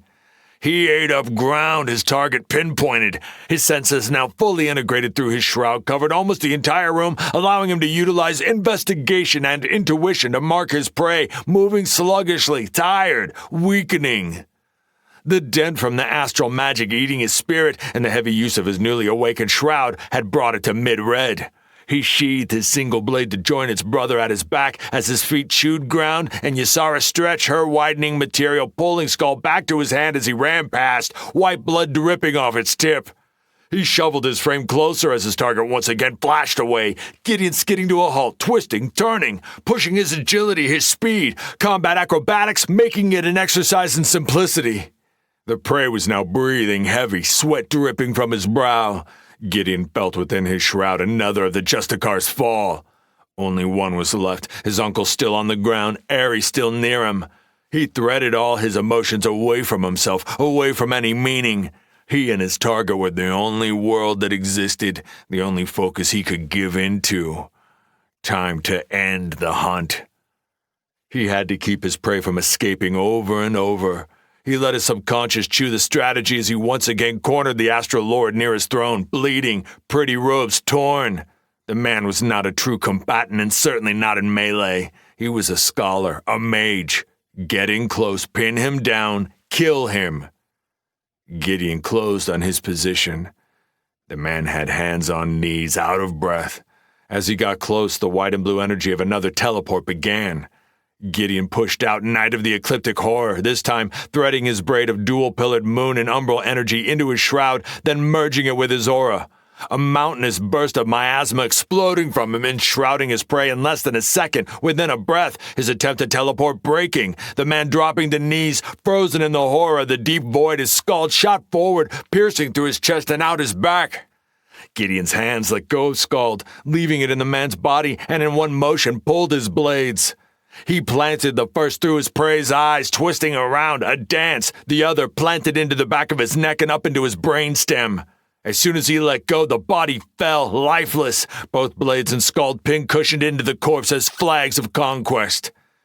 Gideon collapsed to knees, his shroud and aura cut off. His eyes flicked to his spirit bar, a flashing sliver of red. He went face first into the cold marble, his unconsciousness on the back end of shit out of luck. He heard a familiar, husky female voice above him. Oh, Gideon, damn. This is getting anime funny. Like a big oversized fucking sword no one could ever lift or use in real fucking life. Seriously. Ari and Freddy made me watch some of those shit shows. Like, who the fuck could wield a weapon that was 3 times their own fucking size? And who the fuck would want to? You ask me, whoever wrote that shit got some serious inadequacies they are attempting to make up for. I don't give a shit how strong the bitch asses were. It's just no. But look at you, Poopsie. Once again, face first in the ground. If your uncle still wasn't on the verge of death and the rest of us all sorts of fucked up, I'd say someone grab a bottle of tequila and let's do a shot. Gideon's went Betty by again. It's becoming one of those, what do they say? A meme, that's it, a meme. I can imagine it now. Giddy falls unconscious to do a shot.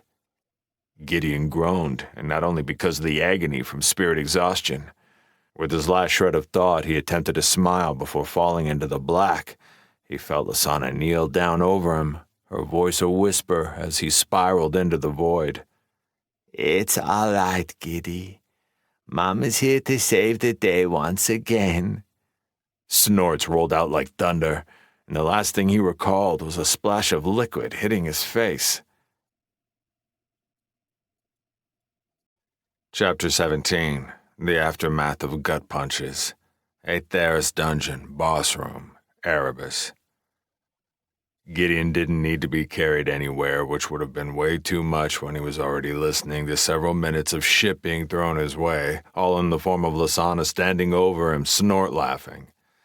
At least she was periodically wiping his mucus-covered face with a fancy handkerchief that looked like she had taken it from the dungeon with its extravagant embroidery and the white and pale blue coloring.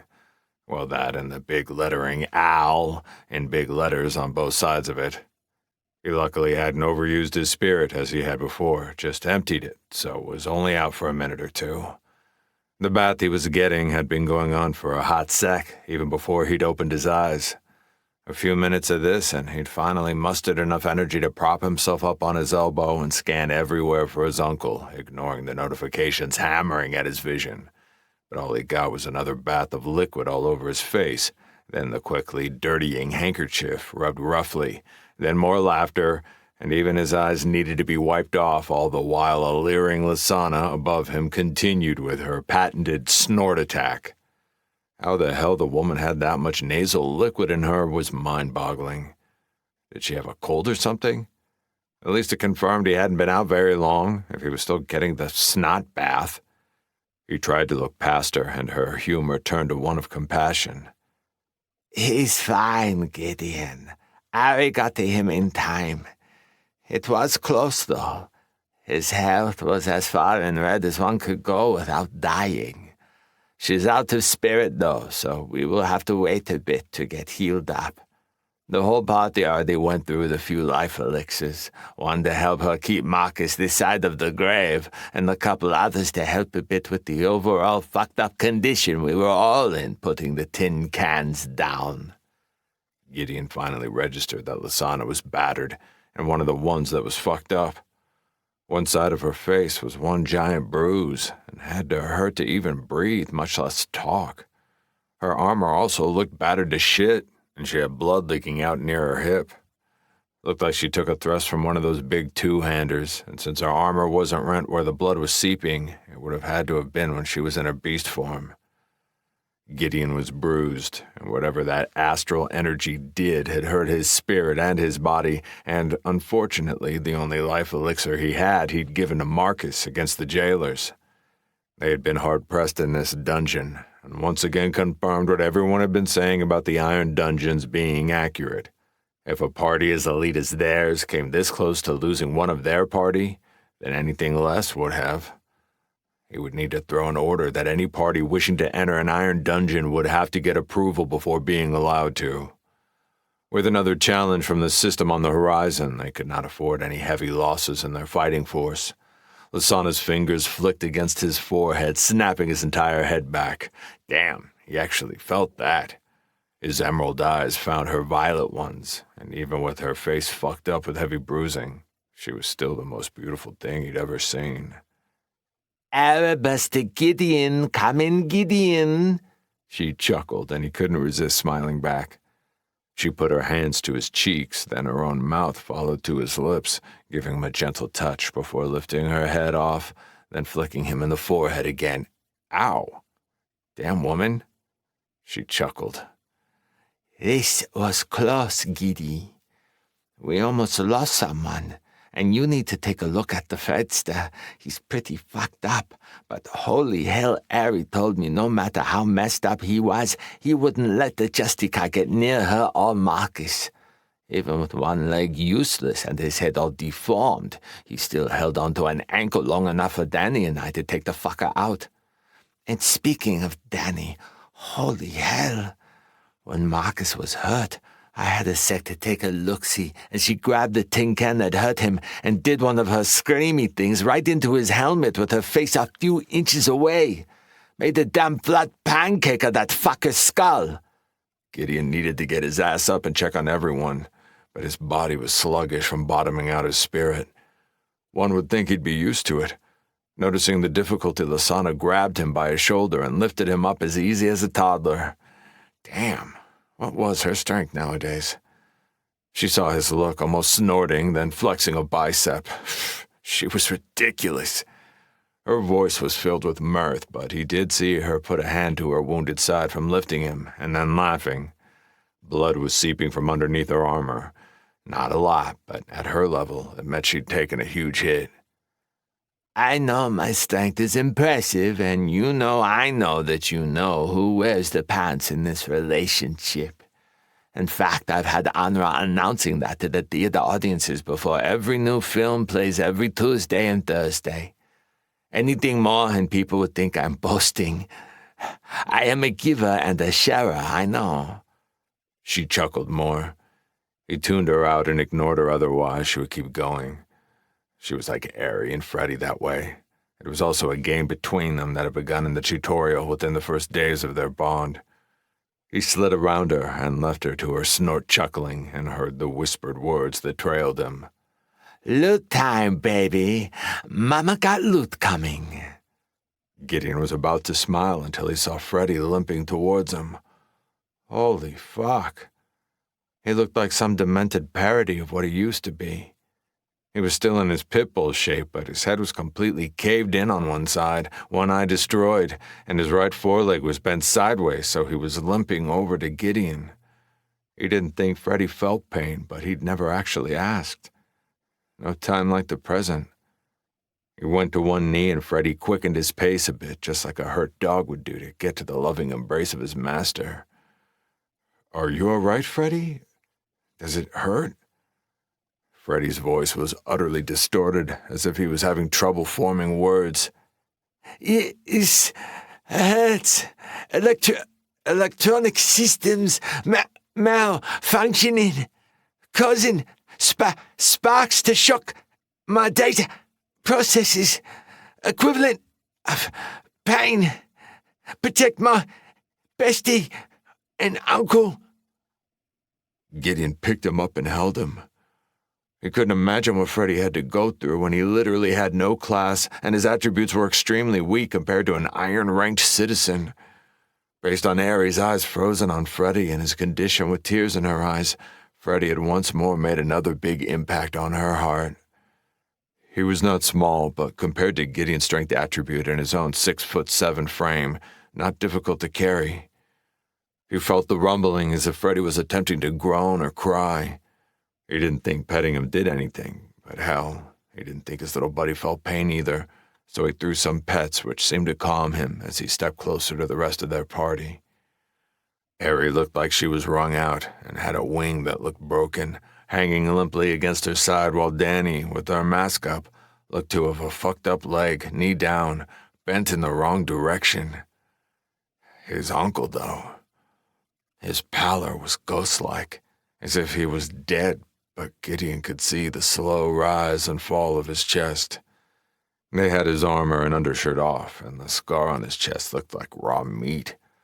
He'd been healed, but the wound that would cause that was brutal. If it had even been 6 inches to the left, he would have been dead with no chance of being healed. 5th party member coming down the pipe as soon as they got back. His reasoning on trust notwithstanding, his choice was gimping them and almost led him to losing the only blood he had left.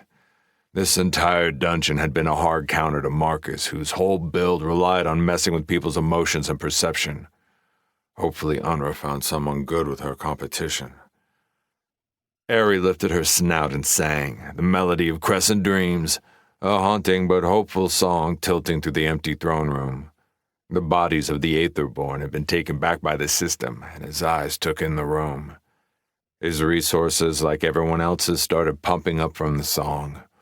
The ability had a heavy resource cost for Ari, especially the iron-ranked version, but it was a smart choice as the resource boost affected her as well, and she would still come out on top as far as where her resources would end versus the natural regen she'd have been waiting for, especially for her where faith was one of her highest attributes, only under agility.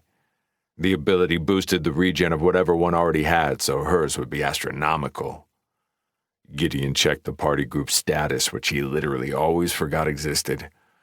Everyone's health was fucked. Lasana at low yellow and climbing. She had an insane number in her body attribute. Danny's was low yellow, but wouldn't get much better until her leg's break was healed. Natural healing didn't take care of bone breaks for some reason or another. Aries was high yellow, same reason with her wing broken.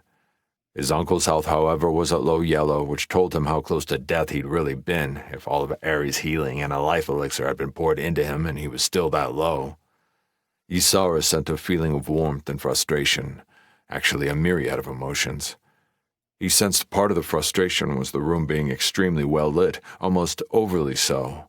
There were very little shadows to speak of. He'd almost guessed specifically to counter him. The number of light sources was not normal by any measure.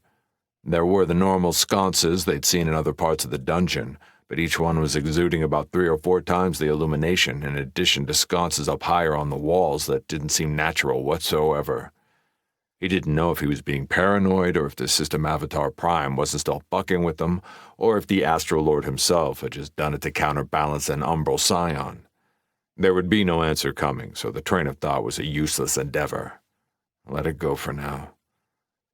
The other issue he felt within the complexity that was the ancient dragon spirit in his cloak was her inability to grasp any more of her memories, or even seem to be able to grasp the ones she'd already shared with him. She was definitely more active mentally, at least a bit, over even a few weeks ago, but the level of clarity she'd had when she'd shared her name and vision she'd seemed to regress from since. He actually hadn't shared that moment with the others, Lasana included. He probably should fix that. His troubling reverie was broken by Lasana stepping past him with a big grin, though with another groan as she squatted, a hand going to her side where her leg was now decorated in blood coming from under her bone breastplate, though it did look like it had slowed a bit. Most of the blood on her greaves seemed to be old and dried. Still, it made him wince. His own health, even without Ysara's help, was up to low green, and Lasana's body attribute, he didn't know exactly because she hoarded her system template like state secrets, but it was far higher than his own, and so she should be up and at him full sooner than anyone. He knew the happy, mischievous gaze to those violet beauties, knew it like the back of his hand. She focused for a few breaths and plopped down a nice and shiny ability shard in front of her partner in crime, who literally went from depressed sad to giddy, greedy dragonling in 2 seconds. It wasn't like she had something else to do while she was waiting for her lingering song to bring her spirit back up. Her melodic voice sounded tired, but he could still hear the avarice digging into it. He was still happy he'd chosen to give the familiar to Lasana. They were 2 peas in a pod.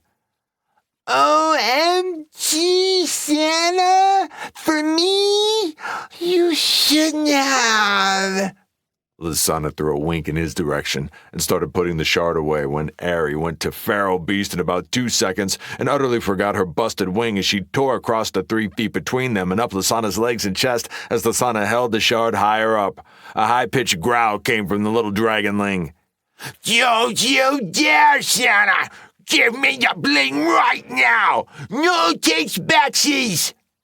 Lasana started snort laughing, but even that was not enough of a deterrent, even shooting directly into the face for Ari to give up on her chase as she attempted to clamber up Lasana's arm, even with a broken wing. But as soon as she grimaced from attempting to do so, the game was over, and her mistress handed her the bling and went to holding her and caressing her, while Ari kept petting the shiny in her hands like Golem from LOTR. Lasana was still laughing, though not quite a snort. She went stern for a moment in her voice, though a wink over the head of her dragonling to Gideon and Freddie and Danny with her still fucked up leg. Now put that away, young lady. We can both absorb them when we get back home.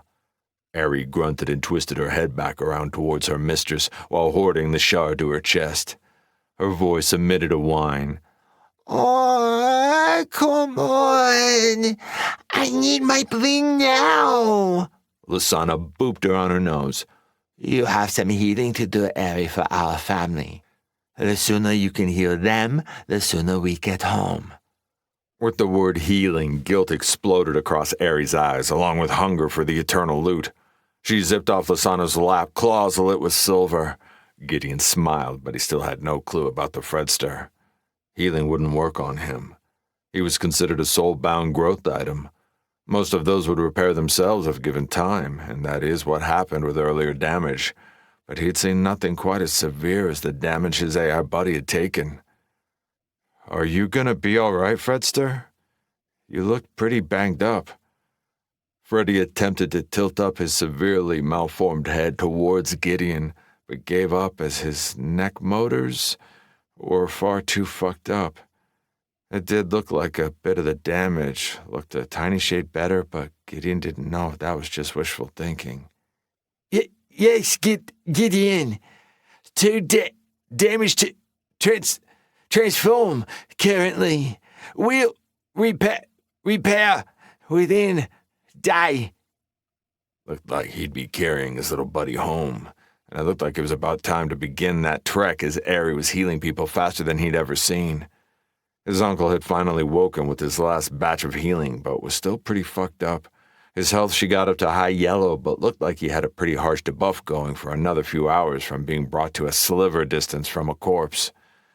He might need to carry both of them, or travel really slow, well, based on how gingerly and decrepit his uncle was looking as he moved with Lasana, throwing help to get him up to his feet. He gave his last living blood a stare, both of them connecting eyes, or eye in his uncle's case, until the old man winked with a smirk. His voice was hoarse, but still alive. "You can't get rid of me that easy, nephew. I'll be here till I pay back the mountain of karma for all my fuck-ups with you and my sister, and that's gonna be a while." Gideon wanted to argue the man had already brought that even, but kept his lips closed. It wasn't his place to call that debt. That was something inside Marcus that he himself had to work through. A true debt was within one's spirit, soul, something no one but the man or woman carrying it could call paid. He looked at his fucked up family. Every one of them still hurt, even with the healing. Ari had drained herself once more, and her boosting music had faded. She was conked on Lasana's shoulder while she and Danny helped Marcus towards the portal up near the throne. At least Ari had been able to heal everyone else up, including herself, before bumping dry on spirit. It was the tick-tock alarm bell to head on home. Gideon came up the rear as they all gathered around the portal to exit the place. Just as they entered, he saw Lasana reach towards the gaudy-ass throne chair and watched it disappear into her storage. As they began to be deconstructed to be transported, he gave her grinning face a look that said, "Seriously?" A cut-off whisper let him only hear the first couple words. "Loot, baby."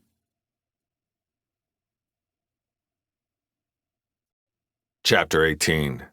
Recovering Kids and Chaos. Umbra Mortem, Erebus. It took them 3 times as long to get back home as it had to get to the dungeon. They'd gone slow to make sure his uncle wasn't overpressed. Lasana could have just princess carried him, as he was doing with Freddy, but he refused adamantly, so they did the slow-mo trudge. Ari was still recovering her spirit slowly, much as Gideon had. When you abused your resources down to the nub, much like health, it received a small debuff that made the regen slower. She was smart the first time, not quite redlining it, but in the last burst of healing to get everyone going, she went overboard. The bling blinded her. She was as bad as Lasana with that shit. When they got back, Unra, who they'd messaged, had healers on standby, and they took his uncle to the infirmary to get him back up to full health. Unra was there, as well in addition to the ruling group of Umbra Mortem. Dory, Iona, Orin, Virasa, and even Grietzdeck was back in what looked like some fancy Shade Commander armor, with his cybernetic leg looking as if it had gone through another upgrade. Gideon knew it had been made by the gunslinger's other half, Nuri, and seeing it with the upgrades, he had an inkling she'd given the beastkin an actual growth item.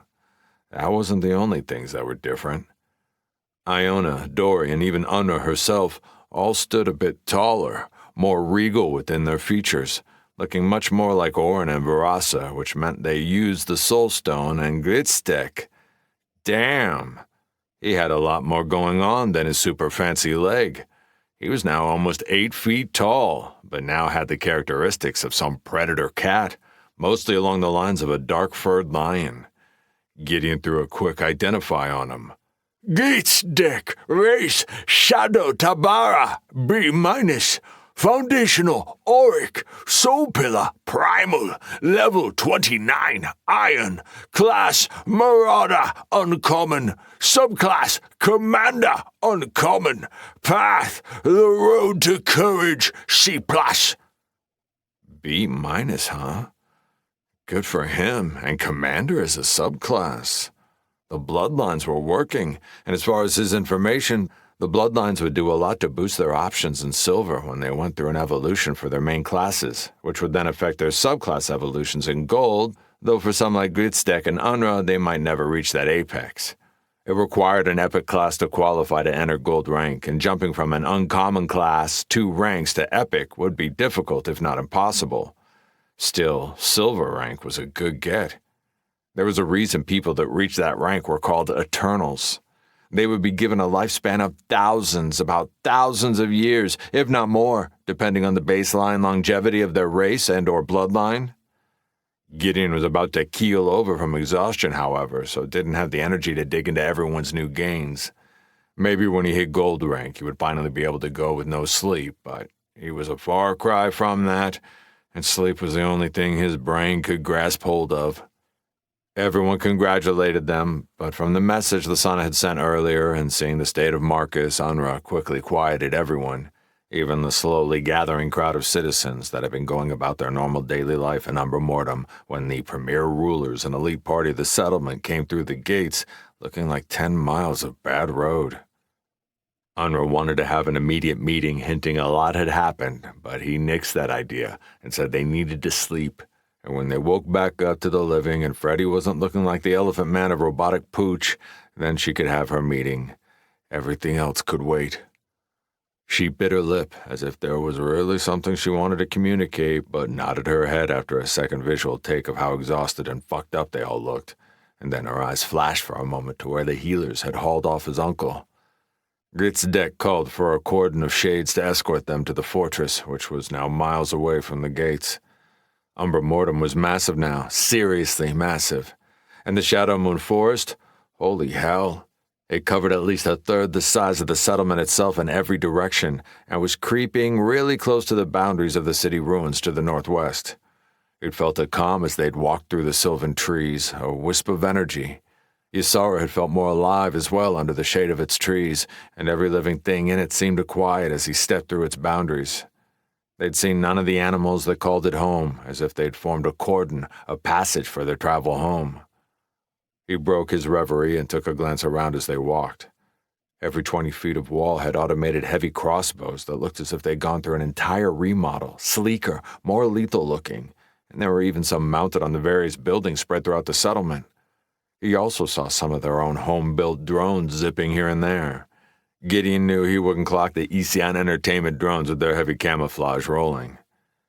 He didn't see any of Oren's golems, but since the place was so massive and the man was planning on running dungeons in the second elite team, he was probably keeping them at his workshop at the fortress. He'd never been to it, but he knew the man had one somewhere beneath the building. He was too tired to want to think about it. He still had to carry Freddy several more miles, and Lasana and Danny and Ari all looked haggard. The iron dungeons were a hard step, and they needed to chew far more of them, followed by bronze, which seriously, as far as current them, was beyond their abilities if the iron dungeon was any example. That was probably what Unra wanted to let him know, how the competition went and what she'd found for them as far as a fifth member. Hopefully she found them a mage or some type of ranged build, maybe an ember mage, or even though he didn't want to deal with anything from the astral for a while, he could see how useful a mage from that soul pillar would be as far as buffing their defenses. Unra and the rest of the leadership group had already headed back, and at a much faster pace than they themselves. He really wished they had some vehicles in the moment. With all the advanced magic tech he'd seen so far and the spaceships he'd seen in the memory from Ysara, it had to be possible. He would bring it up with Unra or Oren. The shades surrounding them offered to carry Ari and Freddy, but that wasn't going to happen. The soldiers, besides the emblem on the armor and the silver and black coloring, all were different. Some wore heavy armor, some medium, some light, and a few just the mage-style battle robes. All sorts of weapons were seen, though blades of some type seemed the most common. Made sense under the system, unless one cultivated people from a young age to get specific classes, like some of the people they saw with the Astral Lord. It would be impossible to get any kind of uniformity with all the various foundationals and subsequent soul pillars. Hell, even those races like the Shador, who were limited mostly to the Umbral, had a massive variation in classes. Rain started rolling in with heavy dark clouds rumbling across the settlement. Gideon, with half-lidded eyes, could already see the azure lighting flashing against the sky. He turned back towards the fortress as the rain began to pound down his eyes, naturally flicking to the two massive towers, one to each side of the massive place they called home. The Tower of the Moon and the Tower of the Storm, both decorated with the gargoyle-styled statues he still promised himself he would learn to activate someday. He needed to see if he could get into the fuckers now that he was well into iron. His quick glance at his notifications without pulling them up told him he'd gained 2 levels, plus the loot he hadn't touched yet. He would take care of it. He tossed up the second challenge. World alert! Now it is time to prepare for the second challenge of Erebus. In 2 weeks, your world will be populated with dungeons. You will have 2 months to complete the following goals. These goals are for the elite world. Faction and individual awards are based on participation. All dungeons can only be entered with parties no more than 5 in number. Succeed, and you will have made it to the final challenge and gain access to the dungeons in perpetuity as training tools for your population. The strength of the dungeons will remain static in this case. Fail, and all dungeons will be given the ability to release their denizens into the surrounding area while continuously growing in strength and rank up to 2 above their starting points. Not many planets have ever survived failure of this challenge. Objective: Copper dungeons cleared, 178 out of 250. Iron dungeons cleared, 22 out of 100. Bronze dungeons cleared, 0 out of 20. Rewards based on participation by individual and faction as a whole. And they had maybe 6 or 7 weeks at most. His brain was too fatigued to actually even remember how long it had been. He had no doubts about the copper dungeons getting cleared. They were already almost done. Almost any team of Irons that had trained together should be able to clear them. The Irons, on the other hand, he had faith between all the factions that they would get through it, but he worried about the cost. They themselves would be taking the lead, and even though a part of him wanted to keep Virasa and Oren's team from doing them, he couldn't. They'd gained what? 4 levels in one dungeon run? It would no doubt slow a bit as they got higher, and they would get more out of it than most, having the advantage of their Forerunner titles, except for his uncle, but the amount of death they would bring. He couldn't in good conscience get between others and having the opportunity to get stronger, and in reality Umbra Mortem would need every advantage they could get. As far as he knew, they were still short on elites compared to the other top factions. Lysana began to lean on him as they got closer. She was more exhausted than he was, and Danny was also dragging her feet while Ari was already snoozing on her mistress's shoulder. Ysara, sensing his emotions, pulled another new trick, expanding her size by almost 4 times its normal lengths, pulling in Danny and Lysana and Ari into her embrace as he felt her pull on all the darkness surrounding them with the pounding rain and storm clouds above, and their resources felt a slight boost that slowly increased as she pulled in more and more umbral runes, not to mention she was keeping the rain off their heads. They finally dragged themselves into the fortress. Danny mumbled goodbye as she headed off to her room, which was on the ground floor, while Gideon leaned into Lysana, stretched a hand to Ari while shifting Freddy's weight to one arm as he activated Nocturnal Embrace of the Shade, taking them all to bed. Gideon, for the first time ever, woke before Lysana. She seriously must have been wiped, but it also possibly had to do with his newly merged bloodline. He slowly slid out from under her larger, but still sexy as hell, frame. Ari had stayed with them, too exhausted to go to her own room. Neither even dealt with their loot, which was unheard of, and told them more than anything else how exhausted they all were. He was going to take advantage and go see his favorite kid, well, his only kid, the lovely Shira. Before he left, he focused and brought his armor back on, which would need a bit of fixing since it wasn't a growth item. Ysara, without even a flex of will from him, pulled herself from the stand she sat upon to curl around his shoulders. He felt a pulse of warmth out of her, which he returned.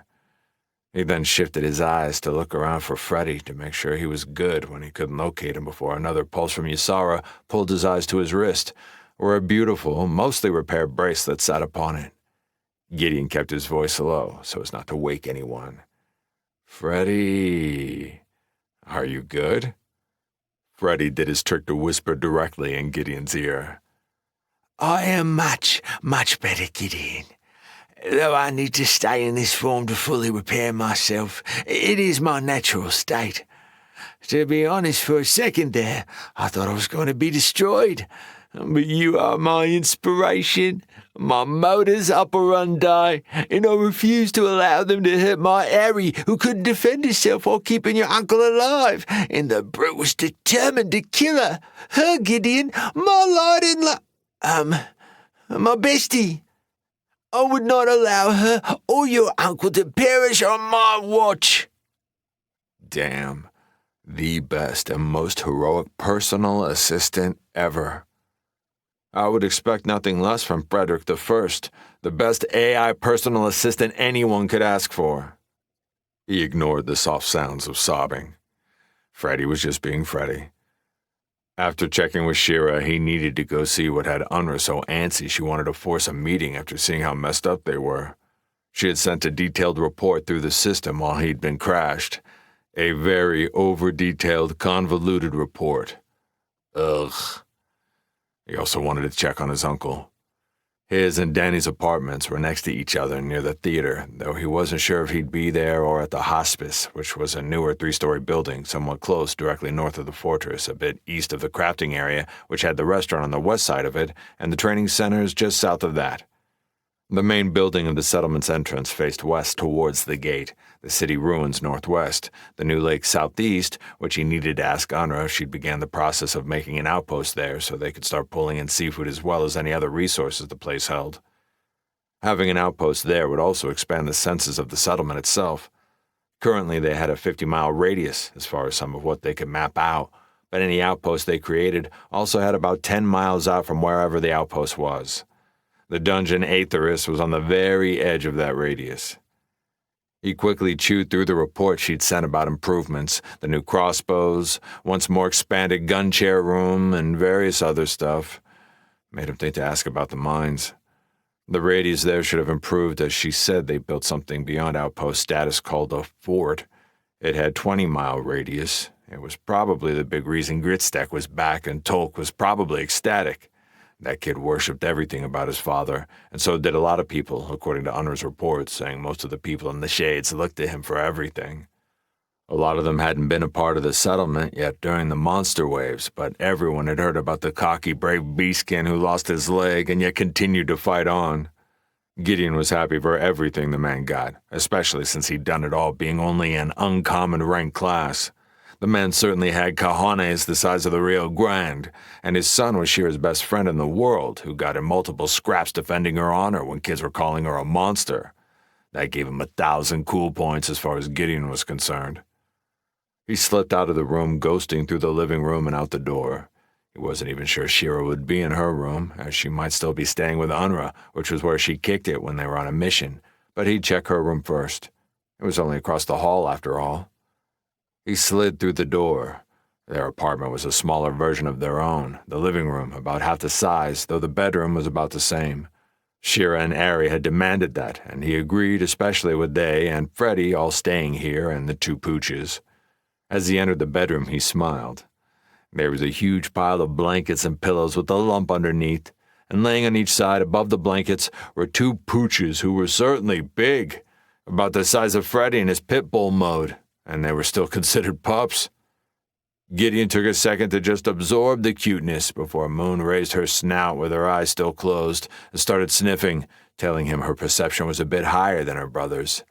As soon as she got going with the sniffer, though, and opened one eye, her brother joined, and as both got eyes on him, they leapt at him like bulldozers taking out a building, barking and yipping in excitement as they landed on him and went in for their tongue attacks. As he was immersed in the slobber assault, Sleepyhead decided to emerge from her cave of blankets to see what the hubbub was. In the middle of him staving off the pooches, a shrill, high-pitched voice went right through his eardrums. "Giddy!" A 5-year-old and a 9-year-old's body slammed into him, legs locking around his waist as her tiny scaled arms wrapped around him. Wait, scaled? He pulled his clinging daughter away from him and held her at arm's length. Her eyes went directly to the ground like some kid who had snuck something they were told not to take. Her scars were still there on one side of her face. They were just now on top of black scales. Scales eerily similar to his own. The tears started as well as an avalanche of words. Don't get mad at Nana. She told me 1,000,000 times I'm too young to get a bloody liney, but I wanted to be like my Giddy, so I sneak like Uncle Tots me and Touchy the Glowy, and then it hurt.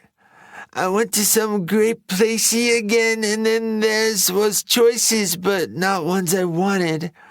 I wanted to be like you.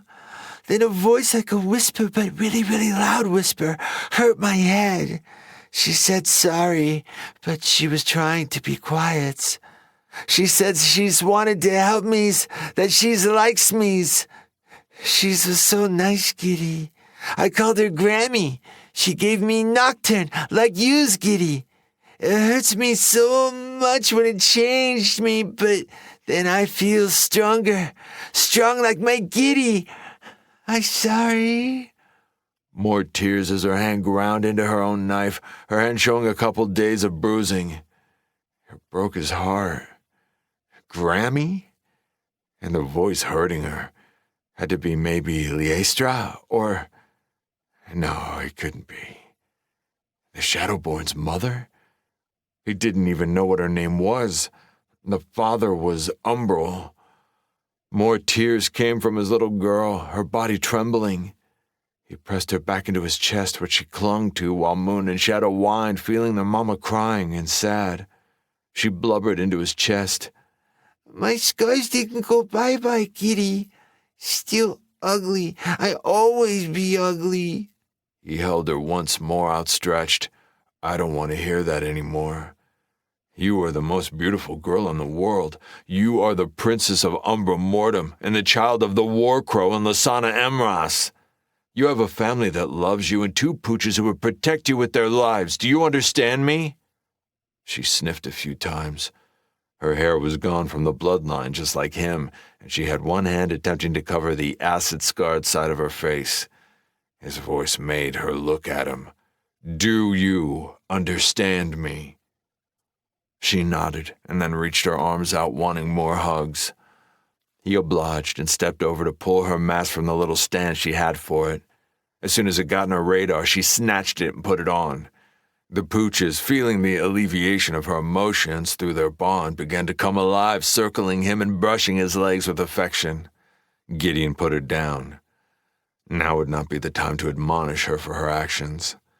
He had an inkling now what one of the major reasons Unra had for wanting a meeting. Knowing the old woman, she was probably feeling an immense amount of guilt at Shira somehow sneaking into the vault where the soul stone was kept. A part of him was angered, but also happy she'd done it. At the very least, being nocturne would increase her ability to protect herself by leaps and bounds, and he assumed, like he had with the unmerged version, it now had a 10% mitigation against magic and physical damage. His thoughts were attempting to take it all in when he realized she was clamping her dagger, waiting for him to say something, yell at her as Anra probably already had. Instead, he went a different direction that was probably worse. He put her down and gave her a hard stare. "Put your armor on, young lady. You need to look your best when you march across the hallway and explain to Sana exactly how you ended up as Nocturne." Her eyes, which were still the black of her Shador heritage, now making everything the color of night along with the black scales of her new bloodline, went directly to the floor as a small whimper exited her lips and Shadow and Moon joined her, tails tucked between their legs. Yep, that was about right. He'd be feeling the same way in their shoes. Better her than him. He was going to drop her off, then go meet Unra. He didn't want to listen to the tirade that was 100% going to be happening when Lasana saw her and what she'd done. He also needed to take care of his level-ups and his loot. As soon as he'd taken Shira into the bedroom and the two dogs had woke Ari and Lasana up with the lick attack and Ari had peeped Shira, the loud voices, tears, and accompanying chaos had Gideon stepping right back out into the hall and heading towards the war room at the second floor. He chuckled listening to Lasana's voice asking where the hell he thought he was going. They'd figure it out. 2 hours later, he'd almost regretted his choice. As he sat in a nice leather chair he'd be much more appreciative of if it hadn't meant his ass had been glued to it for 2 hours of reports, at least 15 attempted apologies for the Shira debacle that he'd waved away every time, and other shit he'd really rather not be listening to.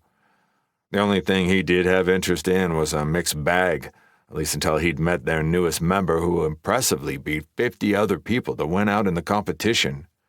He made sure to ask and make sure no one got hurt. They couldn't afford promising recruits getting permanently fucked up over a competition. Unra assured that would never happen, then went on to explain they had spent the BP to upgrade the training center specifically for the event, and they somehow had a new thing it could do where people touched an orb which allowed them to project a 3D version of themselves into a holographic environment with all of their classes, abilities, attributes, titles, everything, and could go to town on each other till the virtual death without one person getting hurt. He made Unra promise to keep that new trick from Lasana. He could already see her relentlessly bugging him to go against each other. Gideon could see the immense value of it teaching people to go all out without reservation and training, which could mean the sliver between life and death when they actually had to fight for real. Plus, pain receptors still translated a portion of the hits from injuries without the actual injuries. He approved as long as the battle maniac that was his woman didn't find out about it, which became absolutely zero when Anra told him not only were the damn stealth camera bots of the Isian Corp all over it, but they themselves televised it at the theater, which had been jam-packed and a bunch of betting and yelling and fandom had taken place. She apologized, but Dory and Iona had thought it would boost morale and give the people who were non-combatants and the young ones something to cheer for and feel like they were a part of it. He was dreading the aftermath of that decision. Hopefully it would take a few days for her to hear about it, as they would be off to the next Iron Dungeon in 3 days after meeting up tomorrow with their new member, some human named Jimmy, who people also called the Chaos Lord, which was extremely cringe if he'd ever heard cringe. Not that Warcrow was much better, but in his defense, the media had come up with that tag. Jimmy the Chaos Lord, huh? He would hold judgment, but if he went through 49 other people, that said a lot, not to mention Unra had let slip he had an epic class, but was not a scion, which meant he was powerful, but powerful didn't necessarily mean fit or skilled. If he had to guess, Gideon would say he was like the New Yorker and turned down the offer to hit the elite tutorial as he himself had met the asshat who'd been the Chaos Scion, and if he was remembering correctly, had killed him. That seems so long ago now. Jimmy, according to the old priestess, also had a title that allowed him to hide his true status and make himself look weaker, which was also a point in his direction, but epic was the biggest fruit in the basket. Gideon had only seen a few epic classes, not counting Varasa and Orin, who kinda had a cheat, as they'd been regressed from silver rank to copper for the tutorial, and they had gotten their epic classes and their silver ranked evolutions and been able to keep them when they'd been shunted. They'd originally been rare-ranked scions. Only he himself, the New Yorker, the Ice Queen, and the Iron Lord fucker, well, and his little girl Shira. Still strange to think of her as his little girl, but he was working on it. Jimmy hadn't shared all his secrets with Unra, and she hadn't pushed beyond needing to know the basics if he was going to be their fifth party member. He'd been a leader of a small settlement that had gotten chewed up during the monster waves, had a shade elf wife that was pregnant, but like Lasana was supposedly a badass martial class, rare-ranked, who would be joining the Shades at some point after having her child. The whole pregnancy things had thrown him a bit. That was another thing he needed info on, something he knew was another weight between Lasana and him, even though she'd never broached it. That the man was a pure intellectual mage class was interesting. He wasn't quite sure what that would entail. Unra offered to let him watch the footage of his fights in the competition, but he'd refused. Gideon would rather have fresh eyes on what the man could do when they met with him. If he wasn't up to snuff or his build didn't mesh with what they needed, then they would keep looking and offer him something else in lieu. But the man deserved a shot with no bias. He left the old woman to her business with one more apology from her thrown his way that he ignored. She could save those for his other half, who would probably have more to say than him about Shira somehow juking past 3 guards to get at the Soulstone. He chuckled, imagining her getting it done. He didn't even know his uncle had been teaching her how to be sneaky. Now that Gideon thought about it, her class might have stealth as a class skill. It was a hunting-type class after all. He needed to check on Marcus, though Unra had told him his uncle was still at the hospice but had fully recovered and would be up and ready tomorrow in time to meet with their new party member. Jimmy Sampson, the Chaos Lord, an epic rank class called the Hand of Chaos. They would see tomorrow if he lived up to the billing. As Gideon walked, he broached the question with Freddy, who'd been abnormally quiet during the whole meeting with Unra. "Hey, Fredster, you okay? You've been awfully quiet." Utter silence returned to him. As he stepped out of the fortress, there was a light rain rolling down. That was worrisome, the continued silence. Was there a malfunction? Damage that fucked his buddy permanently? "Freddy, are you all right?" Gideon was about to see if he could send his shroud into the bracelet or something when Freddy's voice came out with a buzz to it. "So sorry, Gideon. I've been on a bender, binging every season of Alias. The intrigue, the action, the layered plotting. Oh my, Jennifer Garner is a gem. So underrated, the stunts, acting. Too bad she moved from this masterpiece to the horrid rendition of Daredevil, followed by the equally badly written Elektra. It totally upended all the momentum she built with the perfection that was Alias. If she had..." All right, so Freddy was being Freddy. Gideon cut into the never-ending diatribe of Jennifer Garner's career choices. "That's all great, Fredster, but if I could briefly break in an interlude in the captivating filmography of Miss Garner, I need some info. The million-dollar question, are there any issues with interspecies breeding?" "Oh my, Gideon. Will I be becoming an uncle for the second time, and is Shira getting a little sibling? One might think in the middle of the integration on the most opportune moment, but I completely understand and sympathize. When love calls, when the rising sympathy of Eris's song beats within one's heart. Freddie. Oh, I'm sorry. I just perused Yeats' collected works before digging into Alias. One might think the juxtaposition between the two would be a vast canyon. Freddie, answer. Certainly, Gideon. In answer to your question, no. As long as anatomically the pieces fit in one way or another, and that both participants are virile, then there is no issues, though the offspring of two different species are hardly likely to be sterile. That is the gods and the primordials doing, I'm afraid. They hold the creation of races sacrosanct to their level of authority, and so don't want to see new races proliferating everywhere. They would consider that an affront to their divinity. That was a mixed bag, certainly, but one of hope.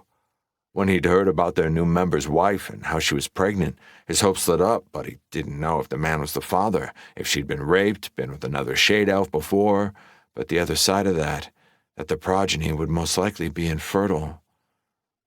Gideon put that aside for now. Freddie was correct that in the middle of the integration was not the right time to be thinking of having a kid, but he'd seen the way Lasana looked at Shira, the way she looked at any child they ran across. That was all for tomorrow, Gideon. He would at least have the conversation with Lasana. It was bullshit, though, that the infertility was something imposed by the system at the demand of gods and primordials. He needed to get stronger, much stronger. He turned his head in direction towards his private space at the crafting halls. Time to level up and deal with his loot. A smile stretched across his face as he imagined Ari and Lasana drooling, screaming, "Come to Mama!"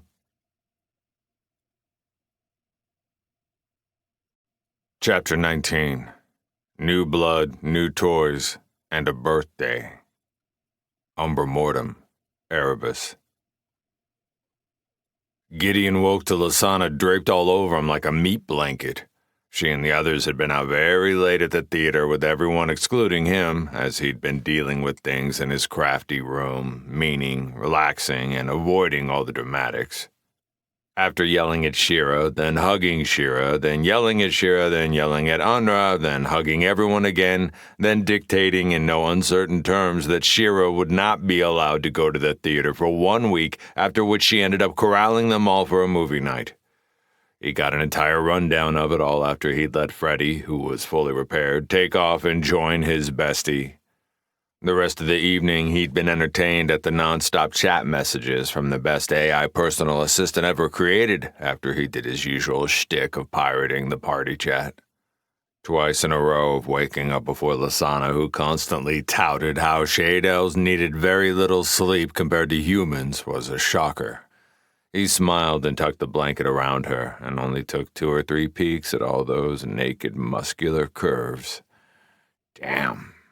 How did he get so lucky? She'd watched movies till almost early morning, dragging a sleeping Ari and Shira into their apartment and bed with the 2 pups dragging their tired frames after them. He was mostly asleep himself, but half-conscious, had still been practicing with his shroud, trying to clamp down on what he'd done in the dungeon. And it worked. Combined with his insanely high perception, he was able to keep a 360-degree radar going out to about 100 feet currently, which was just enough to hit out to the living room of Ari and Shira and Freddie's place. It was a game-changer. He'd spent his free time leveling up and finally filling out his last abilities for a subclass. His agility was now monstrous with all his titles, path, and bloodline added in. If he chose to, the amount of speed he could pull out made him comic book level Flash levels. He chuckled. That was a bit of an exaggeration, but he was still very much in the Marvel Universe level of super speed and agility. Light. In his mind, he was imagining Quicksilver, but even that was a bit of a blowout. Another chuckle. Someday. He'd also finally seen some growth in his epic ranked skills after just 1 iron rank dungeon. Nothing like getting pushed hard to see an uptick. He still hadn't heard what everyone had gotten, but he set a time 40 minutes before they met their new member at the training center for them to show and tell. He looked forward to also hearing how the playpen went for Shira, as she would be attending today for the first time since she'd become Nocturne. She'd gained about 2 or 3 inches in growth with the transformation. He hoped it went well, and the kids didn't give her any shit. With his fully merged bloodline, he was now able to bypass the locks on his racial abilities, and boy had they taken off, especially his shroud. They were both already approaching Iron Ranked, and he couldn't wait to see what they were capable of when they did. Some of his abilities got a few levels, but some got nada, namely his new subclass ability, Echoes of the Shadow Moon, which he had no need for in the dungeon, and Nocturnal Embrace of the Shade, which had been blocked within Aetheris.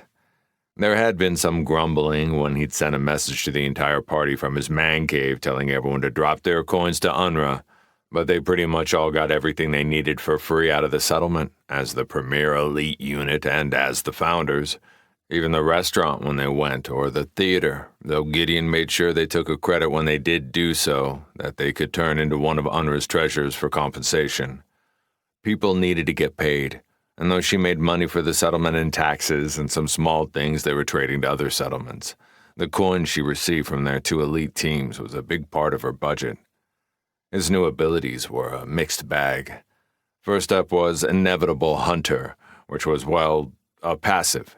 Gideon loved what it did, and it certainly fit the class of Lunar Hound, but wasn't definitive in its use.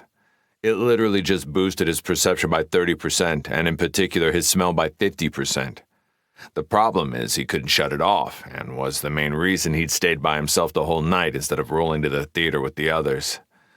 He could smell food cooking at the restaurant, which was miles away, could hear Lasana's breath and Shira's and everyone else. He was already outside the fortress, having used stealth and a big boost from Ysara to slip past the people already up and about, doing their jobs, and the shades guarding the gates inside. His eyes could pick off the smallest details off the gate miles away. There was nothing for it.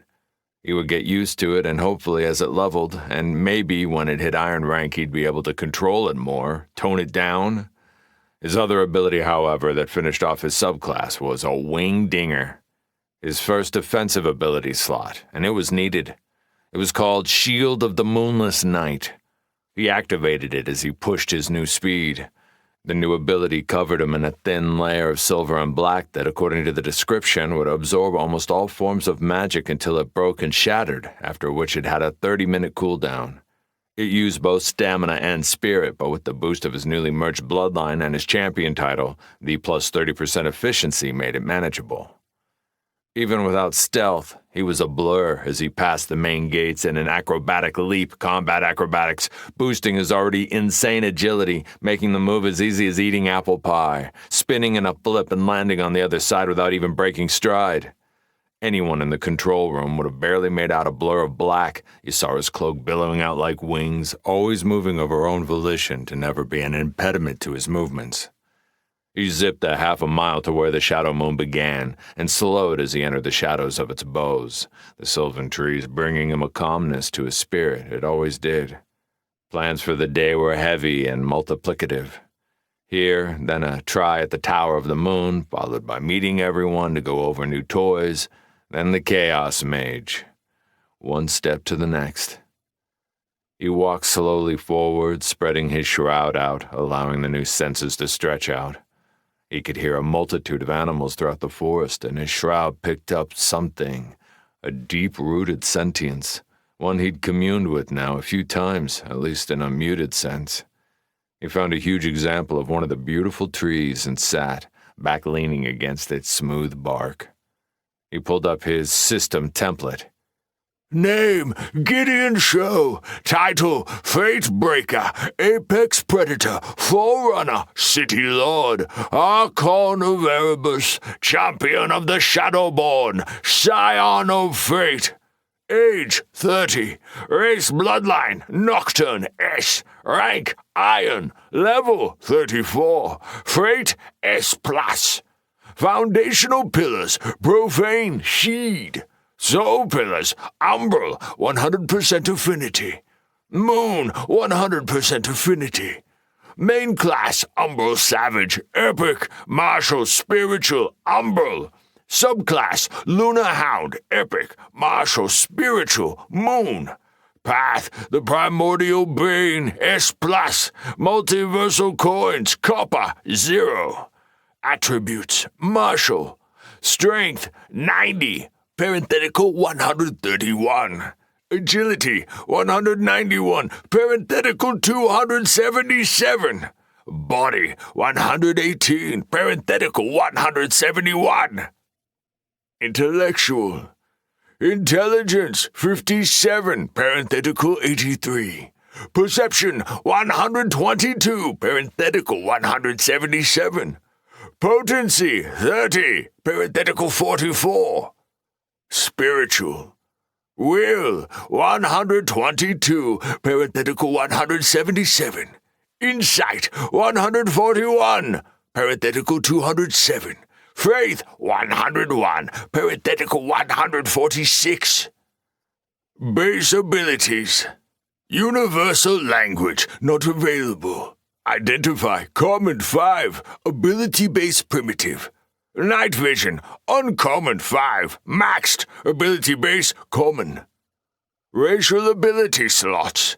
Inherent, rune mastery, umbral, moon, legendary. Concept, level 17, copper. Inherent, mortal divine shroud, umbral moon, legendary. Concept, level 16, copper. Class ability slots.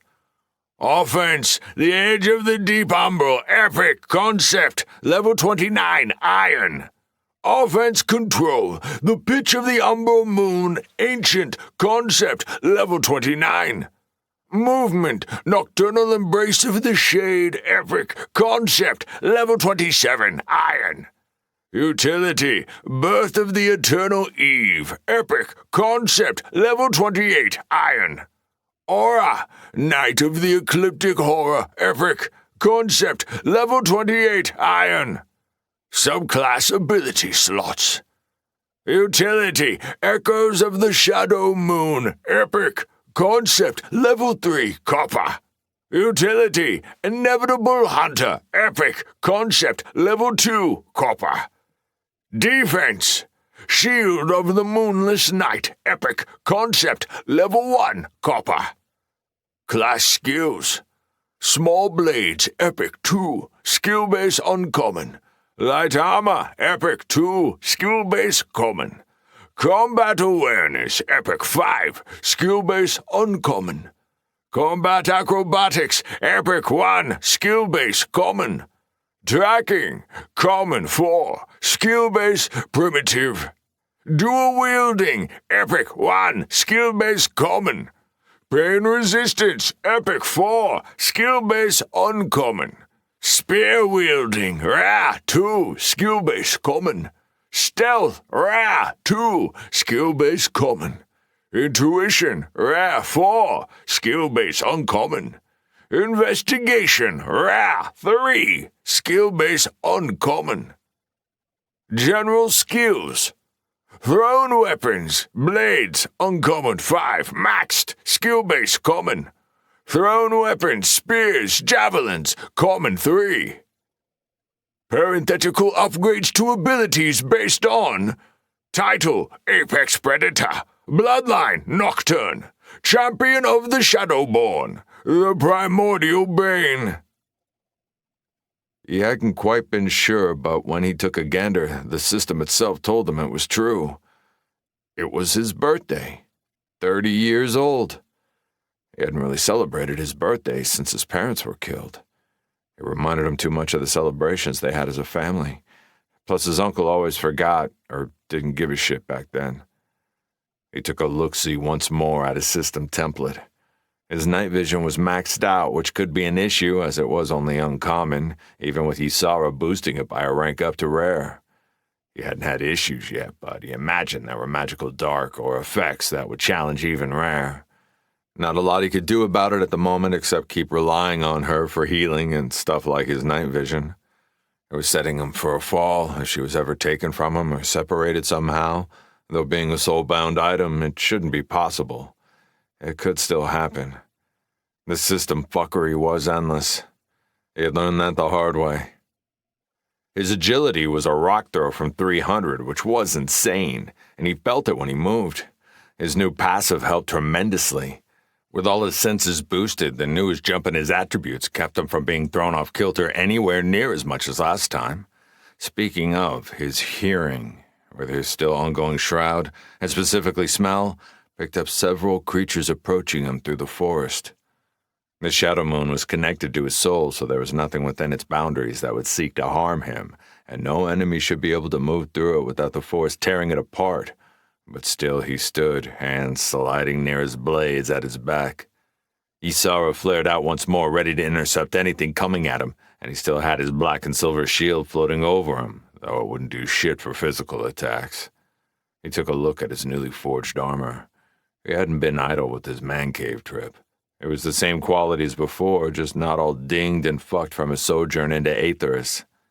Besides the initial cost to activate it, Shield of the Moonless Night felt like it would keep going until he actively shut it off or it was shattered. The maintenance in spirit and stamina with his title and bloodline, minimal. He still wasn't sure how much damage it could take before shattering, though probably not much in copper. It was still a hit that he himself wasn't taking, and it would get stronger once he could get it into iron. It felt good to finally have a defensive slot. He turned to face the deeper part of the forest while backing up a bit. He'd subconsciously picked a natural clearing to relax in, so had a good 10 feet on every side between trees. He slid a few more feet as his shroud and senses told him all the beasts coming towards him were emerging from the deeper part of the Shadow Moon. Less than a few seconds later, the first of the beasts came through. He now understood what Shadow and Moon were going to look like when they grew up, or leveled?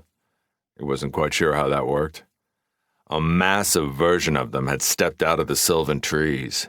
It was a good 5.5 feet at its shoulders, and a bit more than that in length. But what was awe-inspiring was it literally looked as if it was one giant hunk of moving muscle. It was very similar to a cane corso in build with its heavy jaws and square-shaped head.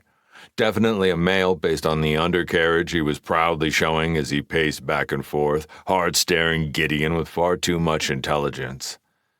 There was a bigger version of Shadow, built like a tank, and the jaw and teeth were far more pronounced than an actual dog, fangs far longer, sharper, and he was pretty sure the bite force this thing could generate would be insane.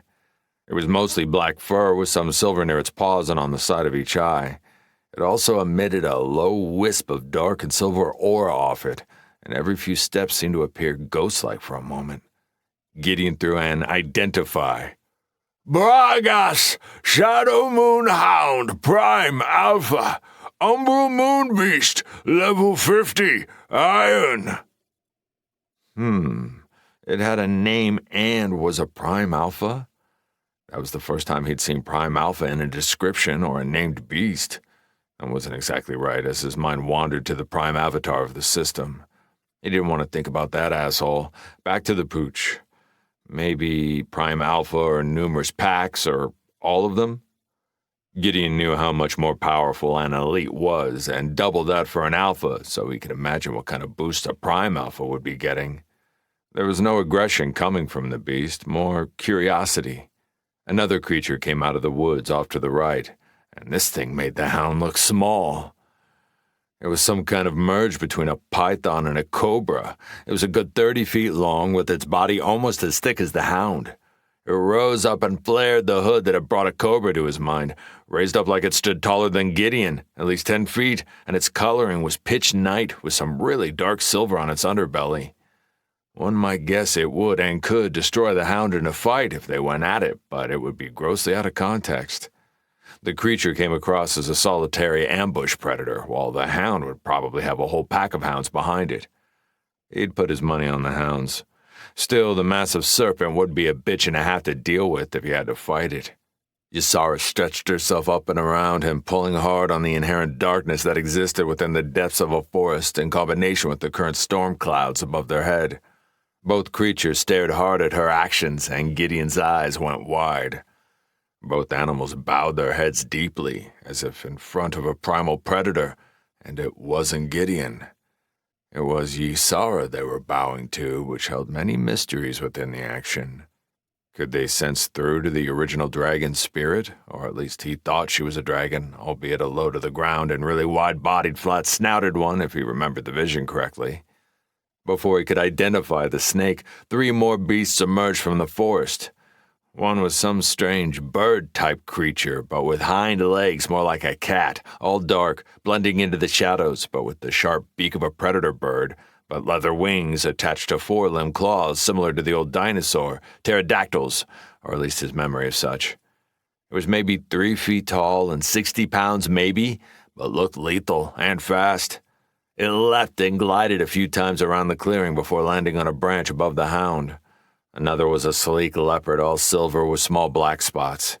It was nowhere the size of Lasana in her beast form, far more lithe, but based on that, it was sitting in a tree. It made sense.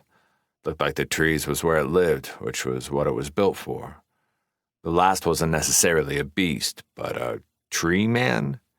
It looked very similar to the sylvan trees, but with 2 legs and 2 arms made of wood. It definitely had a humanoid head and features made of bark. He didn't think he needed to throw an identify to guess they were all prime alphas. The hound stepped forward as a voice slipped into his mind. Gideon didn't know whether he should be shocked or not. Were Shadow and Moon going to be able to do that? They are here to pay homage and finish the bond to our Lord. My name is Bragas. I am the voice and messenger of the Shadow Moon. The great tree spirit tells us you are our creator and the pack leader of us all. We are here to serve and guard. Forgive my temerity, but on a personal note, I hope my pups have served your own pup well. If shown loyalty and good heart, they will return it 1,000-fold. I would ask that your pup bring them every once in a while so that their mother and I can see their growth. 100 questions shimmied through his mind, but before he could lay even one to lips, a barrage of what could only be called soul energy slammed into him. He went to one knee and immediately lost his connection to maintaining his shield and his shroud, both dissipating. He felt a mountain of souls connecting to him, thousands, all over the Shadow Moon, image after image pounding through his head of creatures all throughout the forest, stopping whatever they were doing to stare in his direction and bow their heads. The 5 beasts before him were the 5 types of beasts that lived within the Shadow Moon, no others. Well, as his mind traveled, that wasn't exactly true. A small squirrel-like creature were around in droves, but seemed to be mainly there as prey to the other creatures. There were also small hidden glades with small ponds fed by underground springs. None of the creatures hunted each other besides the squirrels, so there was definite system fuckery involved, or the great tree spirit had an iron hold with rules. He was sent images of memory from the great Shadow Moon, quick glimpses into the past, images of system-mutated beasts wandering in from the outside and quickly becoming prey for those within. There were also a few wayward humans and beastkin and shade elves who'd also fallen prey to the creatures. He felt guilt for a moment, having no idea whether they were enemies or just desperate people trying to get to the fortress that stood above the trees. He let it go. The new world of Erebus was one of danger, prey, and predators. There was nowhere that was truly safe.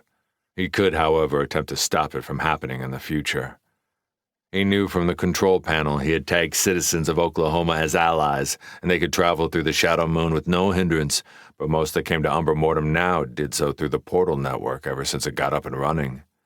He did something within his own soul space, pulling up his rune mastery Umbral Moon and hunting the thread that tied him to the Shadow Moon, and found it within a few breaths.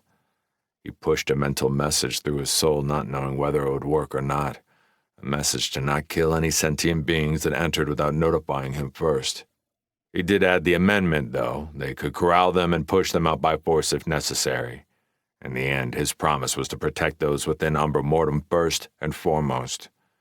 Surprisingly enough, he felt something that was far greater than the beasts before him connect. It was the same spirit he had made contact with before. It was vast and immeasurable.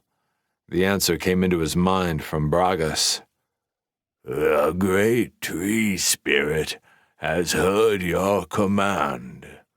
We heed it. We will not kill any sentient being within the forest before you have given us commission to do so.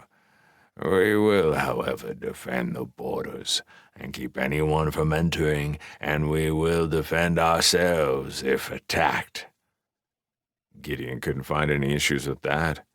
He took several moments, eyes closed, still on one knee, until he felt the overwhelming spirit of the Shadow Moon retreat. A deep breath. He opened his eyes to silence and an empty clearing. The Prime Alpha's gone. There were more questions he wanted to ask, but it could wait. He had too many things on his plate as it was. Anyone that attempted to invade Umbra Mortem would find it a hard nut to crack. He imagined those thousands of beasts turned to one purpose: kill invaders, protect the settlement, and any enemy would rue the decision within moments of making it. Gideon stood. This birthday was probably the most interesting one he'd ever had. Sentient beasts calling him their lord. He could imagine his mother's smile if she was here, and his father's hard look, with the words, "Everyone should be their own king and make the right choice." This would definitely drop into the category of unique birthdays.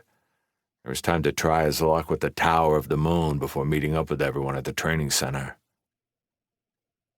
Umbra Mortem, the Tower of the Moon. Gideon slow-walked back, checking the couple notifications he had waiting. It was good stuff. He'd grabbed a couple levels in his newest ability and his shroud. His senses ability, Inevitable Hunter, seemed to be really slow in leveling, but since it was a passive, he guessed it would just keep going without effort or input on his side, since it was literally always on. He had to remember to utilize Echoes of the Shadow Moon. Even if he didn't really need it, he still had to build up levels if he wanted to get into bronze. The same rules applied moving into bronze as it did in iron. All of your abilities had to be peak iron to make the transition. People were out and about, so he waved at many as he strolled through Umbra Mortem. Against his wishes, a quartet of shades began trailing behind him. He didn't know any of them, nor really any of the people he was waving at, but understandable. Last time he checked, they'd been closing on 30,000 people or something close to that, and that was a while back, so they were probably over that by now. Truth be told, Umbra Mortem could handle much more than that as far as space alone, if not the actual BP to build enough housing to accommodate. Most of the south side of the city had almost nothing there, just a wide empty space besides a couple multi-unit housing buildings they'd thrown up that looked as if they could house a shit ton. Both of them 4 stories tall and at least a quarter mile in length, and he was pretty sure they were unused. Gideon knew there were still tons of small villages and settlements and unhomed people out there that none of the major factions had been in contact with or knew about. Erebus was much larger than Earth had been, and even with the utter devastation of the integration and all the massive amounts of people killed, there were still 3 planets worth of survivors populating the place. The last estimate, and truly an estimate, over 97% of the populations have been put in the ground between the tutorials itself, the monster waves and dungeons, the predatory wildlife, etc. Gideon tried not to think about it too much, because it wasn't anything he could control. The system was a murdering bitch. It was a hard fact and had been established in cement, but he was a far cry and a jump from being strong enough to do shit about it. At the moment, he wished he had thought to bring Freddy, but his AI buddy cherished his time living with Ari and Shira and the pups, so it was what it was. He sped up a little to the north side of the fortress where the Tower of the Moon sat. Both towers were at least 6 stories, if not 7, and were easily visible from a long ways away, much taller than the fortress they buttressed. He motioned for the shades following him to back off and give him some space. Seeing their strange response, investigation, and intuition told him they were in awe of him, fear and praise aligning their expressions and body language. He reprimanded himself. He needed to be more aware of other people's emotions.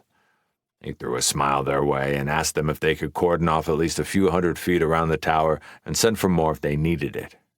The sergeant, or whatever his rank was, nodded warily, looking at Gideon, then throwing a fearful glance at the sky-reaching tower with its silver and black gargoyle statues up on its higher echelons. He threw a look to the others like his lord was one crazy motherfucker. Gideon's smile grew wider. It had been said, even before the system reared its ugly mug, there was a reason he'd earned the name of the War Crow.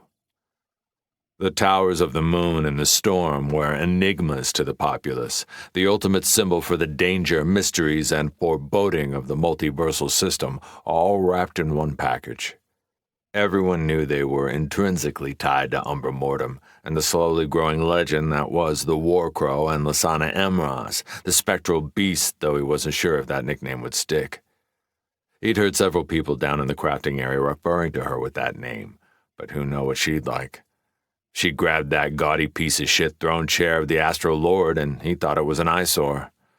Unknown to the populace of Erebus, or Gideon himself for that matter, for the blackout on information was still in effect, all across the multiverse, the War Crow and Umbra Mortem were at the top of the list as far as entertainment ratings, only matched by the brutality of the Iron Church and the humor and frustratingly obvious budding romance between the angelic warrior and the infamous New Yorker, who were still sitting on their hands doing nothing to cement their obvious sexual tension.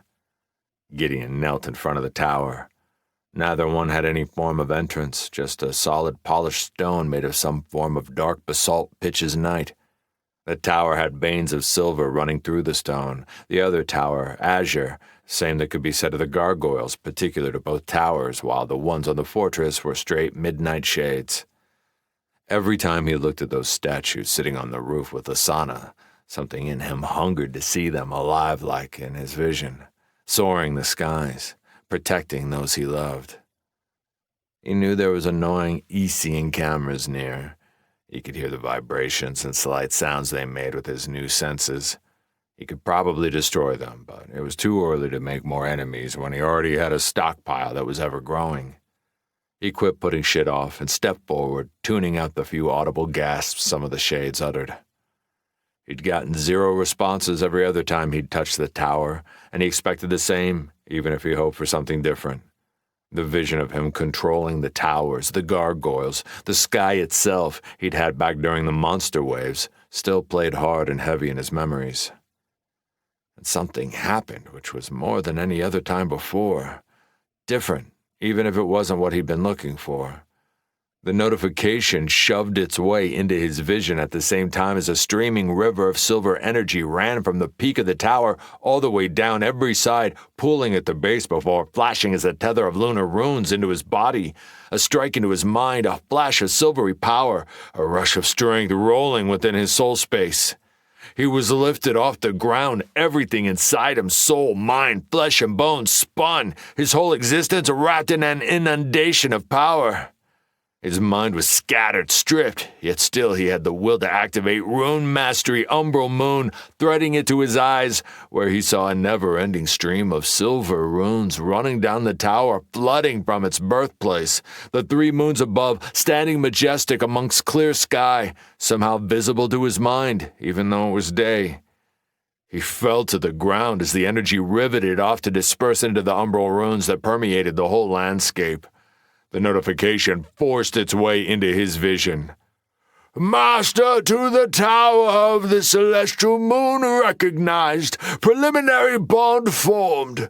Current status accessed and analyzed. Entrance denied. Reasoning. Cultivation level too low. Moon soul pillar is underdeveloped. Insufficient requirements for entry. Please return when parameters have been met. That was something. Low cultivation. He still had 0 clues about what the hell cultivation was or wasn't, besides the Shadowborn saying he was one, as were his long-lost children, but no lessons or knowledge about how the fuck to actually cultivate. He thought that's what he'd been doing with his moon soul pillar getting larger, and the shit he'd been doing with his abilities, playing and messing with runes, etc. And then his soul pillar not being developed enough? He wanted to hit something, and with his mix of anger, his shroud flaring active off his fury, and Ysara reacting to his emotions as well, spreading out into the growing wind, He smelled fear spike all around him. Storm clouds raced in as thunder cracked out. Between all that and the flash of energy off the tower that had never been seen before, his ears picked up trembling, and even a few prayers. He did his best to eat his anger and frustration, but it was difficult. That vision he'd had so long ago still seemed so far away, and he had no direction or understanding of what he needed to do. Not even his vaunted new skills that had been so useful, investigation and intuition, gave him any hint about what he needed to do. And with cultivation being utterly banned by the system, there was nowhere he could just hope to learn. Even the Shadowborn, and according to Lasana, the widow, had disappeared. There had been no contact from them in quite a long time, unless whoever interceded with Shiro was one of them, but he felt inside himself that it wasn't. The Shadowborn had mentioned before his mom had shown interest in Shira, and had been the one that had interceded for her before with her proving and keeping her out of a tutorial.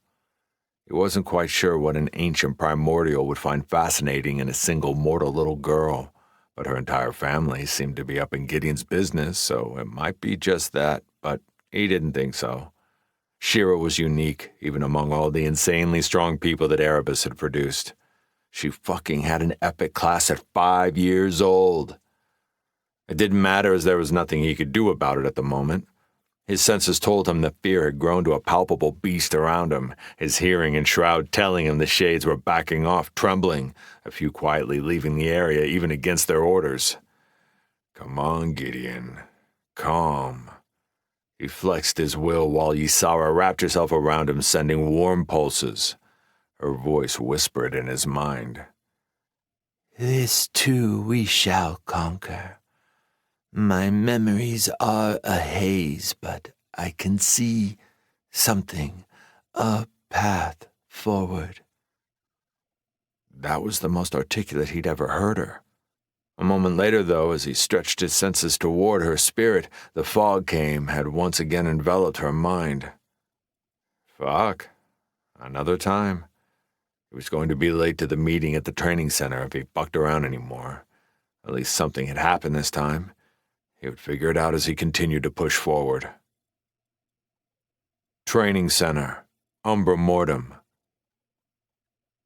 Gideon's hopes and dreams were shattered like a proverbial cookie in Ares' greedy claws when he showed up a few minutes late to the meeting, and before he could get within 30 feet of the training center, a feverishly excited Cray Lasana leapt upon his hips, crushing him in her anaconda crush. Ari and Freddy circled in the air, both chuckling. As he was getting smothered and choked at the same time, he saw through Lasana's long hair and his mouth and eyes, his uncle and Danny, both by the entrance to the building, joining in the amusement. His dreams and hopes were chewed up as kernels in a Cracker Jack box as a husky female voice blasted in his ear as she choked him with her massive muscular frame and over-muscled arms wrapped around his neck. Damn, Giddy! So fucking awesome! Did you hear how we can go at it in a 3D and no one gets hurt or dies? Man, so fucking awesome sauce!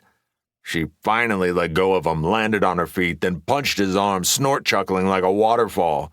Let's go! We get to finally see who's the badass in this family.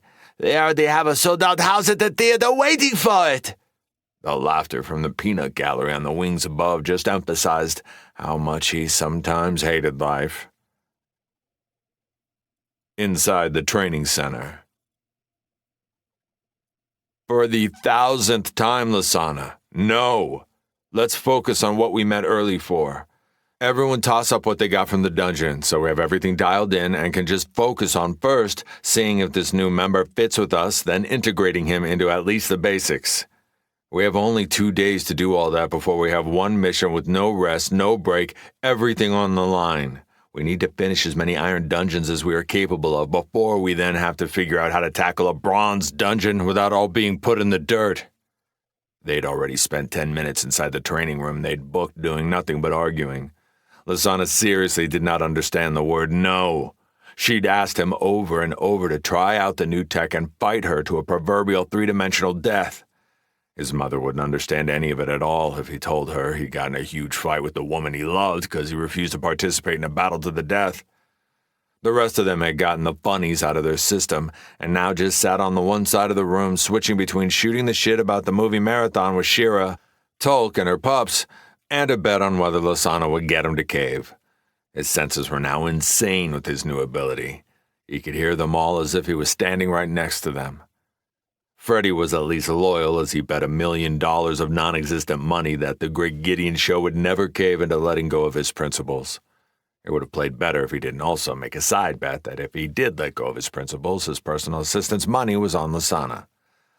All of that brought his emerald green eyes back to a set of very frustrated Violet sect currently attempting an extremely bad rendition of puppy dog eyes. The silence stretched, horrible rendition of puppy Violet's locking with his emeralds with utterly no movement towards what she wanted. Gideon was actually beginning to get irritated. They were wasting time. Lasana finally broke the futile staring contest and yelled back at Ari and Freddy. Hey, I thought you both said the puppy doggy eyes always worked in films. The Fredster answered her as Ari giggled. That is true, Lady Lasana, but might I point out that in film it is scripted, so therefore the conclusion is built into the product.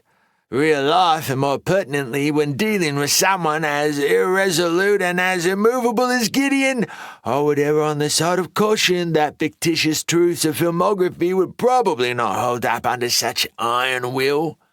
Lasana growled. Not helping with the reality check, Freddy. Do not ever mess with a woman's fantasies and wants. Her eyes turned back and zeroed in on his own. And that goes doubly for you, mister. All right, enough. I will make a deal with you, Lasana. If we survive all the iron dungeons and however many bronze dungeons we need to do, I will fight you to the virtual death. We good now? She laughed and pumped her fist in victory, looking back at the rest of them pumping her fist again. I told you all I would wear him down. You all heard it and all my witnesses. Once and for all, everyone will see who wears the damn pants in this family. Gideon just shook his head. They had to have the weirdest fucking family in existence. We only have 15 minutes before our new prospective member gets here. Let's get to it. Show and tell. 10 minutes later. It took forever to get there, but he was happy with the team's gains. If they went through Aetherus again right now, he felt they'd have a much less strenuous time, and hopefully that would play out with their Iron Dungeon massive hits parade they were about to kick off. He'd gone over his 2 new abilities with everyone getting hard snorts from Lasana on his passive ability, saying it was a poor man's version of her beast form. He didn't argue, though he was pretty sure it was a massive upgrade from the natural boost she got as a beast, plus he didn't need to turn into anything to gain it. Lasana had been amped with the one ability she got as usual, having shared the other with Ari, so they still had 1 slot to fill, which would no doubt be canned in their upcoming symphony of Iron Dungeons. Unra, as they trained, was throwing together the itinerary, finding them Iron Dungeons in the surrounding areas or a portal away, either that couldn't be handled by allies already inundated, or just in their own vicinity found by scouts of Umbra Mortem and Oklahoma that were flooding the area. Lasana's new ability was a powerful one. She was a highly offensive juggernaut, and definitely the DPS of the group, and now she had a ranged ability, well, mid-range at most, but still ranged.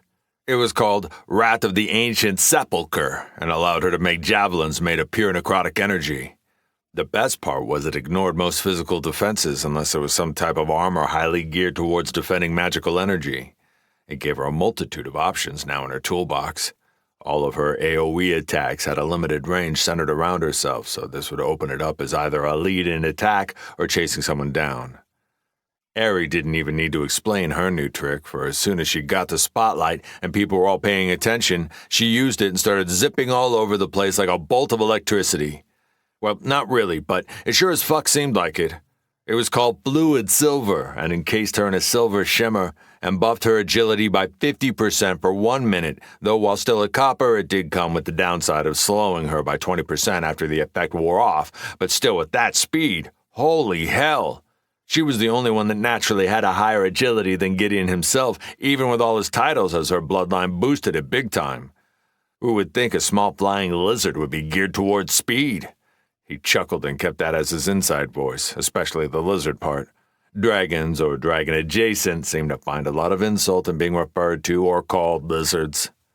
His uncle was looking good as new, and when he'd finally gotten to him after the argument with Lasana outside, he'd given him a hug, which had Marcus tensing, followed by melting into it, as if it was something he'd never thought he'd ever feel again.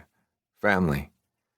Their first go-around as uncle and nephew had been a horror flick with how shitty Marcus had treated him, but this second merry-go-round had been 180 in every way that mattered. Marcus had scored his last ability slot, and with the extra loot box, a ring. A hell of a ring. The bonus achievement they'd gotten by blitzkrieging the butler had paid dividends with the extra loot box. The ring is what he showed off first, and boy did he nail down some of his lack of titles compared to the rest of him besides Ari. He threw up the info his uncle had shared with everyone. It was a beaut of a piece. Ring of the Midnight Crescent, ancient, soulbound, growth item, iron. Increases stealth and night vision of citizen by 1 full rank, plus 10% agility, perception, and body. Gideon could tell it took heavy from the influence of his subclass Night Crescent Blade. The ring would grow with him and keep giving him a boost in the attributes that were pivotal to his build. Insight might also be a good get for him, as his build was perfect for espionage, hunting, assassinations, and there wouldn't always be any integration fighting just to survive. His subclass in general added some punch to his arsenal, which was why his uncle chose it. Having talked with him, he told Gideon he had had 3 rare choices for his subclass, but he chose Night Crescent Blade, hoping to scheme some lethality to his toolbox, and it looked like it had with Lost in the Lunar Edge. It was classified as a movement slot, but like a couple of his abilities, it seemed to be a general concept influenced by a lot of things. Your class, in this case, the offensive nature of his subclass. When he activated it, he charged as a blur of silver and darkness in whatever direction he was pointed, and when he hit, discharged an AoE slow effect for a minute made up of the lunar cold runes. Not only would it add to his mobility along with his teleport, but it used stamina, which was good to diversify. His subclass was all martial, which was a good add to his martial intellectual main class. Danny was the most utility tool of them all, even over Ari. Ari was mainly focused on support, even if she had added a few things to her offensive arsenal, while the Harvester couldn't heal, but she did a hell of a job at disrupting shit up with her sound abilities. She was a mix of damage dealer and control. She was a key part to their party working, and had proven herself heavily in Aetheris. He wasn't sure what they actually needed as a 5th member beyond some kind of ranged damage, an elusive pure mage class, or an even rarer ranged martial class. Chaos mage was what they got, and he had no clue beyond the concept itself. Gideon threw eyes on Danny, watching her with her mask up and excited as she talked to Lasana and Ari about her new toy. Such a far cry from being one of the many broken women in that warehouse so long ago. She'd taken back her life, soul, and path. She'd become strong. Danny's new stuff, he could tell, made her happy. The girl was slowly breaking out of the serious heavy she'd been in constantly since meeting her. She couldn't help it with Lasana and Ari and Freddy's bullshit. His uncle and her were very similar in personalities. He'd also noticed Marcus was very protective of her, and she'd herself had gone ballistic when he'd been put down. He hadn't seen it himself as he'd been busy with the fucktwat Astral Lord, but Lasana and Ari had painted a hard concrete image of what she'd done to the plated knight who'd almost killed him. Sonic blast right to the helm from a few inches away. The man's head had been a crushed tin can by the time she was done with him. Danny had been the one person in their party who'd had all her abilities, but not only had she cemented herself into the family, but touched everyone's hearts. She'd chosen 2 items, but the second one of her options had been a tub of bronze-ranked multiversal coins, which was an insane amount of money for anyone where the market currently existed in iron with still some copper-ranked merch. She'd given it all to UNRWA in the settlement. BP did a lot of the heavy lifting in addition to the help they received from their allies, but many things still needed to either be purchased from the system store or bought from other factions. It was a big boon. The item she had kept was not leaving her wanting. It was a choker that amplified all her harmonic abilities. It also added some edge to her already edgy ensemble with her yin and yang mask he'd recrafted for her, while she now sported a black metal music collar with silver rivets stitched into the leather. The best part was it was a soul-bound growth item. It was literally called the Choker of the Siren Queen. A little on the nose, but he wasn't going to judge. The system's naming skills was the least of Gideon's issues with it. They spent the next 20 minutes going against the semi-real training bots created by the building, working up a slight sweat and incorporating the new abilities, and though Danny had no new tricks to display, her new item made all her attacks multiplicative and brutal. Her sound use already difficult to deal with as it bypassed many physical and magical attacks with the unique quality of her soul pillar. It wasn't as hard-hitting as many other soul pillars' magic, but it made up for it when it could bypass most defenses. Just as they were winding down, the door to the room opened up, and a short, wiry man in a battle robe of black, with lines of burnt orange and scarlet red, which matched the strange stone floating above his shoulder that seemed to follow him as he moved. A strange pulse came from Yusara, though he couldn't read whether it was the man or the stone. He let it go for the moment, as not only his, but a sharp gasp from Lasana landed as the small, skinny, nervous-looking man was followed in by a heavily pregnant shade elf woman who wore casual gray cotton pants and shirts, but who carried a huge blade sheathed at her back. Gideon could just see the large two-handed hilt shooting up over her shoulder, and where her husband was very small, his small stature was multiplied standing next to the height and muscled frame of his woman. She wasn't quite as large as Lasana, but was a match for her in the muscles department. But the thing that threw Gideon for a loop was the immediate recognition in Lasana's eyes. His other half grew excitement in her eyes, and then lit on the woman's pregnancy before running over like an overamped teenager, a couple snorts and laughs joining tears forming in her eyes as she came in hard and fast to throw arms around the woman. Her husky voice was filled with hope and sadness and 100 emotions. Gideon's investigation and intuition attempted to automatically parse the information, but it was too twisted and complicated, with too many mixed messages throwing off the two women's bodies and facial expressions. He'd already smelled insane levels of nervousness off the man as soon as he'd entered the room, but now the pheromones were all over the place. My heart! You're alive! Lasana saying "my heart" had the woman almost collapsing in her arms, tears streaming like an ocean down her cheeks. She clung to Lasana like a dream had just broken against her soul and heart. All of Gideon's skills and senses told him the woman hadn't expected to be remembered. The woman's voice wasn't as deep as Lasana's, but still had that deeper timbre that all Shade Elf women seemed to hold. You remembered me. I can't believe you remembered me and you called me my heart. That was what you called me that day, the day you saved me. The pregnant woman collapsed while her husband looked on like a walking river of nerves. Gideon was beginning to be skeptical on whether this man could fulfill the role as the fifth party member. He seemed unsure of himself and a mouse of a man. 3 things held him back from making that decision. 1, the sheer volume the look the woman gave Lasana as if she were a goddess reborn, and by all the words from Unra that this man was supposedly a powerhouse on the battlefield, or at least he was in the competition she'd held, which was a 3D scrap with no real danger, so take that as it was. Investigation and intuition did paint a complicated dig that said there was something deeper to the man. The last reason, and really only one that was cemented, was he knew they were going to take the man regardless of his skills, courage, or shit else with the look in his other half's eyes. He would never, through this life or any other, to do anything to rip that sensation of a future where nightmares didn't dog her soul.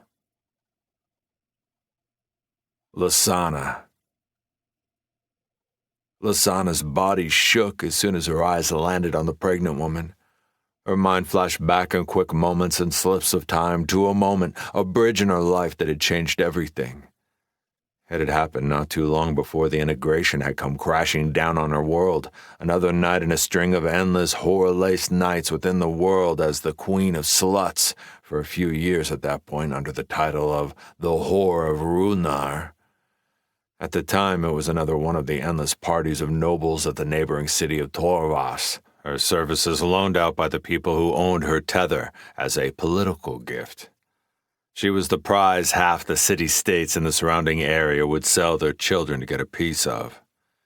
Her mind at that point had become an empty cupboard, just like her spirit, using sex and fucking to manipulate everyone around her to get her what she wanted, which, looking back, was ridiculous. It gifted her a room no better than a broom closet and some trash romance novels. In her defense, from what she was born into as a slave soldier, peasant, it was considered opulence compared to what most of them existed within.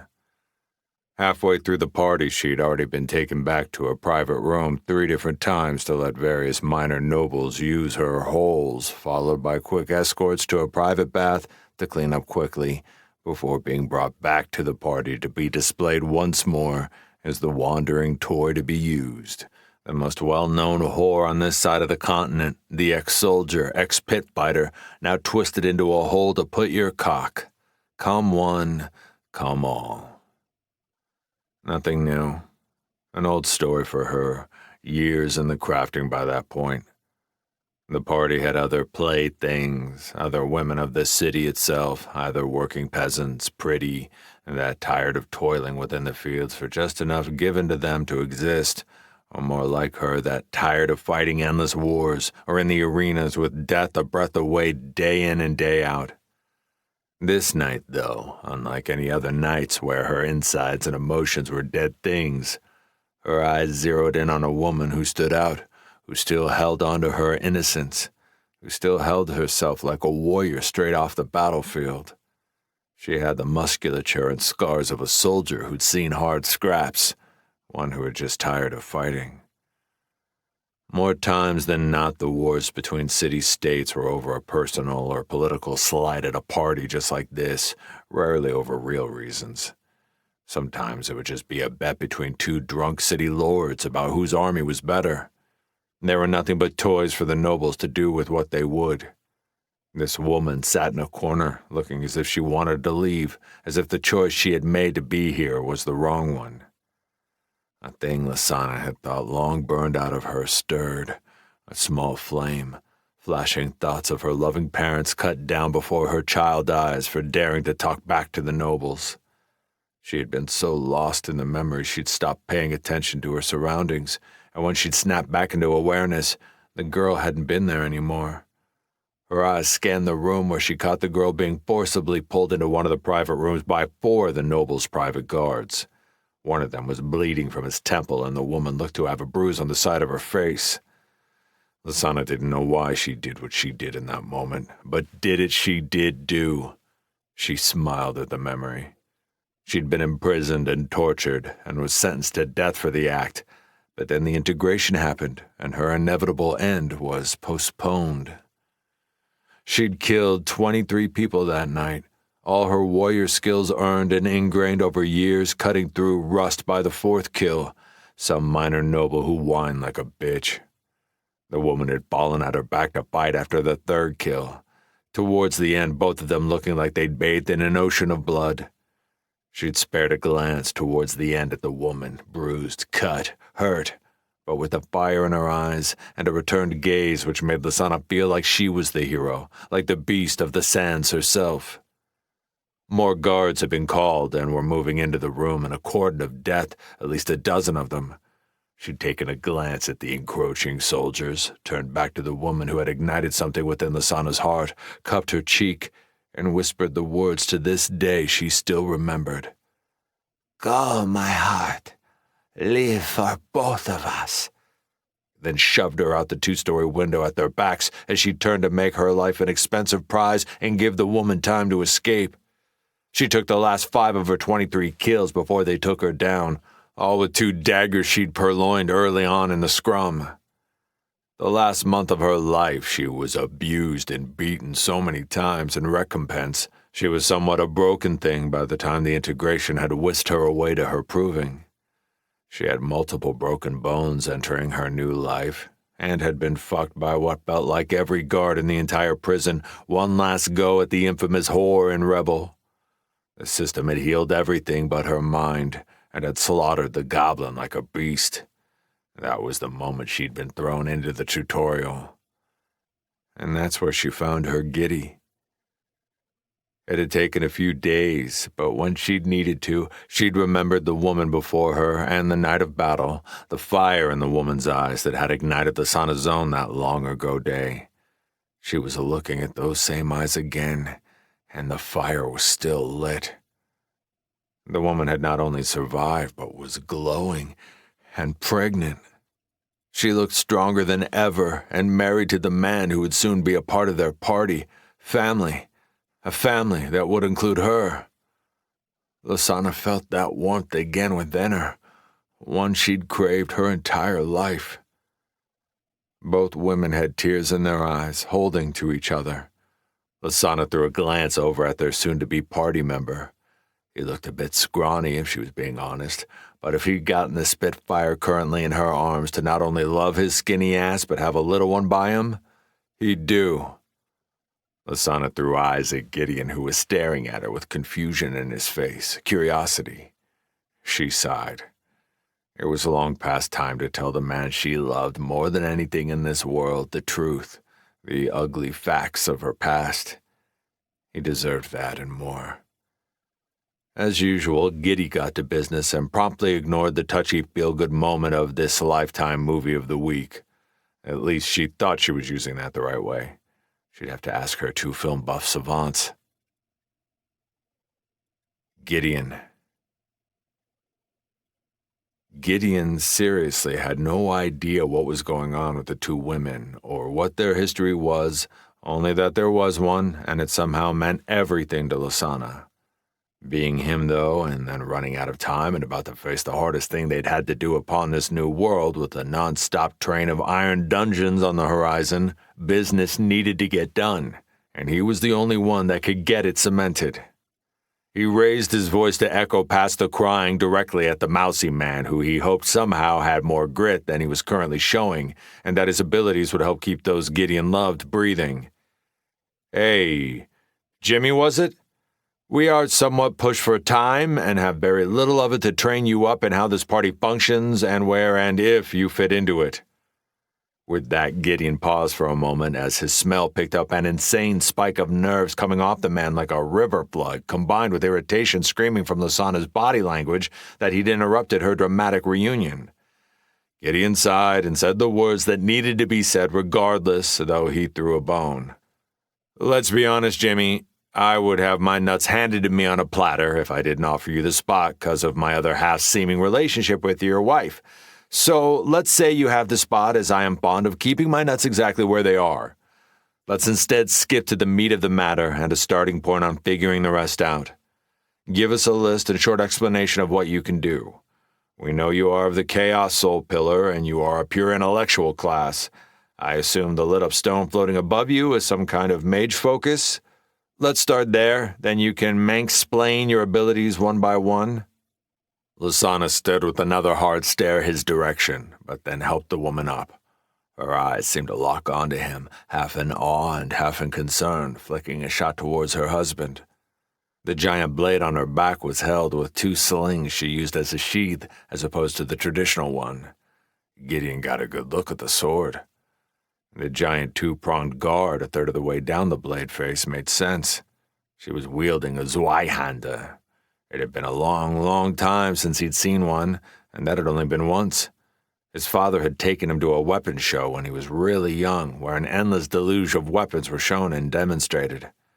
The weapon was originally designed to break up pike formations in olden times, the reach of a greatsword, but with a thinner blade allowing quicker responses and a higher penetrating strength. That unique guard also allowed them to parry the pikes and lift them offline with brutal reposes and counterattacks.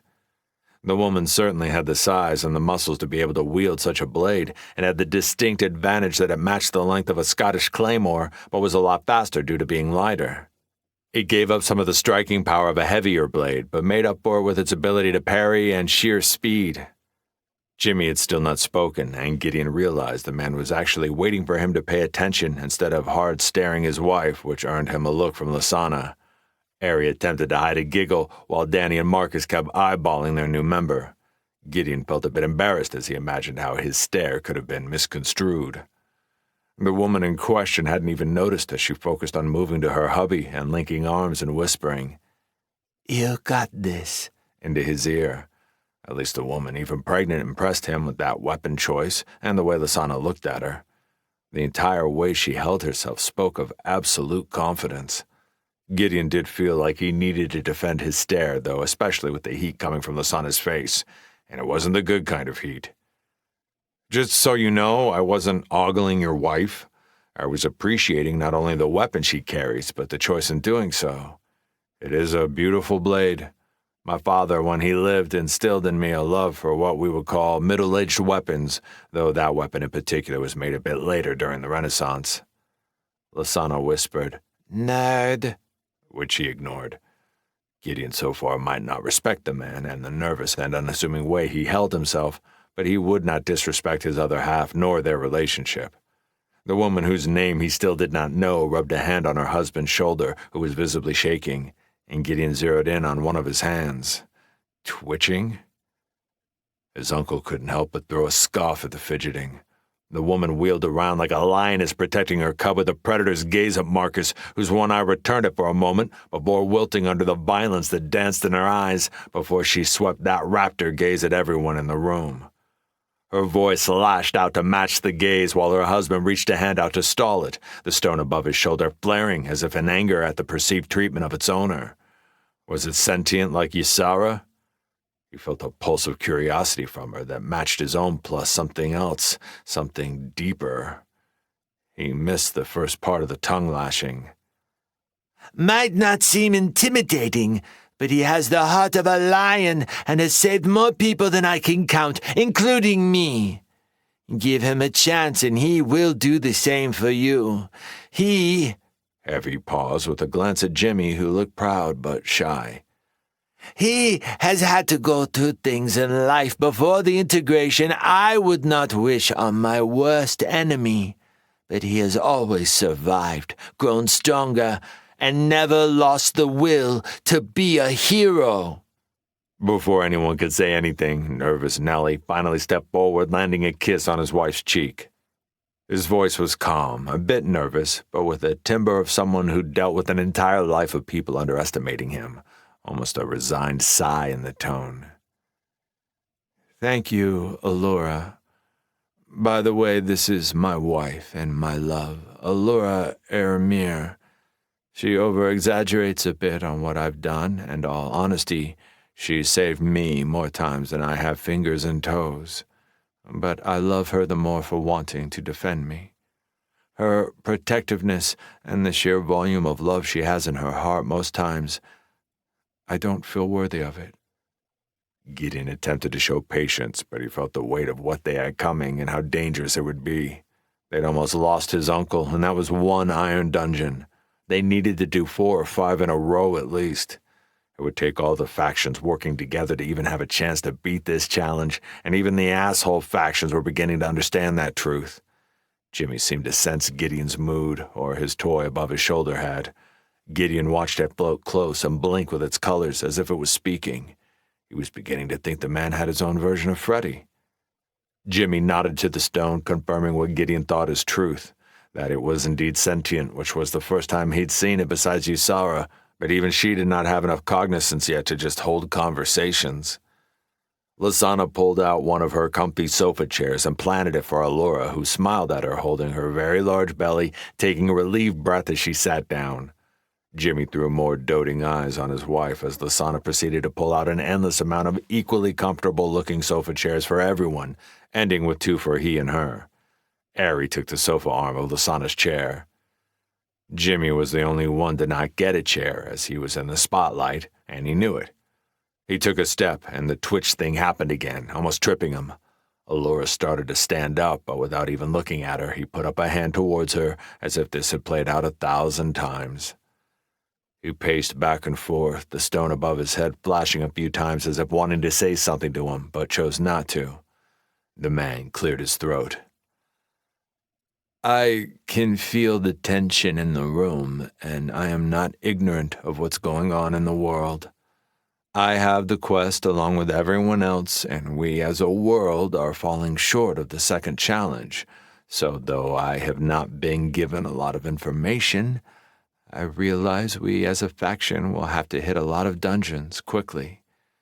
I will go over everything I am capable of as you asked, and hopefully all of you will find it as something that can help us save this world and I and Allura's new home."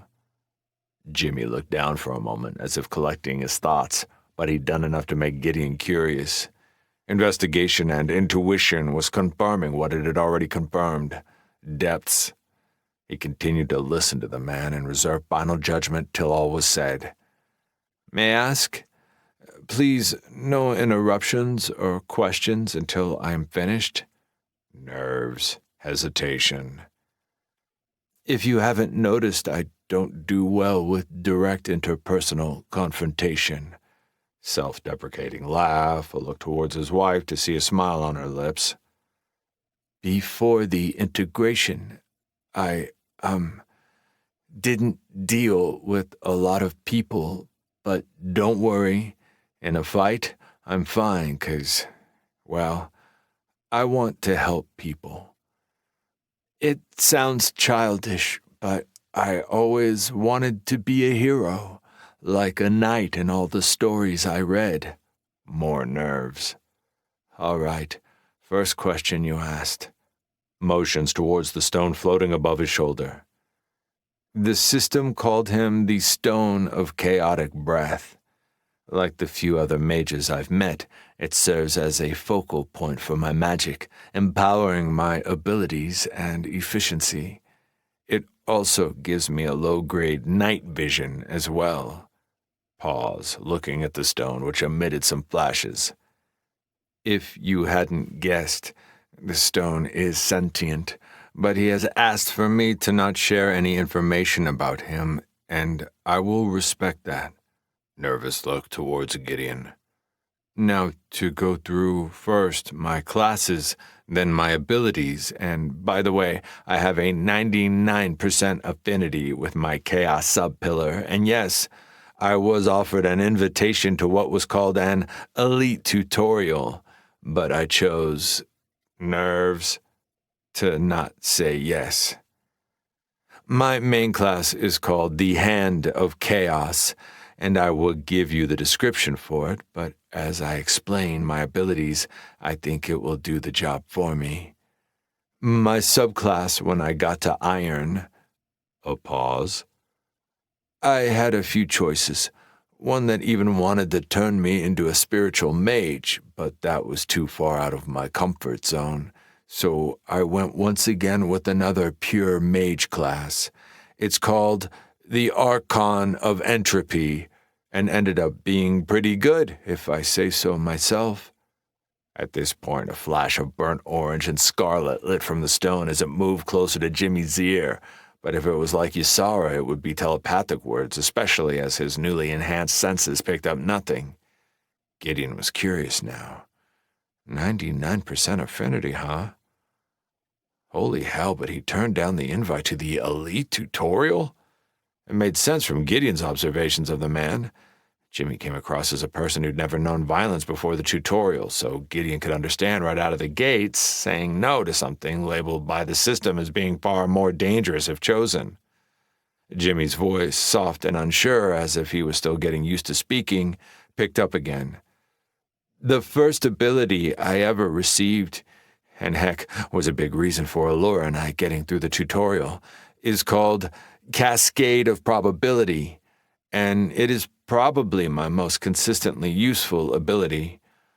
Off the cap doesn't sound like much, but increases bad luck for enemies and good luck for allies in a pretty large AoE. Before I hit Iron, I had to use it twice, once for allies and once for enemies. Now one use covers both." Chuckle. "That saves me a big bucket of mana, let me tell you." Gideon's uncle began to utter a question before Lasana threw a rock at him she'd gotten from somewhere and pelted him right in the forehead. He twisted his head towards her, but with a hard stare from her, he just nodded and zipped his lips. Smart man. Jimmy, after watching the interplay, slid a small smile to his lips. "You will see within training. As I said, might not seem like much, but when someone slips and eats the ground with their face just as they were to strike you, or a mage as they're about to send a fireball to your face, well, And that's not to mention your own strike binding the once-in-a-lifetime hit that shatters a shield. You get it. The next ability from my main class is called Entropic Hunger, and it and the first ability are my go-tos. Both are manageable as far as mana cost, so I can cast them a good amount of times. Entropic Hunger is a bolt of chaotic energy that deconstructs both flesh and objects, meaning armor, weapons, pretty much anything it hits, including flesh. It's not a lot of burst damage if we were talking RPG games, but it can work against most things of epic quality or less as far as objects, and within a short time, people will find their armor or weapons breaking. It will even temporarily weaken soul-bound higher-ranked items. As far as living flesh, doesn't do a lot, but does seem to inflict an initial burst of severe nerve pain that makes most it hits flinch or grimace and hesitate, and lasts a good 30 seconds. While under its effects, they behave as if they're dealing with continual emanations of pain, messing with their ability to focus. For a moment, Jimmy stood, gazing out as if he was in a video game in his mind using these abilities. The kid, well, Gideon should say man, as he looked to be about the same age as him, fit the criteria of a guy that sat in his apartment playing video games all day. Gideon let the negative shit go. It helped nothing as he pushed his mind to start tossing ideas about what he'd heard. The first two abilities were forging a profile to Jimmy's build, and so far it was sounding promising. Gideon would reserve judgment, but it hinted at the man being a debuff affliction specialist. Jimmy began again after moving over next to the sofa chair where his wife was lounging, sitting on the arm of the chair. Without thought, she put her arm on his leg. On that note, let's move on to the third of my 5 slotted abilities from my main class. To let you know, I'm going in the order I actually received them. My third was a game changer, as I got it by doing something incredibly stupid, but it was to save, at that point, my soon-to-be wife. It was towards the end of the second wave, if I remember correctly. It was so stupid I got a title out of it and a loot box. Allura tapped his leg as she interjected. Tell them the name of the title, love, and it wasn't stupid.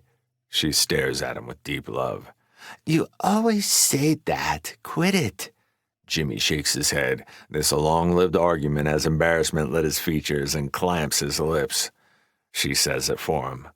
It's called The Heart of a Hero. And he won't say it, but he saved a lot more than just me. Jimmy grabs her hand, kisses it, and lifts back to his feet, throwing a look at everyone as if to apologize. Anyhow, it's a great title, even if the action was idiotic. I don't think any one of us would be here, still breathing, if we hadn't at one point or another not done something similar. For Christ's sake, we're in a world where magic is real. I got off track, though. My third slot is a utility slot, though from what I've seen from the Chaos Soul Pillar, all its abilities have a bite. It's called Chaos Eruption, and it causes rage. And to be specific, like a very bad form of a D&D barbarian rage. It's an AoE that causes everyone in it to feel so much anger they just start wailing on whoever is closest, even their own mother, though God forbid anyone hit their mother. I wouldn't want anyone to hit their mother, not even an ogre. Never mind. Darn it. Gideon was observing everything, letting his skills, investigation, and intuition, along with his smell, parse through it all. There was no doubt the intense bond between the man and his wife, just as intense as what was between he and Lasana, though utterly different. Jimmy himself was a conundrum wrapped in a broken puzzle. His abilities, though Gideon was truly beginning to see the utility aspect, but he stopped himself and went back to observing and listening as Jimmy collected himself with another nervous stroll to sit on his wife's chair arm again, as if she was his security blanket. Gideon held judgment about whether this man had the mentality to be in the midst of iron dungeons and the lethality they represented. So, yes, sorry again. It makes any living thing with a mind filled with so much fury it acts like a bull in heat. All they see is red, so it is situational, as it could prove a detriment to us all if I used it when they were within our own midst, as it does give them a boost to their physical attributes. The good part is, it is a humdinger thrown at a large group we have yet to engage, especially on mage types. It lasts 30 seconds then, just like in D&D, their attributes are weakened for 20 seconds. A double whammy. I smile at everyone. My mama used to love that saying, double whammy. Sees no response from anyone until Lasana and Ari throw him a cookie with a warm, encouraging smile. The stone above his head moves close once more and emits some burnt orange and scarlet red flashes, which has Jimmy let out a small smile. Sorry. When I'm nervous, I tend to make dumb jokes. Moving on.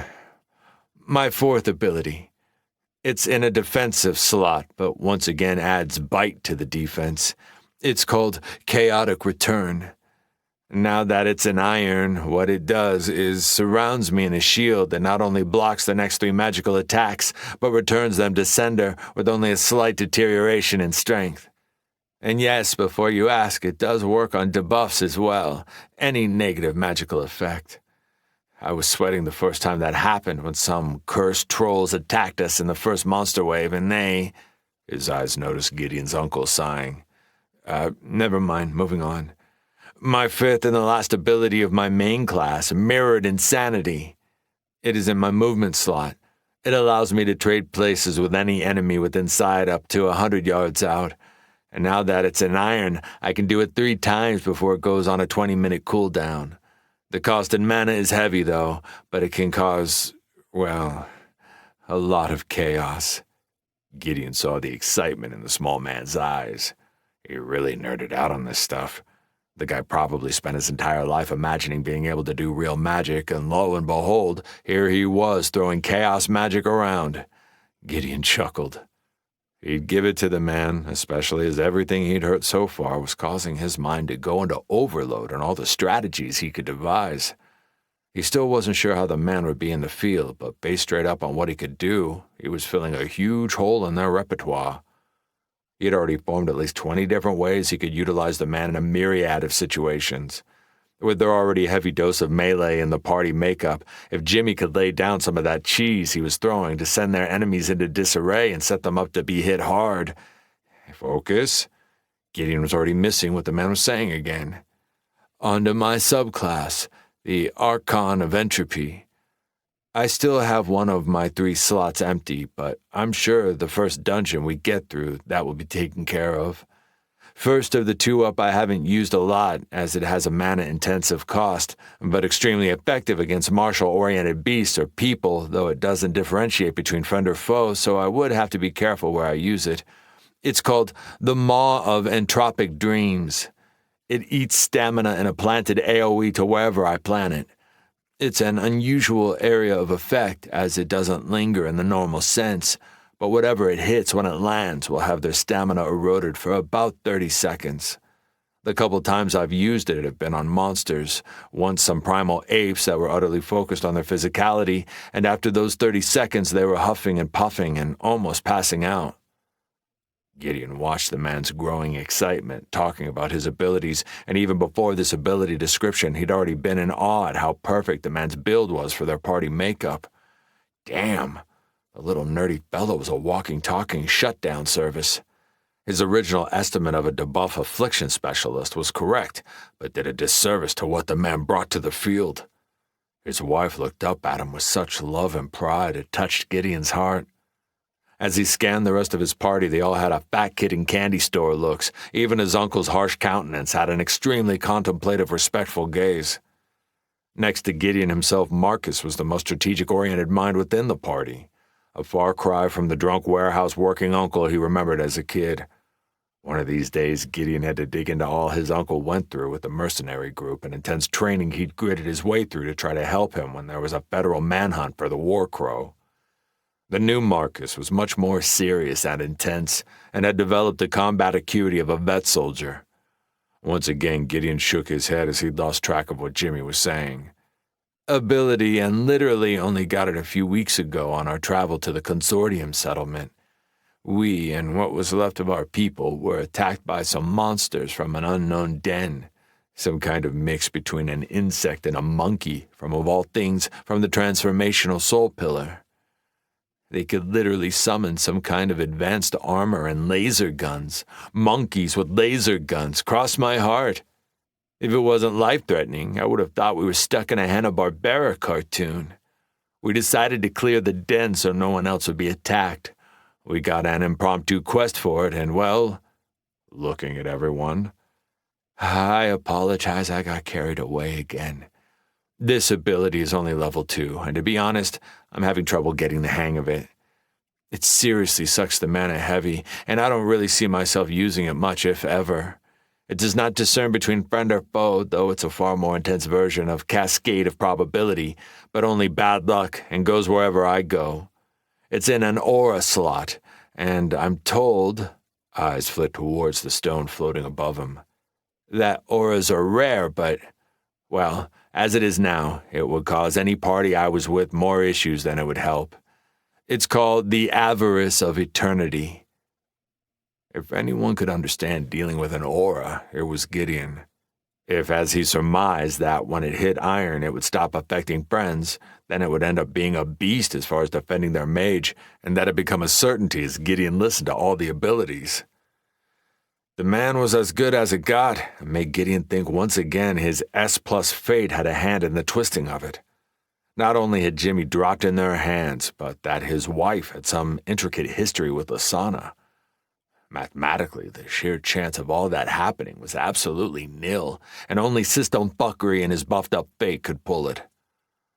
Allura stood up, which ended up having her husband stumbling towards her to help, but she just laughed and grabbed his arm to keep him from spilling over. Gideon was going to have to get the man to put some of his attributes into his agility a bit. His frame was small, but with taut muscles and wiry, showing he did have some dug in.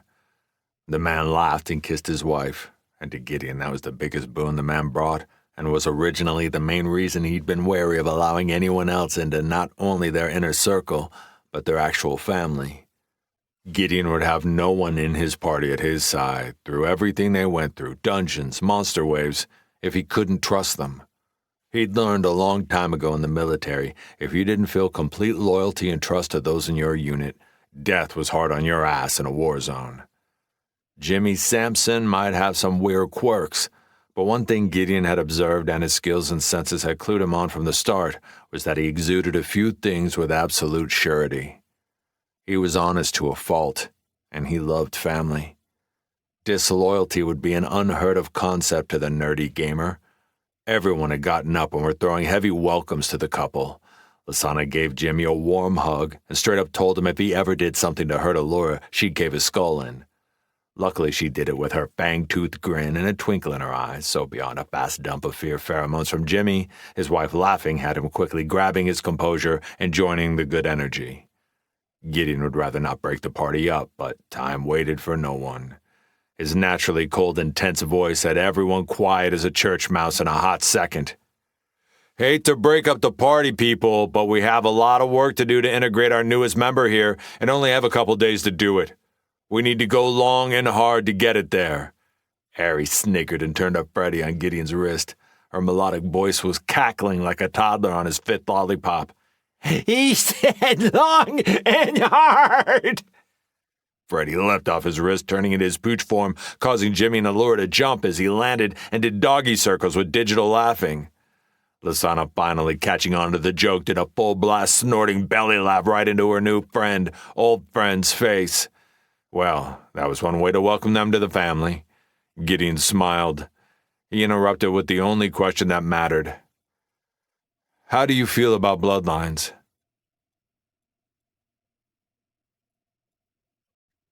Chapter 20. Dungeon Montage. The Arctic Cold, Iron Dungeon. Winter had sunk heavy teeth into the landscape. Arctic winds hammered the mountainside in punches and hooks to jaws and ribs. Through the curtain of snow and storm stood a fortress, a massive one. In front of the open gates was stamped by 2 massive 12-foot humanoids in white thick furs, each holding giant halberds. The craggy visage of scar-worn battle decorated their features, as tribal dark blue tattoos decorated their pale leathery skin. The history of giants in the multiverse was long and diverse, and these ice giants were some of the oldest subspecies of their race. The two guards spoke as they surveyed the frigid landscape, while a hunting party of 3 brought in their kills. 2 large wild snow bears slung up on their shoulders, heavy-blooded spears in their grips. They find who killing hunting parties.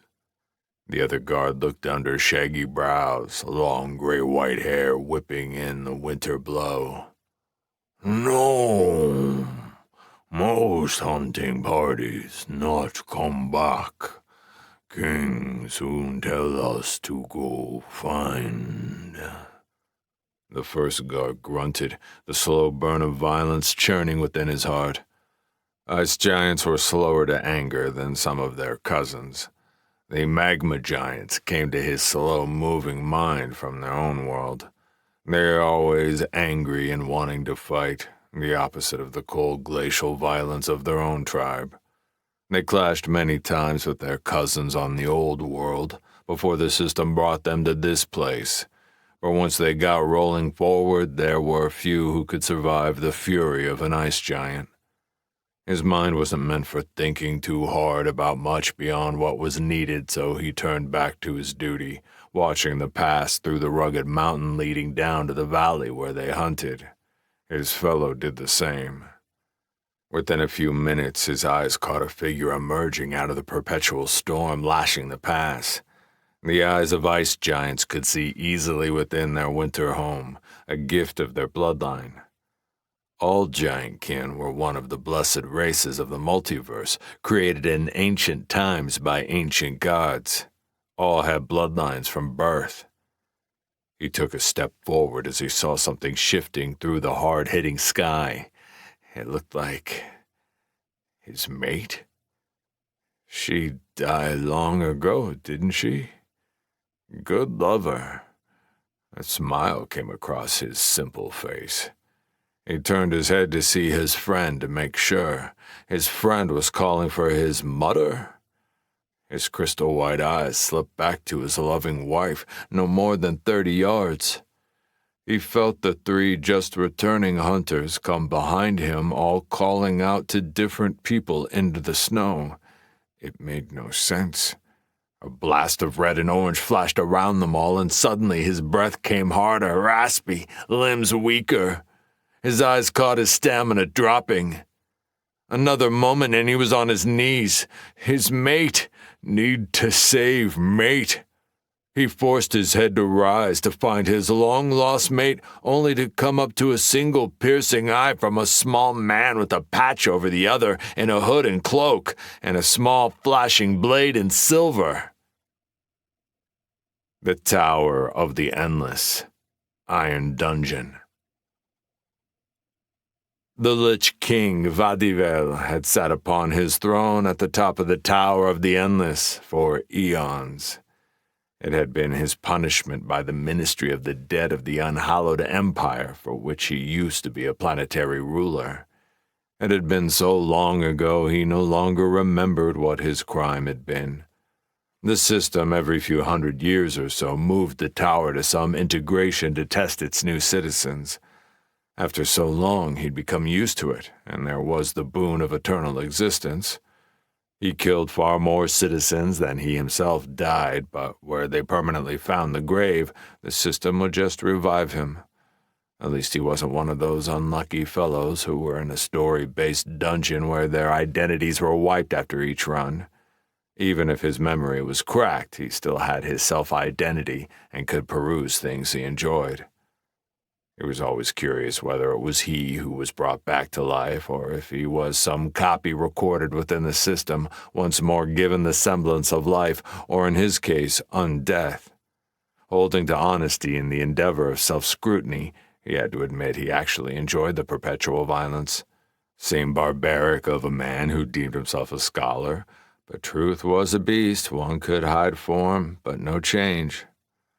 In fact, he'd gotten bored this time around, waiting for the newly crowned citizens to either find his dungeon or move themselves into the rank of iron, and at least in their own minds view themselves as strong enough to enter his tower. But finally that day had come, and if a dead pile of bones could feel warmth in their gut, he knew he would be an exemplary totem to such penchant. A group had entered his domain and were already at the 8th level. Impressive. His excitement grew as he sent tendrils of thought calling his bone staff from his storage ring. He couldn't sense everything within his domain, so had lost track of them on several levels, but fortunately the elites on each level were bonded to his soul space, so he was alerted whenever they perished. His eyes scanned his 2 guardians, both Death Knights. A useful, rare class, a pure martial bent with an aptitude towards defense, but it was all he required of them. His own arsenal was purely offensive, a rarity among the Grave Soul Pillar, which usually were damage overtime casters, debuffs, or more often than not, summoners. He'd always held great pride with his unique epic class. In fact, he was almost done with his thesis on destructive necrotic intellectual classes. He hoped to someday the doors to his throne room burst off their hinges as, what, a drake?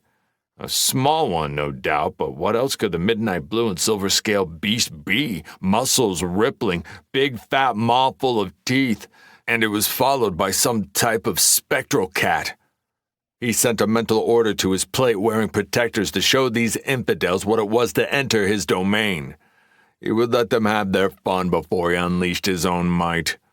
With the thought, the 2 advanced with their long-handled crescent moon axes to hand, ready to cleave their enemies asunder, their rune-inscribed plate protecting them as they did it. Vadivel felt the urge to cackle in glee like some storybook villain, that is, until a smaller female in a strange mask came in behind the beast, sliding right past them, 2 small blades in her hand. It might be time to... His eyes went wide as the woman screeched, sending literal ripples in the air that sent his 2 guardians tumbling across the ground to land a few feet away from his throne. This was getting absurd. It was time... Damn, another one. A man even smaller than the woman, spindly, weak-looking, emerged from the corridor, a stone floating above his head, hand-shaping magic that exploded in an area around his 2 knights. They growled and immediately started battering each other. Enough! He would destroy them all! A voice spit through the air above him as another, this one scaled obsidian in a cloak dark as midnight that looked alive, appeared out of the shadows along the ceiling, pointing a spear down, a multi-hued bolt of electricity flashing down. Hellspawn, Iron Rank Dungeon. Bakar Rock had the great honor to be a hunter in the caverns of the Hellspawn. It was a prestigious role sought after by all of the Devilkin race and more besides. It was their home. The entrance had existed for over a millennia and brought great honor and commerce to their planet. They held grand competitions once a year to earn the title of Hunter of Hellspawn, with competitors sent from all over the Abyss Empire. Every elite youth from all over the galactic zones jockeyed for the opportunity. It was a once-in-a-lifetime event for many, and paths of great power and cushy rides to the upper echelons of the Empire were given to those that found success within its hallowed caves. The only qualifications needed were to be one of the Infernal Soul Pillar and a part of the Abyss Multiversal faction. In reality, almost all participants were of an infernal bloodline as well. Politics and racism was a truth as old as history itself. Additional requirements were you had to be a scion or an elite with at least a rare class and subclass and at or near high iron, level 50 to 60, on the verge of moving into the peak. It was one of the rarest dungeons found within the entire multiverse, at least within the ranks of iron. No participants were brought back to life if they died. The hunters that entered took their futures in their claws if they chose to hunt. Only one run was given per hunter within their lifetime. If they won and secured at least one kill, glory would be theirs. If they died, as the system was fond of saying, they would just be fuel for the ascension of others. The high risk, high reward was the reason it elicited such avarice. Within the Abyss, strength and the instincts of a killer were what brought rise. Most hunters were paired, as they would be hunting prey that usually consisted of up to 5 iron-ranked citizens. The next hunter pack would not be released until the last were killed. The participants had to survive and kill 5 packs to be considered victorious. Bakarak, who was known amongst not only his tribe but among his entire world as the Hellraiser, refused a partner. He was the most powerful scion seen in almost 1,000 years, had an epic class and subclass, and stood at level 58, closing in on the peak of the iron rank. His skills matched his class level as well. He needed no weaklings helping him to kill some newly integrated pups. The challenge of this hunt had already been beyond measure. He'd drawn the final hunt in the lottery and initially had been irritated. He'd wanted something earlier to make sure he got the kill, and when he'd drawn it, he thought he would get nothing out of his one big chance, but the pups had shocked everyone, including him. The first 4 hunting packs had already failed, their black blood left upon the cavern stone. He knew not how they'd died beyond that the teams sent ahead of him were so. A system message told him he was active, meaning the 4th pack had gone back to their ancestors. He was confident at least some of the prey had given their throats to get through his fellow hunters, so he would guess he would be facing 2 or 3 at most. The other hunters were lesser than him, but they were still elites of the Abyss, one of the most powerful factions in the multiverse. They deserved a modicum of respect. He sent a prayer to the great devil below. He took a breath and threw eyes down the slope from the abyssal nest of hunters where they waited. The vast cavern and its network of tunnels stretched out before him.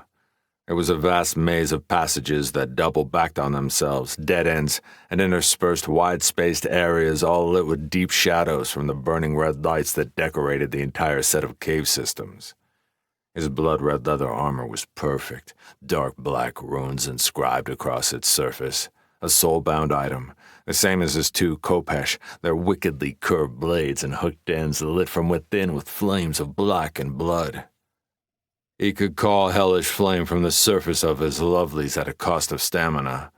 The perpetual flames in his eyes matched their gift, his bloodline rated B-, powerful. He'd gone through the change towards the end of Copper, coming upon a treasure within an elite dungeon upon his homeworld. He was now a hell-skinned demon. He'd earned it and deserved it. He would show the prey what it was to go against a true elite, a scion of his generation. He activated Hell's Pit, sinking into the stone as he emerged several hundred yards away near the only entrance to the tunnels beyond. The prey, after killing 4 hunt packs, should be no more than halfway through the labyrinth.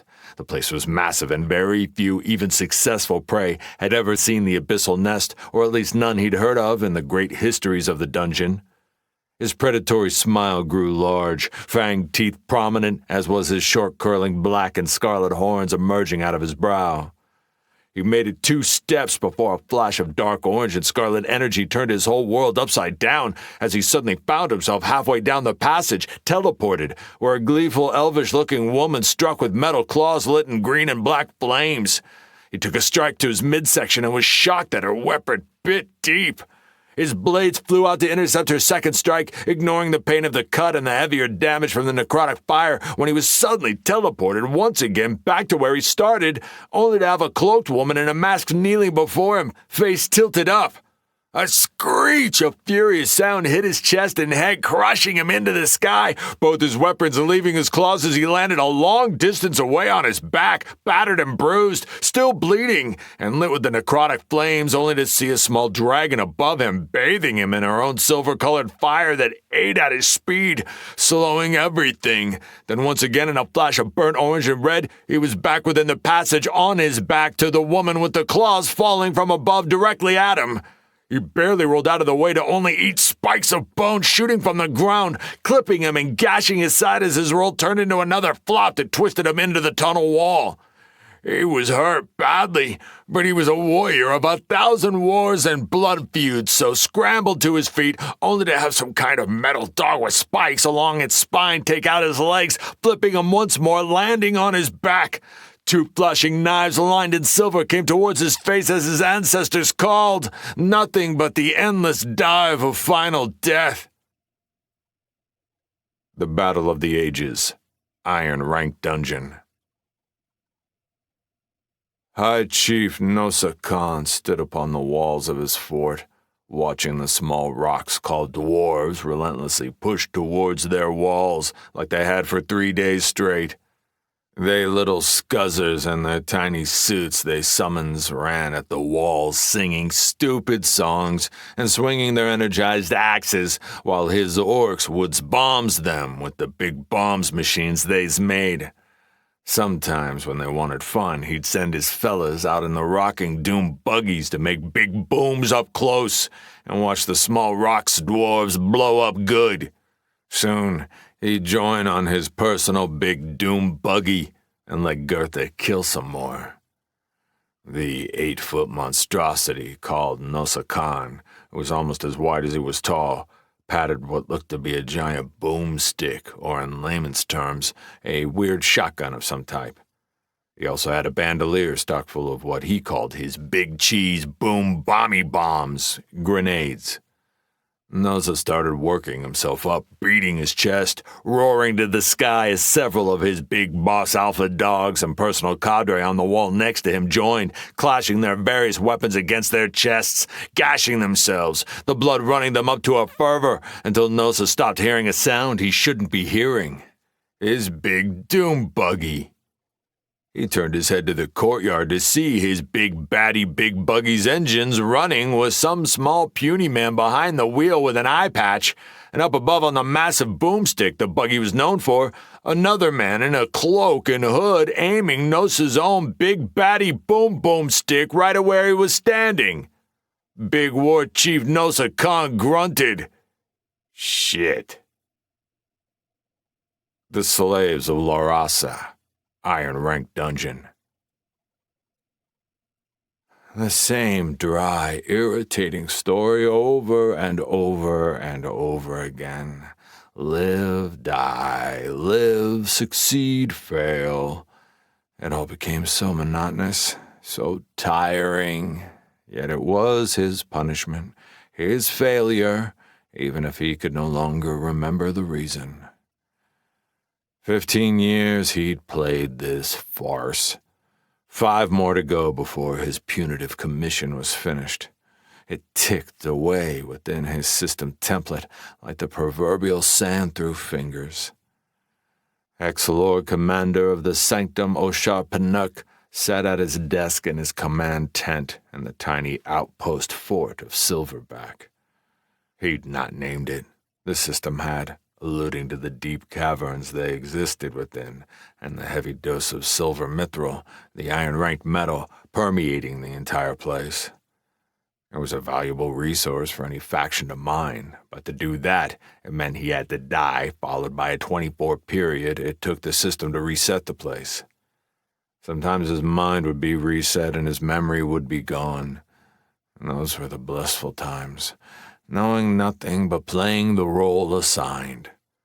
Iron-ranked dungeons, however, were of low priority to the system, so often he was reborn remembering everything, like this run. Even when he did remember, it was foggy, half-hazed flashes of his history. It didn't matter in the end on whether he recollected all of his previous life or was fully immersed within the role of despot Lord Commander of the Sanctum, controlling a slave force of shadow kobolds to mine the precious metal. Either way, his hand was forced. The system had prescribed choices he was allowed to make based on the prescribed personality traits the role had been given.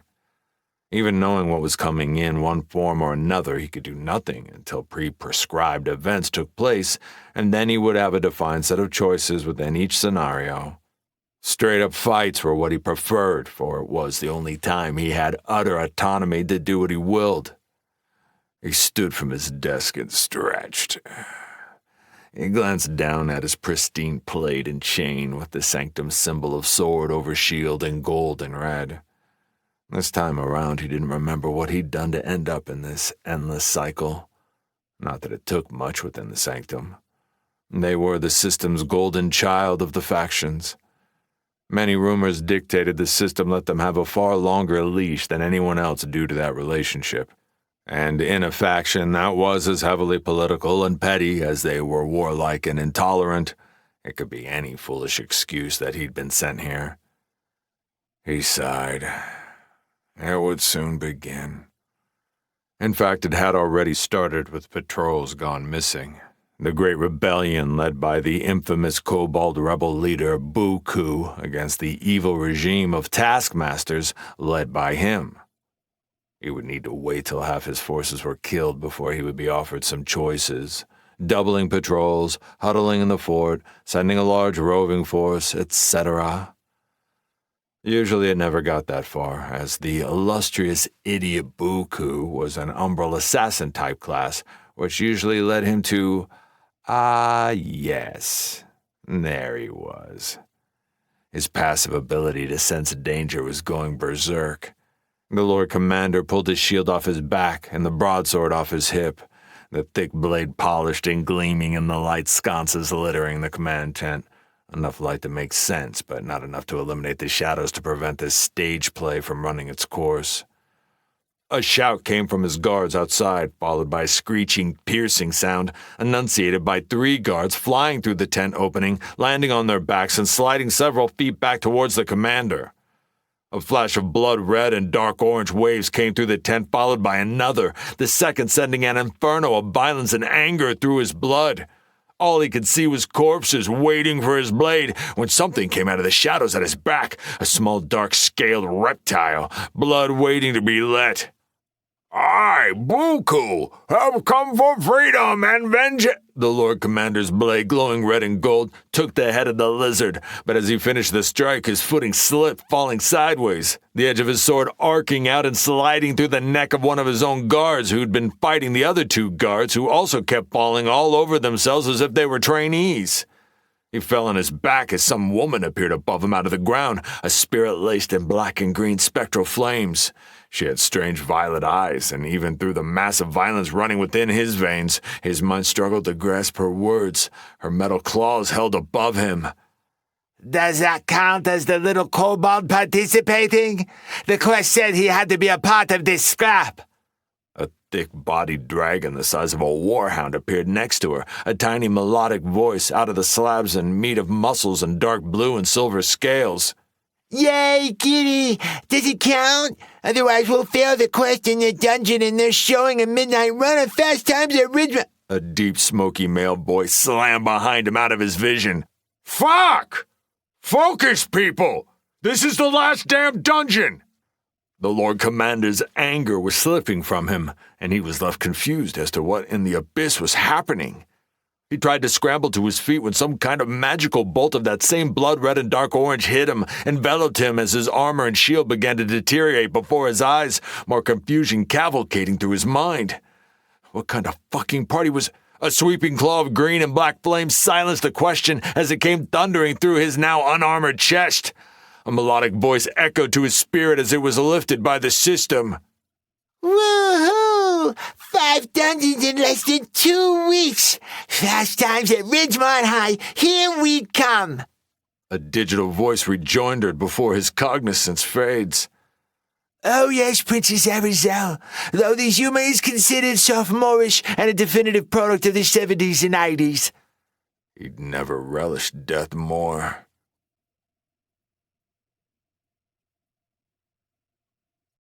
Chapter 21. The Dusk Before the Dawn. Umbra Mortem, Erebus. The storms of Umbra Mortem decided to pay a visit, their hunger endless. Gideon let the rain wash the weariness and carnage off him as the lightning hummed a symphony to his ears, calming his spirit. There was something about the rain, lightning, and thunder that resonated with something inside. They'd gotten back late last night after finishing the last of the 5 dungeons. Slept like the dead. Well, he hoped to sleep like the dead, but as usual, Lasana had other ideas. He had the wonderful good fortune to get to spend the entire day with Unra and Virasa, coordinating what no one wanted to do, least of all him. He threw up the quest for Challenge 2 of the bullshit murder hobo system. Well, Delut, Now it is time to prepare for the second challenge of Erebus. In 2 weeks your world will be populated with dungeons. You will have 2 months to complete the following goals. These goals are for the entire world. Faction and individual awards are based on participation. All dungeons can only be entered with parties no more than 5 in number. Succeed, and you will have made it to the final challenge and gain access to the dungeons in perpetuity as training tools for your population. The strength of the dungeons will remain static in this case. Fail, and all dungeons will be given the ability to release their denizens into the surrounding area while continuously growing in strength and rank up to 2 above their starting points. Not many planets have ever survived failure of this challenge. Objective: 250 copper dungeons cleared. 250 out of 250. 100 iron dungeons cleared. 100 out of 100. 20 bronze dungeons cleared. 0 out of 20. Rewards based on participation by individual and faction as a whole. They had a bit over a week left in chewing the edge of a cliff. While they'd been chewing their way through the Iron Dungeon grind, UNRWA had been negotiating with every major faction on Erebus. All of them, assholes included, understood what was at stake. If they didn't tackle the bronze dungeons, they would have an endless amount of monsters and jailbird citizens pouring out all over Erebus, on top of the dens that still hadn't been found or cleared, not to mention whatever the third challenge was going to be, which, knowing the system, would be right on the heels of the second. Mercy was not a trait the fuckfest computer valued. He gained 16 levels from the 5 dungeons, which put him at level 50, just sliding into high iron. He hadn't remembered eating through that many levels that quickly ever, so that was one good thing about dungeons. He had no clue if that was enough to tackle a bronze dungeon, however. Freddy did say the bronze dungeon should be on the weaker side of bronze, as no integration would ever have a chance to take on the more powerful versions. After hours of negotiations, she had gotten a commitment from 12 different factions who felt they could reasonably field a team that could and would clear a bronze dungeon near their location, meaning several factions had to put out more than one team, as they had just a bit over a week to finish the challenge, or none of it would matter. The corporate bitch from the World Council had helped as she played liaison between UNRWA and the antagonistic factions like the Iron Church. Gideon had hated to do it, but he'd volunteered with a lot of pushing by Verasa and UNRWA to be one of the factions to field too, as did Oklahoma. Verasa's elites would have to enter a bronze dungeon, which would be one found south of the lake. They had a good shot at not only surviving, but getting it done. They themselves had cleared 4 irons compared to the 6 in total Gideon and family had put down. They had Orin and his golems, Dory and her ability to tank, Verasa and Iona, who brought the melee DPS, and supposedly their healer was highly skilled. She was the wild card Gideon hadn't really gotten to know, but he trusted Verasa and her judgment.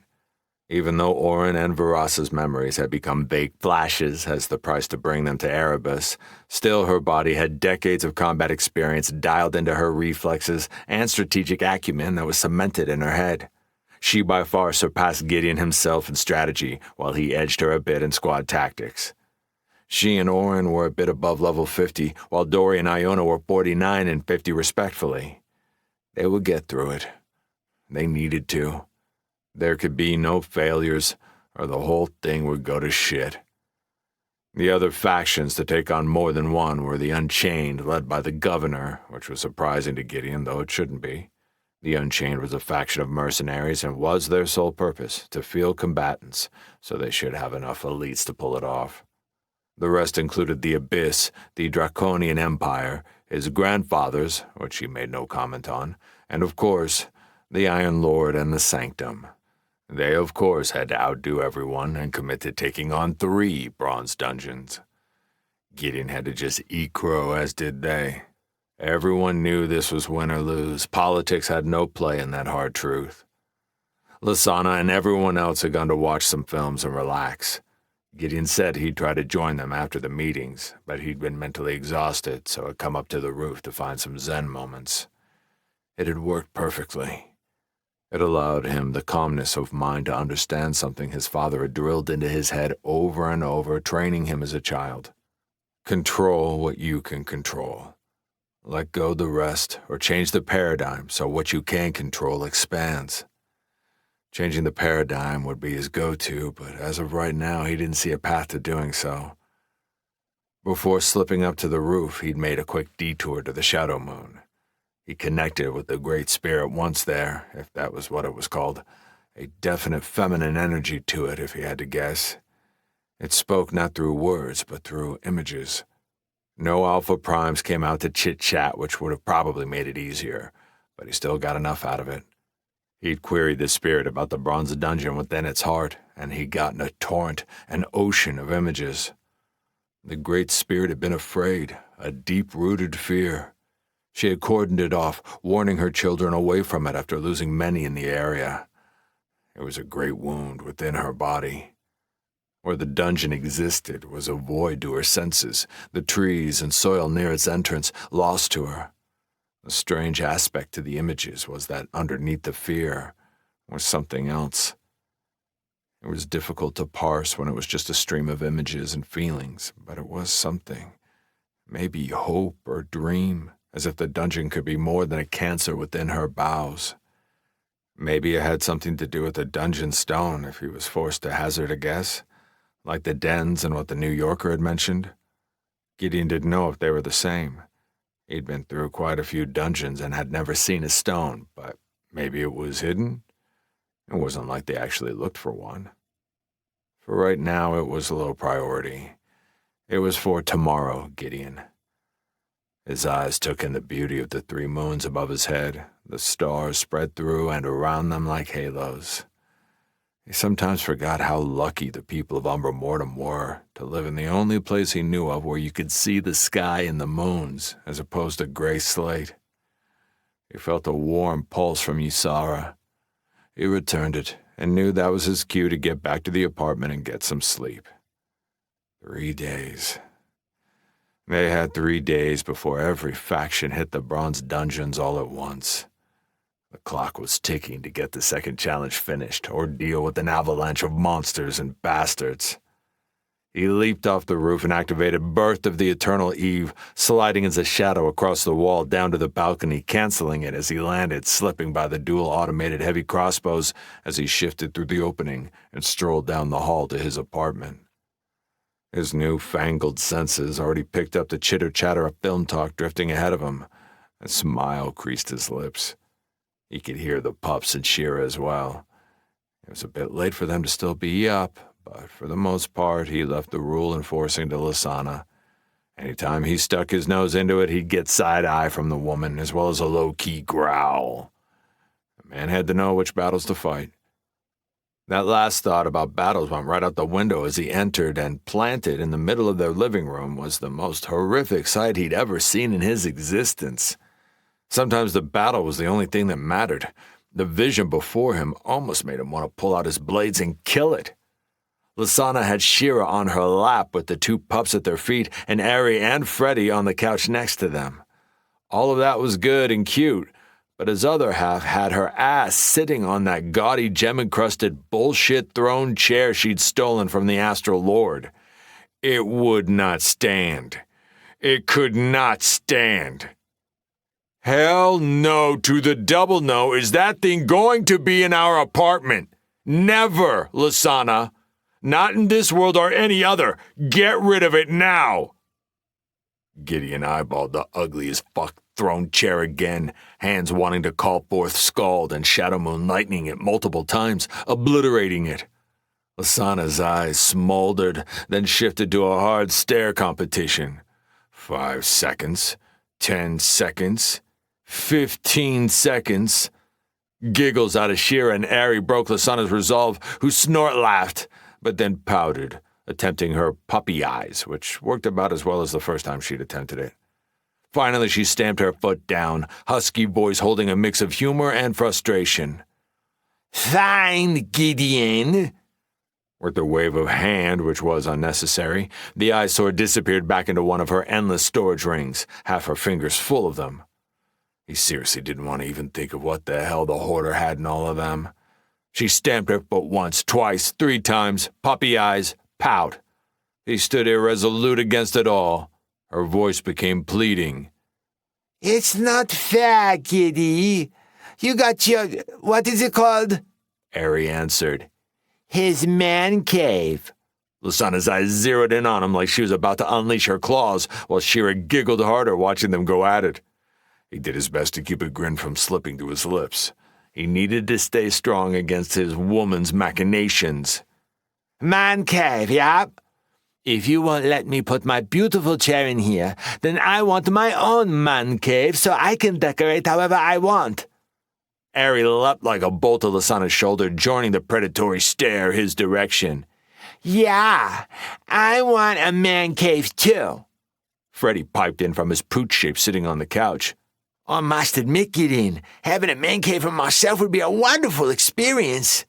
She rejoined while Shadow and Moon started mixing short howls with sharp barks, Moon dancing all over the place, while Shadow, being Shadow, just kept his meaty self in one spot, but still joined in the vocals.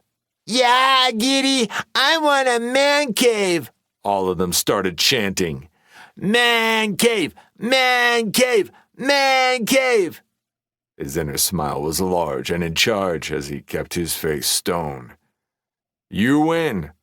I will send a message to Unruh for her to spend the BP and make you all a man cave that you can all share together. He did just that as he slipped into the bedroom to get some sleep. He heard Shira scream out giddy and super excited. We can call it the Princess Man Cave! A bunch of joined choruses, dogs barking and howling. Princess Man Cave! He closed the door to utter silence. They'd had it soundproofed a while back. They'd had some complaints from 2 floors down about how loud Lasana could get during their, well, she liked to call it their wrestling combative sessions with perks. He chuckled. His new senses could still parse a murmur, and if he used his shroud, he would certainly be able to see what they were doing. But he was too tired, and had gotten little sleep when Lasana had demanded they had victory sex, then a second and third time, and a fourth. Wrestling combative sessions for real. He willed his armor and weapons off while Ysara took herself from his shoulders, reaching a part of her fabric off to the coat rack and pulling herself over. She was helpful that way. He fell under the bed and sleep, and something else found him within moments. Umbral Realm. Dream. Deja vu. It had been a while, a long while. A part of him had thought the Shadowborn and Liestra had been killed, if it weren't the fact that he and Lasana would probably lose the boost from their champion titles. He immediately threw up his new path, Primordial Bane, in addition to his shroud to keep the divine bullshit from overwhelming him.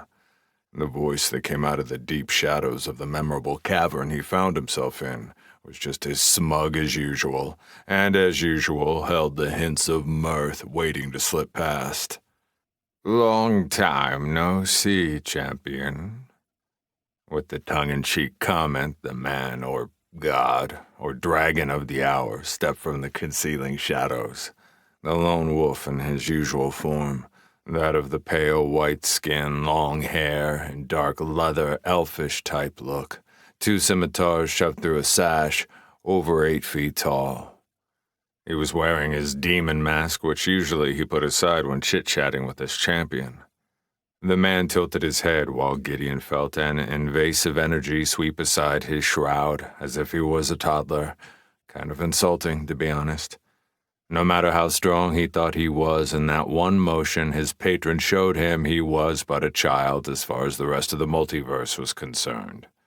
The Shadowborn's voice held some respect in its tone. Your path is well. I'm in awe, son. Your fate ranking was already ridiculous and has done more for you than you will ever know or even guess at, but your path, well, your path, if you stay alive long enough to reach divinity. Well enough blowing steam up your ass, and I can only divulge so much directly tied to the system to someone still within their integration. Not even a god can push past that boundary. But it is a long past time you actually learn to cultivate before it is too late to do shit. The memory of what happened when he attempted to interact with the Tower of the Moon or Celestial Moon, whatever. Maybe he'd finally get some fucking answers. I thought having 2 soul pillars meant I was cultivating. My moon pillar has even gotten a little bigger. It felt like an empty silence echoed into the heavy pitch of the cavern, followed by the boom of laughter. He was pretty sure that was the first time he'd heard the god roll a full belly laugh. It resonated within him, a tone of a bell on a thread between the two that he didn't need his runic sight to know existed. He could feel it, and with it, a flush of energy carving right into his soul space, strangely to a place that was beyond the patterns he'd seen where his skills resided, maybe where his titles roamed. And the Shadowborn's voice broke his reverie and introspection. "You haven't even begun, Gideon. Not even a first step. We are going to remedy that. And it will be a lot of damn work. I will be twisting time with the help of my parents. By the way, my mother says hello, and to pass a message to your little one that she is seen and cherished. And no, do not ask questions. My mother has always been contradictory. She is usually cold and aloof, but every few millennia she latches onto something that moves her. Just thank her and move on. She has kept that little girl from certain death a few times." That statement answered a few long-standing questions, but churned 1,000 more on its back end. But the Shadowborn kept going, and he now knew why the demon mask was still sitting on his face, and confirmed in the tonality of the clipped words. "Stop and listen, champion. Even with the time dilation, we will be pressed to get you through the basics. Once I am done, you will understand the first steps to true cultivation. Your 2 soul pillars are not 2 but 1. I shall teach you at least the understanding on how to merge them, to intertwine their strengths. And if you are lucky enough and destined to, find you a 3rd. Gideon couldn't stop himself. What the hell does that do, merging them? Are you fucking serious, a 3rd?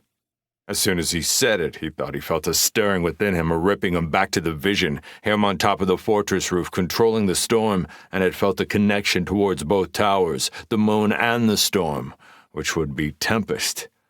One step to the next, like fucking listening to the god who was talking to you and relaying life-altering information. Threading all your pillars into each ability, but the greatest strength as a cultivator is simple. You will eventually learn how to shape your abilities, coerce them into the version of them you want, can envision them to be, and have the will to enact." The lone wolf saw the blank expression on his face, and Gideon could hear the heaving chest sigh coming out of the god's chest, even though he was pretty sure the god didn't need to breathe. The Shadowborn put his hand to his mask and shook his head. "You will learn if I have to beat it into your head, champion, as we have little time to get you to where you need to be. And understand this, you will need it all to survive what is to come. My love and I are in the background doing all we can to get you help, but we have a target on everything we do. Forget the system. The gods of the other factions pay attention when the lone wolf and the widow are not only moving, but are together once more." Gideon understood work and commitment like almost no one else. His ability to push himself beyond anything and everything was one of his defining qualities, so he mentally turned the key, ready to do whatever it took to make sure those he cared for had a tomorrow following every today. Umbra Mortem. Gideon woke to feeling his body in the comfort of his own bed. Everything he'd gone through had his brain and soul feeling like 10 miles of bad road, but aside from the fatigue, the gains had rejuvenated him. He could feel the strength multiplier of his cultivation. His soul smiled as his thought drifted over that fact.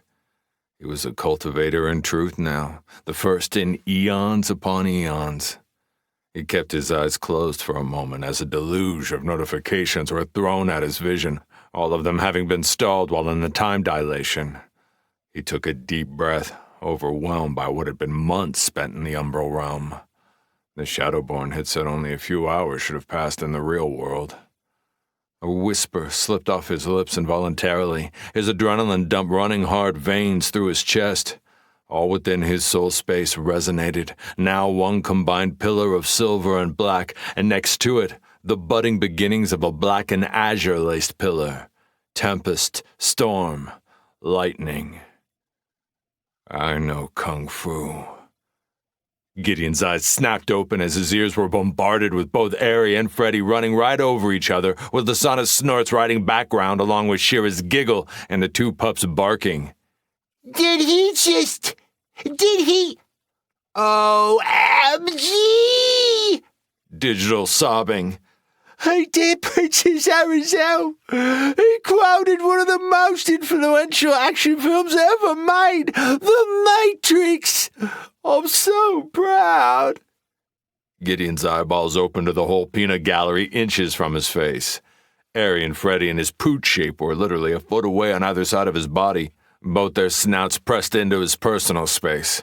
Behind them, standing next to the bed, was Lasana, for once keeping her hand over her face as the snort factory let loose, Shira in her arms luckily held to the side and in no danger of a liquid bath.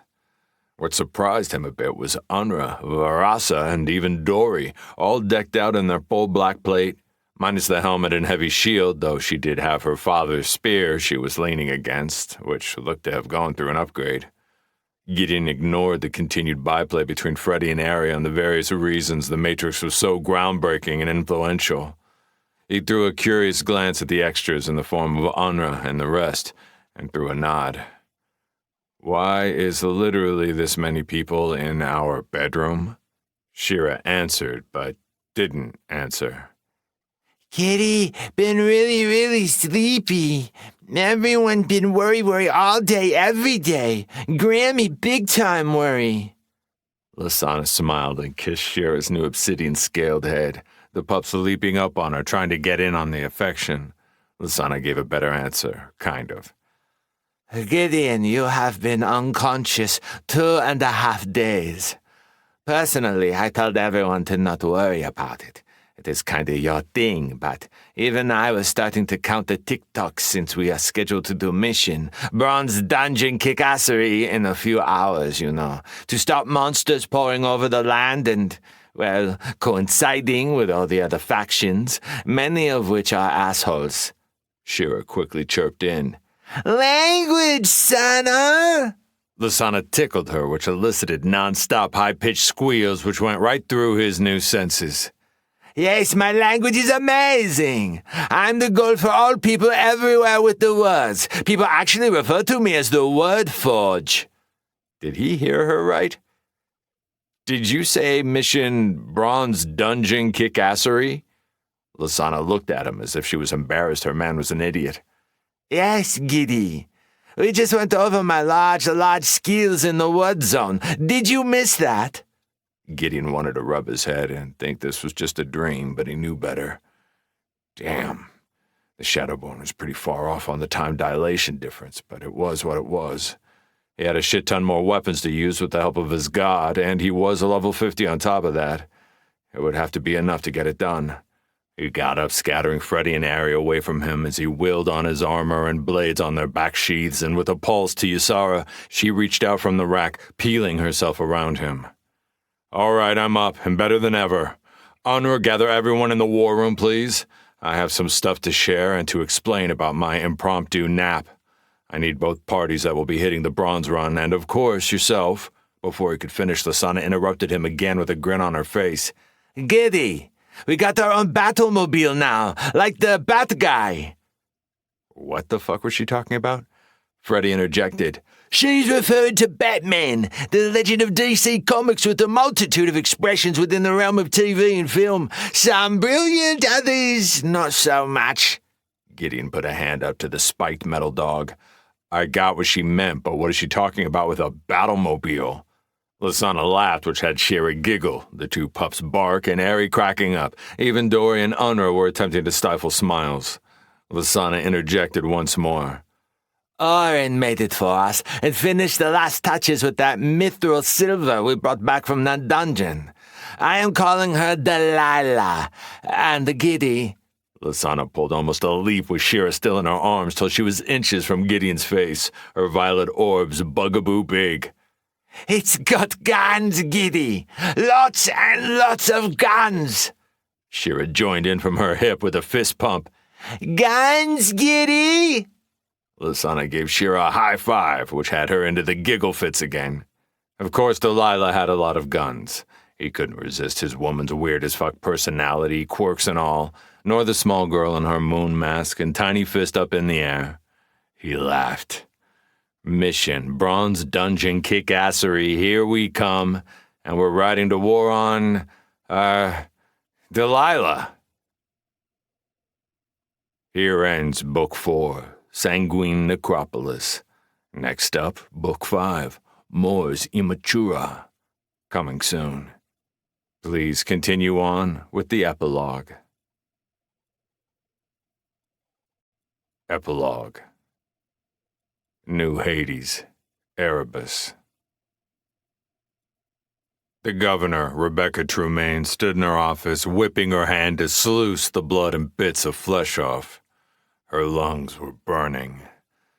It was probably not the smartest thing to make her team run through an iron dungeon right before they had to tackle a bronze, but she had to keep pushing, keep grinding, keep killing, till the fear was no more, till the nightmare of shadows no longer kept her awake all night, every night.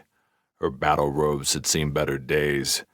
Toto and Jinx were unusually quiet as they both sat on the desk, getting blood everywhere, each holding their own rubber chicken.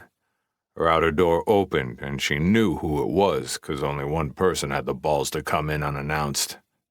The captain had come up in the world dressed in silk shirts, his new toy, the blood saber, at his hip, finally getting a soul-bound growth item less than a week earlier on his last iron dungeon finish.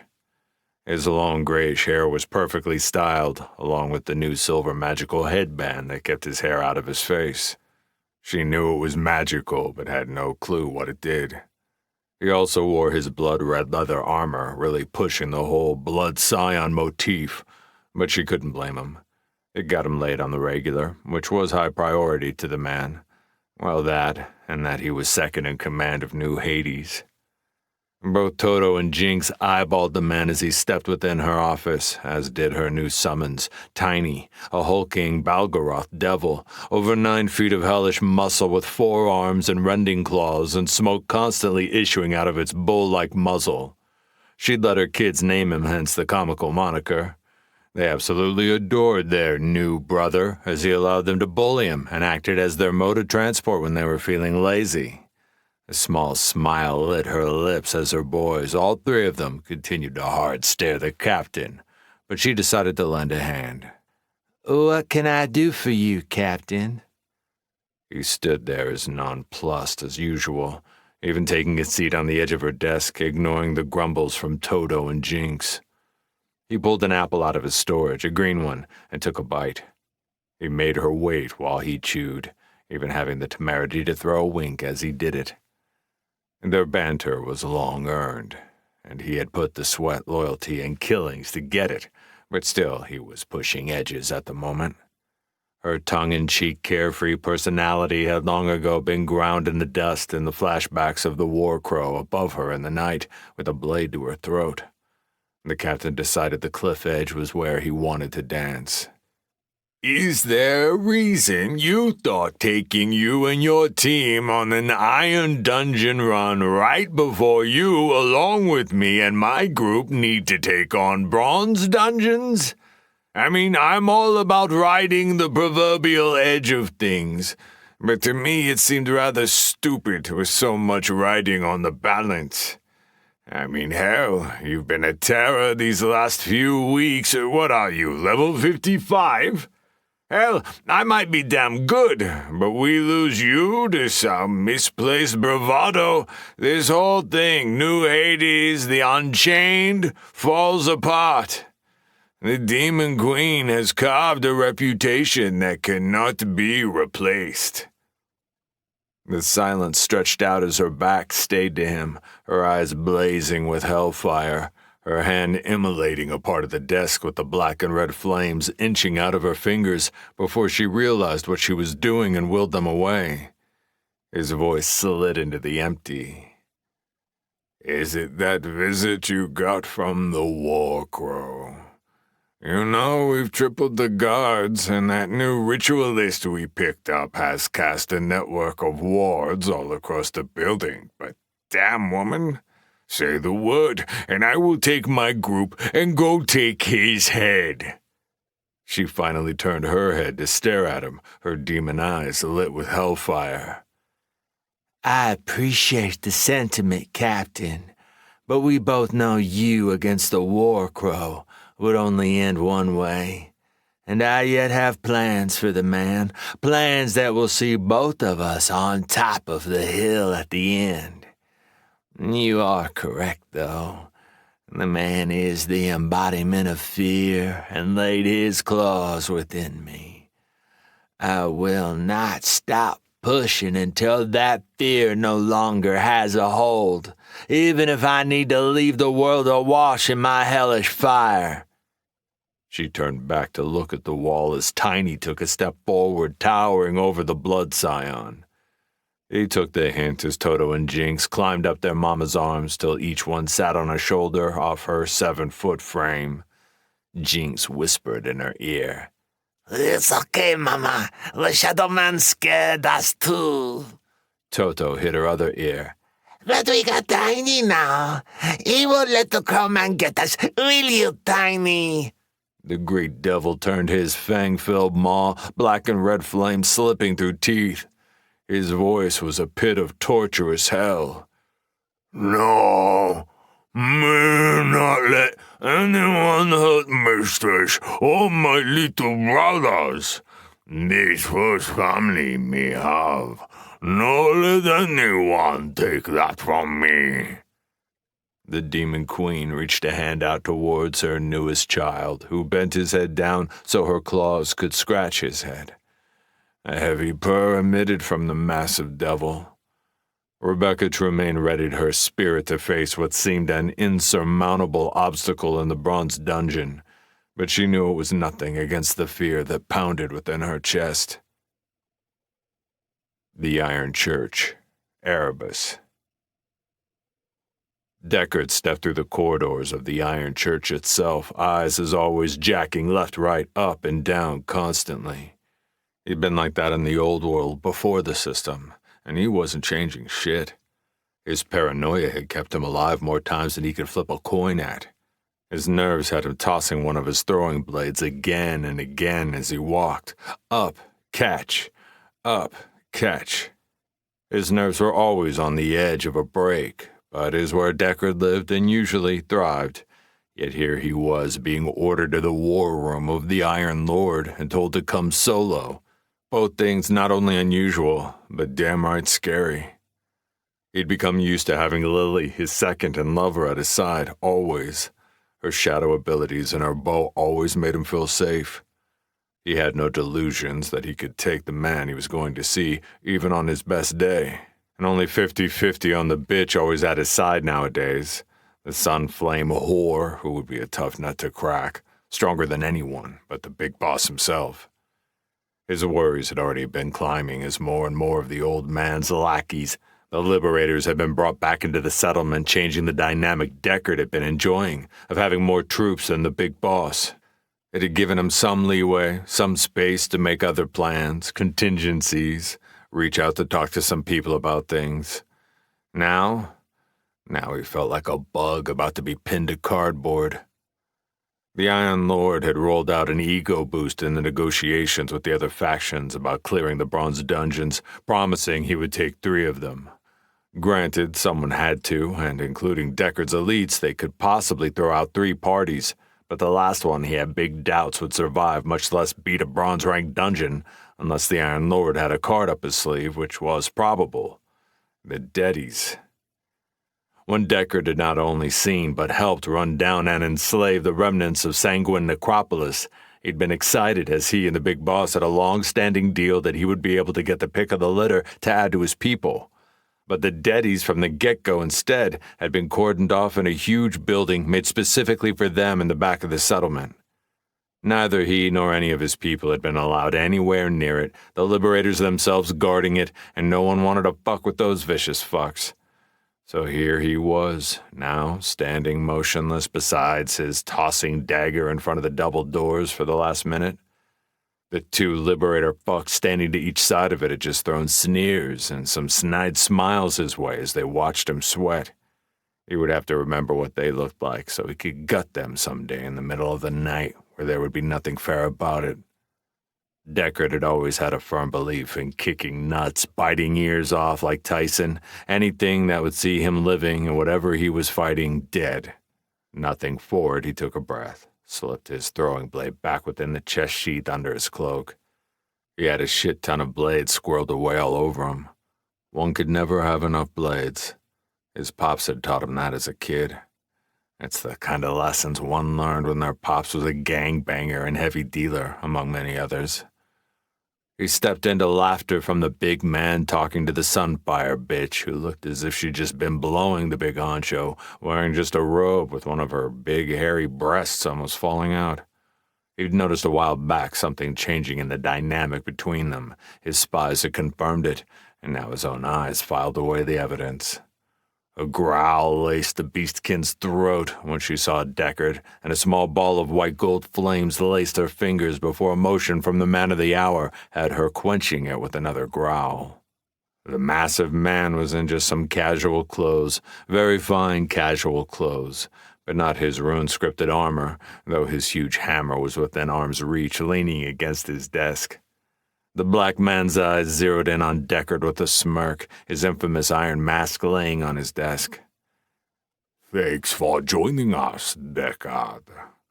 I assume you are smart enough to know you and your elites will be taking one of the bronzes, particularly the one southwest of our position against the hills.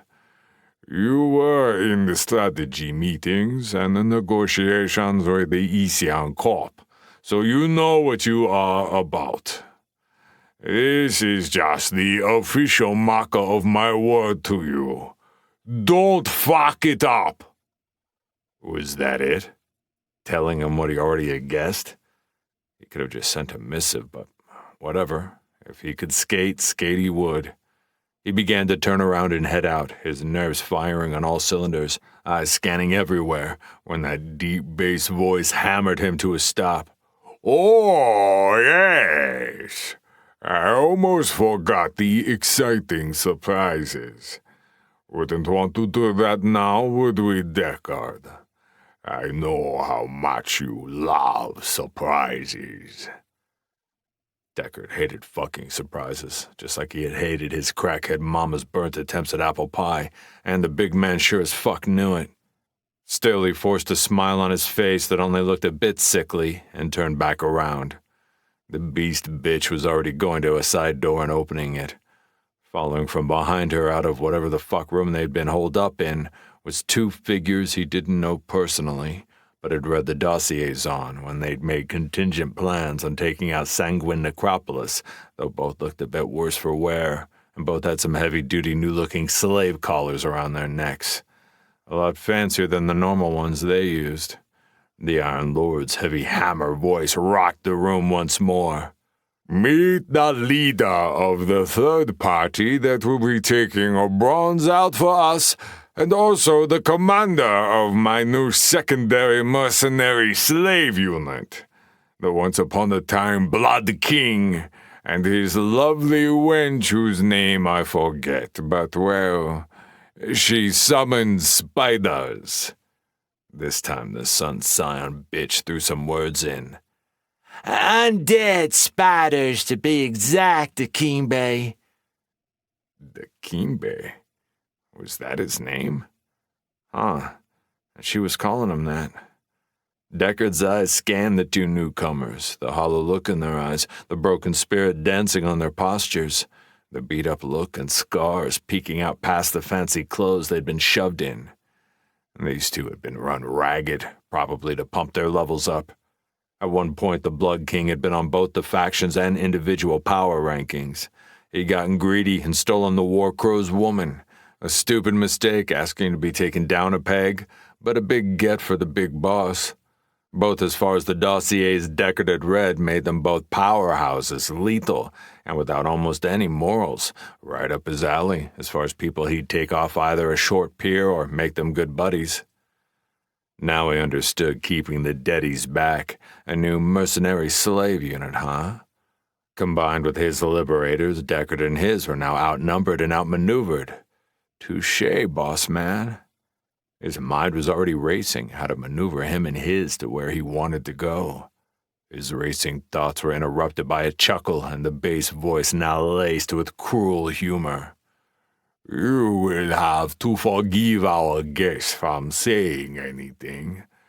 I had to beat some respect into them, and now they are a bit timid when near me. Deckard saw the truth of it as both of them flinched at his words, keeping their heads down. He could sympathize. The Iron Lord was not someone he'd ever want to be in a cellar with, tied to a chair.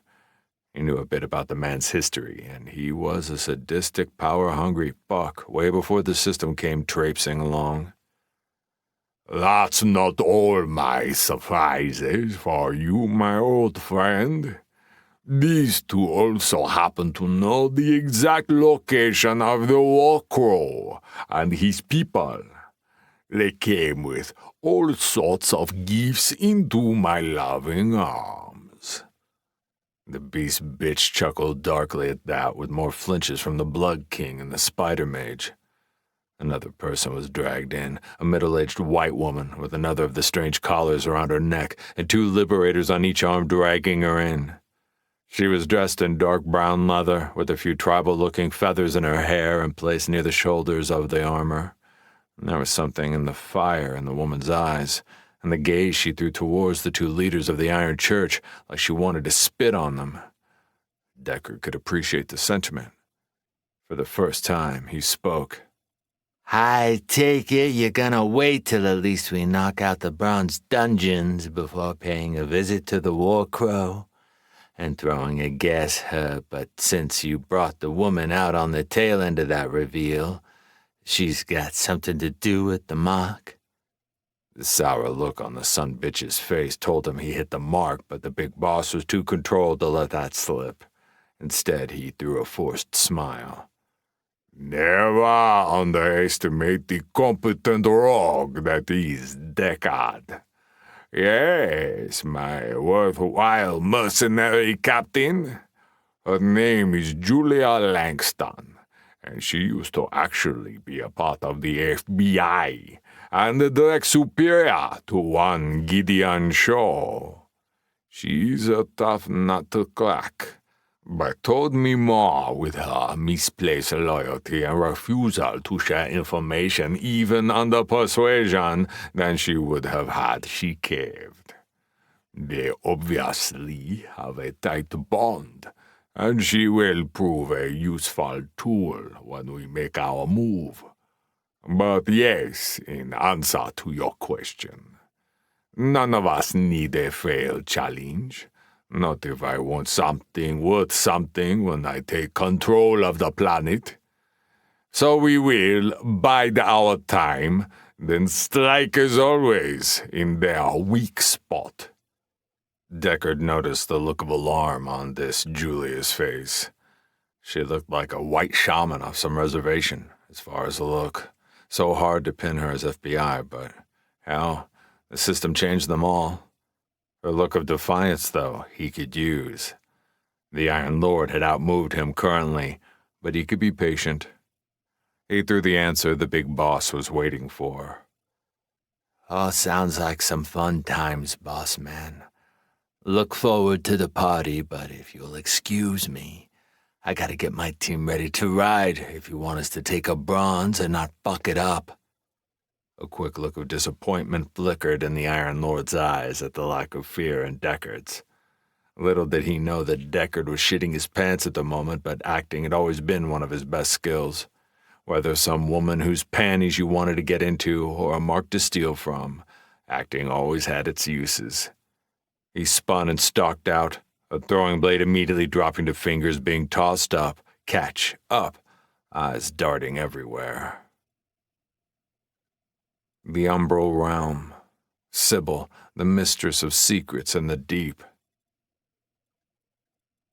The lady of hidden knowledge luxuriated in her natural form as an obsidian drake. She had been born in the last generation of drakes in the multiverse, the last thin gasp of the primordial's blood.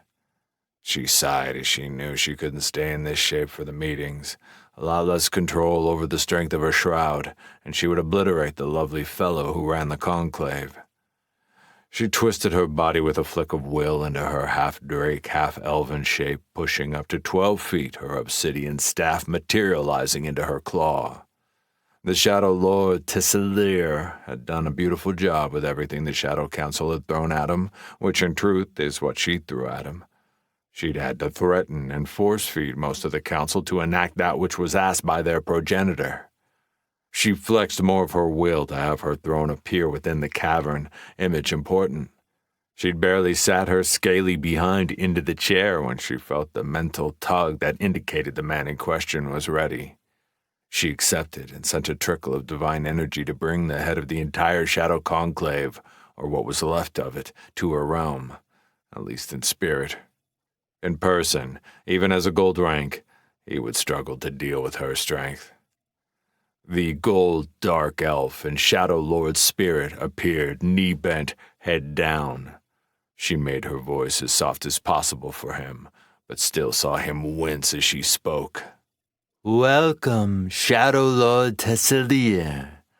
I appreciate your endeavors in implementing the will of the Council. I hope you bring good news." He looked up, and she could see the fatigue in his spirit and his features, which was difficult to accomplish when one was in the gold rank, but she also knew how much he'd been asked to endure. "Yes, great mistress. I bought the entry as ordered, but I must be truthful and honest. It broke what was already broken. Our coffers are empty. There's something I cannot see comes forth. I do not know how long I can keep everything together. We have already lost control over half our sectors, and with the proposal with the Unhallowed, the few allies we have are taking second looks upon their commitment to our cause. I hope it is all worth it, and hope your vision sees a glorious shadow. I do not. Buying entry for what comes to mostly non-combatants. I don't think it's ever been done before." Her heart went out to the man, but the cards had to be kept close. There was too much on the line. "Have faith, my child. All will reveal itself, and my progeny have suffered enough. It is long overdue that at least some of them find solace, or at least freedom. There are many things I cannot reveal. Keep your prayers close and your eyes open. You shall know when to act. I promise you." He bowed his head once more, and she could see faith in her was the only thing that kept him stepping forward. It would have to be enough. The Shadowborn and the widow had better fulfilled that which they promised, or everything was for nothing. The inner sanctum of the Prime Avatar, the multiversal system. The Prime avatar had endless images flashing every millisecond, over and over and over. In a cascade of speed, even one of divinity would struggle to keep up until he waved a hand in frustration, and all of them disappeared until only one remained. That of a black-scaled humanoid with a spear cackling with multi-hued electricity, and a lively cloak swinging out as if they were wings. The image was frozen. I will not break the All-Father's broker deal, but you are an enigma, and I do not trust or like enigmas. You have also gained something that removes you from my sight again and again, which should be impossible for anything less than divine, much less one barely into iron. He spun another image showing a spectral panther with violet eyes, followed by a small child with similar black scales to the first man wearing a half mask. With the thought, the three images circled each other, spinning faster and faster till they were a blur, finally landing back on just the original image of the man. The Prime avatar of the system ran billions of algorithms in addition to having a million subordinated AIs doing the same. Eventually, one appeared again and again. Only one out of the permutations, only one that did not break the word of the All-Father. He ignored it the first few times, but after a billion more iterations of calculations again, only one solution appeared. He nodded. It would do. If you would like to support my novel work, films, or video games, stop by my Patreon at patreon.com/StormCrowProductions. And please leave a review on Audible if you enjoyed what you heard. In addition, my adult VN video game is now up on stream, a prequel to my multi-award nominated post-apocalyptic feature film script, Blade and Blood. It's called A Crown of Thorns, and you will need your parental controls turned off to find it. And if interested in seeing my short films, feel free to take a gander at youtube.com/Jonathan Glasscock. Thank you so much, JD. If you would like to find more great Lit RPG books or more about Lit RPG itself, visit these Facebook groups: Game Lit RPG Society, Lit RPG Books, and Lit RPG Legion. And if you want to visit the first Lit RPG group on Facebook and the foundation for the fastest rising genre in books